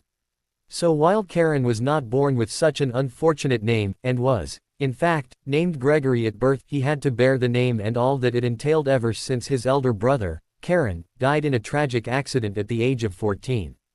Of course, being Karen wasn't all bad. The pay was good enough and the accommodation opulent. The office he was sitting in was a prime example. Large and roomy, with a massive desk in the center that faced a fireplace large enough to fit 5 grown men standing side by side comfortably. The house and the property surrounding it that his family lived in was far away from the prison under ancient blood wards. These wards not only prevented the wretched creatures that had been pressed into service by the ministry into guarding the prison from getting to them, but prevented the spread of their collective malaise, making it a relatively happier place to have a family. However, all that did not prevent the feeling of depression and dread Karen felt hanging in the air when going to work. Karen had to ensure that the mental shields that were the result of the unique occlumency skills developed by his family were at full strength every time he passed through the gates of the prison. Once inside, he was thankful for the Patronus wards that kept the Dementors at bay. But the depression and despair would always somehow manage to sneak in. Perhaps it was the weather, perhaps it was the fact that the prison was pretty drab, or perhaps the wards were weakening. But there always was a sense of gloom about the place which did not leave with the creatures. At least this meant that the wards weren't weakening, fat load of good that did. Karen was happy at least that the prison was in good running order. It was properly and adequately staffed by hid wizards, and so far he did not have any reason to press the panic button calling in reinforcements from the ministry should the prison be besieged, despite the fact that you-know-who had risen again and was terrorizing the wizarding world, and 11 of his greatest supporters were currently languishing in the high-security wing.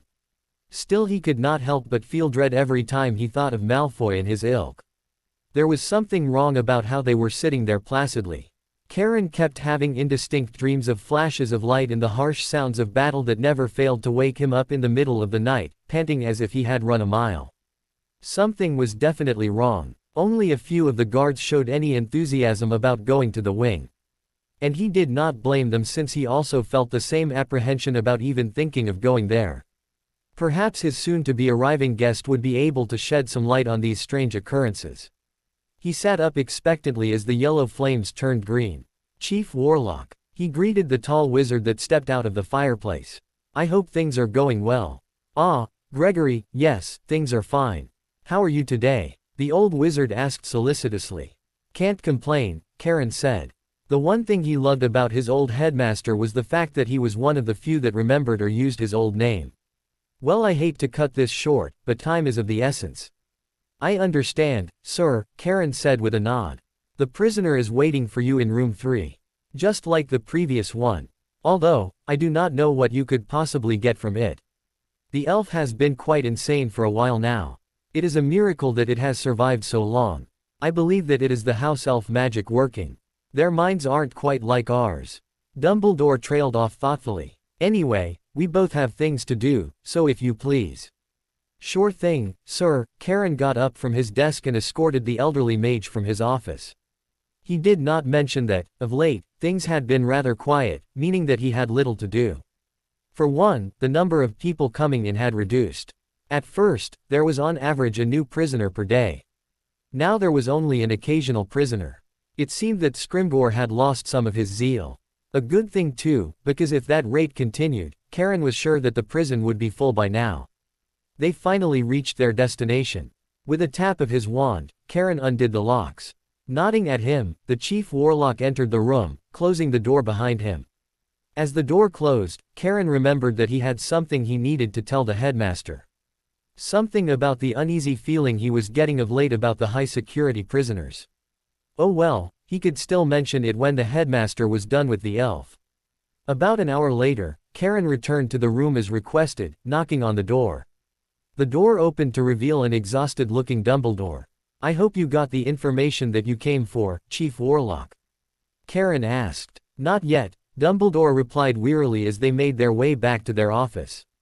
"But I still have hope, so I am afraid I am going to have to ask you to set up another appointment with the elf the next week." "You are the Chief Warlock, sir," Karen replied with a shrug of his shoulders. "You may come and go any time as you please. After all, you do have the authority." Dumbledore chuckled. True, however, Karen, it is your prison."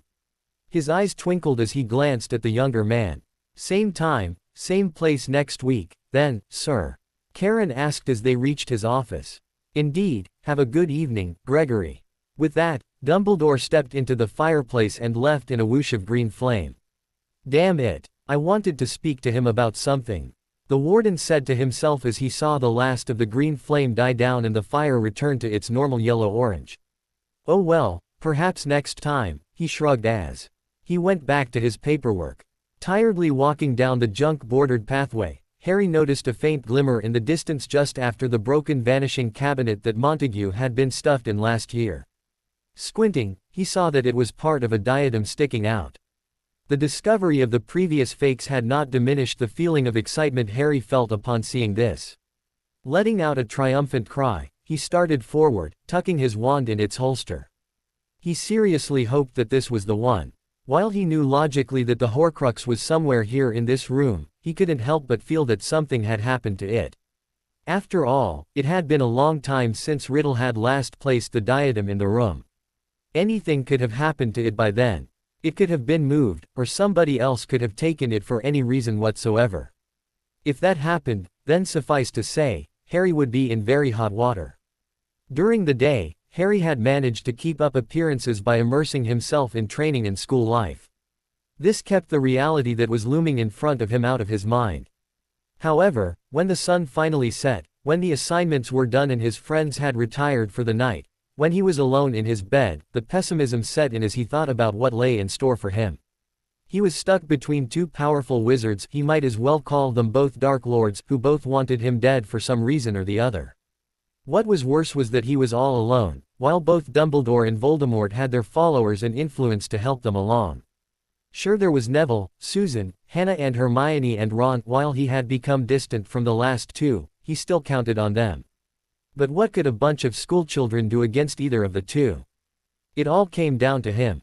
Prophecy had destined him to end one Dark Lord, and circumstance the other. His only hope right now was finding that thrice cursed diadem, a founder's relic, Rowena Ravenclaw's greatest invention.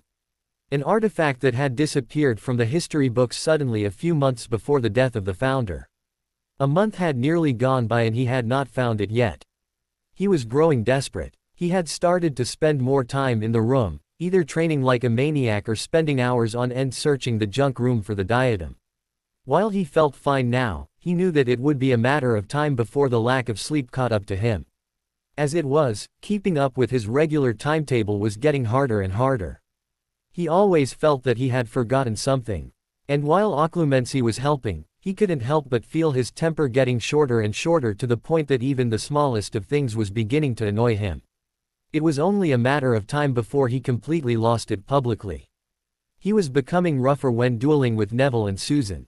If they noticed it, they hadn't really mentioned anything yet. Suddenly he jumped to the left, crashing into some detritus, causing the spell that he sensed coming to him to brush by. Calling his wand back to his hand, Harry extricated himself from the junk. He looked intently at the direction the spell came from as he rolled his throbbing shoulder. Spotting a shock of white bee-owned hair near a stuffed troll, he called out, "You might as well come out now, Malfoy. Your glow-in-the-dark hair makes it ridiculously easy to spot you." As he said this, his blood started pumping as some of the anger started to surface. He wanted a fight, and it looked like Malfoy was willing to oblige. Seeing Potter jump out of the spell's path at the last second had Draco momentarily stunned. Regaining his wits, he ducked behind the troll, hoping he was fast enough. Apparently his hopes were not to be realized. Draco's eye twitched at the mocking tone. The quip about his hair reminded him about its current condition and that just made him angrier. Letting all the frustration of the past few months build up, Draco spun out of the troll with an incoherent war cry. "He'll show Potter all right. Let's see what Saint Potter makes of a dueler who has been trained by the best Death Eaters," was the savage thought going through his mind. Harry grinned savagely when Draco spun out of the troll, yelling at the top of his voice. It looked like the B***owned was rather touchy about his hair. What a poof. Harry found himself looking forward to this fight. It would give him a chance to wipe the smirk off that pompous arsehole in front of him. The B***owned picked the wrong person to fight with. Harry dodged the first spell gracefully, coming very close to the rubbish opposite to where he had crashed into. Absently he noticed that the spell that nearly hit him was a leg locker. A few seconds later, he sidestepped to his right, giving ample room for Malfoy's second spell to pass by. Standing in place, he just inclined his head to the left to avoid the third jet of light. From what he had learnt from his many training sessions, Slytherin's journals and from Voldemort's techniques, in a duel, it was better to use minimal movements. Why block a curse when it is safer to dodge it? And why bother diving out of the path of a spell when you can just as easily achieve the same result by taking a step? Making a show of looking at the last curse that passed by, Harry turned back and said cruelly, "Is that all you got, Blondie?" "Merlin, are you slow?" said Blondie, snarled and hurled another volley of silent hexes, curses and jinxes at Harry, this time at a much faster rate. Laughing with a vicious delight, and unknowingly reminding Malfoy of his aunt, Harry pirouetted gracefully to the left, avoiding the first spell. Brandishing his wand, he batted away the next 3 spells with ease as he moved backwards. Malfoy was fast, but not fast enough. "That's more like it," Harry taunted as the last spell pinged off high towards the right. He bared his teeth. "You nearly got me there. But you really have to do better than that." By that time, they had moved into the center of the room where the alleyways bordered by the accumulated rubbish of many centuries converged, forming a square of sorts, with a large headless statue forming the centerpiece. With a snarled, "Fight back, Potter," Malfoy started casting more serious curses. However, in his rage, Malfoy's aim had become sloppy. Soon Harry barely needed to dodge out of the way.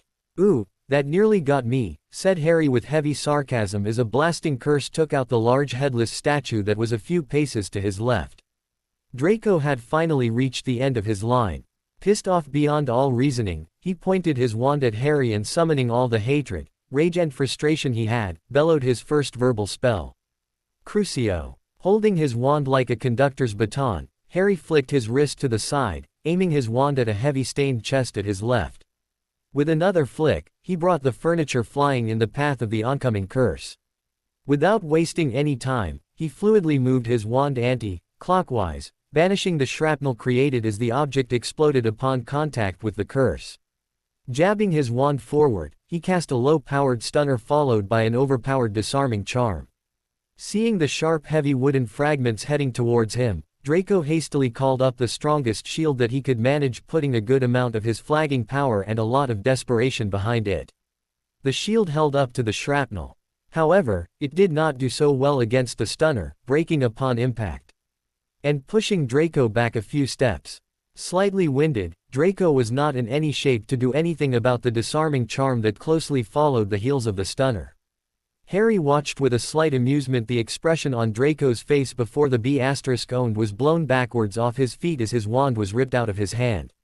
The B***owned landed with a thump on the floor, skidding for a few feet on his back before coming to a rest at the entrance of an alleyway with a groan. Draco watched in shock as Potter absently caught his pinwheeling wand while shooting him an arrogant smirk. He had trained, and trained hard over the holidays with one of the best duelists in the Dark Lord's ranks. Despite that, he had been beaten by Potter of all people.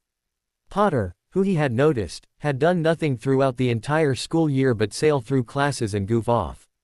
Not only had Potter beaten him, but Draco realized that the other boy was toying with him. It meant that he really had no chance. Those spells had come to him so fast. The fact that he was beaten by a regular bloke despite being trained so rigorously was the last straw. He felt the hopelessness well up. Harry gave a superior look at his downed enemy, raising his wand, as he debated on following up with a flame whip or his favorite lightning curse. His pulse quickened further, sending him on a high as he felt the first stirrings of bloodlust. That was easy. You know, Blondie, Neville was. He stopped mid-gloat when he heard a sniff coming from Malfoy. "Oh dear, Merlin," said Harry softly to himself in horror. While he had great fun bringing the Ponzi git down a peg or two, seeing the B***owned actually lying on the floor crying, and not the manly type crying but the full-on Cho-level crying, was just. He had no words to describe it. Suddenly the feeling of bloodlust was replaced by guilt. Even though Malfoy was a ponce, a foul git, the son of a Death Eater, and would have loved to see Harry suffer, he was not the source of Harry's problems. Harry briefly wondered if he had gone too far, before dismissing the thought. He had only used a stunner, a banisher and the disarming charm. He hadn't given into the bloodlust even though he was close, not that he did not feel guilty about that. And I thought Cho crying on me was awkward, he thought as he saw the B***owned blubbing in front of him. Somehow, he felt like he had punched a little girl in the mouth and pushed her to the ground. Shuffling forward awkwardly, He sat down next to Malfoy after performing a detection spell on the sniffling boy. Can't be too careful. Oh, come on, mate, Harry said softly as he awkwardly patted the sobbing boy on his back. It isn't so bad, all you need is a little more practice, we can have a rematch later if you want. Not that it would stop him from giving it his all and winning. And later on showing the Git all the neat spells he had learnt. Don't cry. Between many loud sniffs, Malfoy muttered, "You don't get it," before fresh tears broke out. "Then why don't you tell me?" said Harry, the guilt making his voice low and soft. Merlin is this awkward, he thought as he reluctantly put his arm around Malfoy's shoulders, coming to the epiphany that he much preferred holding a crying Daphne than a crying Malfoy. He looked at the boy properly. Up close, Harry could see that Malfoy looked really sickly, as if he hadn't been eating or sleeping well for the past few months. Harry wondered if the boy was depressed. It certainly looked like he was on the verge of committing suicide. Oh great, more guilt. Draco couldn't help himself. It had been too long since someone had offered him comfort. He soon found himself leaning into Potter's shoulder as the sobbing became louder. Normally, he would have been horrified that he was not only blubbering like a baby, but being held and comforted by his arch nemesis, and more importantly, a bloke. But right now, he couldn't care less. As Potter started rubbing soothing circles on his back, Draco found the burden on his shoulders too much to bear. Harry was outwardly calm as he listened to Draco confess everything. Inwardly, he felt a sort of hope well up in him. Draco could help with his Dumbledore problem.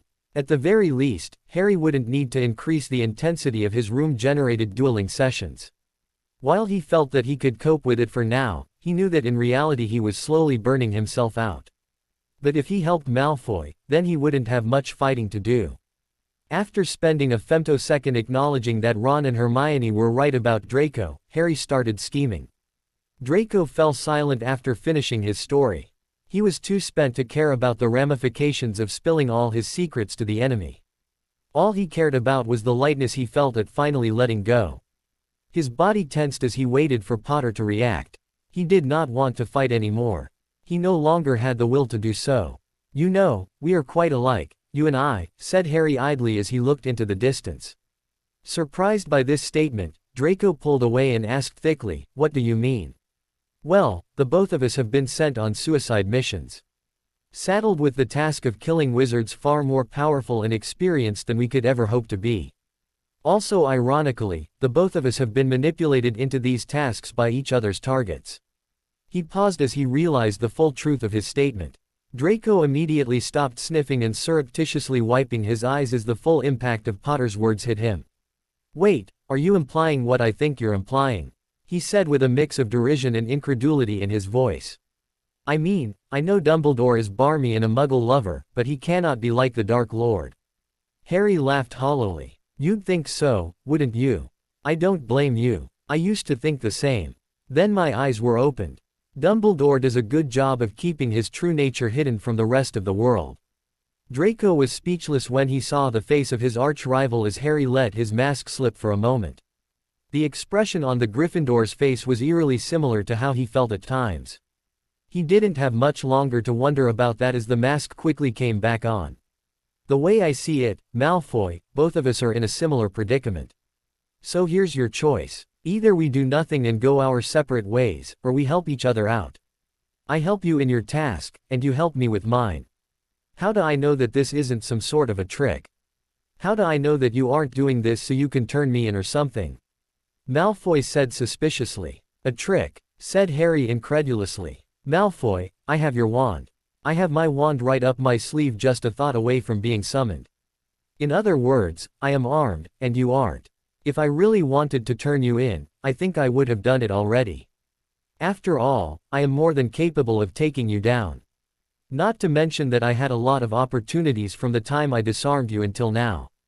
"You have a point," the other boy said grudgingly. He looked at his school rival. In their conversation, the two had moved so that they were now sitting opposite each other. When he thought about it, there really wasn't any reason for Potter to trick him. Not when the Gryffindor had him at his mercy. Hope started to blossom in his chest. Perhaps he had found an ally. The irony that his potential ally was his biggest school enemy wasn't lost on him. "You make another good point, Potter. But how do I know that you won't turn on me? Malfoy replied after appearing to be thinking about it. I don't really trust you. And it would be monumentally moronic of you to do so, Malfoy.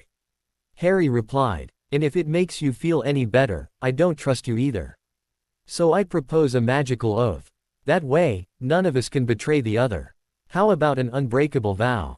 Malfoy said challengingly. They stared at each other for a few long seconds. Fine, said Harry finally after thinking about it. But I want to see the oath before swearing to it.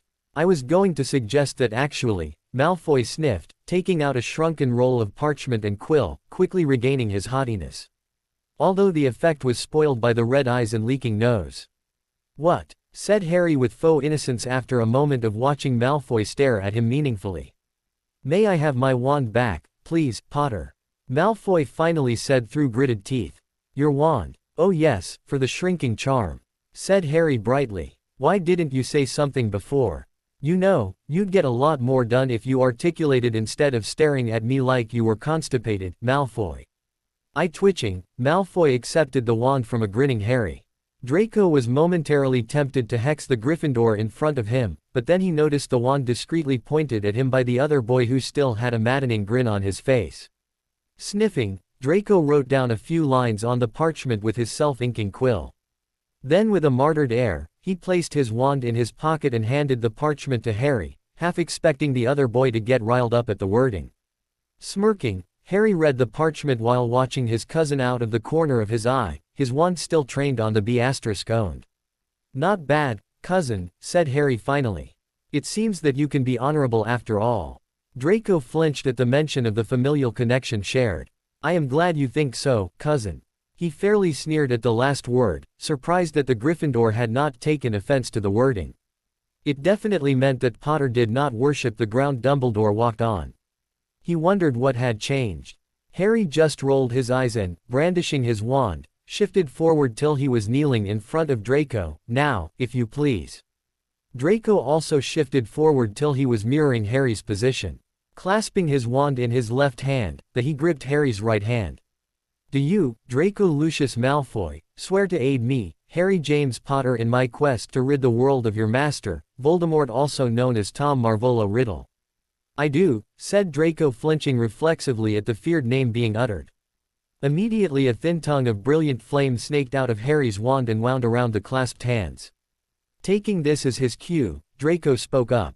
Do you, Harry James Potter, Black, swear to aid me, Draco Lucius Malfoy, in my quest to rid the world of your master, Albus Percival Wulfric Brian Dumbledore?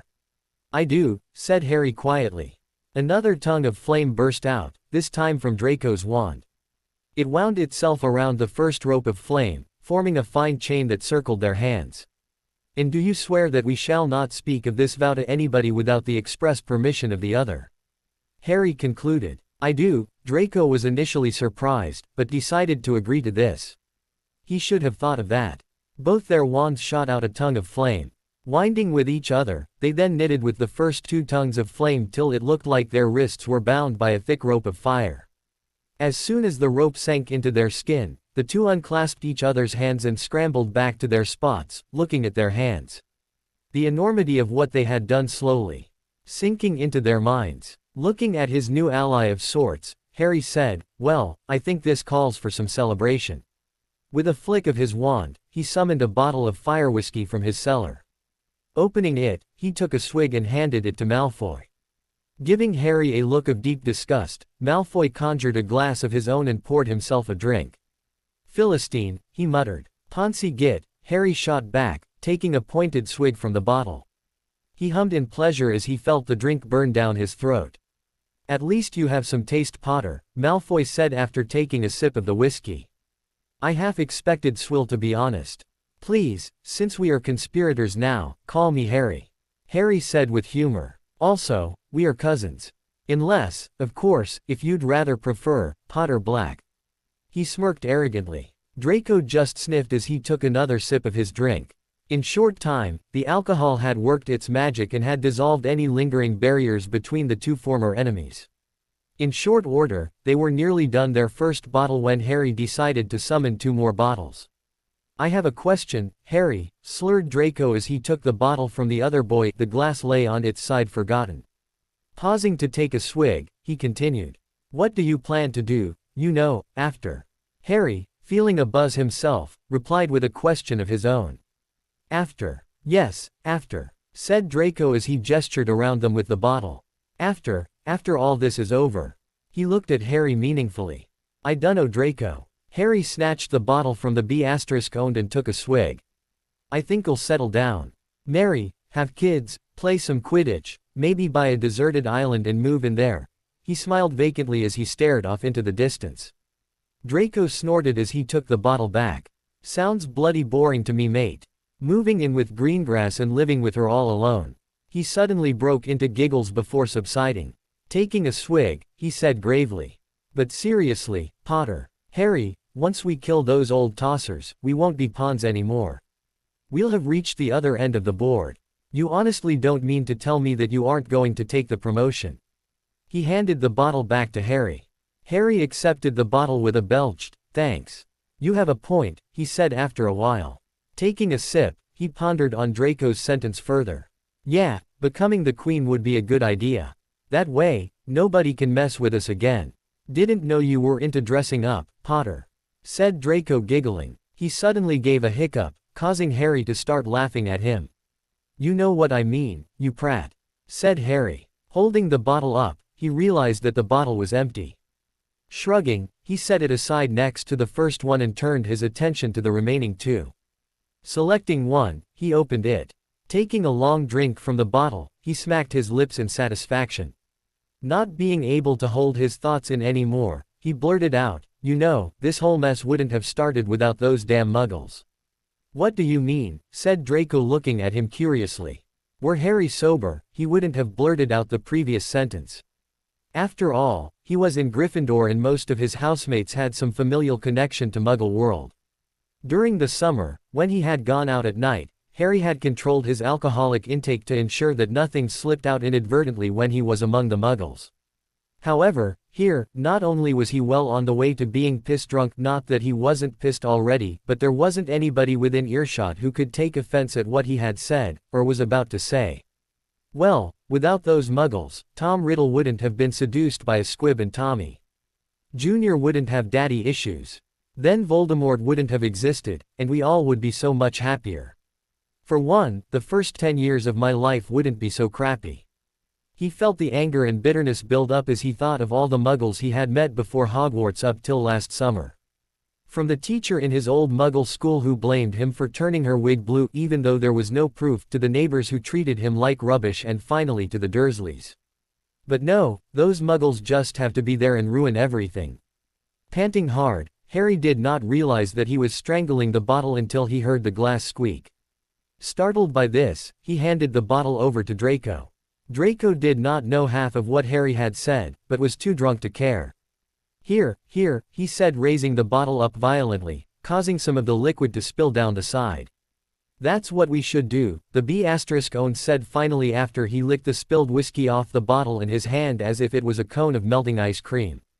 Those bloody Muggles don't understand shit about how to raise a magical child.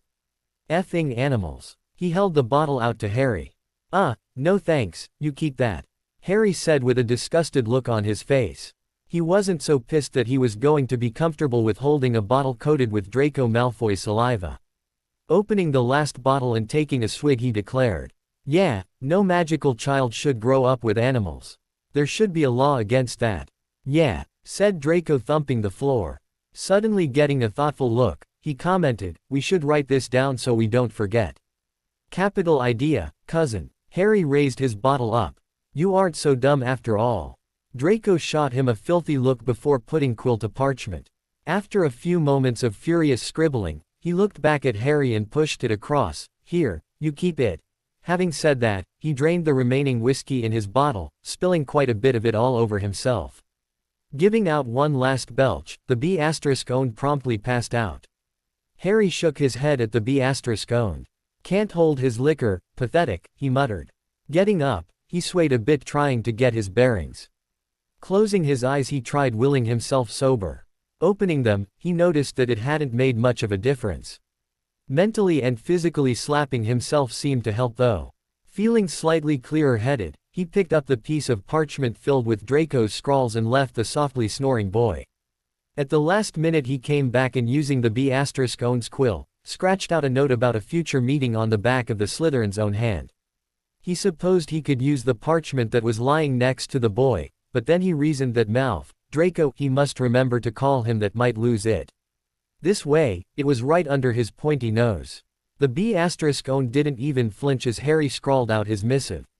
Seizing the opportunity, Harry amused himself by doodling a bit more on Malfoy while stifling his laughter as the other boys slept through it all. Sniggering, Harry stepped back to observe his handiwork.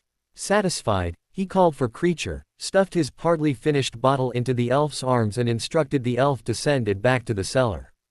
Violently shaking his head again, Harry set off, retracing his steps till he got back to the spot where he remembered standing before being cursed. What was I looking for again? He asked himself as he glared at his surroundings. He shook his head violently. Think, Potter, think. He slapped himself again. Oh, the diadem. Now where was it? Ah. Spotting the diadem, he squinted as he looked at it closely. It seemed to resemble the one he was after, but he couldn't be sure. He closed his eyelids as hard as he could and opening them, glared at the object as if willing it to identify itself. When the headpiece did not oblige, he huffed in annoyance. On a whim, he picked the diadem up and stuffed it in his pocket. Then twirling around and stumbling slightly, he meandered towards the entrance of the room. Halfway towards the Gryffindor common room, he regained some of his wits and was sober enough to have the presence of mind to successfully activate his map. Seeing nobody about in his vicinity, he concluded that it was well past curfew. Quietly tiptoeing forward, he made it to the portrait which opened, the subject within deciding forego the lecture she was about to give upon noticing his clearly drunken state when he gave her a glare. Entering the common room, he tiptoed towards the sixth-year dorm where he collapsed on his bed, fully clothed. Draco slowly regained consciousness the next morning. With a groan, he sat up, holding his throbbing head. His mouth felt like it had been subjected to an extremely strong drought charm and he was sure that a shrunken herd of erumpents was currently rampaging in his head. Looking around blearily, he noticed that he was not in his dorm. It took him a few moments to recognize his surroundings and recollect the events of the last night that led to his current location. The empty bottles of fire whiskey and the smell of the same liquor on his robes helped. Swearing to himself that he would never drink again, he slowly got to his feet. Draco still could not wrap his head around the fact that Harry Potter, the bane of the Dark Lord's existence, if the way the wizard's eyes twitched every time the boy's name was mentioned was any indication, a person who was considered by many to be Dumbledore's heir apparent, the ultimate Gryffindor, and all-around good guy had not only found out about the plot on the headmaster's life, but had offered to help. He had even gone so far as to swear an unbreakable vow to that effect. Just to make sure, Draco fished out the parchment where he had written the words from his pocket and read it. Yep, it was official, the world truly had gone round the twist. What next? Casting wands. Feeling slightly dizzy, Draco put his hands on his knees as he breathed in deeply, willing himself not to sick up. Once he was sure he had his bearings, he opened his eyes and stared at an object on the ground. Finally his brain registered what his eyes were telling him. Is that my quill? He asked himself bemusedly. Picking it up confirmed his suspicions. The luxury eagle feather self-inking quill was definitely his. After all, it did have his initials and the Malfoy family crest embossed on the 24-karat magically enforced gold nib. However, if the small bar on the stem above the nib was to be believed, half of the quill's ink was over. Draco puzzled over this as he straightened up. He distinctly remembered filling the quill up the last evening before coming to the room. It was then that he noticed the hand holding the quill.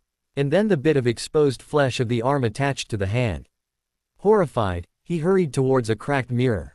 Curse you, Potter. Albus Dumbledore straightened up as he was disgorged from the fireplace in the office of the Warden of Azkaban. Evening, Gregory, he nodded at the Warden. Evening, Chief Warlock, said Karen as he got up from his desk. I think we should hurry, sir. In the week that you have been gone, the prisoner's health has been deteriorating rapidly. I fear that it doesn't have much time left on this earth. Indeed, said Dumbledore with a small amount of alarm as he lengthened his strides, making the shorter man jog a bit to catch up. While Albus would have waited for the warden, as Gregory said, time was of the essence. He did not want Hoki to die before he had extracted all her secrets. Well, actually, he didn't want Hoki to die. Period. He knew that she was just a victim of Tom Riddle's manipulations, as was Morfin Gaunt, and had been imprisoned unjustly. But alas, one couldn't have everything one wanted. What was that terrible saying? If wishes were hippogriffs. Barely sparing the warden a glance and a cursory nod, Albus walked into the interrogation room and, closing the door, regarded the former house elf of the House of Smith. The warden was right, the elf did not have much longer to live. Pulling his wand out, he took a deep breath and plunged into the elf's mind. "Was your interrogation successful, Chief Warlock?" Karen asked an hour later. "Indeed it was," said Dumbledore somberly. It had not taken him that long to find that one elusive memory. During his exile from Hogwarts the previous academic year, he had spent a lot of time in Nocturne Alley in disguise. It was well known that his former student had once sought employment at Borgin and Burke's. Knowing of the establishment's reputation for finding rare artifacts, Albus could see how much the shop would appeal to Tom. After all, the young man would get to meet some very rich clients and handle rare objects. What was more, the shop had reported a great increase in business in the duration of Tom's employment, as a greater number of customers came willing to sell some rare articles and heirlooms. Naturally, this required further research. Of all the customers that the shop had serviced over the years before and after Tom's employment, 5 had died under mysterious circumstances. Out of the 5, it was the death of Hepzibah Smith that drew his interest. The death had been announced 7 days before Tom had resigned and subsequently disappeared from public view. Ergo, Tom must have obtained something very valuable from Hepzibah. It had been a simple matter of looking through old records to find out who had served as Tom's scapegoat this time round. Although, it would have happened sooner had Albus had more time on his hands. And now, after days of searching through the elderly elf's mind, he finally found the memory he was looking for. Tom had hidden it quite well.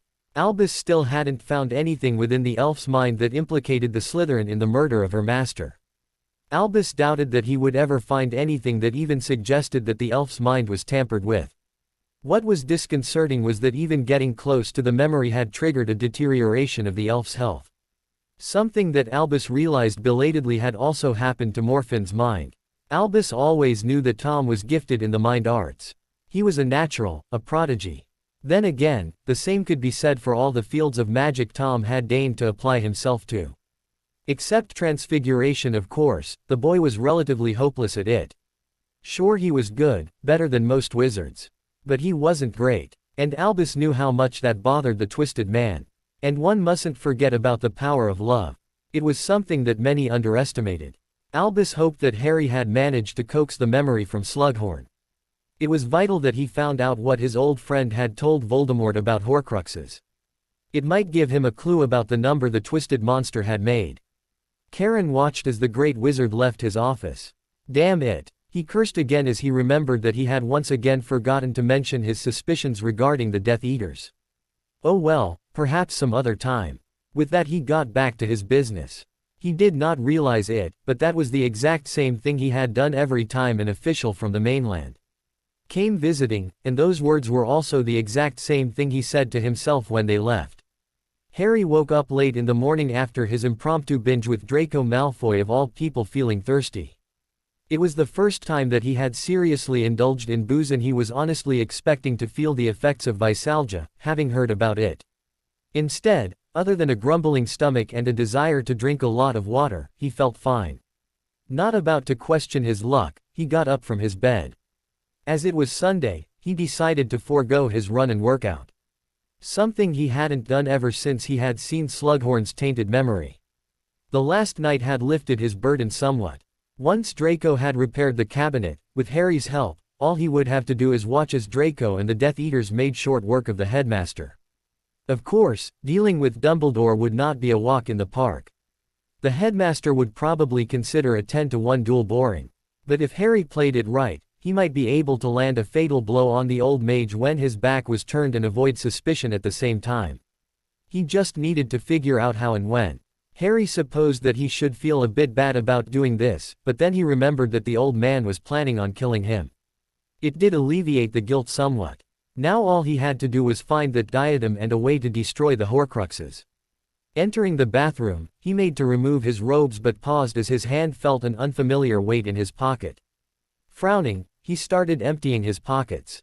Along with a few knacks, he came across a piece of parchment full of untidy writing. Frowning, he looked at it trying to decipher what was written. A moment later, his expression cleared as a vague memory of Draco giving it to him came back. Shrugging, Harry put it on the side with the other items and then searched his other pocket for the bigger item. Immediately, his hand closed in on something cold and metallic. Startled, Harry struggled to extricate the object lodged inside. Finally he managed to get it out into the open. What he saw nearly made him drop what he was holding. The diadem of Ravenclaw, he whispered to himself as he beheld the tarnished headpiece. It looked just like what he remembered from the memories. A smile broke out of his face as his body was slowly filled with excitement. Shakily, Harry called one of his elves and handed the diadem over, instructing the elf to store it in a secure location. Done with his ablutions, Harry descended the staircase intending to go to the Great Hall for some breakfast. "Hey!" he cheerfully greeted Neville as he spotted the other boy in the common room. He was slightly taken aback upon seeing Susan and Daphne also sitting there, but he greeted them enthusiastically nonetheless. "Please, sit, Harry." Nonplussed at Susan's grim expression, Harry sat down on the indicated sofa. "What's going on?" he said warily as Daphne put up privacy wards. Not answering him, his two friends and fiancé all sat down, the girls sitting on either side while Neville sat down opposite him. After a moment of silence, Neville finally spoke up. Harry, are you all right?" "Never better, Nev, why?" Harry replied, puzzled at his friend's somber face. "It's just..." Neville struggled for words. What the dolt is trying to say," interjected Susan irritably as she gave Neville an exasperated look that made him blush. "Is that you haven't exactly been all right these past few weeks, so we aren't so sure that you are, in fact, to use your words, never better." Harry turned to look at Susan as she said this. He noticed that she too had a grim look of concern on her face. "What do you mean?" Harry said slowly as he looked at his friends. What was going on? "Well, Harry," Neville began delicately. "It's just that, the past few weeks or so, you've been," he trailed off. "The words, withdrawn, intense, and depressed, come to mind," said Susan rolling her eyes as she glared at Neville with a muttered, "honestly. Of course, there's also, moody, snappy, and distant." Daphne, who had been quiet all this time, interjected helpfully, causing Harry to start and swivel around to look at her. "Yeah, Harry, you've been running yourself ragged. We barely see you anymore, and when we do you're tired," Neville exclaimed. "We can't see you kill yourself like this, Harry," Daphne said passionately, taking a hold of his hand. "I understand that you are prophesied to kill the Dark Lord, and you need all the training you can get, but this is too much." "But I'm not." "Oh please, Harry, we've noticed that you have been disappearing to who knows where." Neville interrupted a bit harshly. "Well, more than usual, but you know what I mean.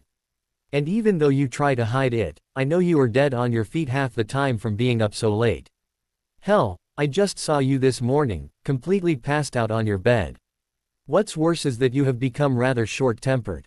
I've personally noticed on more than one occasion where you have nearly lost it. Not to mention how ruthless you have become in our duels. If you continue like this, I don't think we can duel without risking our lives." "What do you mean, passed out?" Susan gasped, aghast. "I mean that he had come in well after 1 in the morning, I know because I waited that long before falling asleep, and this morning when I woke up, he was lying on top of his bed, fully clothed. He hadn't even taken his shoes off," Neville said succinctly, not taking his eyes off Harry as Susan and Daphne gasped.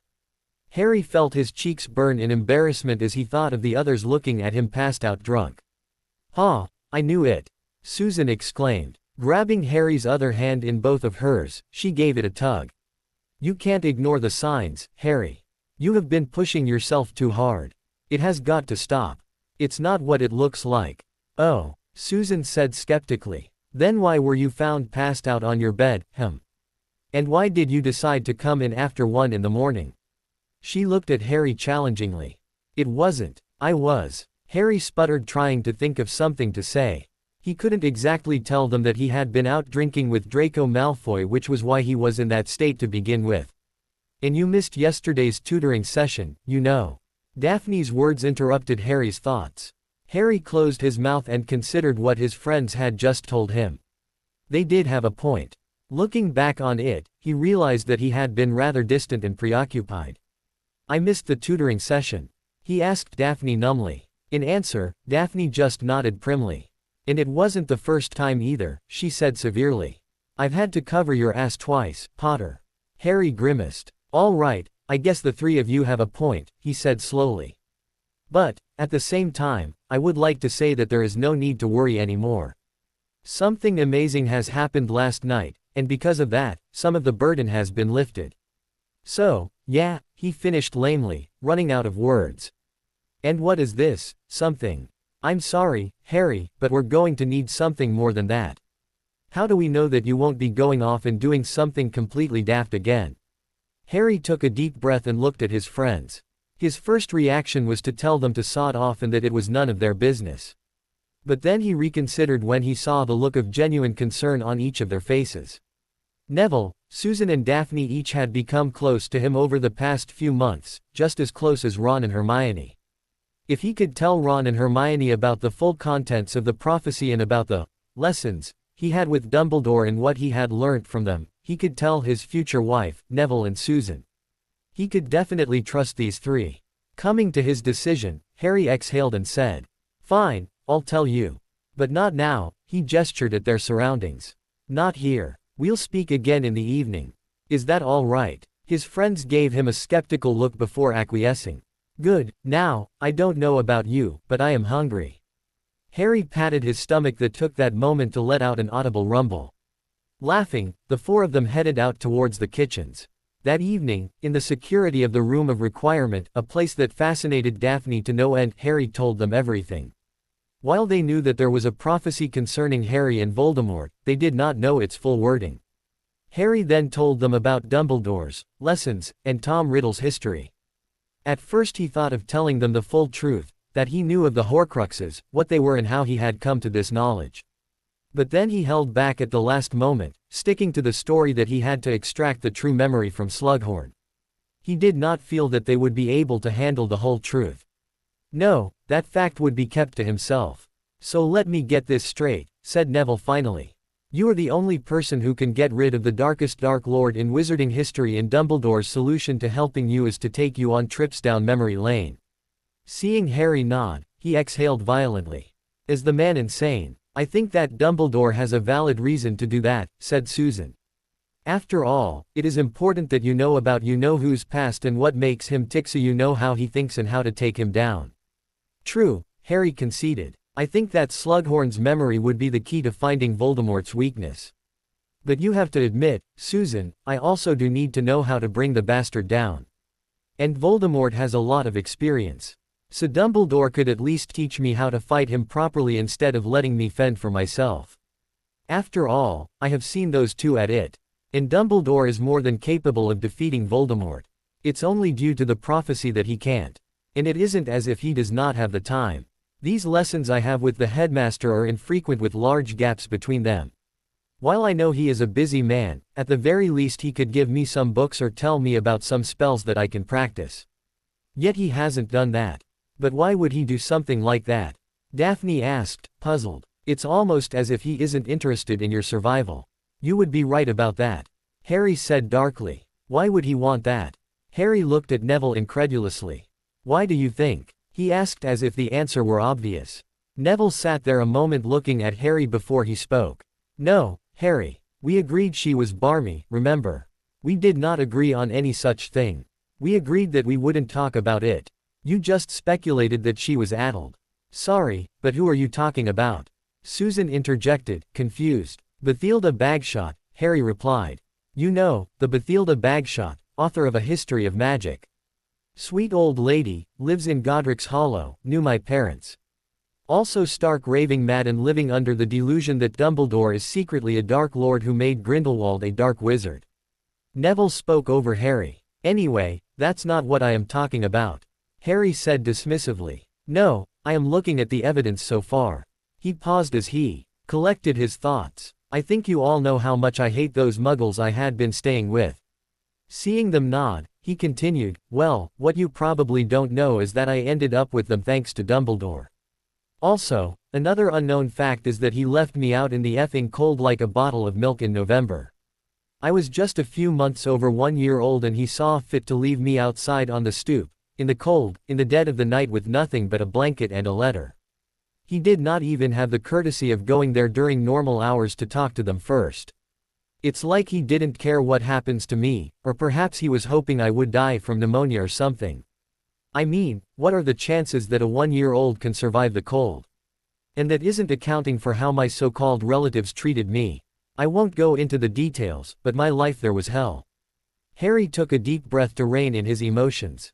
At times I marvel at the fact that I managed to survive 10 years there, but the best bit is that Dumbledore had me watched all those years.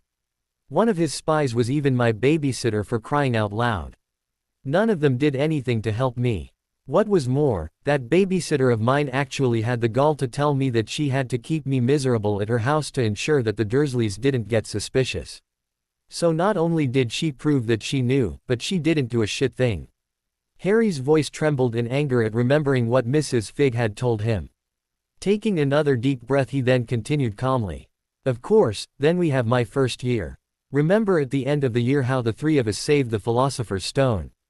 Well, here's a fun fact. All those traps that were standing between Ron, Hermione and I and the stone were a joke.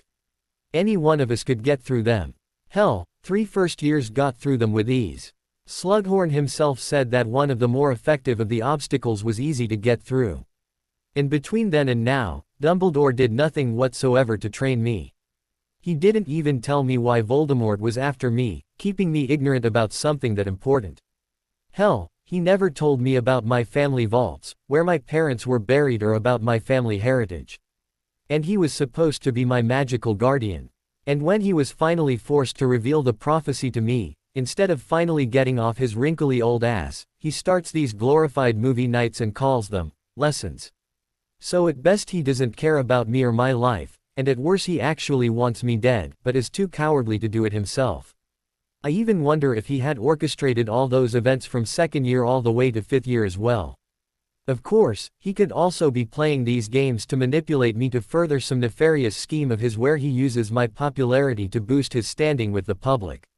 But I doubt that, since he already is pretty famous by himself. The room was silent for a while as Neville, Susan and Daphne digested what Harry had said. Finally Susan spoke up. It certainly seems that way, she began slowly. But are you sure you aren't reading too much into this, Harry?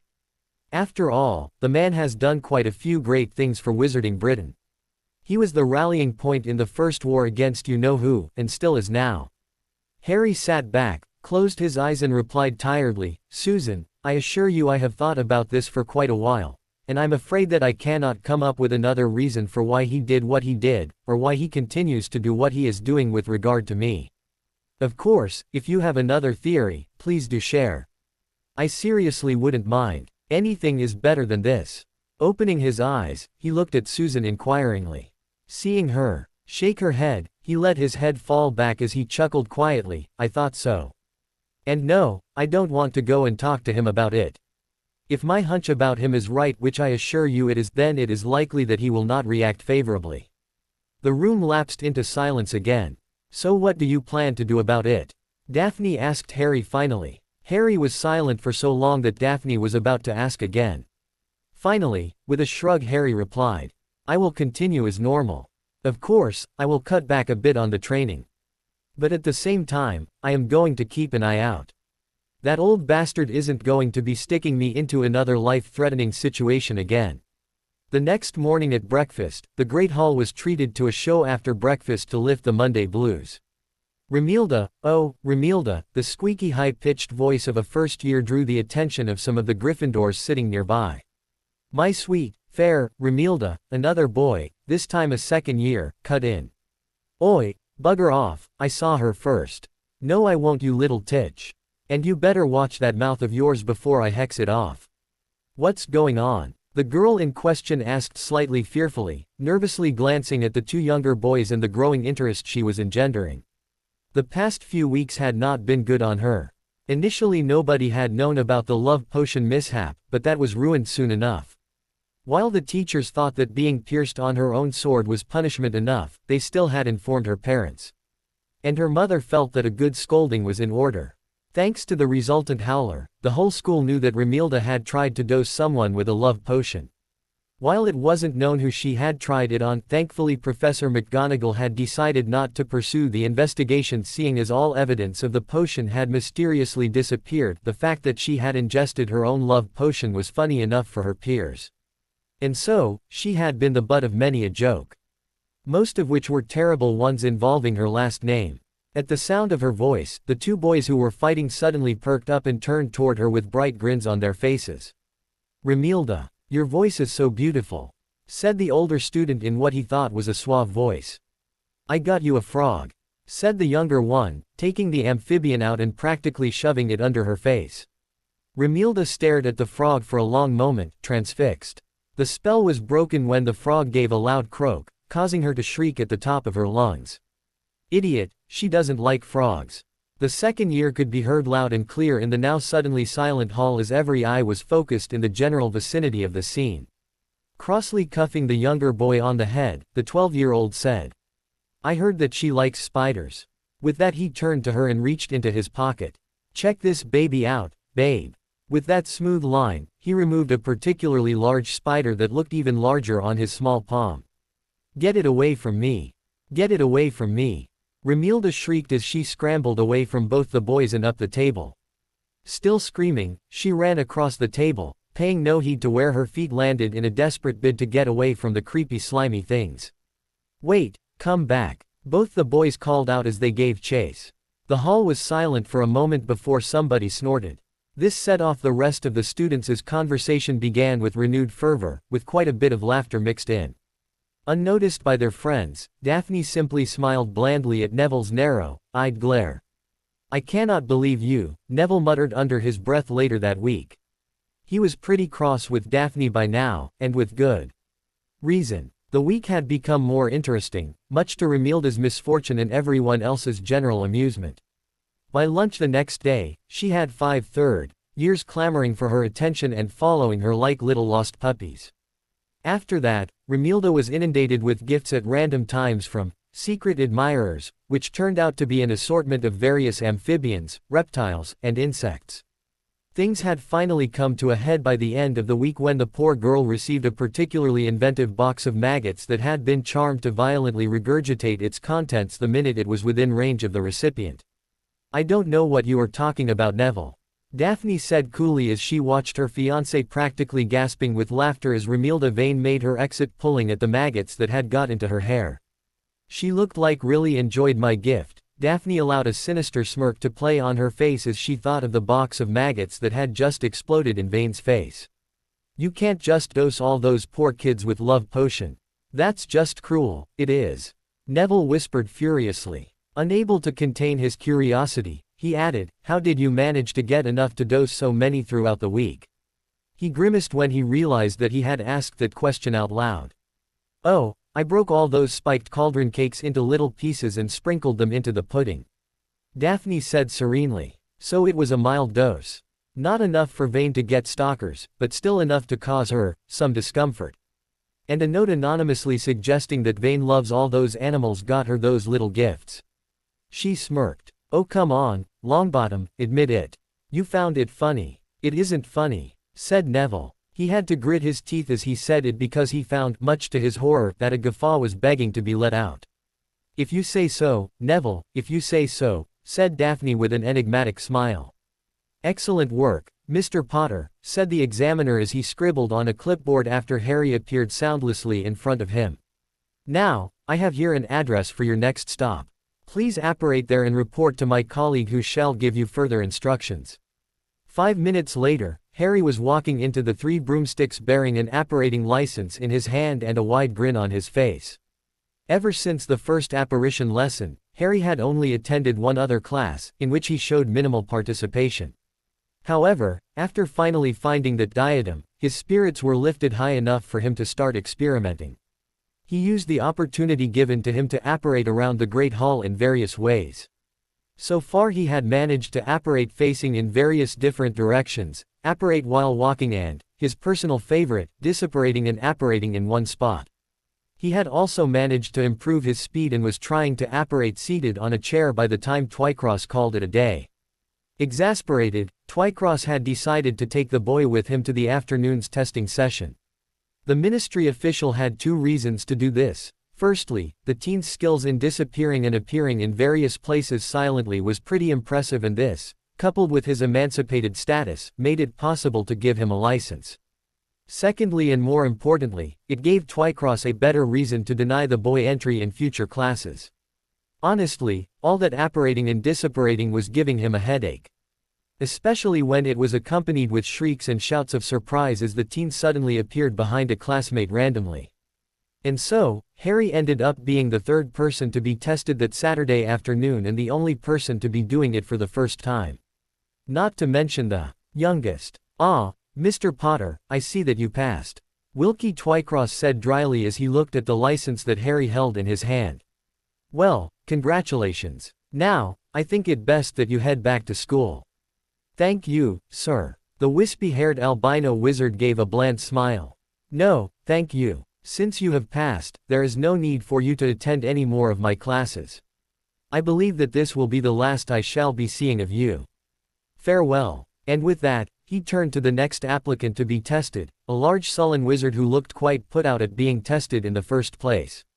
"Goodbye, sir, it was a pleasure to be taught by you," Harry replied cheekily as he sauntered out. Pausing mid-step outside the door, Harry considered the long walk up to the gates. Now that he had his license, there was no need for him to walk all the way there. Not that stopped him before. Taking a step forward, he disapparated, apparating a few paces in front of the gates, stumbling slightly as he strove to maintain his stride. "Got to work on that," he muttered to himself, nearing the gates. "Hey Harry, what happened? Didn't you pass?" Neville said as he looked at his friend. "Oh, I passed," Harry replied, a sour expression on his face replacing the wide grin that was there just minutes ago. "Then why the sour face?"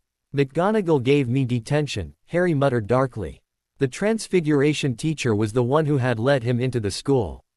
Through pursed lips, she announced how he would be spending his time that evening. Neville snorted at this. "I'm not surprised," he said dryly. "Judging by the way Twycross was looking at you throughout the class as you appeared and disappeared everywhere like some demented mirage, I'd say that you had that coming." Harry grunted. "Still," he said a moment later with a small smile as he fished out the license in his pocket. "I aced that test." He proudly showed Neville the little card. The expression on his facsimile mirrored the smirk currently on his face. "Cool," said Neville as he examined the card. "It was rather decent of Twycross to squeeze you in at the last moment." McGonagall said something similar. She said that I should give the bloke a small token of appreciation for going through the trouble. Although I think I will hold back on that, he did jack the fees up quite a bit. Neville rolled his eyes and shook his head. "Well, at least you got to go to Hogsmeade today. It's a real shame that they had to cancel Hogsmeade visits." "Yeah, Fred and George weren't too happy about it either." "Oh, so they have opened a shop in Hogsmeade, haven't they?" Neville said in an impressed voice. "Their business must be booming to be able to expand so quickly, especially in these times." "Oi, Potter," said Seamus, as he and Dean walked over to Harry's seat by the fire. "Well, looks like somebody's got his license. Let me see." He plucked the card from Neville's hand and gave it a long look. "Well, congratulations. So, when's the party?" "Tomorrow," Harry replied without missing a beat. "Today's Ron's birthday. He becomes a man today. So, got any tips for apparating, Harry?" Dean asked eagerly. Upon hearing the question, all three boys brought their heads together and looked at Harry intently. "Well, you know Twycross's 3Ds. "Oh, don't remind me of Dickhead," Seamus beeped disgustedly, using one of the many nicknames he and the rest of the 6th years had given the ministry official, using his 3Ds as inspiration. He was immediately shushed by the other two. "Yes, well, I sort of practiced those 3Ds when I first apparated, only they were desperation, determination, and..." Harry paused for a moment in thought before saying, "Desperation," again, causing Seamus to snort. Although it was more determination, and determination, After that, Harry continued thinking about what to say. I can't really explain it, you know, you just sort of get it. It just comes to you. Like that, he snapped his fingers. At least that is how it worked for me. I used to spend hours on end in my CU room concentrating on appearing and disappearing before suddenly I just got it. He knew that he had fed them a right load of crap, but it was better than telling them that he had managed to get that information from a piece of the Dark Lord's soul. So what you are saying is that it is like learning how to swim or ride a bike? Dean asked contemplatively. Yes, you just have to keep practicing. Harry replied readily. This really was too easy.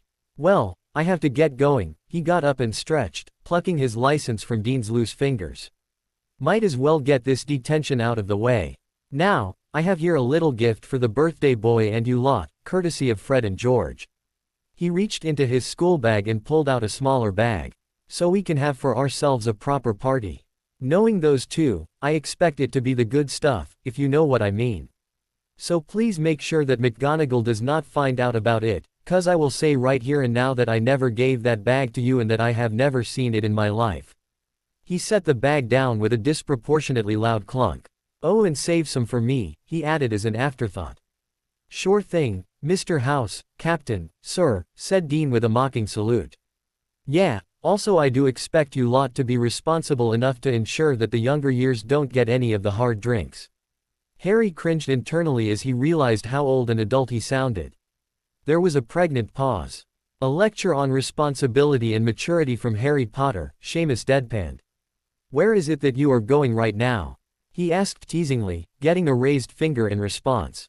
Anyway, relax. There is no way we will be handing that stuff out to those little brats. That would mean less for us. Touching, said Harry dryly, hoisting his school bag more securely on his shoulder. Anyway, have fun. I'll get back here as soon as possible. As Harry was on his way down to McGonagall's office to report for the detention, he was waylaid by Slughorn. Harry, boy, said the corpulent potions teacher. Just the man I was looking for. He grinned as he indicated towards the direction of his office. Well, come on then. I have detention with Professor McGonagall, sir, Harry replied politely. Slughorn's grin got wider. Not to worry, my dear boy. He said jovially. I spoke to Minerva a few minutes back. She agreed to let me oversee your detention. He winked as he started shepherding Harry to his office. Now I heard about your antics in the apparition class, and I was pretty impressed. Slughorn said as they neared his office. You cheeky boy. Just like your father, you are. And I also heard that you got your license on the first try. He looked at Harry inquiringly. Seeing Harry nod, he beamed. Excellent. I knew you had it in you.